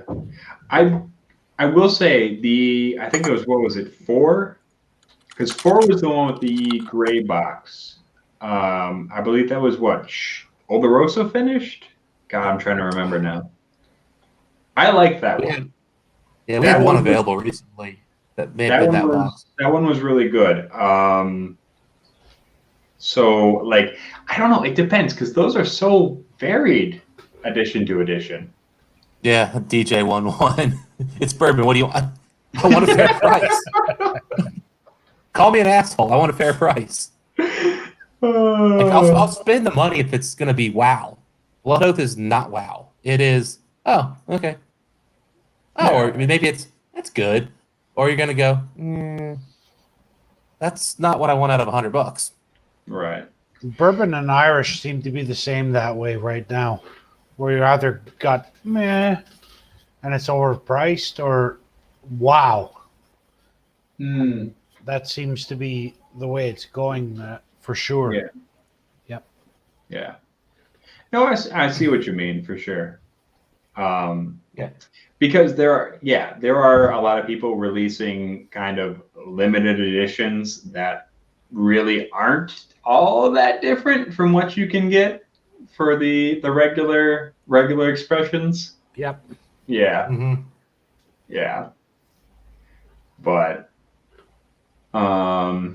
yeah, Jason says 5 was the one he had. I don't know. I mean, if you liked it, go for it. Yeah. I don't know. I think they're a fun expression, and I think they're a lot of fun to try pack to pack, packed Yeah, but to packed. you're looking at But $100 plus and hard to get. that said, yeah, I don't know.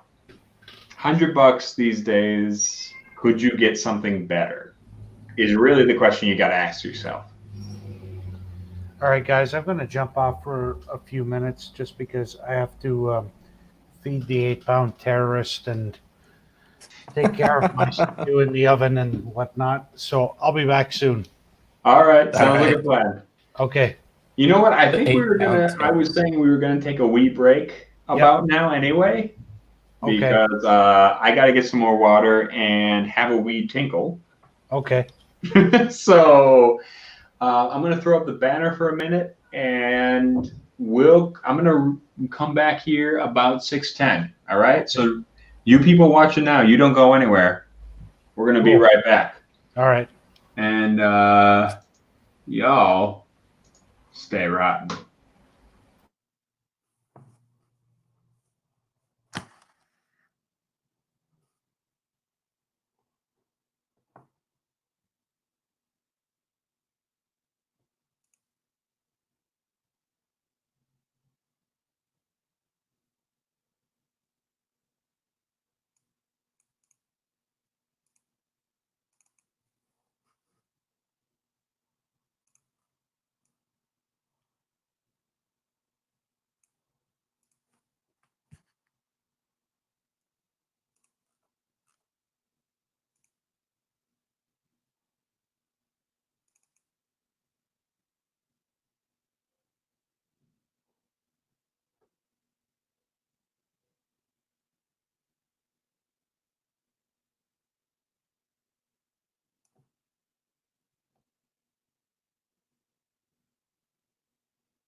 Oh, hello.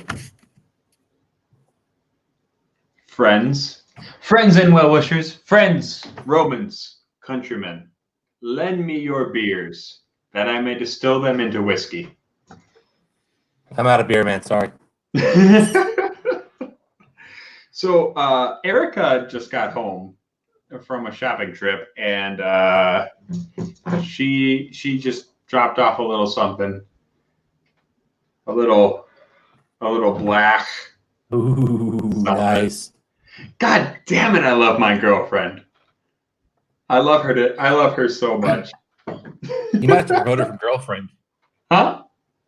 You might have to promote her from girlfriend. I know, right? That's a that's a clutch move right there. What was that? That's a clutch move. Finding the black. Black. Well, this is as much a thing for her as it is for me, to be fair. But God, And she yeah, still found it. Those have gotten hard to find, man. yeah, I know it really is. God damn, I am excited for this motherfucker. We're not going to drink it right now. We're going to save that for another day when me and Erica can pop that open, because she doesn't want to come on stream right now. I invited her, but she's been working all day. She has been stressed out, and she would prefer to take it easy, and I don't blame her. So. And doesn't want to join somebody who's been drinking for 8 hours straight.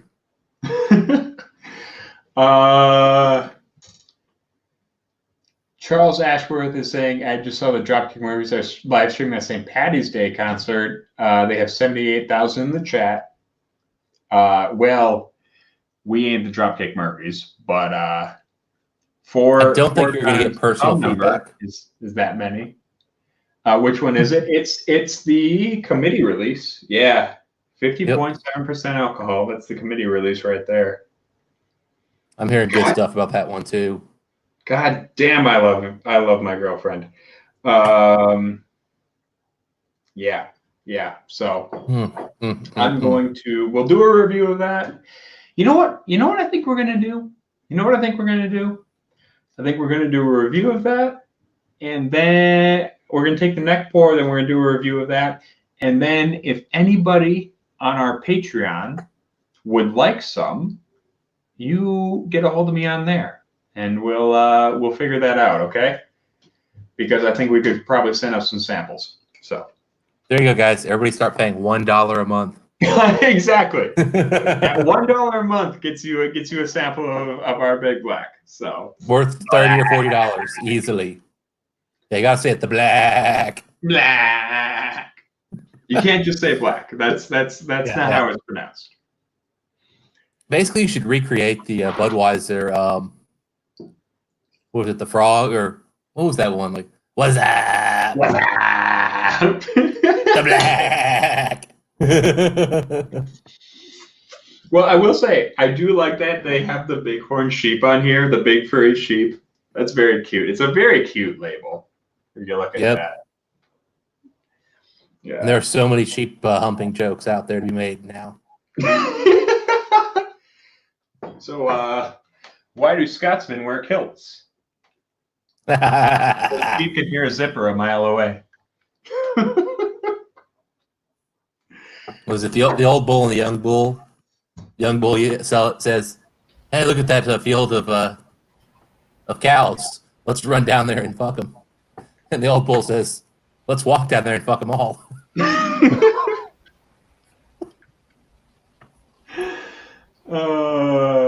Yeah, but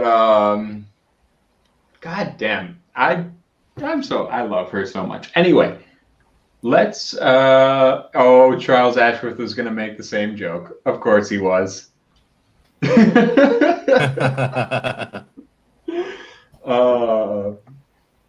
But yeah, so continuing this travesty of a live stream, we have 4 viewers right now, 3 of whom are the 3 of us. So there's one motherfucker hanging out in the chat.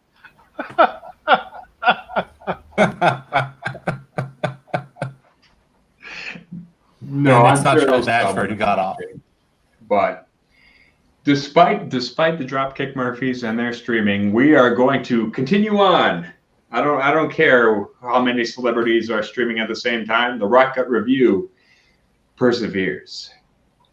And also perseveres, distilled into whiskey. There's no really good whiskey puns. I'm trying to think of one. There's a lot for beer, but not a lot for whiskey. Not unless it involves wood. Wood is the go-to. There's a good wood distillery. Whiskey business. Like it's a whiskey proposition. I'm trying to think of other ones.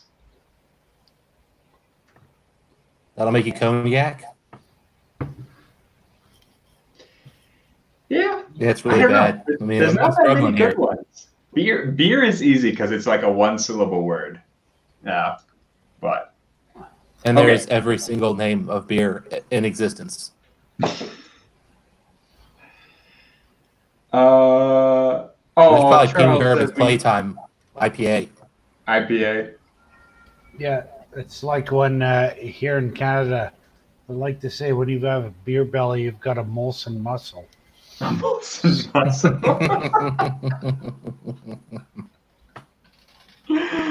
Oh shit! So when you hear Charles, thank you. You don't have to lie to me, but thank you. So yeah, I'm back on the Pierce real quick because I'm gonna sit with this for a minute. I think I'm coming to appreciate it a little better. Are you on the green spot there, Dustin? Level Barton. Yeah, yeah. I'm trying to get. So I've had this a couple times, and it's actually it's a good pour if you've already had a couple to drink, because some of that youth doesn't show up, and you just get that wine finish, which is actually really good. But I have right now just like got a graininess to it that's just not. You can hear the Toronto Police Service scrambling outside my window right now. I've got a cop car outside mine. Yeah. Not even kidding. Like, the SWAT team's already on my porch. Don't worry about it. But see, there's a laser pointed at my head. Let me know, guys. I think you're supposed to stop, drop, and roll. We were talking about it earlier that there's been a few people in chat who really preferred the Leoville Barton. I'm of the opinion. I am of the opinion that the Montelena Zinfandel finish is better. Okay. But Dustin, have you had both? I have not. This was the one everybody told me to get because I think both are available here on the shelves, so I could get either. And this is the one that would be like, no, that's the one you get. So I was like, all right, cool. Yeah. Since Redbreast 27 wasn't available, so I had to settle. I know that's going to be the next tater bait. That and the what's it? The new Colonel 18-year marriage. Oh my god. Yeah, I was looking at my points at one of the local liquor stores, and I'm in a pretty good spot, and they don't expire till somewhere in August. So my expectation is that Taylor's going to be out, as well as hopefully the new King of Kentucky batch. So I'll have to decide which one I want to throw my points at. I'll give you a hint. It's going to be the King of Kentucky. And it'll be every bottle I can buy. And if I have to get more points, I'll be buying more points. Oh shit. Ben Eves is saying 20 years from now, children will ask themselves, Dad, what were you doing during the great Rotgut review stream of St. Patty's Day? It sounds like you're talking about the Blitz or something, man. Where were you when the bomb got dropped? Yeah. Right. Although, with kids today, it'll be like, Dad, where were you when they dropped the Huh? Yeah. But, Or how did you survive the coronavirus? yeah. I just Son, got we dropped. sat around and drank whiskey. We Yeah. sat around, we sat around on YouTube for a while and got pissed, so. What was YouTube like, Dad? Why wasn't it 3D? Yeah. Yeah. Or holographic. Yeah, Is that what you exactly. still called the porn machine, the internet? Oh, trust me. The porn machine of the future, it'll reach out and grab you. Yeah, right. Yeah, very likely. Yeah. Like, you're going to have kids like, Dad, why would I want to meet a woman? They don't do what I ask them to do. Oh, man. We're going to hell, but hopefully you're coming along with us, loyal viewers. We love you two guys. Yeah. The pineapple is waiting for us in the fiery pits of hell. Yeah, right. That's somebody's fetish.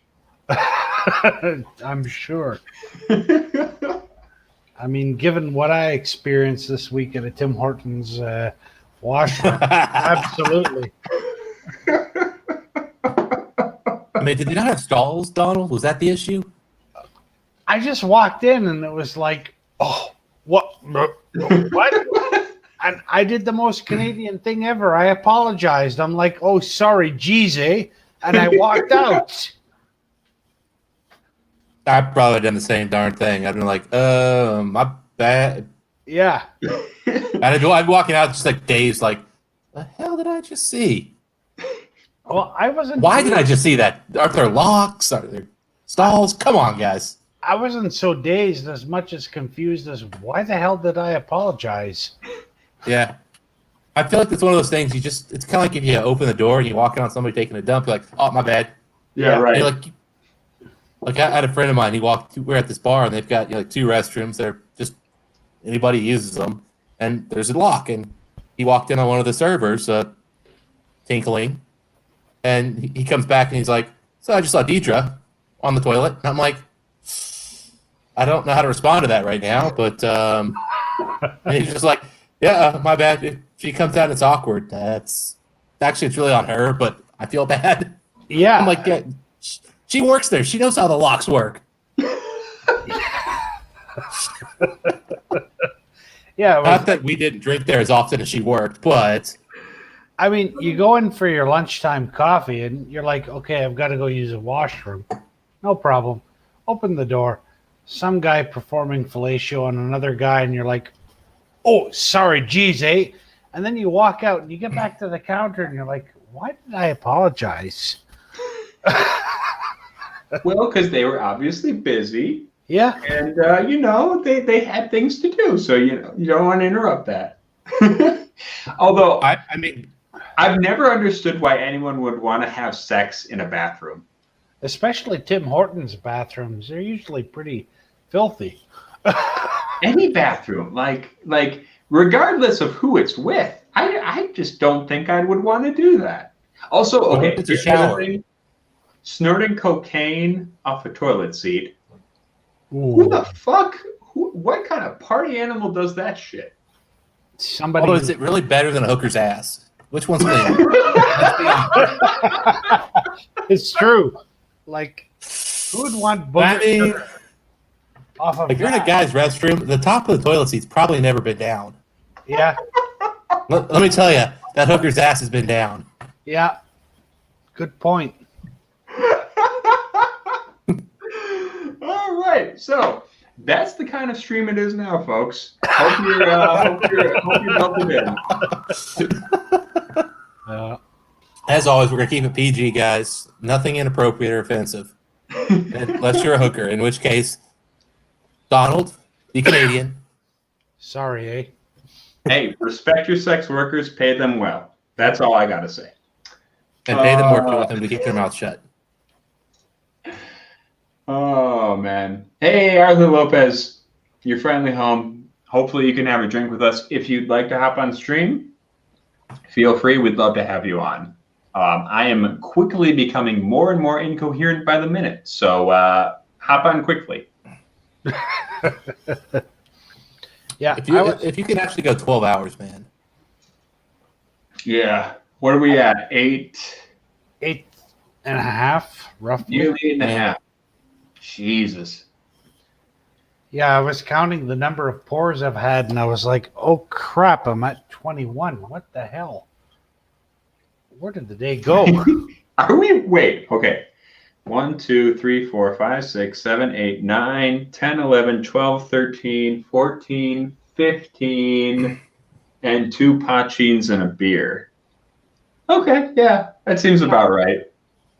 Yeah. Yeah. Yeah. I mean, it's St. 8 Patrick's hours. Day. Yeah. Yeah. You ate. I saw it. There's a lot of bacon. I was Well, jealous. bacon. Yeah. Yeah. I had plenty of food today. We're all good.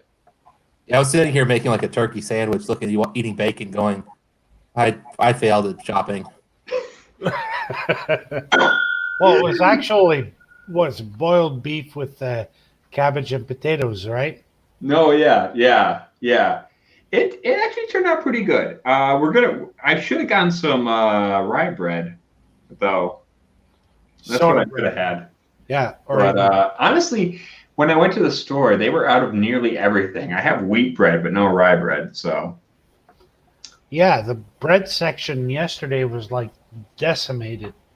Oh God, the whole like Wonder Bread, which is the crap you get in the doughy crap you get in the plastic for a loaf, and then the store-made stuff, it was all over the shelf, and I'm like, well, of course I'm going to go for the store-made sourdough.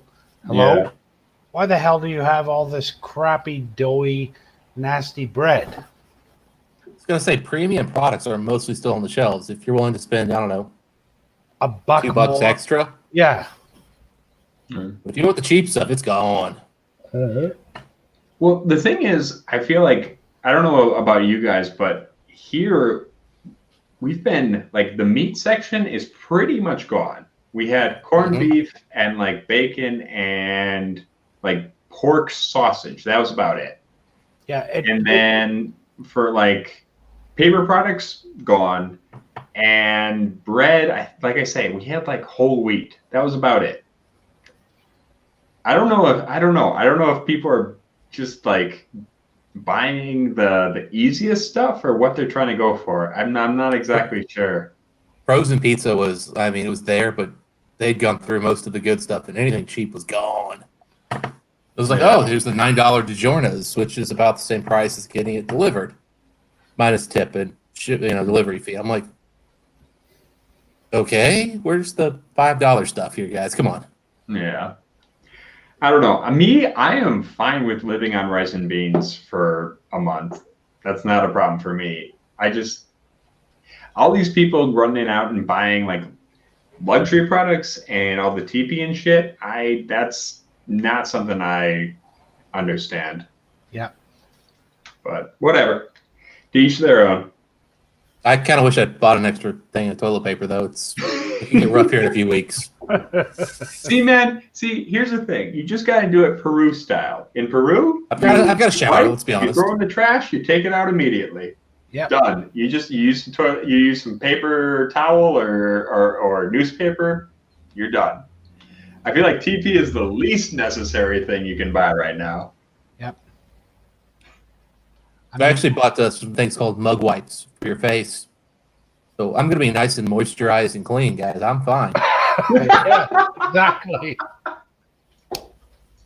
Yep. Literally, baby wipes sold out. Yeah. All types of wipes sold out. I walk over to the face section, and there's mug wipes. I'm like, well, shit. Just in case I run into an emergency here we go. Yeah. Yeah, my friend has one of these hoses that attaches to your toilet, and it's called Sexy Clean. And he's like, I don't care. I've got a hose. I can wash. Give me a towel, my hose. I'm done. That's it. That sounds really cold. Yeah, well, you'll get Well, by. I was reading though, like folks here in America are starting to buy or starting to like install bidets just because of the toilet paper crisis, the lack of toilet paper. Which, to be fair, like it is more economical and more environmentally sound. So I guess good on them. But yeah, I mean, where I do, we had a bidet in one washroom, and somebody decided, oh, wait a minute, what is this? And took a dump in the bidet. It was like, oh. Oh, what's this? It's a wee shallow toilet. Yep. It helps push it back in. That reminds me of like in elementary school, there was some kid who would go around just shitting in all the urinals. Oh. He would just go around to the different boys' bathroom. Wow. And you just find a dump in the urinal. Wow. Which I wonder, like, how did he find a time where no one else was coming into the bathroom to like make sure he had the time to get that done? Wow. How many shits a day do you have to take? Good God. I know, right? I mean, 2, and I'm usually pretty good for the day. Some guys only do 1. I mean, unless he was living on like Heinz tinned beans or something. Yeah, right. Right? he ate nothing but nacho cheese Doritos. Yeah.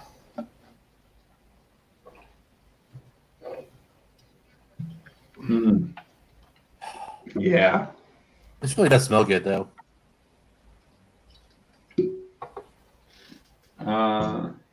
Ben Eves is just saying he got back from the store trying to get some stuff for a friend home in need. That's too bad. No bread, no meat, no eggs, no milk. Yeah. Look, people, I know all of you are watching the Rocket Review, so you're logical, normal people. But stop fucking freaking out, you goddamn jagoffs. Yeah. God damn it. Like, I feel like there's a small sector of the population who doesn't understand this is a big deal. Then there's another sector that thinks this is Armageddon and it's a zombie apocalypse. I mean, yeah. guys, it's a big deal. Don't freak out. Well, yeah, I would agree because I've said this before on this very stream. Working at the liquor store, there's 2 kinds of people who piss me off. There's one who there's 3 kinds, but there's one who comes in and makes a joke about how this isn't a big deal. Like, motherfucker, fuck you. You're gonna like get some grandpa or grandma killed, so fuck off. Then there's the other who buys like 16 cases of wine just to sell her, and I'm like, Jesus Christ, you motherfucker, you're driving me crazy. I don't have time to figure out all your goddamn wine bullshit.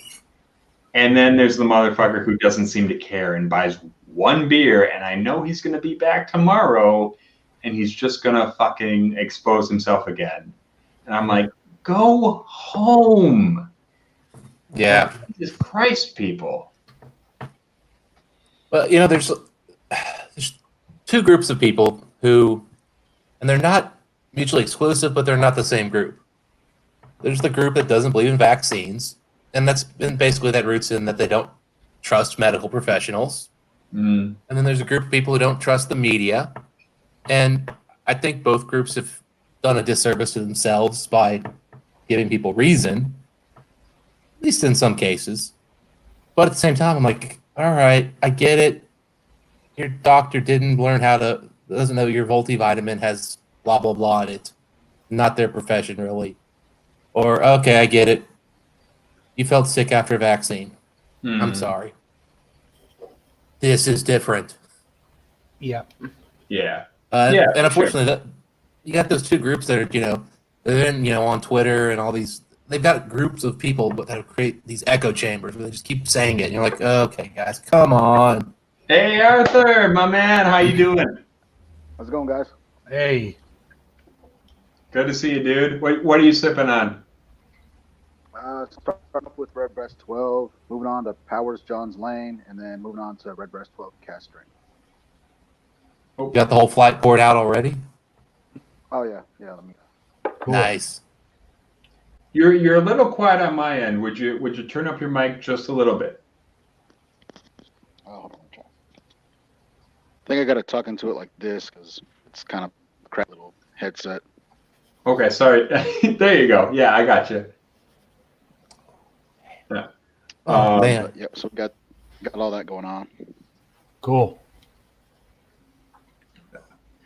But Charles Ashworth is saying the small section worries about the large mindless section. Yeah. You're right. You're not wrong about that. Gallons. Oh, nice. Cool. This is just gorgeous. Unfortunately I need another bottle, and I'm not going to be that guy who goes to the liquor store every single day while this is happening. So I probably will miss out on any more. But oh well. Yep. I mean, even beating going myself up when I was in Austin. Oh, go ahead, Donald. Just going to say, even going to work this morning, it was like a ghost town. Yeah. Just like, wow. On a Tuesday, holy crap. I couldn't believe how empty everything was. Yeah. Roads were just non-existent. I mean, yesterday I drove into work, and then they told us, all right, guys, we're done working here. Stay at home. But yeah, it was like, oh, okay, a 3-minute drive to work. I mean, I was going 100 miles an hour during the trip, but I mean, there's no car, so why not? Yeah, why not? Yeah.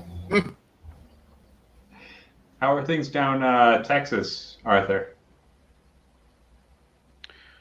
Nothing's really changed yet in West Texas. I mean, there's been shortages on, Purell, toilet paper, starting to get food shortages, but everything's all right. I mean, everyone's still working for the most part. It wasn't until today where restaurants finally said, okay, drive-through only. But other than that, everything's still open, operating. I work for AutoZone, so, I mean, we're open every day here except Christmas. So come rain or shine, we're there.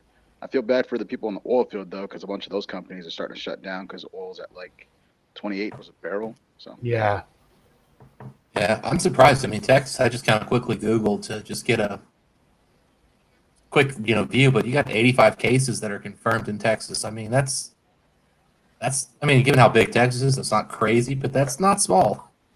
Like, and especially with the people saying stop going to work, stop doing this stuff.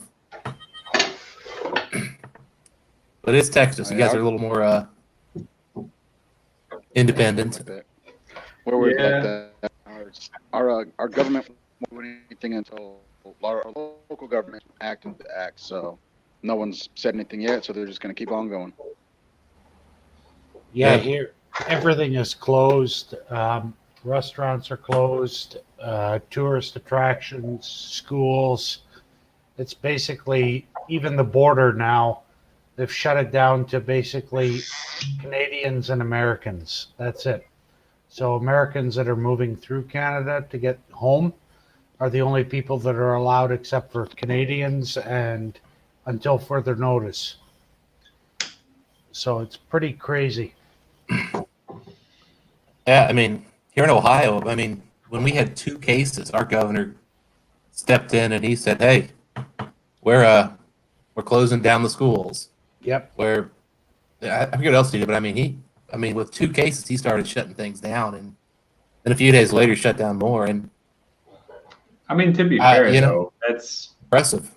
That's kind of the smart move. I feel like Wisconsin, we waited too long. We had a case a week into the first U.S. outbreak, and we waited way too long to do anything like that. So I don't know. I guess it's better to be safe than sorry. Yeah, I feel like I mean, there's been our president here has been a little he was not Jack ready off. to act early on. I'm keeping it as little apolitical as possible here, but he's been a little he's been slow to acknowledge the problem. He has finally, and so I was a little shocked here because here in Ohio we do have a Republican governor, and they have sort of taken on the whole whatever he says we follow. And our governor said, "Hey, the scientists told me this.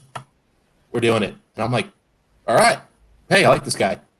I know very little of his politics beyond this, but he gets an A for this."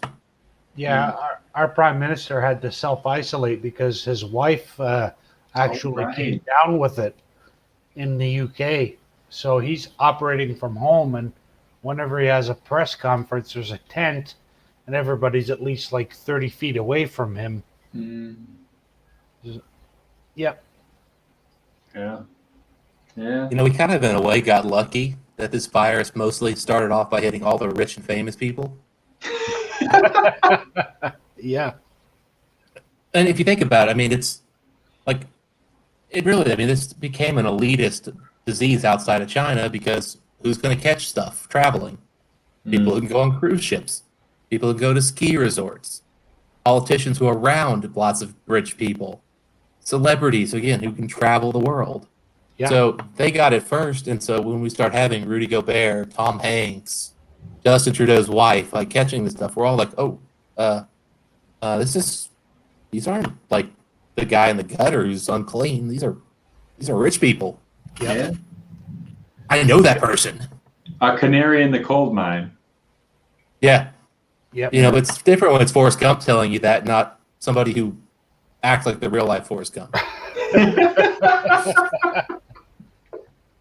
Yeah, I just got a flash message over my phone. The LCBO here is reducing their store hours now from 11 a.m. to 6 p.m. at most locations. Others will be open for regular hours depending on where they are. Yeah. So there you go. Yeah, I mean- the big thing you got to worry about though is everybody rushes out to the liquor store to buy up all the liquor, and then you create a situation where there's too many people. That happened in Quebec, actually. There were lineups Virginia, around it the happened. block. That is something that's bothered me a little bit. Is working at a liquor store. We've had people coming in with runny noses, coughing all over the place, who probably should be at home. Whether or not they have the COVID, I don't know. But The maybe COVID. you're at home. Even if you have symptoms, just stay at home. But the threat of a quarantine drives people out to try and buy liquor before they have to be inside. Yep. You know, which just exposes more people to the virus. Well, hey, I'm a jackass. As soon as they told me I got to work from home for the next possibly 2 months, I said, I could use a couple electronics for my home office. And so I went to, the electronics store.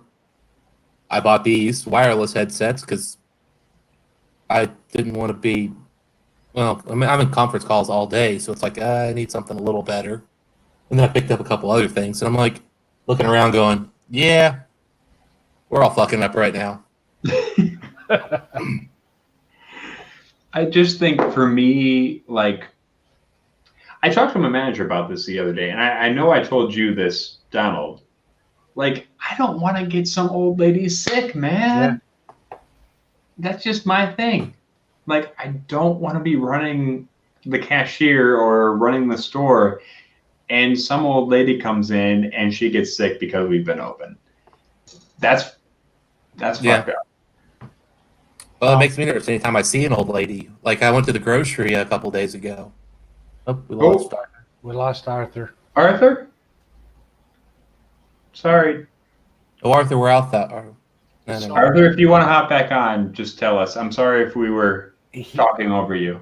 You guys are going to get a kick out of this, but when I opened the news link, I got plastered ads everywhere, and this is the ads they decided to show for the COVID virus. Yeah. Okay. It's like they're anticipating, I guess, a baby boom. in December or January of next year. Well, I actually saw a meme on Facebook basically saying everybody ran out to buy toilet paper. What they should have bought were condoms. Condoms, yeah. It's fair. Yeah. No, that's fair. Yeah. I mean, if snow makes babies spike up, imagine 8 weeks of being told stay at home. Yeah. Yeah, No, you're right. You're right. We're going to see a lot of divorces and babies. Yep. And those will not be mutually exclusive. No. Yeah, right. Definitely. Oh shit. I actually hope somebody tracks the divorce number. I know the baby number gets tracked. I want the divorce number. I'm telling you, it's happening. I don't want to ever see your damn face again. Exactly. Get out of here, you fucking arsehole. Go on. You know what? Okay, here's the thing that. And then they get drunk an hour later. I feel like that's what everyone is thinking about their kids right now. I mean, it's. You've got these loud little buggers running around the place. Yeah, except you can't divorce your kids, right? Yeah, exactly. I'm picturing the people who don't have kids yet, like just a surge in them all of a sudden having kids. Like the workforce is going to get devastated. Yeah. Yeah. Well, that's the thing. I mean, look, Trump's fucking what was it? The tax cut to the payroll tax. I mean, I'm fine with that. I'll take some extra money, but it's not going to help me if I lose my fucking job because my store is closed down for fucking 2 months. Yep. Well, I mean, what they're going to have to do, I mean, is they're talking like $1,000 per person. Better be $1,000 per month if this lasts. Yeah. Yeah, because here they're talking about closures and things lasting up to 4 months. So since we got on the topic, so I actually did a webinar today from one of the chief economists for Citibank. The focus was more on the FX side, so exchange rates and stuff. But I mean, some of the takeaways was this is going to be worse than the 2009 crisis. Yep. In terms of economic impact. Hopefully it rebounds faster, but in terms of like total GDP drop, it's going to be worse. And this is the first time we've ever seen a recession that was by government choice, globally by government choice. I mean, every country, this was by government choice. Yeah. There's no precedent. I mean, this just has never happened. So it's going to be a really interesting thing from an academic standpoint down the road. Right now, it just sucks. Yep. Well, at least future professors can teach their kids about it, hey? That's it. Oh, cool. I got an email where somebody responded to something, but not my email. They responded to somebody else. It's like, hey, can you answer their question? Yes, I can. No, answer the question I sent you. Lopez's email's acting up. So if you want to hop on, feel free, dude. Charles Ashworth, yes. I will agree. Alcohol is best for a quarantine. Although that's why you need to stock up before the quarantine starts. Yep. I feel like this group as a whole, probably we've been shunned and looked at as, degenerates and wasting money on alcohol. And then this happened, and our friends are like, that son of a bitch, he's a genius. He saw it coming. He knew it. Can we come over? And it's like, no, you have the virus. Yeah, right. I'm only allowing people over who have an equal whiskey collection to mine or greater. So there's like 2 people I know. Yeah, Matt. One's in Zitrick. Texas. And Yeah. I'm not good. Yeah, one of them is Matt Zitrick, right? So. Yeah. Exactly. I'm not gonna lie. There is a chance I'll be going to Columbus and drinking with Mike next weekend. We'll see what happens. Nice. Well, because I know he's basically quarantined chilling, and I'm quarantined chilling. The 2 of us, I'm feeling pretty good about the fact that we're not hurting anybody with our decision. Mm. The negative being the whole eating thing's always still a question, right? Yeah, ding dong. Hi, it's Uber Eats. Yeah, exactly. Well, that kind of sucks for the. See, here's the thing: the part that sucks is that the service industry people are going to get screwed, They are. Yeah. right? And that's the That's thing terrible. that pisses me off right now, because we've started doing like curbside pickup at my liquor store, is that you've got a bunch of motherfuckers who don't want to get the virus. That's fair. But they also are too entitled to not give up their goddamn motherfucking liquor or their, Mongolian barbecue or whatever the fuck they want. And so they want you to run their shit out to them and be working in the store anyway. That's kind of a dick move. Because if But our governors are telling them to do that. They want that to keep happening.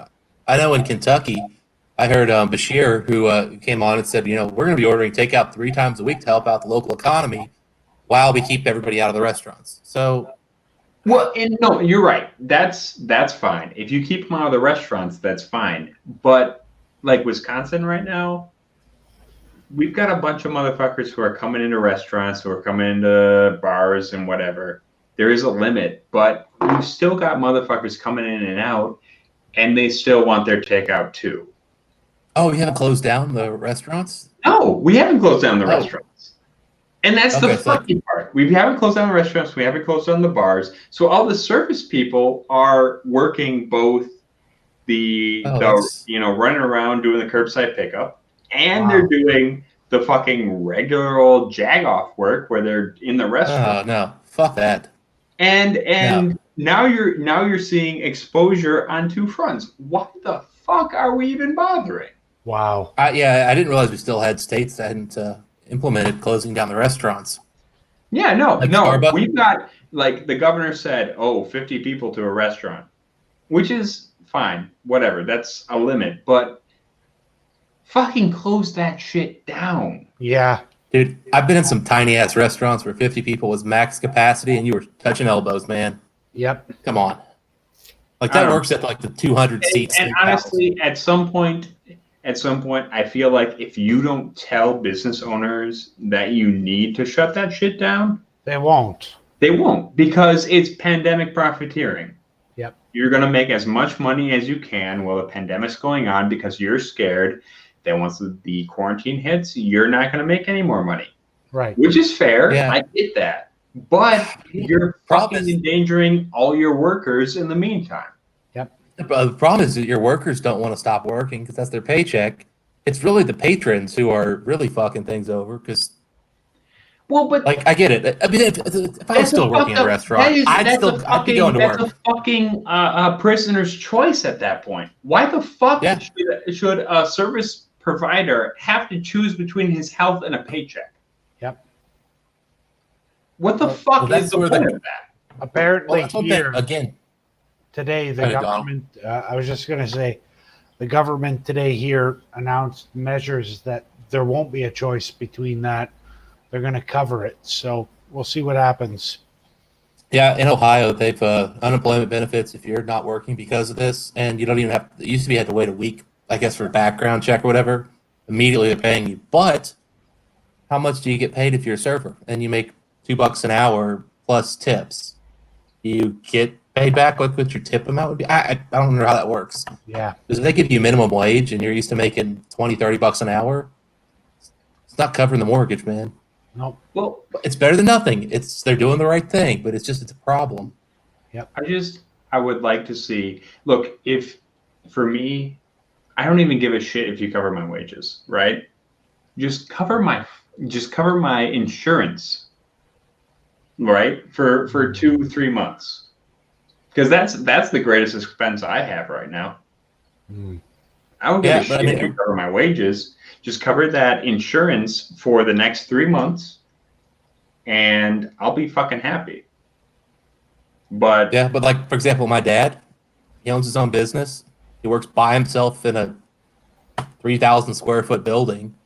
Well, he's not gonna have anybody buying any of his work, so he's got to pay rent on his office. He's got to pay rent, his mortgage. The hell's he going to do? And I know for a fact he doesn't have enough savings to last 3 months without working. I mean, that's you're right. I don't know, man. It's a mess, no matter who you are, and And my dad's not making $12 an hour, but at the same time, heck, he's got one of my sisters and 3 of her kids living with him. So he unfortunately still being Hey, life. if And my you're sister's watching not right going now, to work. this has turned into the Raka Politico Review. So that's what we're doing now. Yep. It's not political. It's topical. Yeah. It is topical. And thankfully, I don't have to pay insurance here for like health or anything that's covered. So I don't have to worry about that. But where I am kind of worried is how this whole thing is going to play out. Do I have to quarantine at work for 14 days with residents? Don't I? Am I working from home? So all these things have to be sussed out. And the government yesterday sent a very terse email to my boss saying, if you make any changes to your staffing levels or programs, tell us. Don't enact them on your own. And I was like, what? Like, not even, here's what you need to do, here's a resource. Nothing like that. It was just very terse, very idiotic. And it was like, wow. And my executive director was swearing up and down a blue streak about it. Because he's like, who the hell are you, stupid idiots? Well, and like I said, our whiskey has been unfortunately taken over by politics this year and the last year. Yeah, tariff. Tariff. Well, and that's the problem is our hobby has been a political issue going back, 5-6 generations or since the dawn of time. Like 1795. I mean, like the beginning of time, drinking has been a political issue. Yep. So, what are you gonna do? Yeah, even here, like for a long time, the whiskey makers were the single biggest taxpayers to the Canadian government. So Gooderham and Warts, the Wisers, all these big distilleries, they were paying the bulk of the tax to the Canadian government for their operating budget. Crazy. Yeah. Think about how much we pay in taxes for every bottle we drink. Yeah. Yeah, there's about 85% tax on every bottle that I buy here. Well, yeah. No, I mean, and you're not wrong. Aren't the first libertarians kind of the moonshiners, the Pachin folks over in Ireland and Scotland? Yep, probably. No, I hear you. I hear you. Yep. So I just literally got an email. It literally, it's from a system called Concur, but as soon as I read it, I read Corona alert, and then it said outstanding credit card transactions, and I'm like, what the hell? My company's trying to get me to send them receipts by threatening me with coronavirus. It's biological warfare. I'm like, Jesus Christ, people. Okay, I get it. You want to see my hotel bill and stuff. Oh, shit. All right, I'll be back in a moment. I've got to respond to a plethora of meowing in the other room, which means something's happened. Oh, God. Were you watching Whiskey Crusaders last night, Ed? I caught a little bit. I caught about midway through, but... If you were watching at any point and were watching that cat of Will and Sarah's, that cat would not leave Sarah alone. Like, she just kept jumping back on her. I'm like, oh my God, what is happening? No, I do remember because at some point someone said, you need to put that cat in the other room. I think at one point I said, I made the comment like, Sarah, lock the cat in another room. I was like, what are you doing? And she's like, yeah, he's being a little shit. No, I love their cat. Their cat is so funny. He smells the bacon and he comes running. Okay, that part I love about the cat. But I was like, oh my God, that cat is the most neat. That cat's more needy than a 6-year-old girl. Daddy, look. No, but Oh, what we got here? All right. Oh, I'm seeing some Discord pictures over on Bill's. I see some other people drinking the Chateau Leaville Barton. So you thought the Zinfandel was better. What would you like about that one more? The Montelena. What? Well, wow, Jesus Christ, I am drunk. Montelena. Good enough for me, man. It's a trap. It's a trap. Nice, Charles. No, it wasn't a trap. She actually decided to go right up to the top shelf of my bookshelf in the bedroom and then yell for help because she couldn't get down. So Yes, Charles. I am 9 hours in at this point. I am looking a little rough. That is true. I think you look pretty good for 9 hours of drinking, to be honest, buddy. Yep. It's better than a shift at work, so. That help at all? Ooh. Ben, I'm I less believe green, Arthur was having problems with his Wi-Fi. So if he gets it figured out, he'll be back on. Cool. Yeah. I think I have run out of Irish whiskey, though. Move on to Scotch. I get, yeah. I mean, right? Scots are basically just Ireland 2.0, so. Or as That's why I Billy jokingly. Billy Connolly once described the Scots as a mentally ill Irish tribe that followed a guy that was like, "Hey lads, I know an even rainier place." Okay.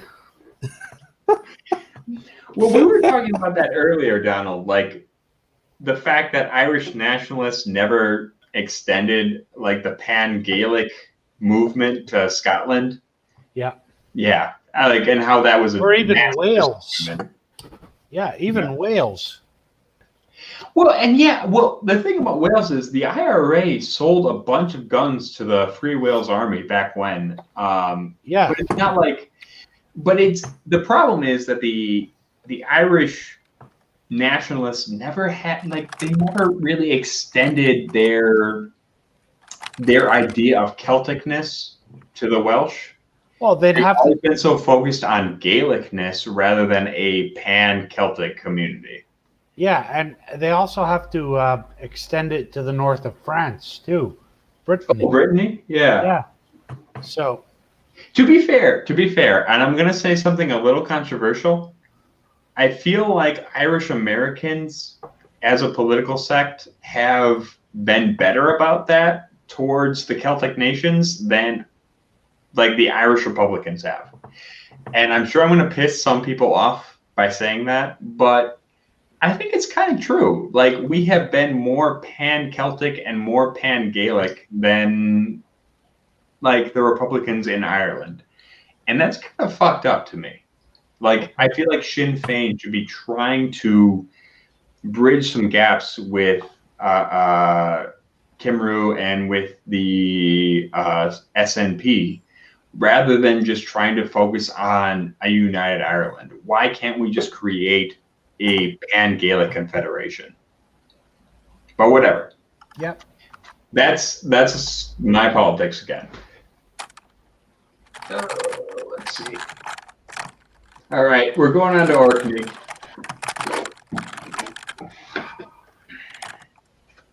A little of the old McPhail.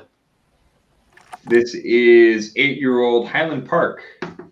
Nice. Gordon McPhail. I just poured some regular plain Jane Redbreast 12 for the hell We've of it. actually we've had an 8-year-old Gordon McPhail Highland Park here for a while, but it's 8 years old, so I haven't bought it.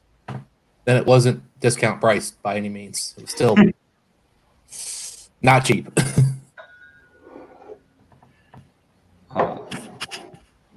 And I still think my 28-year Cadenhead Island Park is possibly the best whiskey I've ever had. It's top 5 for sure. Yep. Cool. I believe it. It's and I've had some pretty good Highland Parks that were, a little older, let's just say that. and not still available, unfortunately.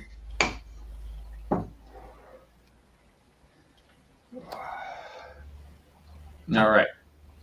It is 9 hours officially that this stream has been on. Yep. 7 o'clock Central Time. I don't know how much longer I'm going to be able to do this. Let's find out together. You know what? If it doesn't end with your wife just coming in there and like turning it off with you sleeping on the floor, you didn't do it right. And I'm not making a reference to another whiskey tuber here. I'm just purely making a reference to proper Irish drinking. And given I might be the only guy paler than either of you in the whiskey tube community. Yeah, right. Yeah. I might have a little Irish in me. Yep.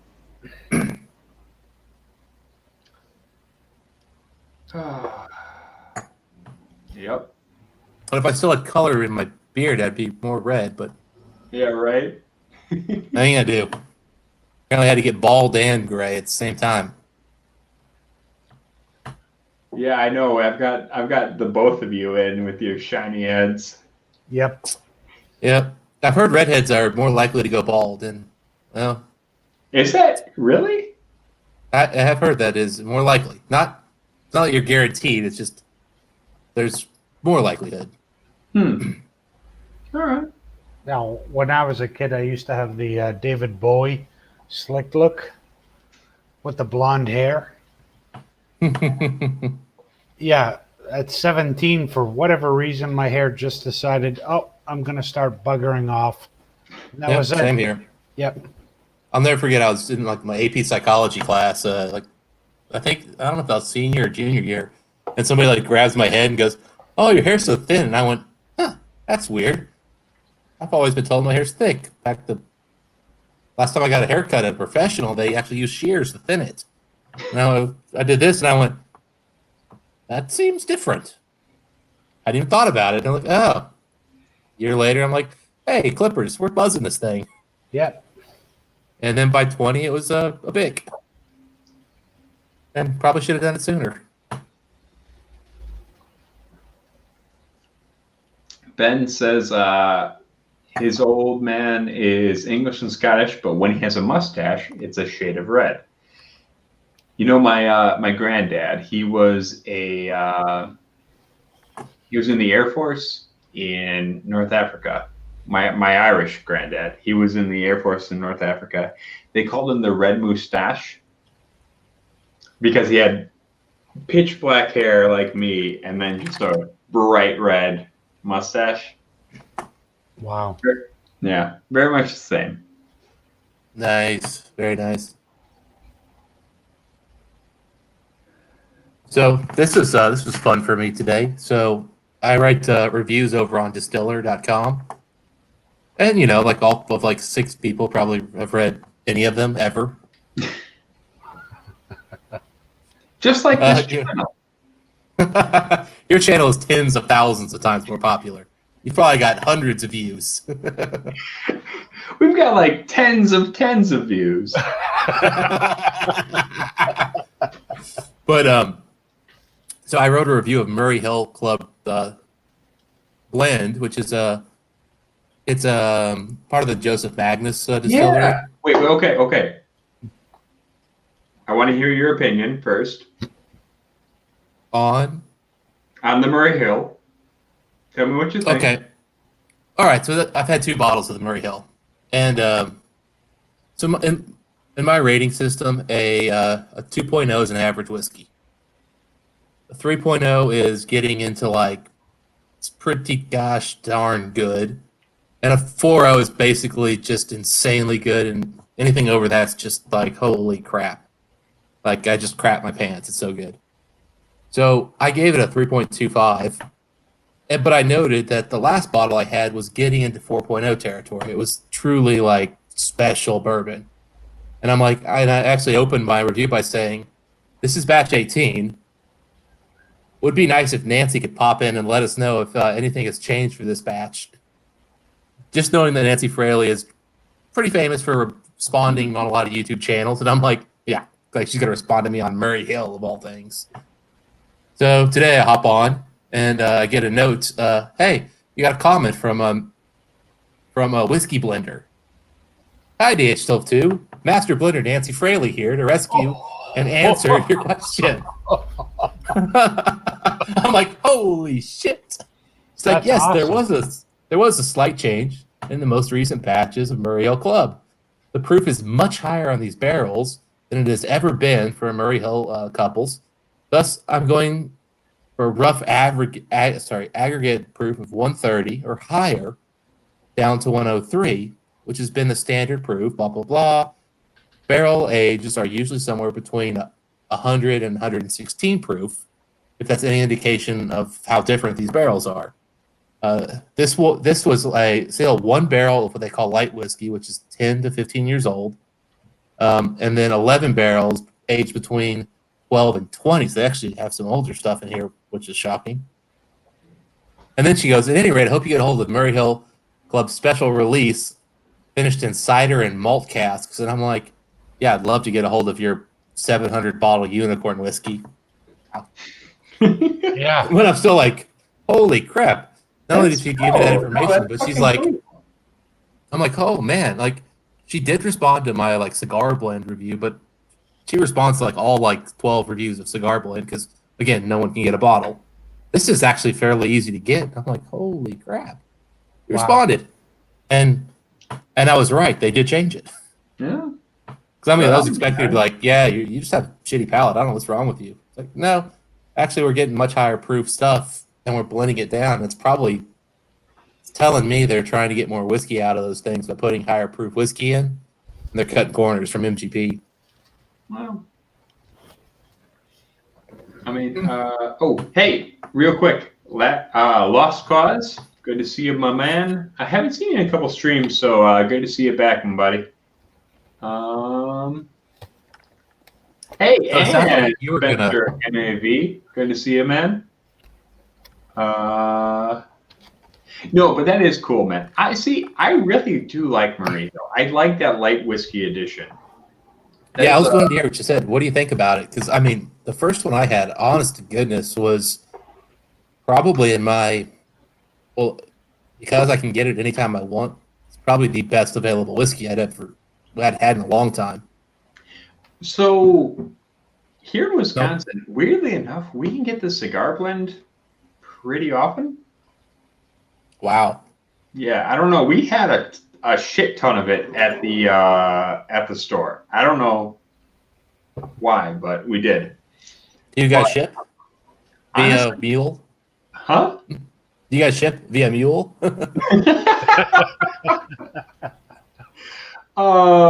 Honestly, that Murray, like the cigar blend is, don't get me wrong, it's great, but the Murray Hill was surprising to me how good that was, and I was really impressed with it. I think that light whiskey component gives it a very nice, like, I feel like Joseph Magnus is already kind of citrusy a little bit. Well, but it's got the sherry finishing. He dials it up in a really cool way with a little bit of fruitiness and a little bit of like lemon zest or something fun. I don't know. I was really impressed with it, and I only had a wee sample, so I didn't get a lot of time with it. But I don't know. I'm impressed by what Joe Mag is doing right now. Cool. Well, I'll tell you, I thought the older whiskey that they put in there, the 18-year plus bourbons that they threw in there, give it that nice leather and, deep oak. But, they bring in some younger stuff. And I say younger, we're talking 10-plus-year-old stuff minimum, and most of it's 12-plus. But they bring in a little bit of younger stuff to kind of bring out more sweeter flavors and not overpower it with oak. And it's just, yeah, I mean, it's great bourbon. This last one was still really good, but it was not special. I don't know if we've had the last batch. I think we've only had the last 2 at my store. Well, I mean, I don't know if it's the last batch, but it's one of the more recent ones. But it's just, it's the quality's gone from like, holy crap, this is better than Pappy, which isn't saying a whole lot, to holy crap, this is just really good. Yeah. Ben, I mean, here's the thing, Ben. The thing is that that gene tends to run in dominant with 2 dominant genes. It runs in the hair. With 1 recessive and 1 dominant, it runs in the beard. So there tends to be a passing down of the red gene amongst the 1 non-dominant line. So yeah, it very well could be, especially considering a lot of the Scottish Highlands really were. I mean, you had the Picts and then you had the Gaels who came over from Ireland. So yeah, it very well could be. So yeah, I mean, again, Gaelic, like Gael, Irish, and Scots were originally all terms for the same group of people. There wasn't a distinction between the Irish and the Scottish Highlands. The idea that there was a distinction between the Scottish and the Irish really was a creation of the British Crown. So, yeah, there very well could be. Anyway, onward with the whiskey. And whiskey is good. Whiskey is good. Agreed. Oh man, this is. I'm telling you, I might just break my rule and go out and try to buy another bottle of this. We'll see.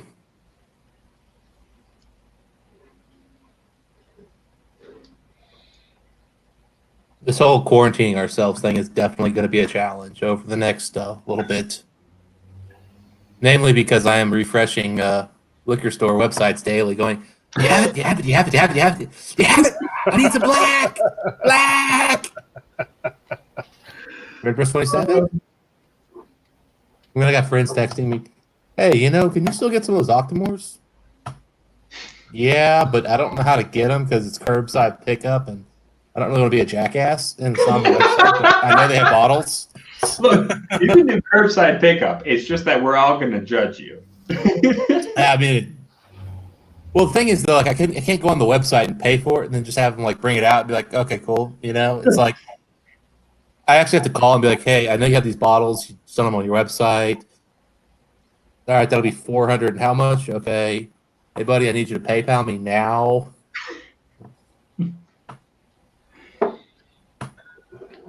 Yep.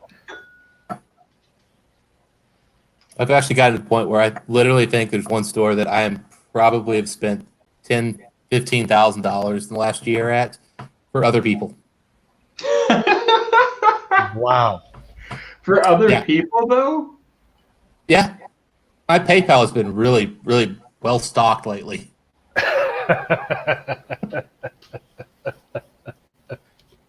I'll put it this way. In the last couple months, lost profit, $330. Couple local barley tins, 180-ish each.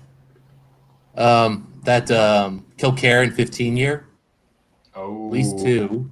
Not to mention the Octomore 10.4s. No, different store. Different store. Okay. Yeah. There's some four gates that were bought there. I'm trying to think. I don't know. I can't keep track. It's been. Yeah, I did spend $1,200 on Octomore 10.4s recently. Okay. 3 of those were not for me. No. The rest were. One was for Jason, and the other 2 for other people. And they're both for Mike on Mike's Whiskey Reviews. Okay. That I'm telling you, that 10.4 is insane.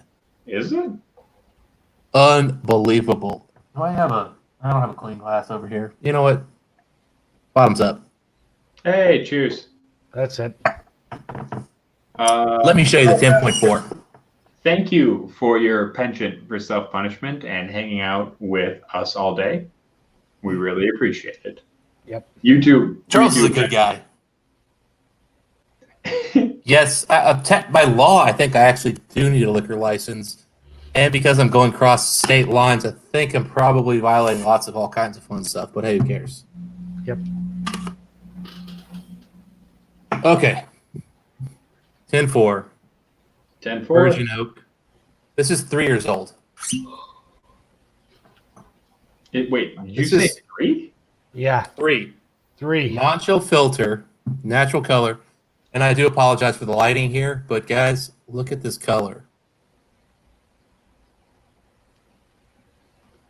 Like straw. Yep. And that is a 3-year-old whiskey. And I mean, here it is from a little distance. I mean, Wow. that is dark. That's a scotch. That is bourbon color. After Yeah. 3 years. Did they put that on the top of the roof of the distillery or something? Well, it's a virgin oak. So these are, I think these are charred. So like a bourbon barrel, virgin oak, French oak casks. Okay. And I'm assuming since it's Octomore, they're using tiny little casks. Plus the Octo, I believe these are those like 1/8 casks. I don't. Although again, I'm not an expert. No, that's from the back eighth. Academore. It means Okay. back eighth from the farm. Okay. But I'm sorry. my Never impression has mind. always been Anyway, that go ahead. I'm they- sorry. Yeah, no, you could be right, but I've always heard they use smaller casks. Maybe they're not octave casks. But yeah, there it is. Let's see here.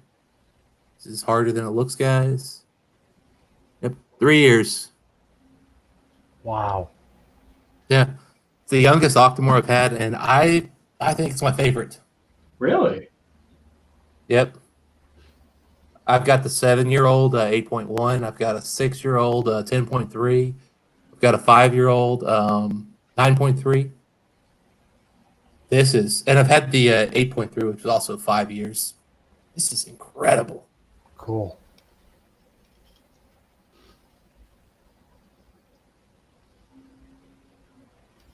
Yeah, just incredible. I'll be honest. I partially bought this because of Mash and Drum. So I thank you to Mash and Drum because he's like, dude, I want that 10.4. I want it, and I'm like, see it. I'll pick one up for you, man. It's like I love French oak. And if Jason ever comes in here, I apologize for not, putting it in an Italian accent since I'm probably 30% Irish and 25% Italian, so I should probably have that. But Just say "wada" over and over. yeah, It'd be Wada. Wada. Yeah. My grandfather actually spoke Italian, so and my great grandmother did not speak English. She only spoke Italian. Me, I got none of that. Arthur So is his ping is at 1.3. His upload speed at 5 megabits. Jesus, man, what the fuck is up with your internet? So, buddy, I'm sorry you can't join us. Thank you for tuning in. I appreciate it. But you know what's happening to everybody? Think about it. Everybody is stuck at home watching Netflix. Yeah. Yeah. Yeah. Like I actually literally, I being worked at home today, and I literally there was like a stretch during the afternoon where I went on to speedtest.net, and it said, "Sorry, too busy." I'm like, "Oh, okay." Wow. And I'm like, I'm struggling to get anything to load, and I was like, you know what? I'm just gonna get off for 20 minutes. Sorry, guys. Thankfully, I'm on fiber optic here, so Oh, you lucky motherfucker. yeah. Ben is saying he can't wait to get into his 8.3. I haven't had the 8.3. I did have the 7.3. And 8.3 is the most peated they've ever done. Was that a Isla Barley one or All the dot threes are Isla Barley, I think. yeah. Okay. That's the difference. 8.3 is the Isla, and dot one is the whatever the other barley is. Yeah, Scottish barley or whatever. Yeah. And then like the dot twos are usually wine finished, and they're the travel retail exclusives. And then I don't know what the dot fours are. I don't know if they've always done them either. So They are certainly rarer. Ben, you'll have to tell me what you think of the 8.3 because the 7.3 had this weird smoked cheese note. I don't know if that's a thing that is no? That 8.3 is magic. The 8.3? 8 point. I know, but here's the thing. I liked that smoked cheese note. That was fucking fantastic. 8.3 had a lot more oak character than 9.3 did. If you had 9.3, Yeah, I've gotten like a smoky, almost Stilton note on some of the Octomore that I've had, and I was like, "What? Smoky Stilton cheese on a whiskey? What?" I could see cheese on this 10.4. It's not something I would have thought of initially, but I could. But that's the now thing. that you're saying it, I can see it. I've only found it with Octomore, and I'm trying to think of who else. There's one other. There's an Irish band I found it with, and those are the only two. And that was something me and Josh Galladay over at Texas. We were talking about that. The 7.3 has this weird cheesy note, and I was wondering if that was something having to do with the Isla Barley. But it could. It also could be those oak casks they use because I'm telling you, they're doing something different with those casks. There's something different about them.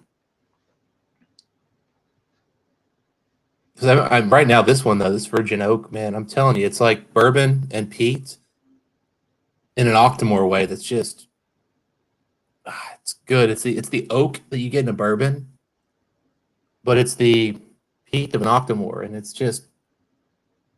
In fact, this one's actually basically unpeated in terms of Octomore. It's only 88 ppms. Wait, what? It's only 88 ppms. Huh. Compare that to 8.3, that was like 300, and I've got some that are like 160, 200 range. This is actually really low peat for them, which is still insanely peated by other standards. It's twice as much as Ardbeg, so yeah. Yeah. I'm jokingly going, this is basically unpeated. This 88 ppms. It's only 2 times Ardbeg Ugadal, so whatever. Yeah. It's basically unpeated.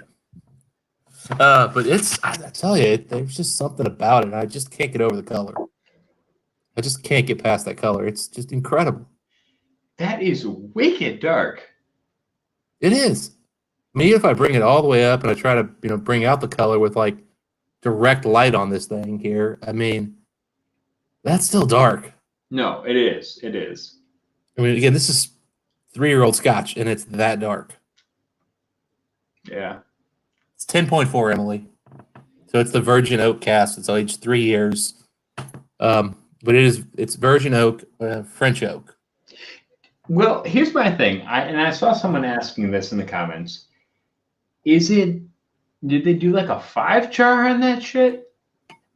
Because that's my like. If it's a 3 char, that's. Again, I think it's a smaller oak cask. I don't think it's a bourbon cask. I think it's smaller, and so there's more oak contact. That's my guess. And I want to say Whiskey in the Six. Rob said that about Octomores in general, but I don't have any. I've not read it officially anywhere. Yeah. Okay. I mean, that's fair. That would explain it. But it's still. I mean, you're right. I was just talking with Mike earlier today, and he's like, "This 10.4 is so dark," and he goes, "I think I need to start collecting Octomores." And I'm like, "All right, buddy, I'll go pick up some Octomores for you." Yeah. I want that guy's whiskey collection. He's got about a third of the bottles I have, and they cost about 5 times what I have. Wow. Yep, my grandmother just called me. She's like, "So the restaurants are closed. We're not going for dinner on Thursday night. So are you coming to my place?" And I'm like, "Okay, sure." And then she's like, "What whiskey are you bringing?" And I'm like, "I'll decide." She's like, "Okay, pork chops and whiskey." I'm like, okay, perfect. Wow. So you guys know what Viber is? Sorry. Viber. It's like WhatsApp or a Line app. It's a messaging application. So I have it for talking to a group of guys I play some games with. Anyway, I just got a message from them about how I should wash my hands more, avoid touching my eyes. They're like, it's in your hands to stop the the COVID-19 virus. Addresses the following guidelines from the scientific. I'm like, what the fuck, guys? You're an app I download on my phone. I don't need you to tell me to wash my hands. To be fair, there's some idiots out there who do need an app to tell them. Yeah. So I feel like there's a time and place, and there's certain apps that are not gonna influence you. And let me tell you, messaging app, no. hey, okay, Lost Cause is talking about the 10.4. He's saying the French Oak Limousine casks, which makes sense. He's saying that's the looser grained French cask. Okay. So he's telling us that's getting more tannins. Correctly, that's the preferred cognac aging cask as well. So. Yeah. I mean, I'm telling you, this is gorgeous. I mean, what they've done here, but it's the color and the bourbon-like notes that I'm getting here are pretty good. Cool. But again, I should have brought some of that up when we had it at the store. I bet you Erica would have loved that. But oh well. And this one is a lot more limited than most Octomores. Yeah. So they made 24,000 bottles of the 42,000 bottles of the 10.1, 24,000 of the 10.3, only 12,000 of this one. So at $200 a pop, you're gonna find one if you want one, but it is a little harder to get. Yeah, we already sold out of the 10.4 over at my store. I do want to say hi to I know Chris. How you doing, my man? Good to see you in the chat. He's honestly, he's been great live day. Got to get to work. Okay. Well, good to see you, man. Lost cause. And yeah. So Charles Ashworth is on the Napog. I really like the Napog. Which one are you on, Matt? Because I don't know. The NAS is fine. Yep. God damn it! I have so many bottles on my table; they're all clinking. Yeah, I saw Scott from the Dummies saying I should buy one of those Napog finished barrels because I think I sent you a note a while back, Donald, saying, "Hey, I'm seeing this," and you're like, "Oh, what's the proof?" And like, I don't know that one. Yeah. So it sounds like he's saying it's pretty good. It was. Yeah. I have to check the price though. I don't know if the price was the same. Yeah, the 12-year-old. They have a bunch of different wine finishes on them. Yeah, there's one available here. I keep saying it, and I'm like, well, what is it? I would say, well, the Napog NAS is pretty standard, like Irish single malt, but I wouldn't say it's anything to fuck with. I think it's pretty goddamn good. Yeah. For what you're paying for. But yeah, the 12, I really like the 12 a lot. I'm always scared to jump into the Irish because they can be really beautiful or they can just be boring. And it's just, yeah. And the prices are not, at least here, I think we have some less than ideal prices. And I'm like, and I'll tell you, all day long, I've had so much better luck buying $200 bottles than buying $60 bottles. $200, I feel like I get my money's worth 7 times out of 10. At $60, I think it's 4 times out of 10. Well, maybe I expect too much. I don't know. To my mind, I just feel like you either for like the Middleton and the Bushmills brands, yeah, you got to go high for that shit. Yep. You know what I mean? But for some of the new guys, the so-called craft, and we've discussed this earlier, Donald, I know.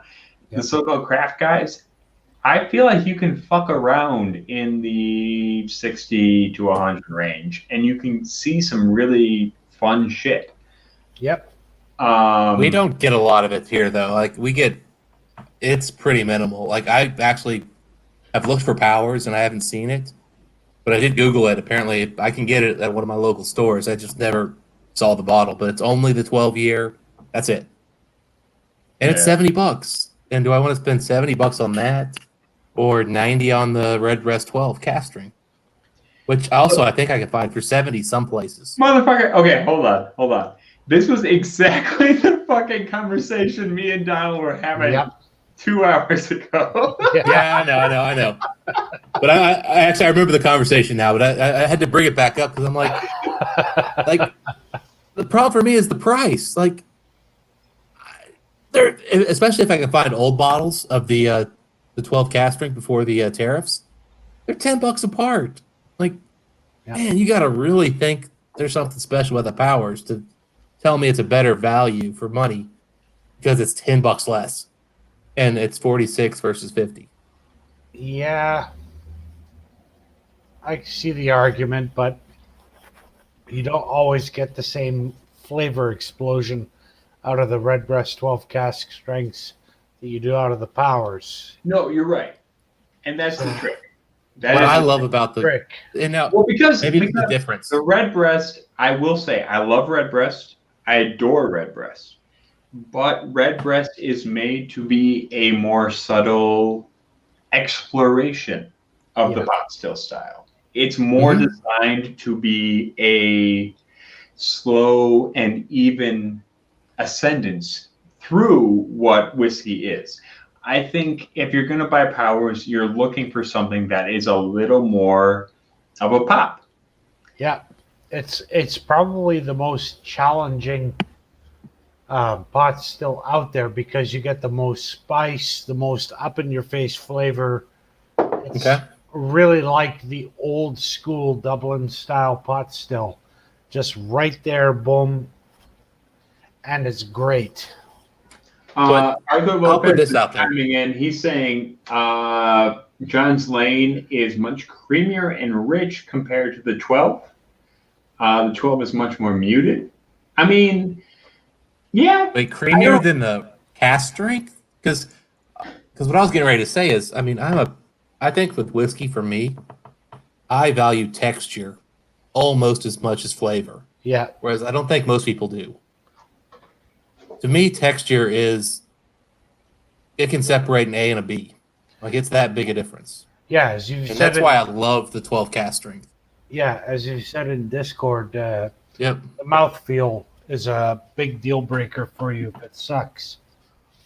I would still say, for my money, I think for the uninitiated Irish whiskey drinker, the RB12 cast strength is probably the way to go. Okay. Yep, I can agree. That said, if you want to get off the beaten trail and you want to try something that maybe fucks up your perceptions a little bit, go for Three Swallows or John's Lane. Yeah. Yep. Any of the Powers, really, but especially the John's Lane.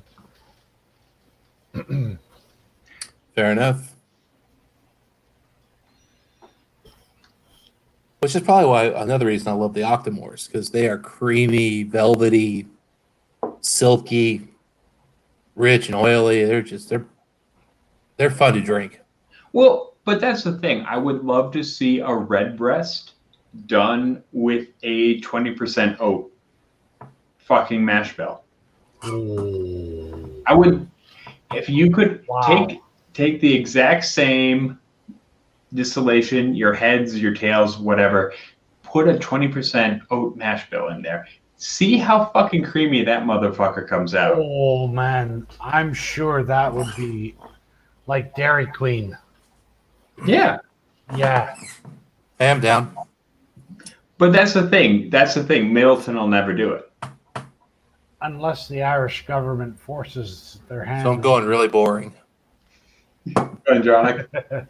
We had a bunch of the 15 in the store. Our boss told us we couldn't buy it. Oh, the 15 is so good. I know. The 12 is not. He told us we couldn't buy it because we only had 3 bottles and we had to sell it to customers. Oh. Yeah. I'll put it this way: I would buy 100 Glendronach 15s before I'd ever buy another 12. You don't have to rub it in, man. No. Oh, let me add this. We had Glendronach 15 when it first came out at a store by me, and just only one store got it. And I was like, all right, I'll pick it up later. And I saw what's his name? Here's the guy in the UK who does the quizzes and stuff. Roy? Roy, yeah, Aquavite. Yeah. So he does like a comparison of the old and new, and it's like, oh, the new is not even close. And so I'm like, okay, so I'm not rushing. It was gone. So year plus later, it shows back up. It's $80. I'm like, grab a bottle, and I have never killed a bottle that fast. That thing lasted like 5 days, man. Okay, it was a week and a half. Stop telling me this shit. I'm like, oh my god. Yeah. And so send a family member in. I mean, yeah, but I don't know. I'm not gonna fuck with where I sleep. Hey. Yeah. Yep. Another store is going to get a bottle, and you can buy it there.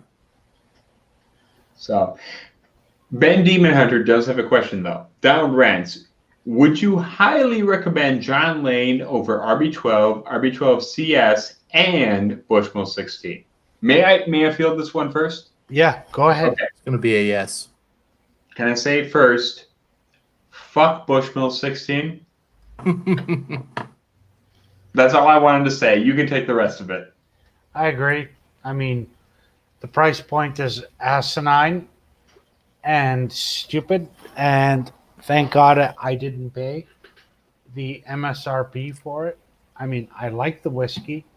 I think it's a good whiskey, but yes, John's Lane over the other two, for me, absolutely. Do not drink that Glendronach after Octomore. It's no, it's terrible.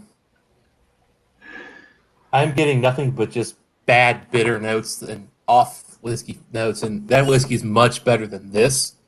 It's not a great whiskey, and the Octomore is showcasing how many flaws there are here right now. It's bad. Ben Demon Hunter is saying Bushmills is 115 here. Motherfucker, don't even consider that shit. Why would you? No, I mean, look, Bushmill 16 is the shit I tell people is overported when I need an overported example. That shit is so excessively port finished. I don't want to fuck with it. So yeah. Yep. Yeah. No, don't even bother. So can I make a little rant here for my favorite Irish that is underrated? And that is the old Jameson 18s. Yes. Yes.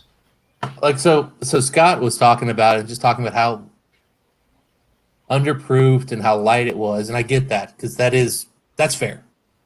Dude, the finish on those old 18s was just this coffee caramel,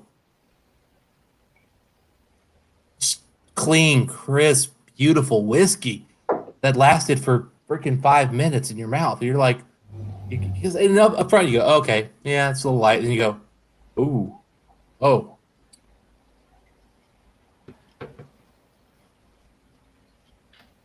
This is awesome. Yep. Absolutely. I'll tell you what, when I bought one of those for like $100, I don't know, 5 years ago, I was like, let's give it a shot. Let's see what we got here. And then I bought gold right afterwards, and I went, no, not good enough. But that 18, man, is beautiful. Hey, quick shout out to Spencer MAV. Good to see you, buddy. He was looking for the John's Lane. I'm sorry you couldn't find it, buddy. If you can, go ahead and buy it. I mean, I would recommend it. But all right, Arthur Lopez just sold me. I'm going out and buying it tomorrow, man. Along with a bunch of Octomores. Question: $60 to $100 bottles we would recommend in Florida. I mean, I don't know what's available in Florida, but we'll do our best. Yeah, me either.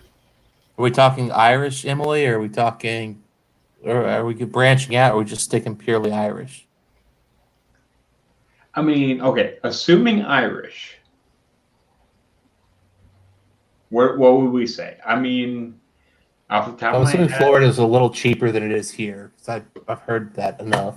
I mean, okay, honestly, depending Probably on your the same price right, market. look, either for 60 to 100, you would either love or hate red. Jesus Christ, I'm getting drunk. I've been on the channel. 10 Red hours. blessed prosciutto. Red breast Listau. I Yep. will say that. 60 to 100. If you like rye, get this. If you like sweet, don't fucking bother. I don't know. What else, guys? That's it. I mean, Redbreast, Lestowed, Powers, John's Lane. You should get the cast. I mean, the cast strength Redbreast Yeah. 12 should be available, especially in Florida, where I think their prices are a little less than here. Any of the wine finished green spots. Yeah. Oh, yeah, for sure. Chateau Montelena. But they're solid. I mean, I've complained about it, but it's still it's good whiskey for sure. I agree. For my money, I wouldn't fuck with the, what was it, Lilvo Barton? Oh man. Oh. No, I wouldn't, Oh. but that's my opinion. Don't listen to me. I love it. It's liquid Viagra for me. Give me a shot. And good to go. Hello, ladies. Yep. I'm trying to think of what else. Well, she said mostly Irish, but anything you love. I'll tell you what, if you can find some old maroon box, some Macallan 12s, buy. Not the new ones. Don't buy the new Macallan 12. But you find those maroon boxes, that's special. If you just want a sipper. Or let me phrase that, a drinking whiskey. No, you're right. And actually, if depending on how much it costs, I have a penchant for the Macallan 2019 rare cask. I'm gonna expose my bullshit, my tater bullshit for a second. I don't know that one, so I can't comment. But I'll be honest, if you there's been can very little Macallan I loved, but fucking snap that shit up, because next year's gonna be bullshit. I can tell you right now. They're going over to some refill horseshit, and it's gonna be horseshit.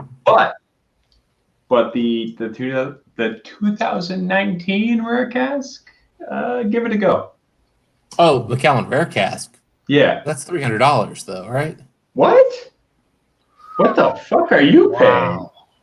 Macallan rare cask? No, I'm sorry, not rare cask. Okay, I'm like, wait, you said rare cask. I'm like, the bro, yearly. if you get those for $100, let me get 12. Not the rare cask. The You're fucking talking about one of like the colored ones, like Sienna, Ruby, that stuff. yeah, the red one. What's the That's fuck Ruby, right? What the fuck is that called? What is the I've year? only seen one of those ever, and it was at a Total Wines. I Help don't me know out that here. part. I can't remember. Serious. Chat, help me out. It's not rare cask. It is. Shit. It's I can't. ladies, Viagra, Emily, not males. Hold on. I'm gonna do some research. You guys keep talking. I'm gonna figure out what the fuck I'm talking about. Yeah, I'll be honest. So Macallan blew my mind with that 2017 Classic Cut. I love that whiskey. Classic Cut. 2019 Classic Cut. Thank There you. you go. Oh, okay. That is the one. If you can find that shit, snap that shit up. So you had the 17 and 18, or just the 19, Ed? No, I had the 18 and the 19. So 19 was way better? Yes, in my opinion. But then Okay. again, I like a really heavily sulfury, fruity whiskey. So Cool. like, I love the 17. I was okay with the 18. And so I was scared to buy the 19 because the price went up. And, well, if the quality went down from the 18. Well, that's No. shit. I am The a 17 fan of was the 19. awesome. I'm a fan of the 19. Okay. I really am. I'll go buy one. Fine. And I'll go to take it up tomorrow. like if I'm you're now gonna, spending $1,000 tomorrow at liquor. I'm like, because whiskey. I really love that really heavy sulfury note that comes with Macallan. I feel like the 19 was such an awesome expression of that. But like, and I feel like the 20, I've heard from people at the store, the 20 is going to be some bullshit compared to that. Wait. The 2020 cast strength? The new Classic cut. Yeah. How would they know? Because apparently Macallan put out feelers saying we're going to do this in half bourbon or some shit. Oh, fuck that. Oh, well. Yeah, fuck that. Macallan does not do well with bourbon. Well, and I mean, because I'll be right back. they put out to the reps like, hey, we're going to do this in like half bourbon, or we're going to do this in refill sherry. I don't remember what it was, but we're going to do this in a lesser amount of sherry because we're trying to save money, or we don't have as much aged stock or whatever the fuck. And yeah, I don't know. I would buy up the 19 well I can, because I was in love with that shit. So Cool. take it for what you will. Yeah, I'm gonna get off shortly, have some dinner, have some water, take a break, maybe jump back on after. We'll see what happens. Okay. Well, thank you for coming on, man. That's been great. I mean, what a good way to spend St. Patrick's Day. I appreciate it, dude. Yeah, for sure. Yep. So, No, absolutely. hey, until next time, Slanchava Okay. Thank you, sir. and Fonaklofa. Yeah, and you stay rotten. All right. Good night. Good night. All right, later, Ed. Or Donald. Jesus. I've been drinking now. All right, so we're talking Macallan. We're talking Macallan. Yeah. This is Macallan's attempt to make us buy The triple cast. bourbon. Yeah. What impressed me about this, though, is Macallan, they do a couple good things. One of them is they don't color.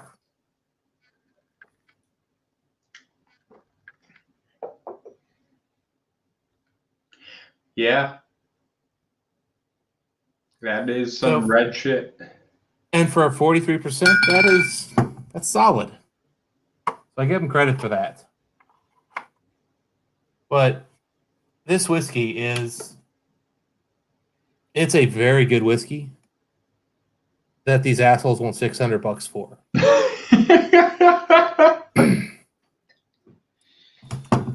And the funny thing is, the reason I bought that whiskey, you ready for this? Okay. I saw how much the 25-year had gone up in price, and I said, well, let's think about it. The 25 has gone from $600 to now $3,500 in Ohio in 7 years. I may never be able to afford a 21-year again in my life. I better just buy this stupid thing and find out if it's any good. Oh, Jesus. Okay, can I say something real quick? I'm a bit of a Macallan fanboy, and we're getting way off the old St. Patty's Day track. We're not doing Irish whiskey anymore. But I'm a bit of a Macallan fanboy. I'm going to drink a little Macallan right now myself. But fuck the collector's market, and fuck Macallan's marketing. Honestly.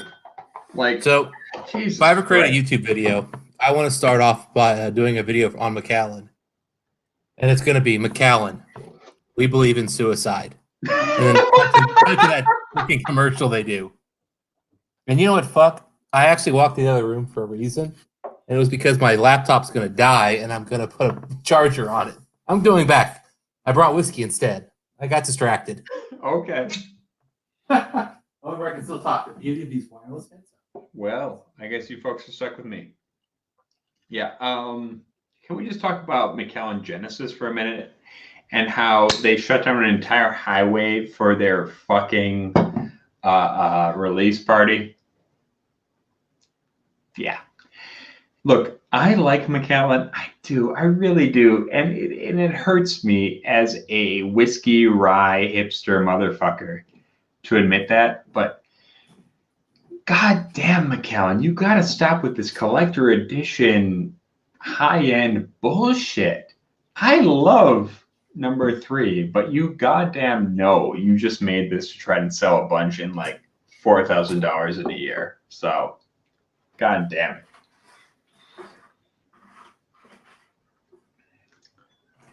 Yeah, Macallan's theme really should be highest price and lowest quality we can sell it.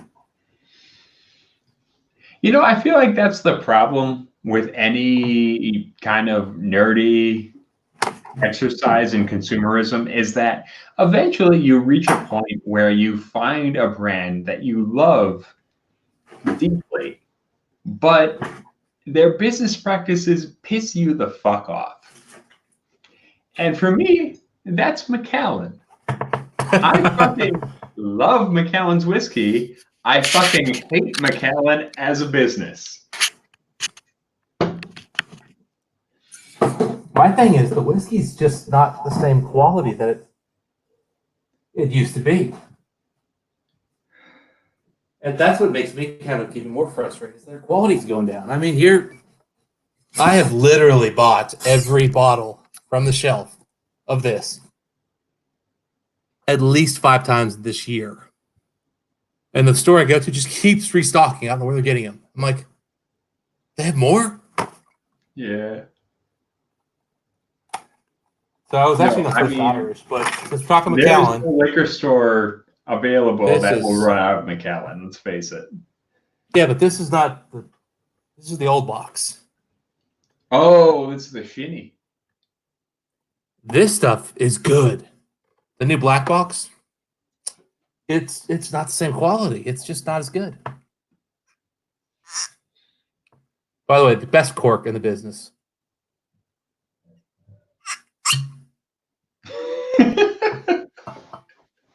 Just so squeaky.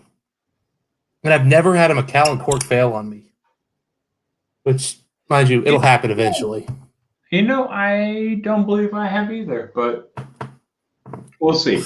We'll see. Yeah. I do have a friend who's got a couple of Macallan 18s from 1993.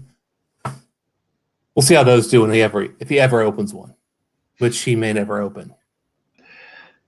Lost Cause is saying he got a gift from Macallan for 15. Macallan 15 for $75 each. Yeah. Yeah, no, I don't blame you on that one. Yeah, we had the 17 Fine Oak in Ohio for sale for $65. I should have bought some, given their 200 plus retail. Yeah. Oh, it's beautiful. God, it's beautiful. Oh, it's just so beautiful.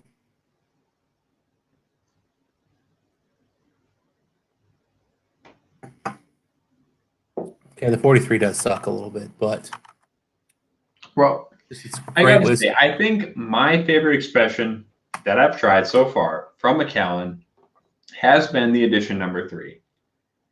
Just because you get that mix of sulfur, you get that mix of dried raisin, plum, all that, with just a little bit of that kind of dry, lingering spice. I really do like this stuff. Yeah, I would have put that as a rot gut review for me. I'm not gonna lie. So that's the perfumer edition, right? Yeah, it is. Which I've taken dumps I thought smelled better, but I literally took that and I added. I hated it. You really don't like the number 3. I added like 6 ounces of Ardbeg to it after I'd had it like 6 pours, I guess, and been like, "This I can't drink it. It's so bad." And then with Ardbeg, it was okay. I actually thought it was just fine, and I finished it as fast as I could. And made it my daily drinker until it was gone, just so I could get rid of the damn thing. Hey, no, this is of of the stuff that's available right now, I haven't tried the 6 to be fair, but of the stuff that's available right now, this is one of my favorites, man. You really don't like this. Hate is a strong word, and that was my opinion. Edition 2 I thought was overpriced, but I thought it was decent. 3 hated. 4 I actually love. 4 is really good. I really enjoyed 4. Okay. See, but and then the thing for me was 4 was too. It didn't have that punch. I like this one because it's got the spicy punch. That's what I'm looking for. I didn't. And that's why I bought this one over the 4. So to me, it wasn't spicy. It was astringent. It was offensive. But I could see why you thought it was spicy and you liked that. I get that. Yeah, it's yeah. different palates. Well, like I could but see. There was, like I could see where it would come off across as just as like hot, but to me it came off as like peppery, vegetal, clovey. Yeah, I got that, but I got those. Those came off as off notes with the Macallan malt. Like, if a different distillery had those notes with their malt, I may have liked it. But it was Macallan's malt just doesn't. And it also could partially be it's Macallan. I expect sherry, and that was not. So, but it's okay. We don't have to like agree on this. It's subjective. I mean, it's subjective for sure. But like, I do like that it's got the sulfuriness, the fruit cakiness, and then just pokes you with that vegetal spiciness. That's just for me though. So I didn't get the fruitcake. I just got so many off profile and just off notes. I don't know.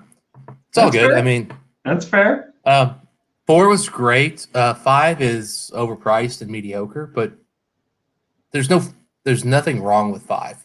I haven't actually tried 5. What was the deal with 5?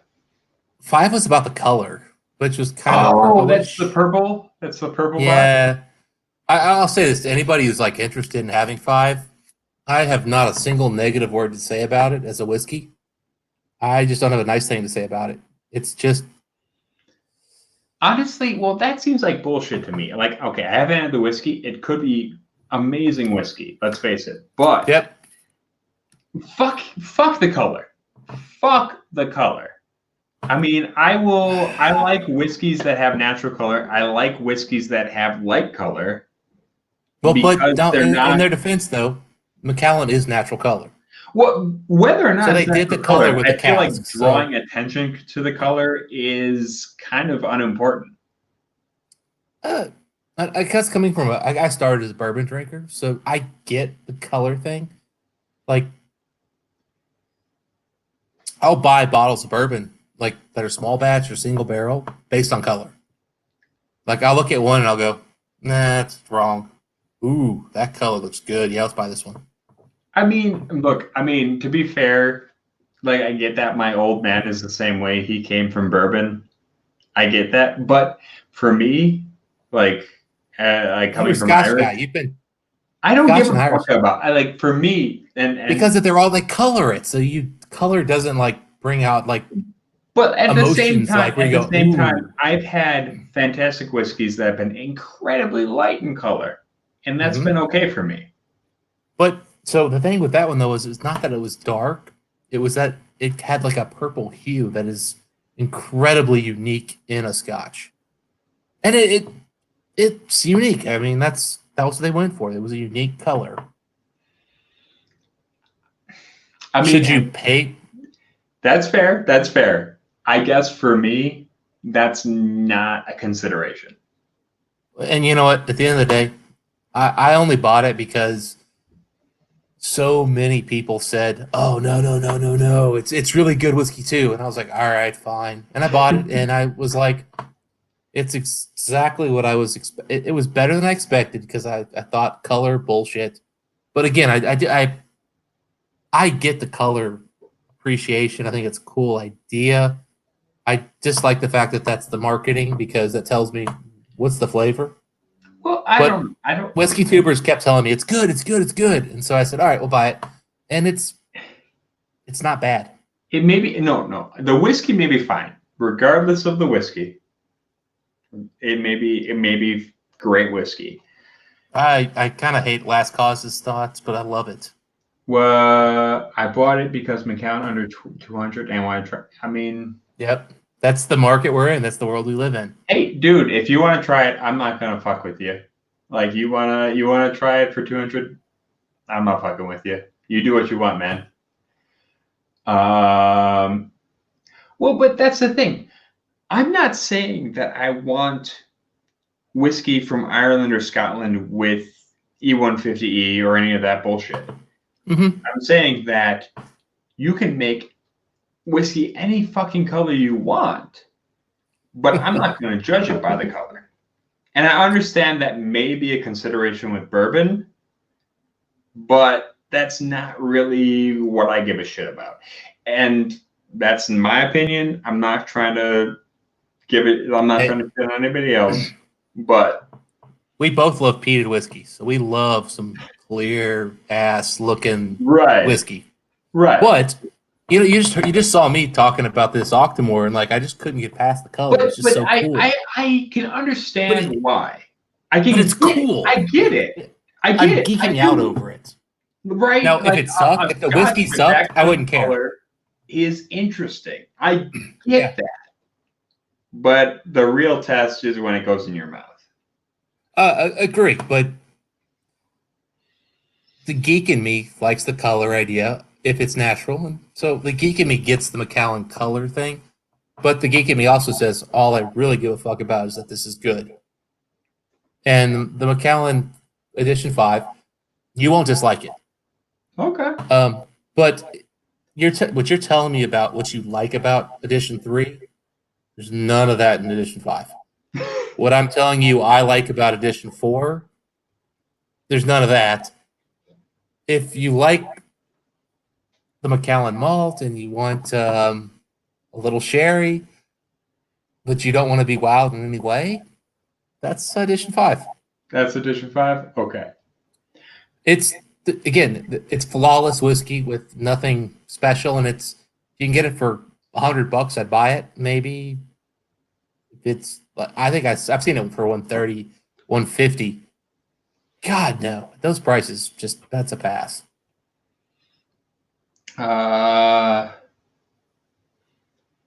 Lost Cause is saying 120. 120 for the edition. What was that, Edition 5? Yeah, he's talking like 5, I think. Yeah. Bourbon The proof was okay. Can be really light and super flavored. I mean, no, I would agree with that because you look at Scapa.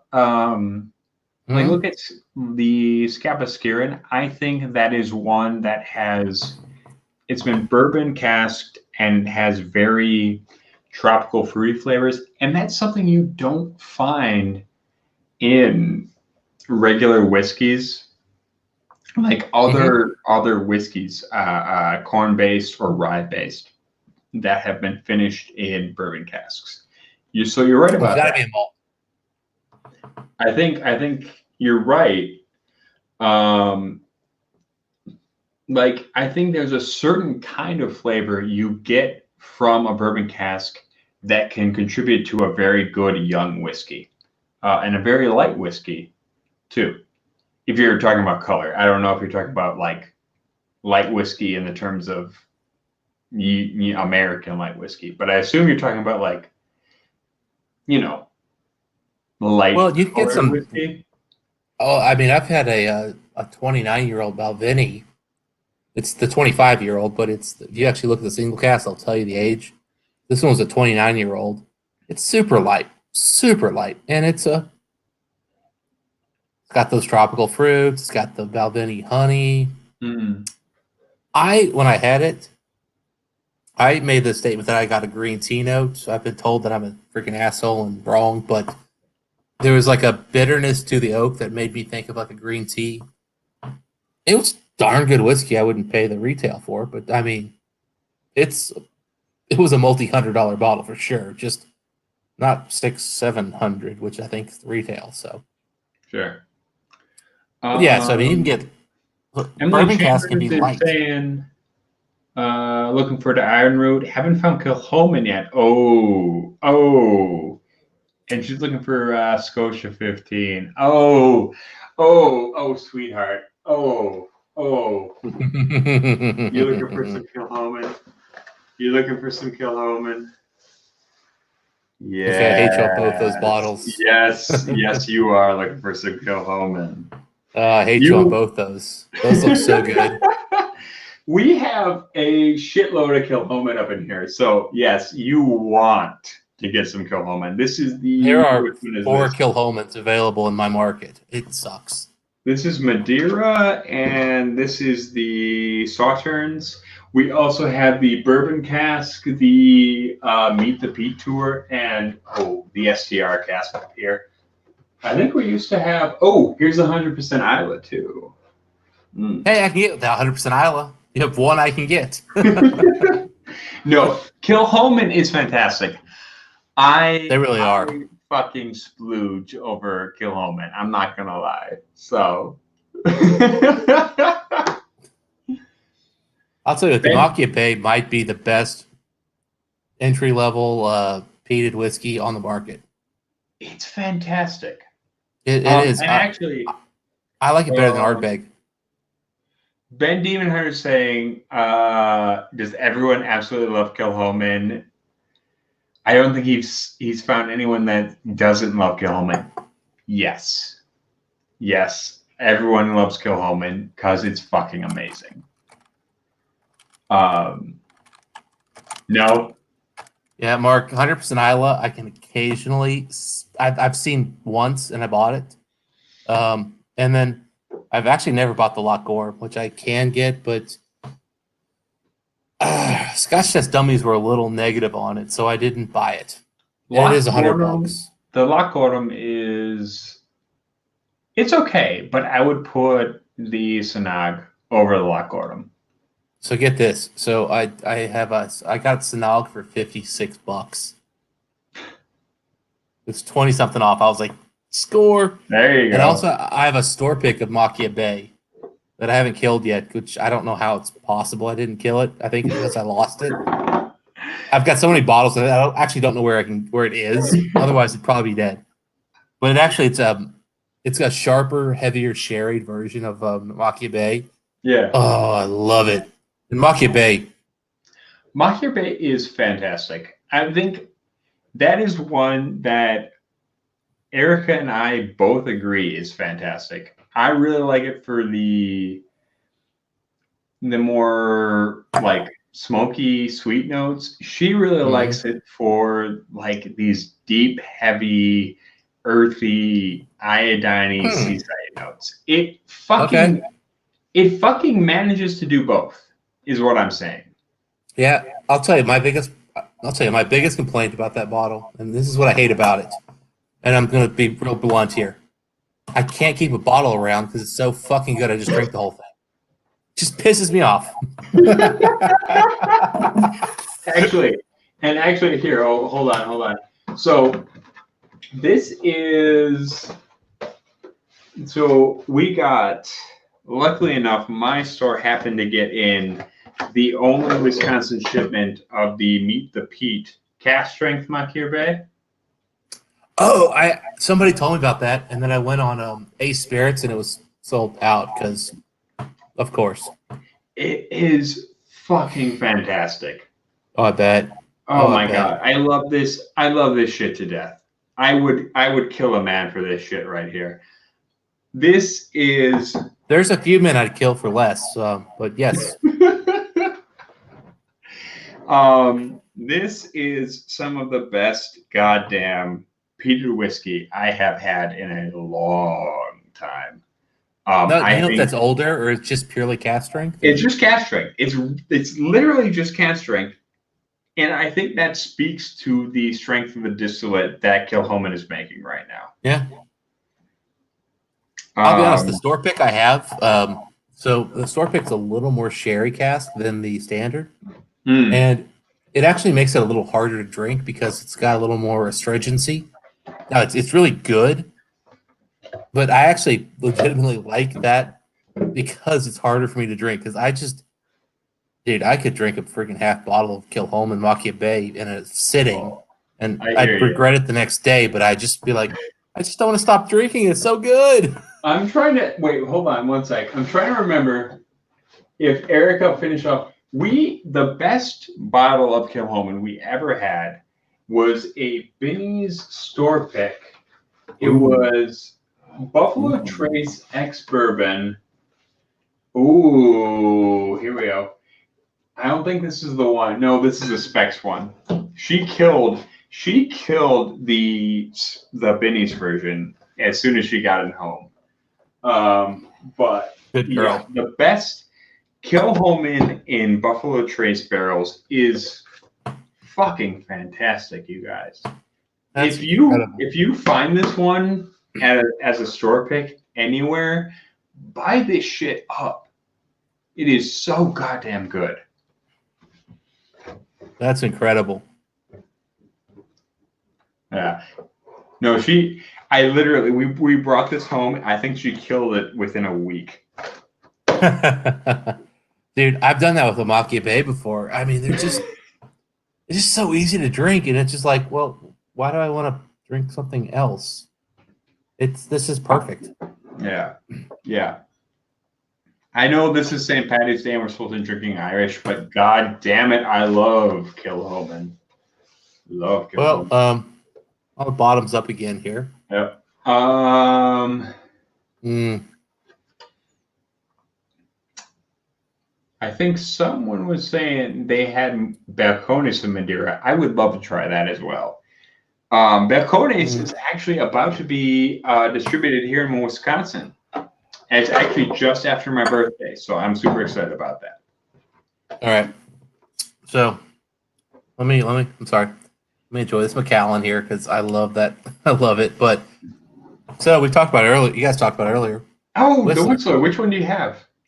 So this is just the Oloroso. Oh, okay. Is that the double oak or is that? No.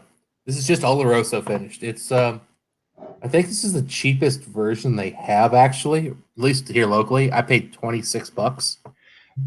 What? And wait, by the way, can I see the label? Yeah. We have the exact same whiskey, but it's got a completely different label at my store. Really? Yeah. It's the bourbon casked and then Oloroso finish, but it's got a completely different label. That's weird. Anyway, go ahead. So we have a double cask. It's a separate bottle altogether. Really? Yeah.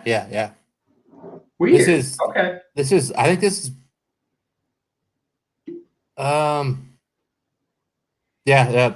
we have the double cask at my store. It's different. Really? Apparently, yeah, and double cask costs more. Huh. Now, here's what I love about this one. Which coolest thing I think I've ever seen. Look at that cork. The Whistler. Ah, cute. None of the other ones I've seen have this. I don't know. This is a new thing, but I love the music thing on the side. Ben is asking, did you run out of Irish over an hour ago? Do I have any Irish left? I don't know if I do. I'm pretty sure I don't, actually. I mean, you've been drinking for 9+ hours. I mean, good God, how much do you have? And do you want to keep drinking it when there's other stuff? Yeah, Sorry, I'm 10 hours pretty ago. sure I'm out. I'll be honest. I'm a poor Irishman. Let's face it. Or you've only been drinking for 10 hours. I'm going to keep going. I've only got 400 bottles. I'm a poor Irishman. Ooh. Bazinga!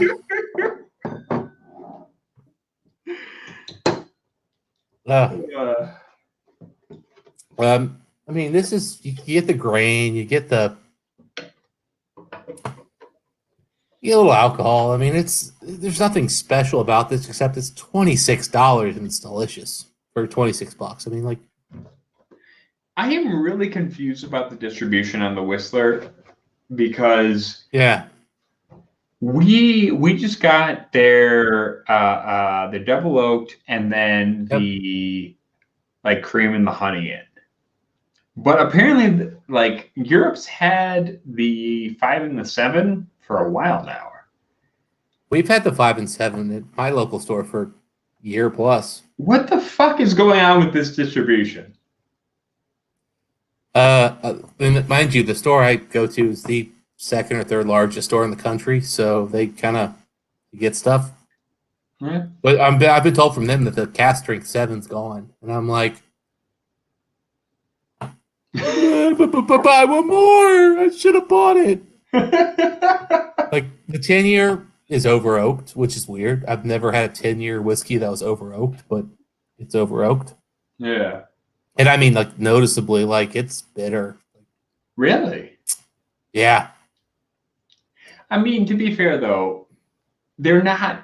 I mean, they're not producing; they're blending. So I wouldn't be surprised if they got a couple of older bottles and It's didn't possible, blend it but right away. Yeah, I'm drunk. Okay, it's been it, 10 hours. now the regular 7 year is actually really good. I'd buy that if you get it for cheap. The 5 year is actually also really good. It's not bad at all. I bought this. So I got a sample of this one, and I said, "Oh, give me a bottle, $26. Yeah, we'll take it home." However, it's gone up in price a little bit. Okay. I'm interested in what they're going to do next after their source stuff. I'm trying to remember. This is Bowen, right? Bowen Whistler. I think Bowen you're right. Distillery. Yeah. Yep. Because they're coming out of an area of Ireland that used to have like 17 distilleries in like a mile radius. So I'd love to see what they're doing next, but that's going to take a little time. I mean, they're putting out awfully young stuff to start with, so they've been out for couple years now. So I mean, it's possible to start throwing in their own stuff. Yeah. Because I'm assuming this is what Bushmills. Is that the assumption? Actually, I don't remember because it's a blended. It's probably Bushmills.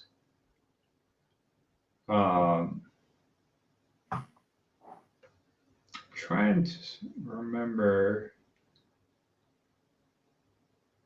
I'm gonna get up again. I gotta get some water. I can only go so long without that. Fair enough. I don't know how you've gone 10 hours, man. Hello, friends.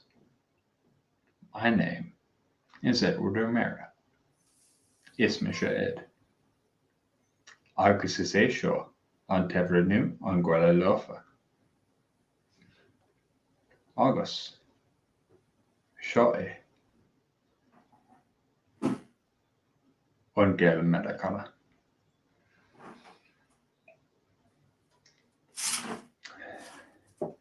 God damn, I do love Kilhoman. Arthur Lopez is saying that there is he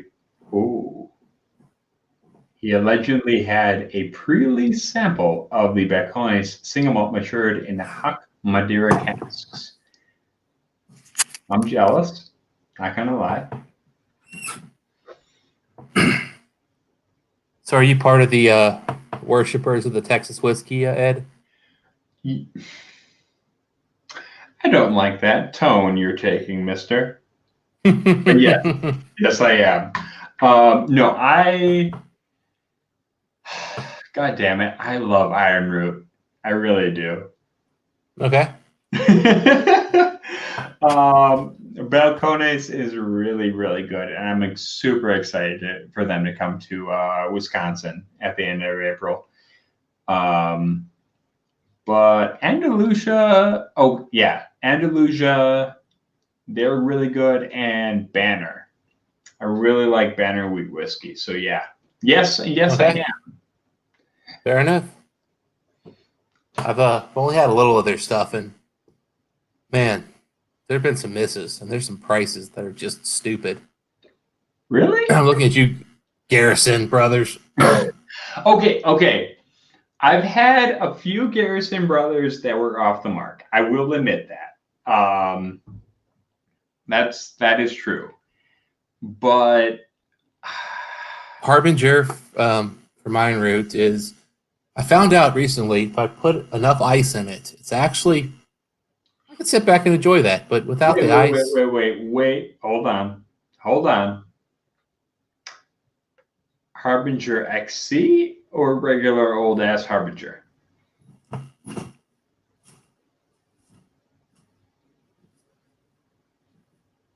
Yeah, right here. You are off the goddamn channel. I ain't having no motherfucker tell me that that ain't some good shit. So I mean, it's not bad. It's just it's Really? You don't it's like 7. So I get like candy corn and wax, and it's not even not cheap. It's expensive bourbon for that age. I mean, it is, but don't you love that heavy oaky spice? Doesn't that appeal to you? What heavy oaky spice? Oh, come on, man! Really? I get wax and corn. I get candy corn. Now the thing is with this though, it depends on which freaking bottle you had, right? This is the 2019 edition B, which is 27 months. If there was some more age on that thing, it might be better. But man, it was when I finally put it on ice though, I will say this. I actually was like, okay, I can sit back and chill and drink this, but it's definitely not wowing me. Okay. I mean, to each their own. Yeah. Now Balcones. I mean, you're wrong, but you're entitled to your opinion. No, I really do like Iron Root. It's not quite. I mean, it is still very spicy for me. It's still very spicy. It's still very oak forward. It's got that really pokey, deep fucking like brown sugar and goddamn cayenne pepper taste for me. But I don't know. Okay. You can see the brown sugar and the cayenne pepper. I don't like cayenne pepper, so that might be an issue. That's fair. But that's what. But that's where I like it. I like that it has like a little bit of sweet, and then it hits you with that really heavy spiciness. That's what I'm looking for. You like spice a lot more than me. That is for sure. Because that is, but I'm still getting that waxy corn, and I don't like these like fancy corns that some of these distilleries are using. Peerless, have you had their stuff? Yeah. Bourbon? No, I've had the rye. Okay. Rye doesn't. I don't dislike your. I don't have an opinion on the rye. I've had it like once in a sample, and I was like, okay, that's okay. And then they said it was $115, and I said, no, keep that bottle. But I had one pour, so I can't. I mean, I can't make a judgment on that. But I did buy the bourbon, and the bourbon actually reminds me a lot of this, but not in the cayenne pepper spice way, but in that candy corn kind of just weird note. Now, Balcones single malt is very good, and Okay. I was over at Jason Mash and Drums, and he gave me one that was aged in tequila barrels or something. Oh, the Juntos? That shit was fucking weird and good. I was like, okay, I'll drink this. Can I buy a bottle? He's like, no. I was like, all right, cool. Well, this is good. So if they start showing up with good stuff, now I've had their cheap bottom of the shelf like corn whiskey, baby blue or something.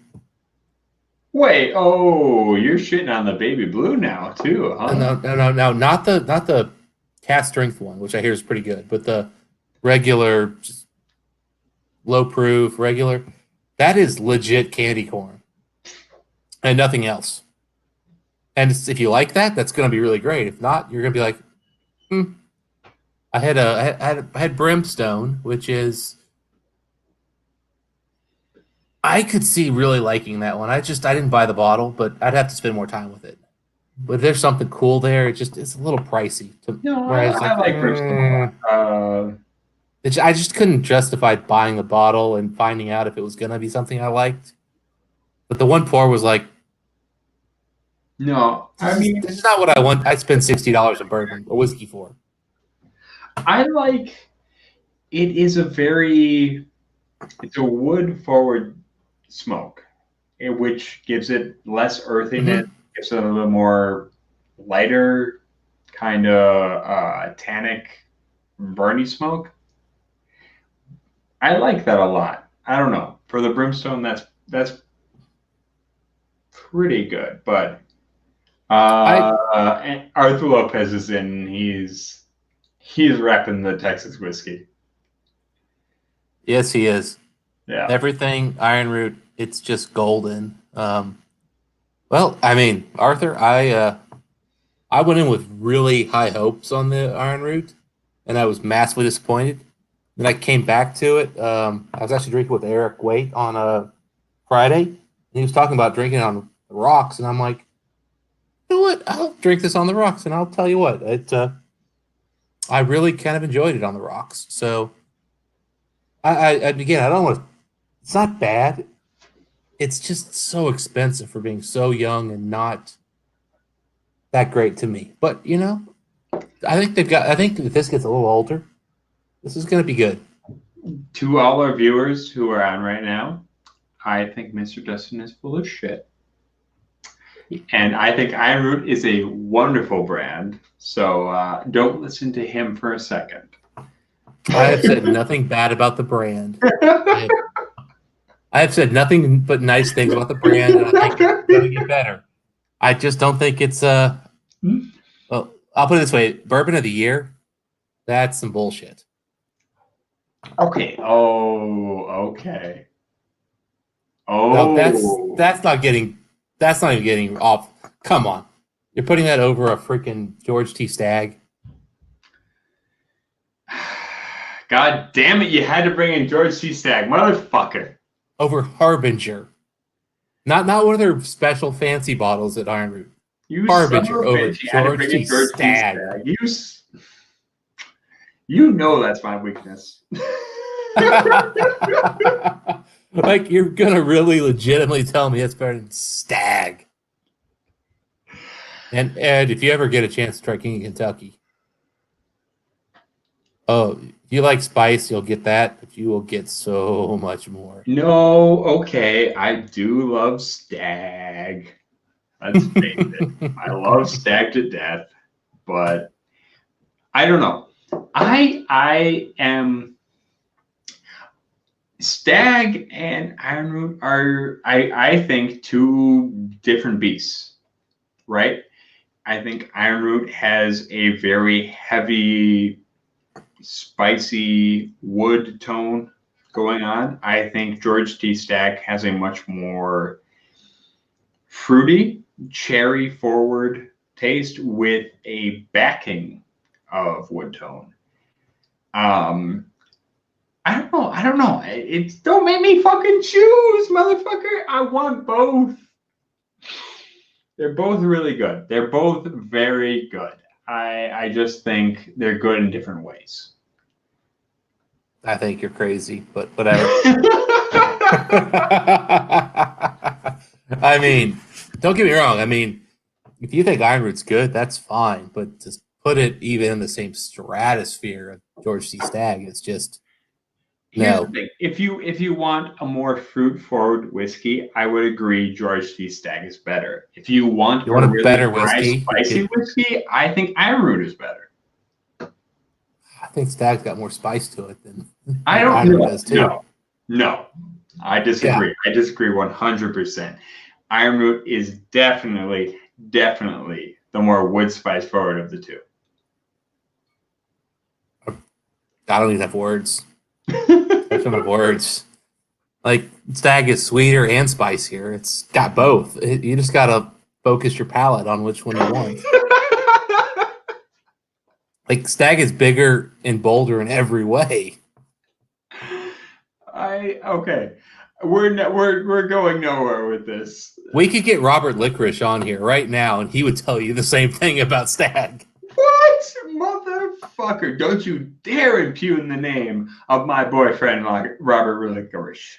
Dude, we've talked plenty about Octomore in the chats and stuff. This dude drinks other whiskey. He knows his whiskey's good, but in his opinion, but he knows other stuff's better still. He's trying to get to that level.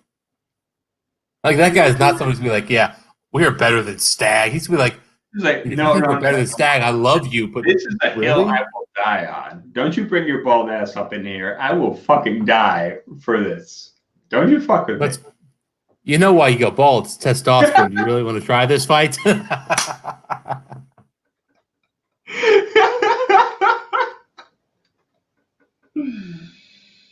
Yeah, again, I think Einrud's really. I think they're making some. They're going to be a really good whiskey brand. And I honestly think that base will do incredibly well when they blend it with different cask maturations, which I think they're doing, and I think it's going to be phenomenal. I like what they're doing in Balcones. I think it's doing some great stuff, but Garrison Brothers just like scarred me for life. It was so bad. We've had some very bad Garrison Brothers on this show. Yeah. I may never love again. Like I paid $90 and I got this bottle. I'm like, oh, this is gonna be cool. I'm gonna try this Texas whiskey. And I just saw a video, and I won't mention the channel just out of politeness. And someone with them was like, I think our whiskey reminds me a lot of 1792. I don't know how they're doing it, but this is really similar. And I'm like, ooh, 1792? Cask strength? Yeah. And I smelled it, and I went,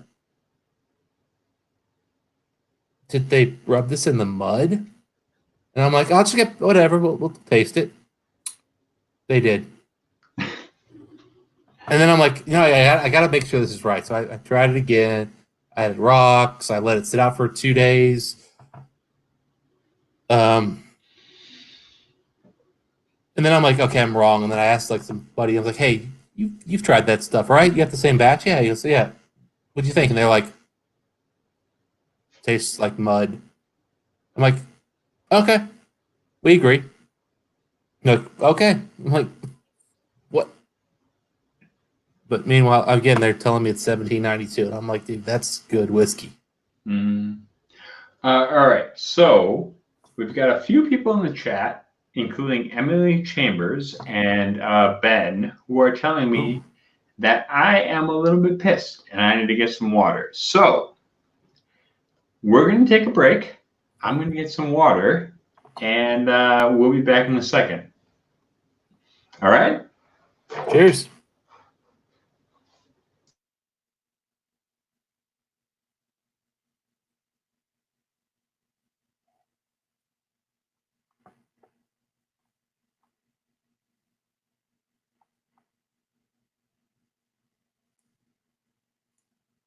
So how's everybody doing in the chat? Oh, there we go.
Can you hear me talking?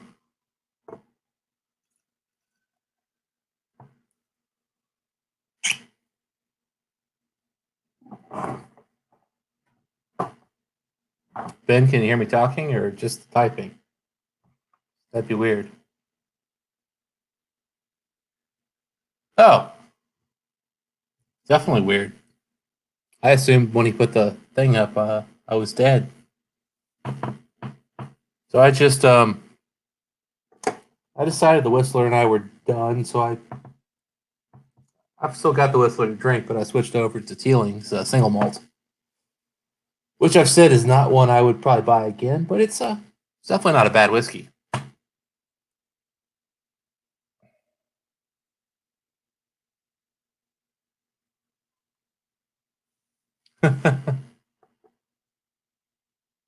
Emily, I'm not going to pour out the Harbinger if that's what you're talking about. It's a perfectly fine whiskey. It's just not one that I'm a fan of.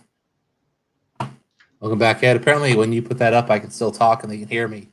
So, Okay. Well, nothing new. apparently this is the Dustin show. So, Yeah, I wasn't going for that one, but So I switched over to Teeling single malt, which I don't think I poo-pooed on, but I just said it wouldn't be the Teelings I'd buy to start with. Because it's, what are your thoughts on the Teeling single malt? single malt's okay.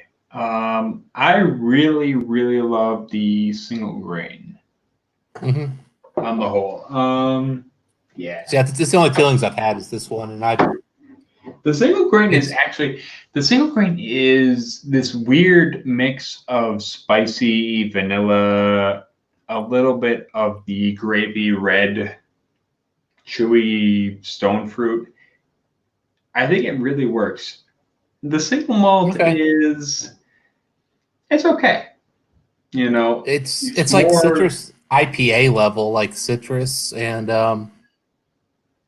there's some vanilla in the background, but I mean, it's like IPA hops to me. I don't know.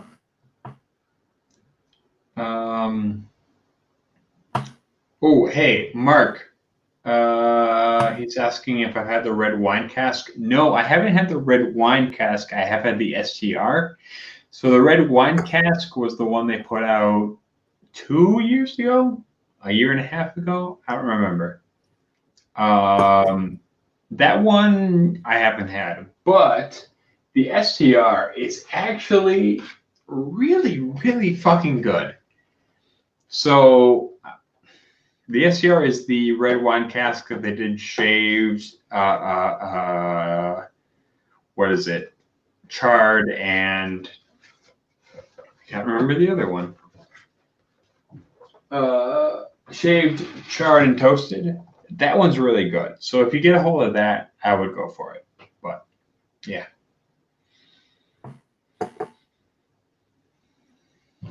All right. What time I want is your it? Kilhoman access. Huh? I want your access to Kilhoman's, man. That's awesome. We have the best access to Kilhoman here in Wisconsin of any liquor store. And yeah, I don't know. Our spiritual director is like best friends with Anthony. Jesus Christ, I'm drunk. Anthony Wills Jr. So yeah. It's awesome, man. Yeah. But yeah, the STR is really fantastic. So yeah. Yeah, I wouldn't know. I've had 100% bar or 100% Isla, which was like 2 years ago, and it was good, but it was a little disappointing for the price. Yeah. Maki Bay, which we just talked about, how it makes me splooge. Sangorn, which is not as good as Maki Bay to me, but really, really good. That's Which it. one? Whatever. What's this core? That's a step up from Maki Bay. The it's like SANG something or other. Sanag? Yeah, Sanag. Yeah, the more sherry finish one. Yeah. I like it. It's not as good as Maki Bay. Yeah. And I like sherry generally more, but man, Maki Bay is just perfect. Yeah. Mark Goings-on is saying STR is very different from the other Kilhomans. Yeah, I would agree. I think it has the same backbone, though. The same, like, I don't know. It's not a really medicinal, salty forward Isla, but it is a very smoky, earthy version with that wine finish. So, I mean, to the extent that that's the same as the other Kilhomans, I guess, but yeah. Now, do you think Kilhoman is going to keep getting better with age, or do you think they just have a magic malt that works at young ages? No, okay. Here's my thing. Here's my thing to the Wills family. Don't you fucking age Kilhoman any more than it already is. Like, leave it exactly as it fucking is. I am perfectly happy with where it is. But you know, I would have said that about Ardbeg, and then I opened an Ardbeg 23 and I go, oh. Like, I mean, I don't know. I guess I don't know. If they release a really old one, it may be fantastic. But right now, I think they have a very good balance of wood influence to peat. And I don't know, do they really need to mess with that? Well, they could start using like more tired casks and aging those longer to see what that does. I think they're using really good casks right now. They could, Right. I mean, Yeah. And the thing they're is, using really those wet good casks have to casks. get reused, right? Yeah. Like those casks, when they get done, they got to use them again, right? That's kind of the Scotch way. Yeah, I don't know. I mean, to be fair, they're using very wet bourbon casks right now. They are actually shipping Buffalo Trace casks whole across the ocean right now. So they're retaining a lot of that vanilla caramel character. But yes, they are. At the same time, I don't know. Like, there's a part of me that would love to see Kilhoman do some really weird, crazy old expressions. And there's a part of me that would love to see them stay exactly how they are with these young, really peat forward, really malty expressions because they are fucking fantastic. I don't know. Well, I quote the little girl. Why not both? Why not both? ¿Por qué no los dos?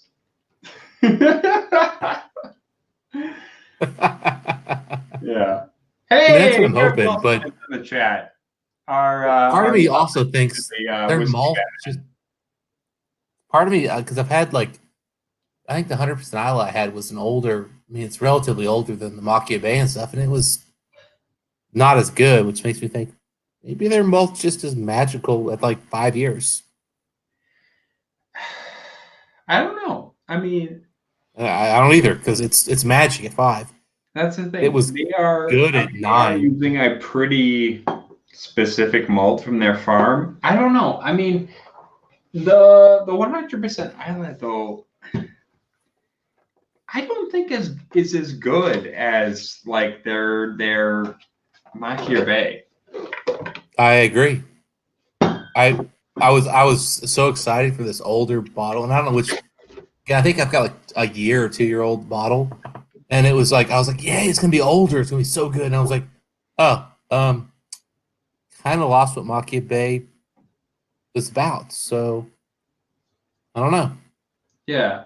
Well, and part of it is that the 100% Isla is more lightly peated. And look, I'm all for terroir and I'm all for locally grown crops. But if you've got a really good whiskey made out of sourced barley that you're getting from the mainland, maybe you don't need to fuck with it. Yeah. Because if you're into really nutty, like nutty, peanutty, cashewy with just a little bit of smoke, I feel like the 100% Isla is the one you want. It's good. It's fantastic. I'm not going to say it's not. But for me, god damn, if that Makir Bay is not the one you want to go for. Yeah, they might be the only distillery that I think their most inexpensive expression is their best whiskey. Yeah. I don't know. Mind you, you got a cast strength version, then that's probably better. But I mean, Yeah, duh. but even still, I think they are maintaining a level of peat that really contributes smoky and earthy flavors without overwhelming the natural toffee, like biscuity sweetness of the malt. Yeah. No, it's perfect. Like it's peated, but the malt is still on. It's a showcase of the malt too. Yeah. Like Lafroig for me, I think their peat kind of overpowers the malt. And if you like that, great. If you don't, well, it's not as good Yeah. for you. Right. For me, Lafroig 25 I nearly peed my pants when I had it. I was like, well, I need more of this. The 10 years, like, okay, that's a nice peat whiskey. It's all good. Yeah. I gotta say, I really loved the cast strength. What was it? Cargus, the Which triple one? barrel. Okay, yeah, that was good. You didn't like it that much? I thought it was better than the 25. Oh, no, don't agree there. It was good. Now the Fino Carches. Oh, that was good. I think that is Erica's favorite, like second favorite whiskey in the history of whiskeys. Yeah, she will run rampant for a bottle of Fino Carges. Now, I don't know. I was about to say which 25 year did you have? Because some use sherry and some don't. But I like them all. That 25, God I have dang. no idea what one I had. I had one at a tasting down in Austin. I don't know if anybody is here who had one, so who was down there with me. But yeah. Yeah, Mark, if you got one from Mike, that doesn't tell me anything because Mike has so many freaking bottles of Lafroig 25. That guy has like stacks of them. Literally has stacks.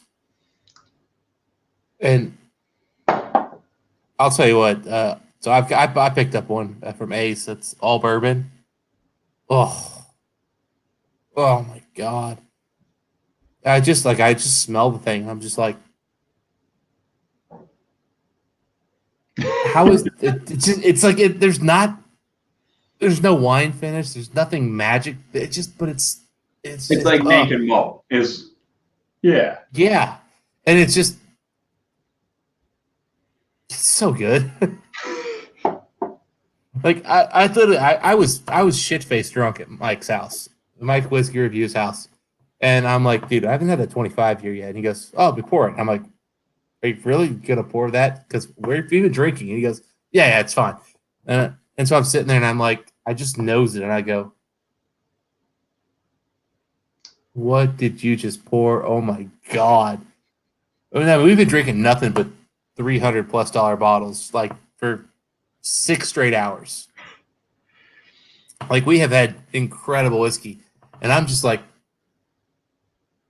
dude, what is this? Like, I know what it is. I'm still like, oh my God. And I'm just like, and then I drink it and I'm like, I look over and I'm like, I don't need to spend $500 on a bottle of whiskey, but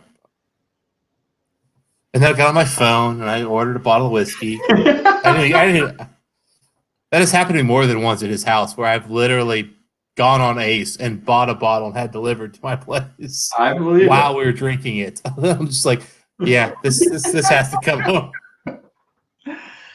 Oh my God.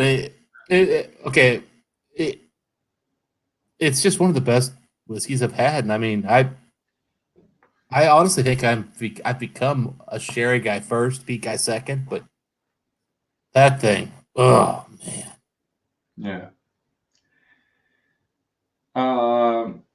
Ben is saying Lafroy Cargis Triple Wood was me and my brother's first Lafroy. It was so good. So that, I mean, it just came out. I'm just putting that out there. It's like, yeah, I don't know. I mean, the here's my thing. Here's my thing about whiskey in general. And you're gonna hear this a million fucking times if you watch our channel. I like raw, kick your fucking teeth in, bash your face in, melt your goddamn bones, and shit on your genitals whiskey. yep. I don't know. I think Lafroy Cargis, the calf strength, was one that really killed it in that atmosphere. Whereas I think the 25 that I had, whether I don't know if it was the sherry or the bourbon, it was more even, it was more oaked, it was more smooth, it was more balanced, it was more nice. It is. But that's not what I'm more- looking for. That's not what I'm looking for. I'm looking for someone to kick me in the goddamn balls and shit in my fucking face. See, I want a little bit of, I want balls, but I want to taste it an hour later. And for 25, I'll wake up the next morning still tasting like, I'll be like, oh, that's a new flavor that I don't remember from last night. God damn, that's good. Whereas like with the Carch's 3-wood, like 30 seconds later, I'm like, I need to drink some more whiskey because this thing's gone. So like for me, like if I want that punch in the balls, I like Ardbeg Supernova. That's higher on my list. Oh, yeah.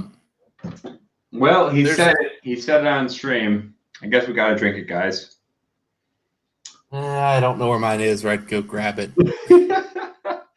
Eric, It's just sad. I legitimately have so many bottles. I don't know which room they're in, let alone where I could get it.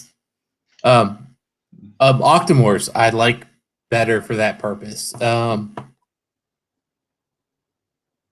me think here. I don't have a long list because trust me, the Cartridge is really good. The 3-wood, it's just not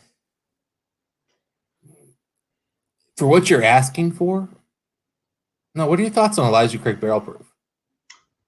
Ooh. I feel like that one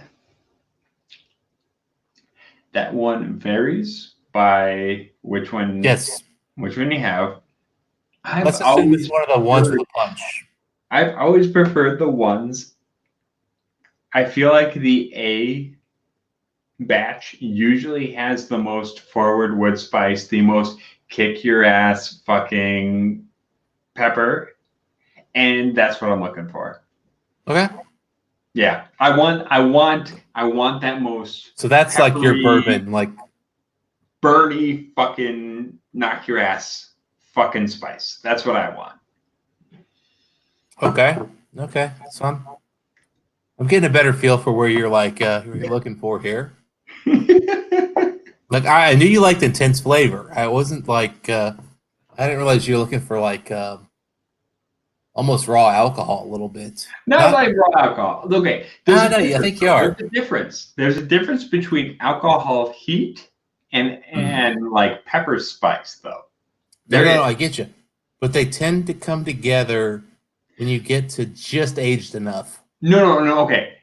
Their alcohol heat can accentuate the pepper spice, but it's I'm not saying you like young, same. like no. Fair enough. But I get what you're going here. So you're liking that. Okay, so you're thinking more. Probably go another whiskey that's on that like that realm of like just kick. And that's probably why you like can't Okay, I'm getting more why you like the Iron Roots too.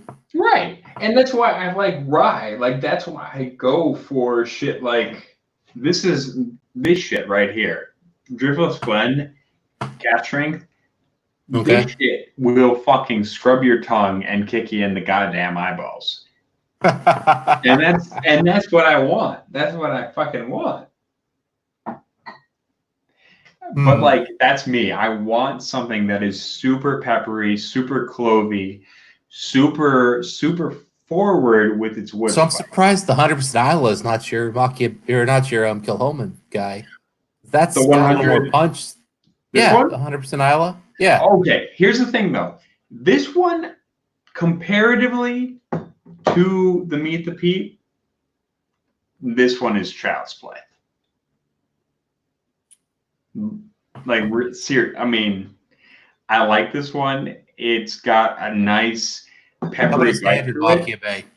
but it doesn't have that really earthy, fucking, rip your head So off. now you're into earth. Now you're into earthy notes though. That's different than spice.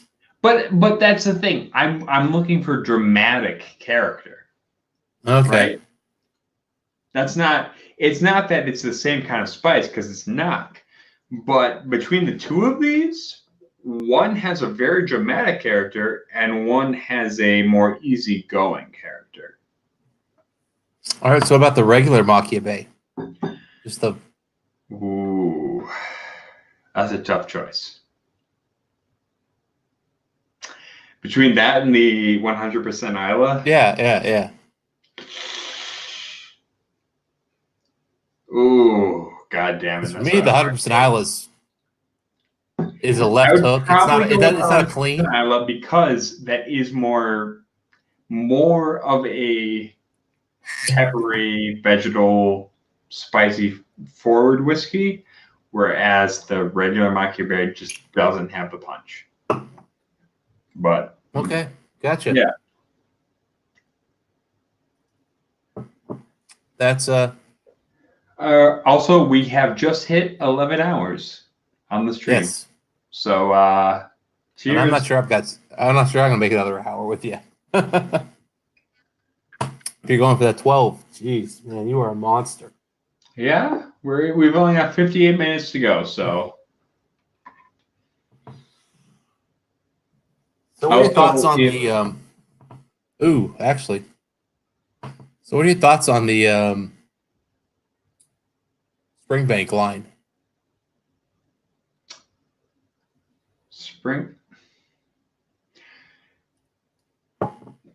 I had, when I was down in Austin, I think it was Scott from Whiskey Dummies. He gave me like a Springbank that was super like rotten egg, like really funky, weird sulfur forward, and I dug the shit out of that. And honestly, I've been trying to find that since, and no Springbank has lived up to it.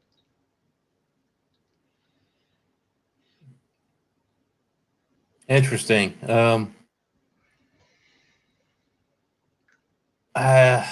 Which ones have you had? 15 cast strength and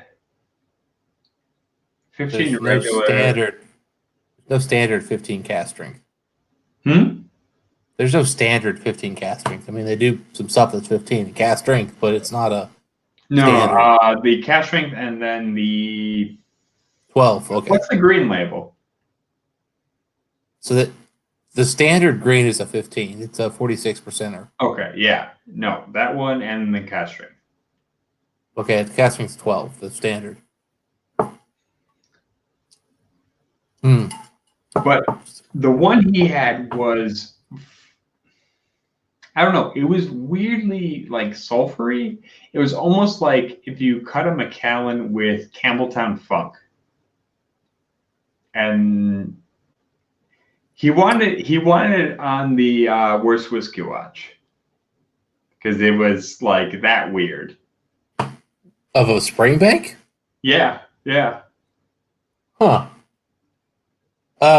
So some of the new Oh Macallan wait, 15s Mark is can saying be. it was a 12 cast strength. It had cork rot. Cork rot. Oh, okay. Weird. Mark G, he says it was so bad. I liked it because it was a bad bottle. I know. I enjoyed it. I don't know. I don't know what to tell you, man. Wow. Yeah. I've had some 15s that were really funky. Really funky, and they were not. I still liked them. I just didn't. It was weird. It was like, have you ever had a whiskey that had flavors you hated, and it kind of grossed you out, and you still liked it? Guess. Not It was. really. It was like there's just these flavors. I'm like, that's just no. And then but you're like, there's other flavors that are really good, and the combination I don't like it, but I do. I don't know. Yeah. It's like at one point I'm like, that reminds me of the smell when my dog chewed up some baby diapers, but it also reminds me of like good barbecue. I don't know what I think here. It's good, but no, it's not. I don't know. That was the first Spring Break 15 I had. It was just confusing as hell whiskey. And until the day I finished it, it was just a confusing whiskey. That's fair. I feel like Spring Make, it's got that weird, funky spring. Like, I mean, it's Campbelltown funk, right? But mixed with a little bit of fruitiness and a little bit of maltiness. And keep in mind, I love Spring Bank. And if that doesn't tell you I love Spring Bank, nothing ever will. Donald Ranch just hopped in. He said he appreciates that we're still going. So, Join back in, Donald. Help us finish the night off. Yeah, we're not going too long, and we got to go 50 more minutes, man. Otherwise, I'd be off. Because I'll be honest, I could probably end, but I'm going to help Ed get to 12 hours. I can finish this on my own. I can talk the night away. Don't worry about me. There we go. Get Donald back in. Oh shit! It's not that I'm worried about you, Ed. I want to help. I'm just being altruistic.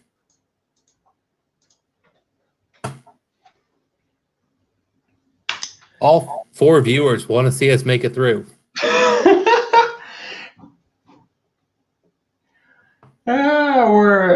That's about how many we usually have for the Rocket Review. Especially since I think we're going up against Bourbon Junkies right now. So Junkies are on and Telex is on. Yeah, so. Hello, Donald. How are you?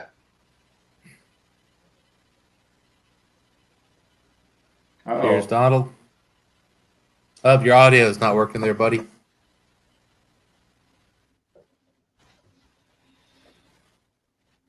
Can't hear you.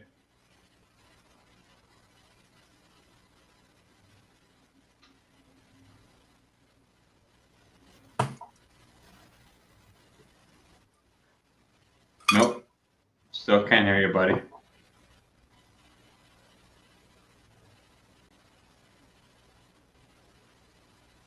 Nope.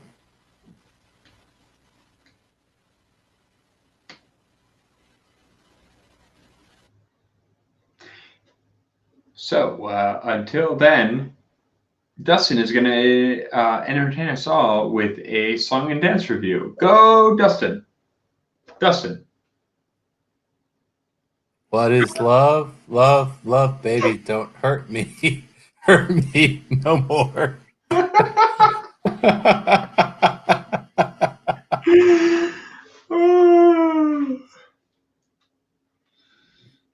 Hey, Macarena. Better? Yeah. Yes. Now we're good. Okay. We're good to Yeah, go. I had to unplug everything and plug it back in for whatever reason. Okay. So you're an IT expert then, Donald. Yep. I think you can make like $12 an hour easily just telling people that all day long. Yep. Sir, can you unplug and replug and then restart your computer? Did it work? No. Let me send you a tier 2 tech support. So I'm actually going to pour something that's not Irish. Okay. We've been drinking non-Irish for a minute now, so that's fair. Yeah, I'll just go with some of my favorite peated whiskey. Le You Chai. know, Yep. so I've got a bottle of Lachey that I just picked up recently. The fact that I'm actually finding bottles like that we can talk about that are within arm's reach is really weird right now, but this guy right here, I believe, you can make that out. Cool. I guess you can't. I was a bit disappointed with this one, as were, well, everybody who tried it with me. So, hoping it opens up a bit. Like, it's not bad by any stretch of the imagination, but it's, you talk $160 bottle. And, Yeah. watch the beauty of this bottle. How clean and clear that is. Yep. And now, look at that black adderness. Ah. Just gorgeous. All right, folks. So I'm going to shoot for 9:30 because I am ready to go to bed at this point. So, all right, man. We'll your caffeine. Yeah, we're gonna push this to about then. So let's finish this out. Let's finish this motherfucker out in style. Okay. Let's just do a little blend of everything we've had tonight. How about that? Okay. This is gonna be weird, but sure. Not you. I can do it. You can drink whatever the fuck you want. Fuck it, we'll do it. Whistler, bourbon. This is gonna get weird, guys. If I had to blend everything that I've had today, it would be like. Just do your best to recreate it. You don't have to do every single thing. I've got them all here beside me. All right. Well, This is gonna be a lot of Macallan 12 with a little bit of a lot of stuff. yep.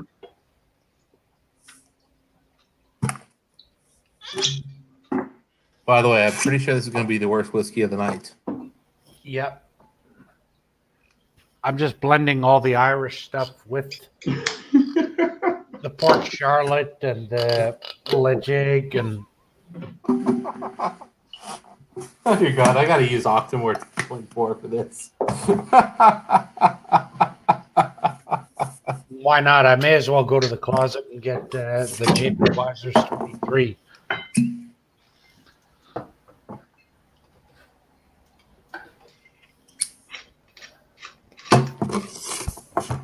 And you know what? Let's see here. What else do I got? Oh, Boltney, 17. Jesus. Yeah. Okay.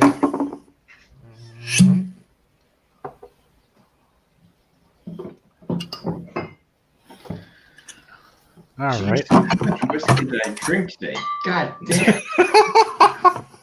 Dude, you're gonna be working. All right, so I poured this into my mouth, not into a glass, but it counts. Yep. I think that's everything. Well, you know what, guys? I put this bottle on the stream.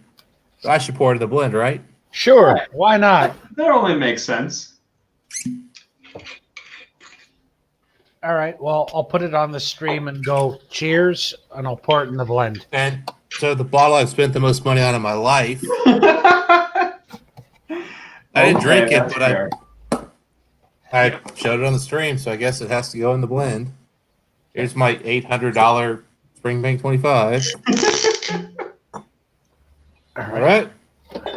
Oh, and I guess I brought the Blackadder on the stream, so I guess it has to go in. So, $160 something Blackadder. Let's get some particles. So we want it to be Oh, goofy you looking. blue cheap fuck, just pour it in. All right, so I think that's everything I've had on the stream for. Oh no, I haven't put the Glendronach 12 in yet. See, knew I was going to ruin it eventually. All right, I've still got about 18 more to blend. Oh dear God! All right, I gotta put in a little black, or not the black. What the fuck is this? Not the black. We didn't drink the black. What the fuck this is? Good. Cold brew. So we're going to drink a bunch of whiskeys that, if you want to try at home, guys, it'll cost you $3,000, $4,000, $5,000, $6,000. Yeah. To buy all the bottles. Yeah. That actually smells good and bad at the same time. All right. If you mix a bunch of good whiskeys together, it almost makes a good whiskey. Who would have thought? You know, I don't know if I put this one in or not. Let me make sure the green spot's in there, guys. I can't remember. I think I poured it in. All right. All right.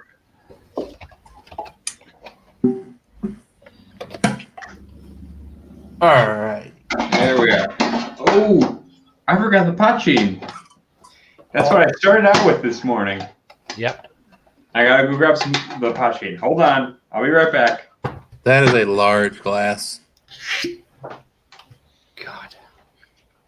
I poured really lightly on this stuff too. I've been pouring lightly, and it's just been like going up and up and up. Look at this thing, Donald. I mean, that's like 3 ounces. Yep. I'm probably And- going to have a good 4 or 5. 2, 3, 4, 5, 6, 7, 8, 9. Well, the problem is I had like a good ounce of Macallan in the glass to start with, and then I put 12 whiskeys in it. Yeah. I think I think I've probably had close to 30 right now. yeah, you're gonna be way. My second and third pour were a little heavy, and then I realized how many bottles I had, and I'm like, well, I better slow down Yep. because I won't make it. And the last ingredient, a little pochine. The first drink I had this morning. God damn. That has been 11 hours and 17 minutes ago. Oh, this is a Dad. You'd like this blend. Wow. Woo! That's spicy. All right. And because this is a Rat Gut stream, I gotta finish it with a little bit of chicken cock. This thing kicks. So, gentlemen, let's call it a night. I think this has been a wonderful St. Patrick's Day. Indeed. Thank you all for joining us, you wonderful people. Oh, man. First, we're going to do the blend. I'm still All making the mine. Slanchoa. Longevall, guys.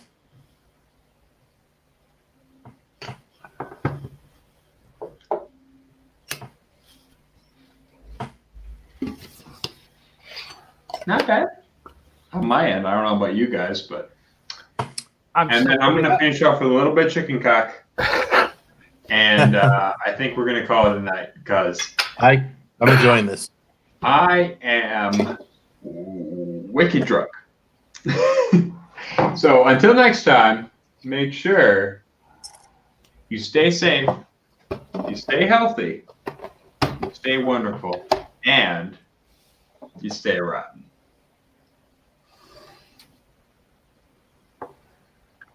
Solange. Whoa. Slancha.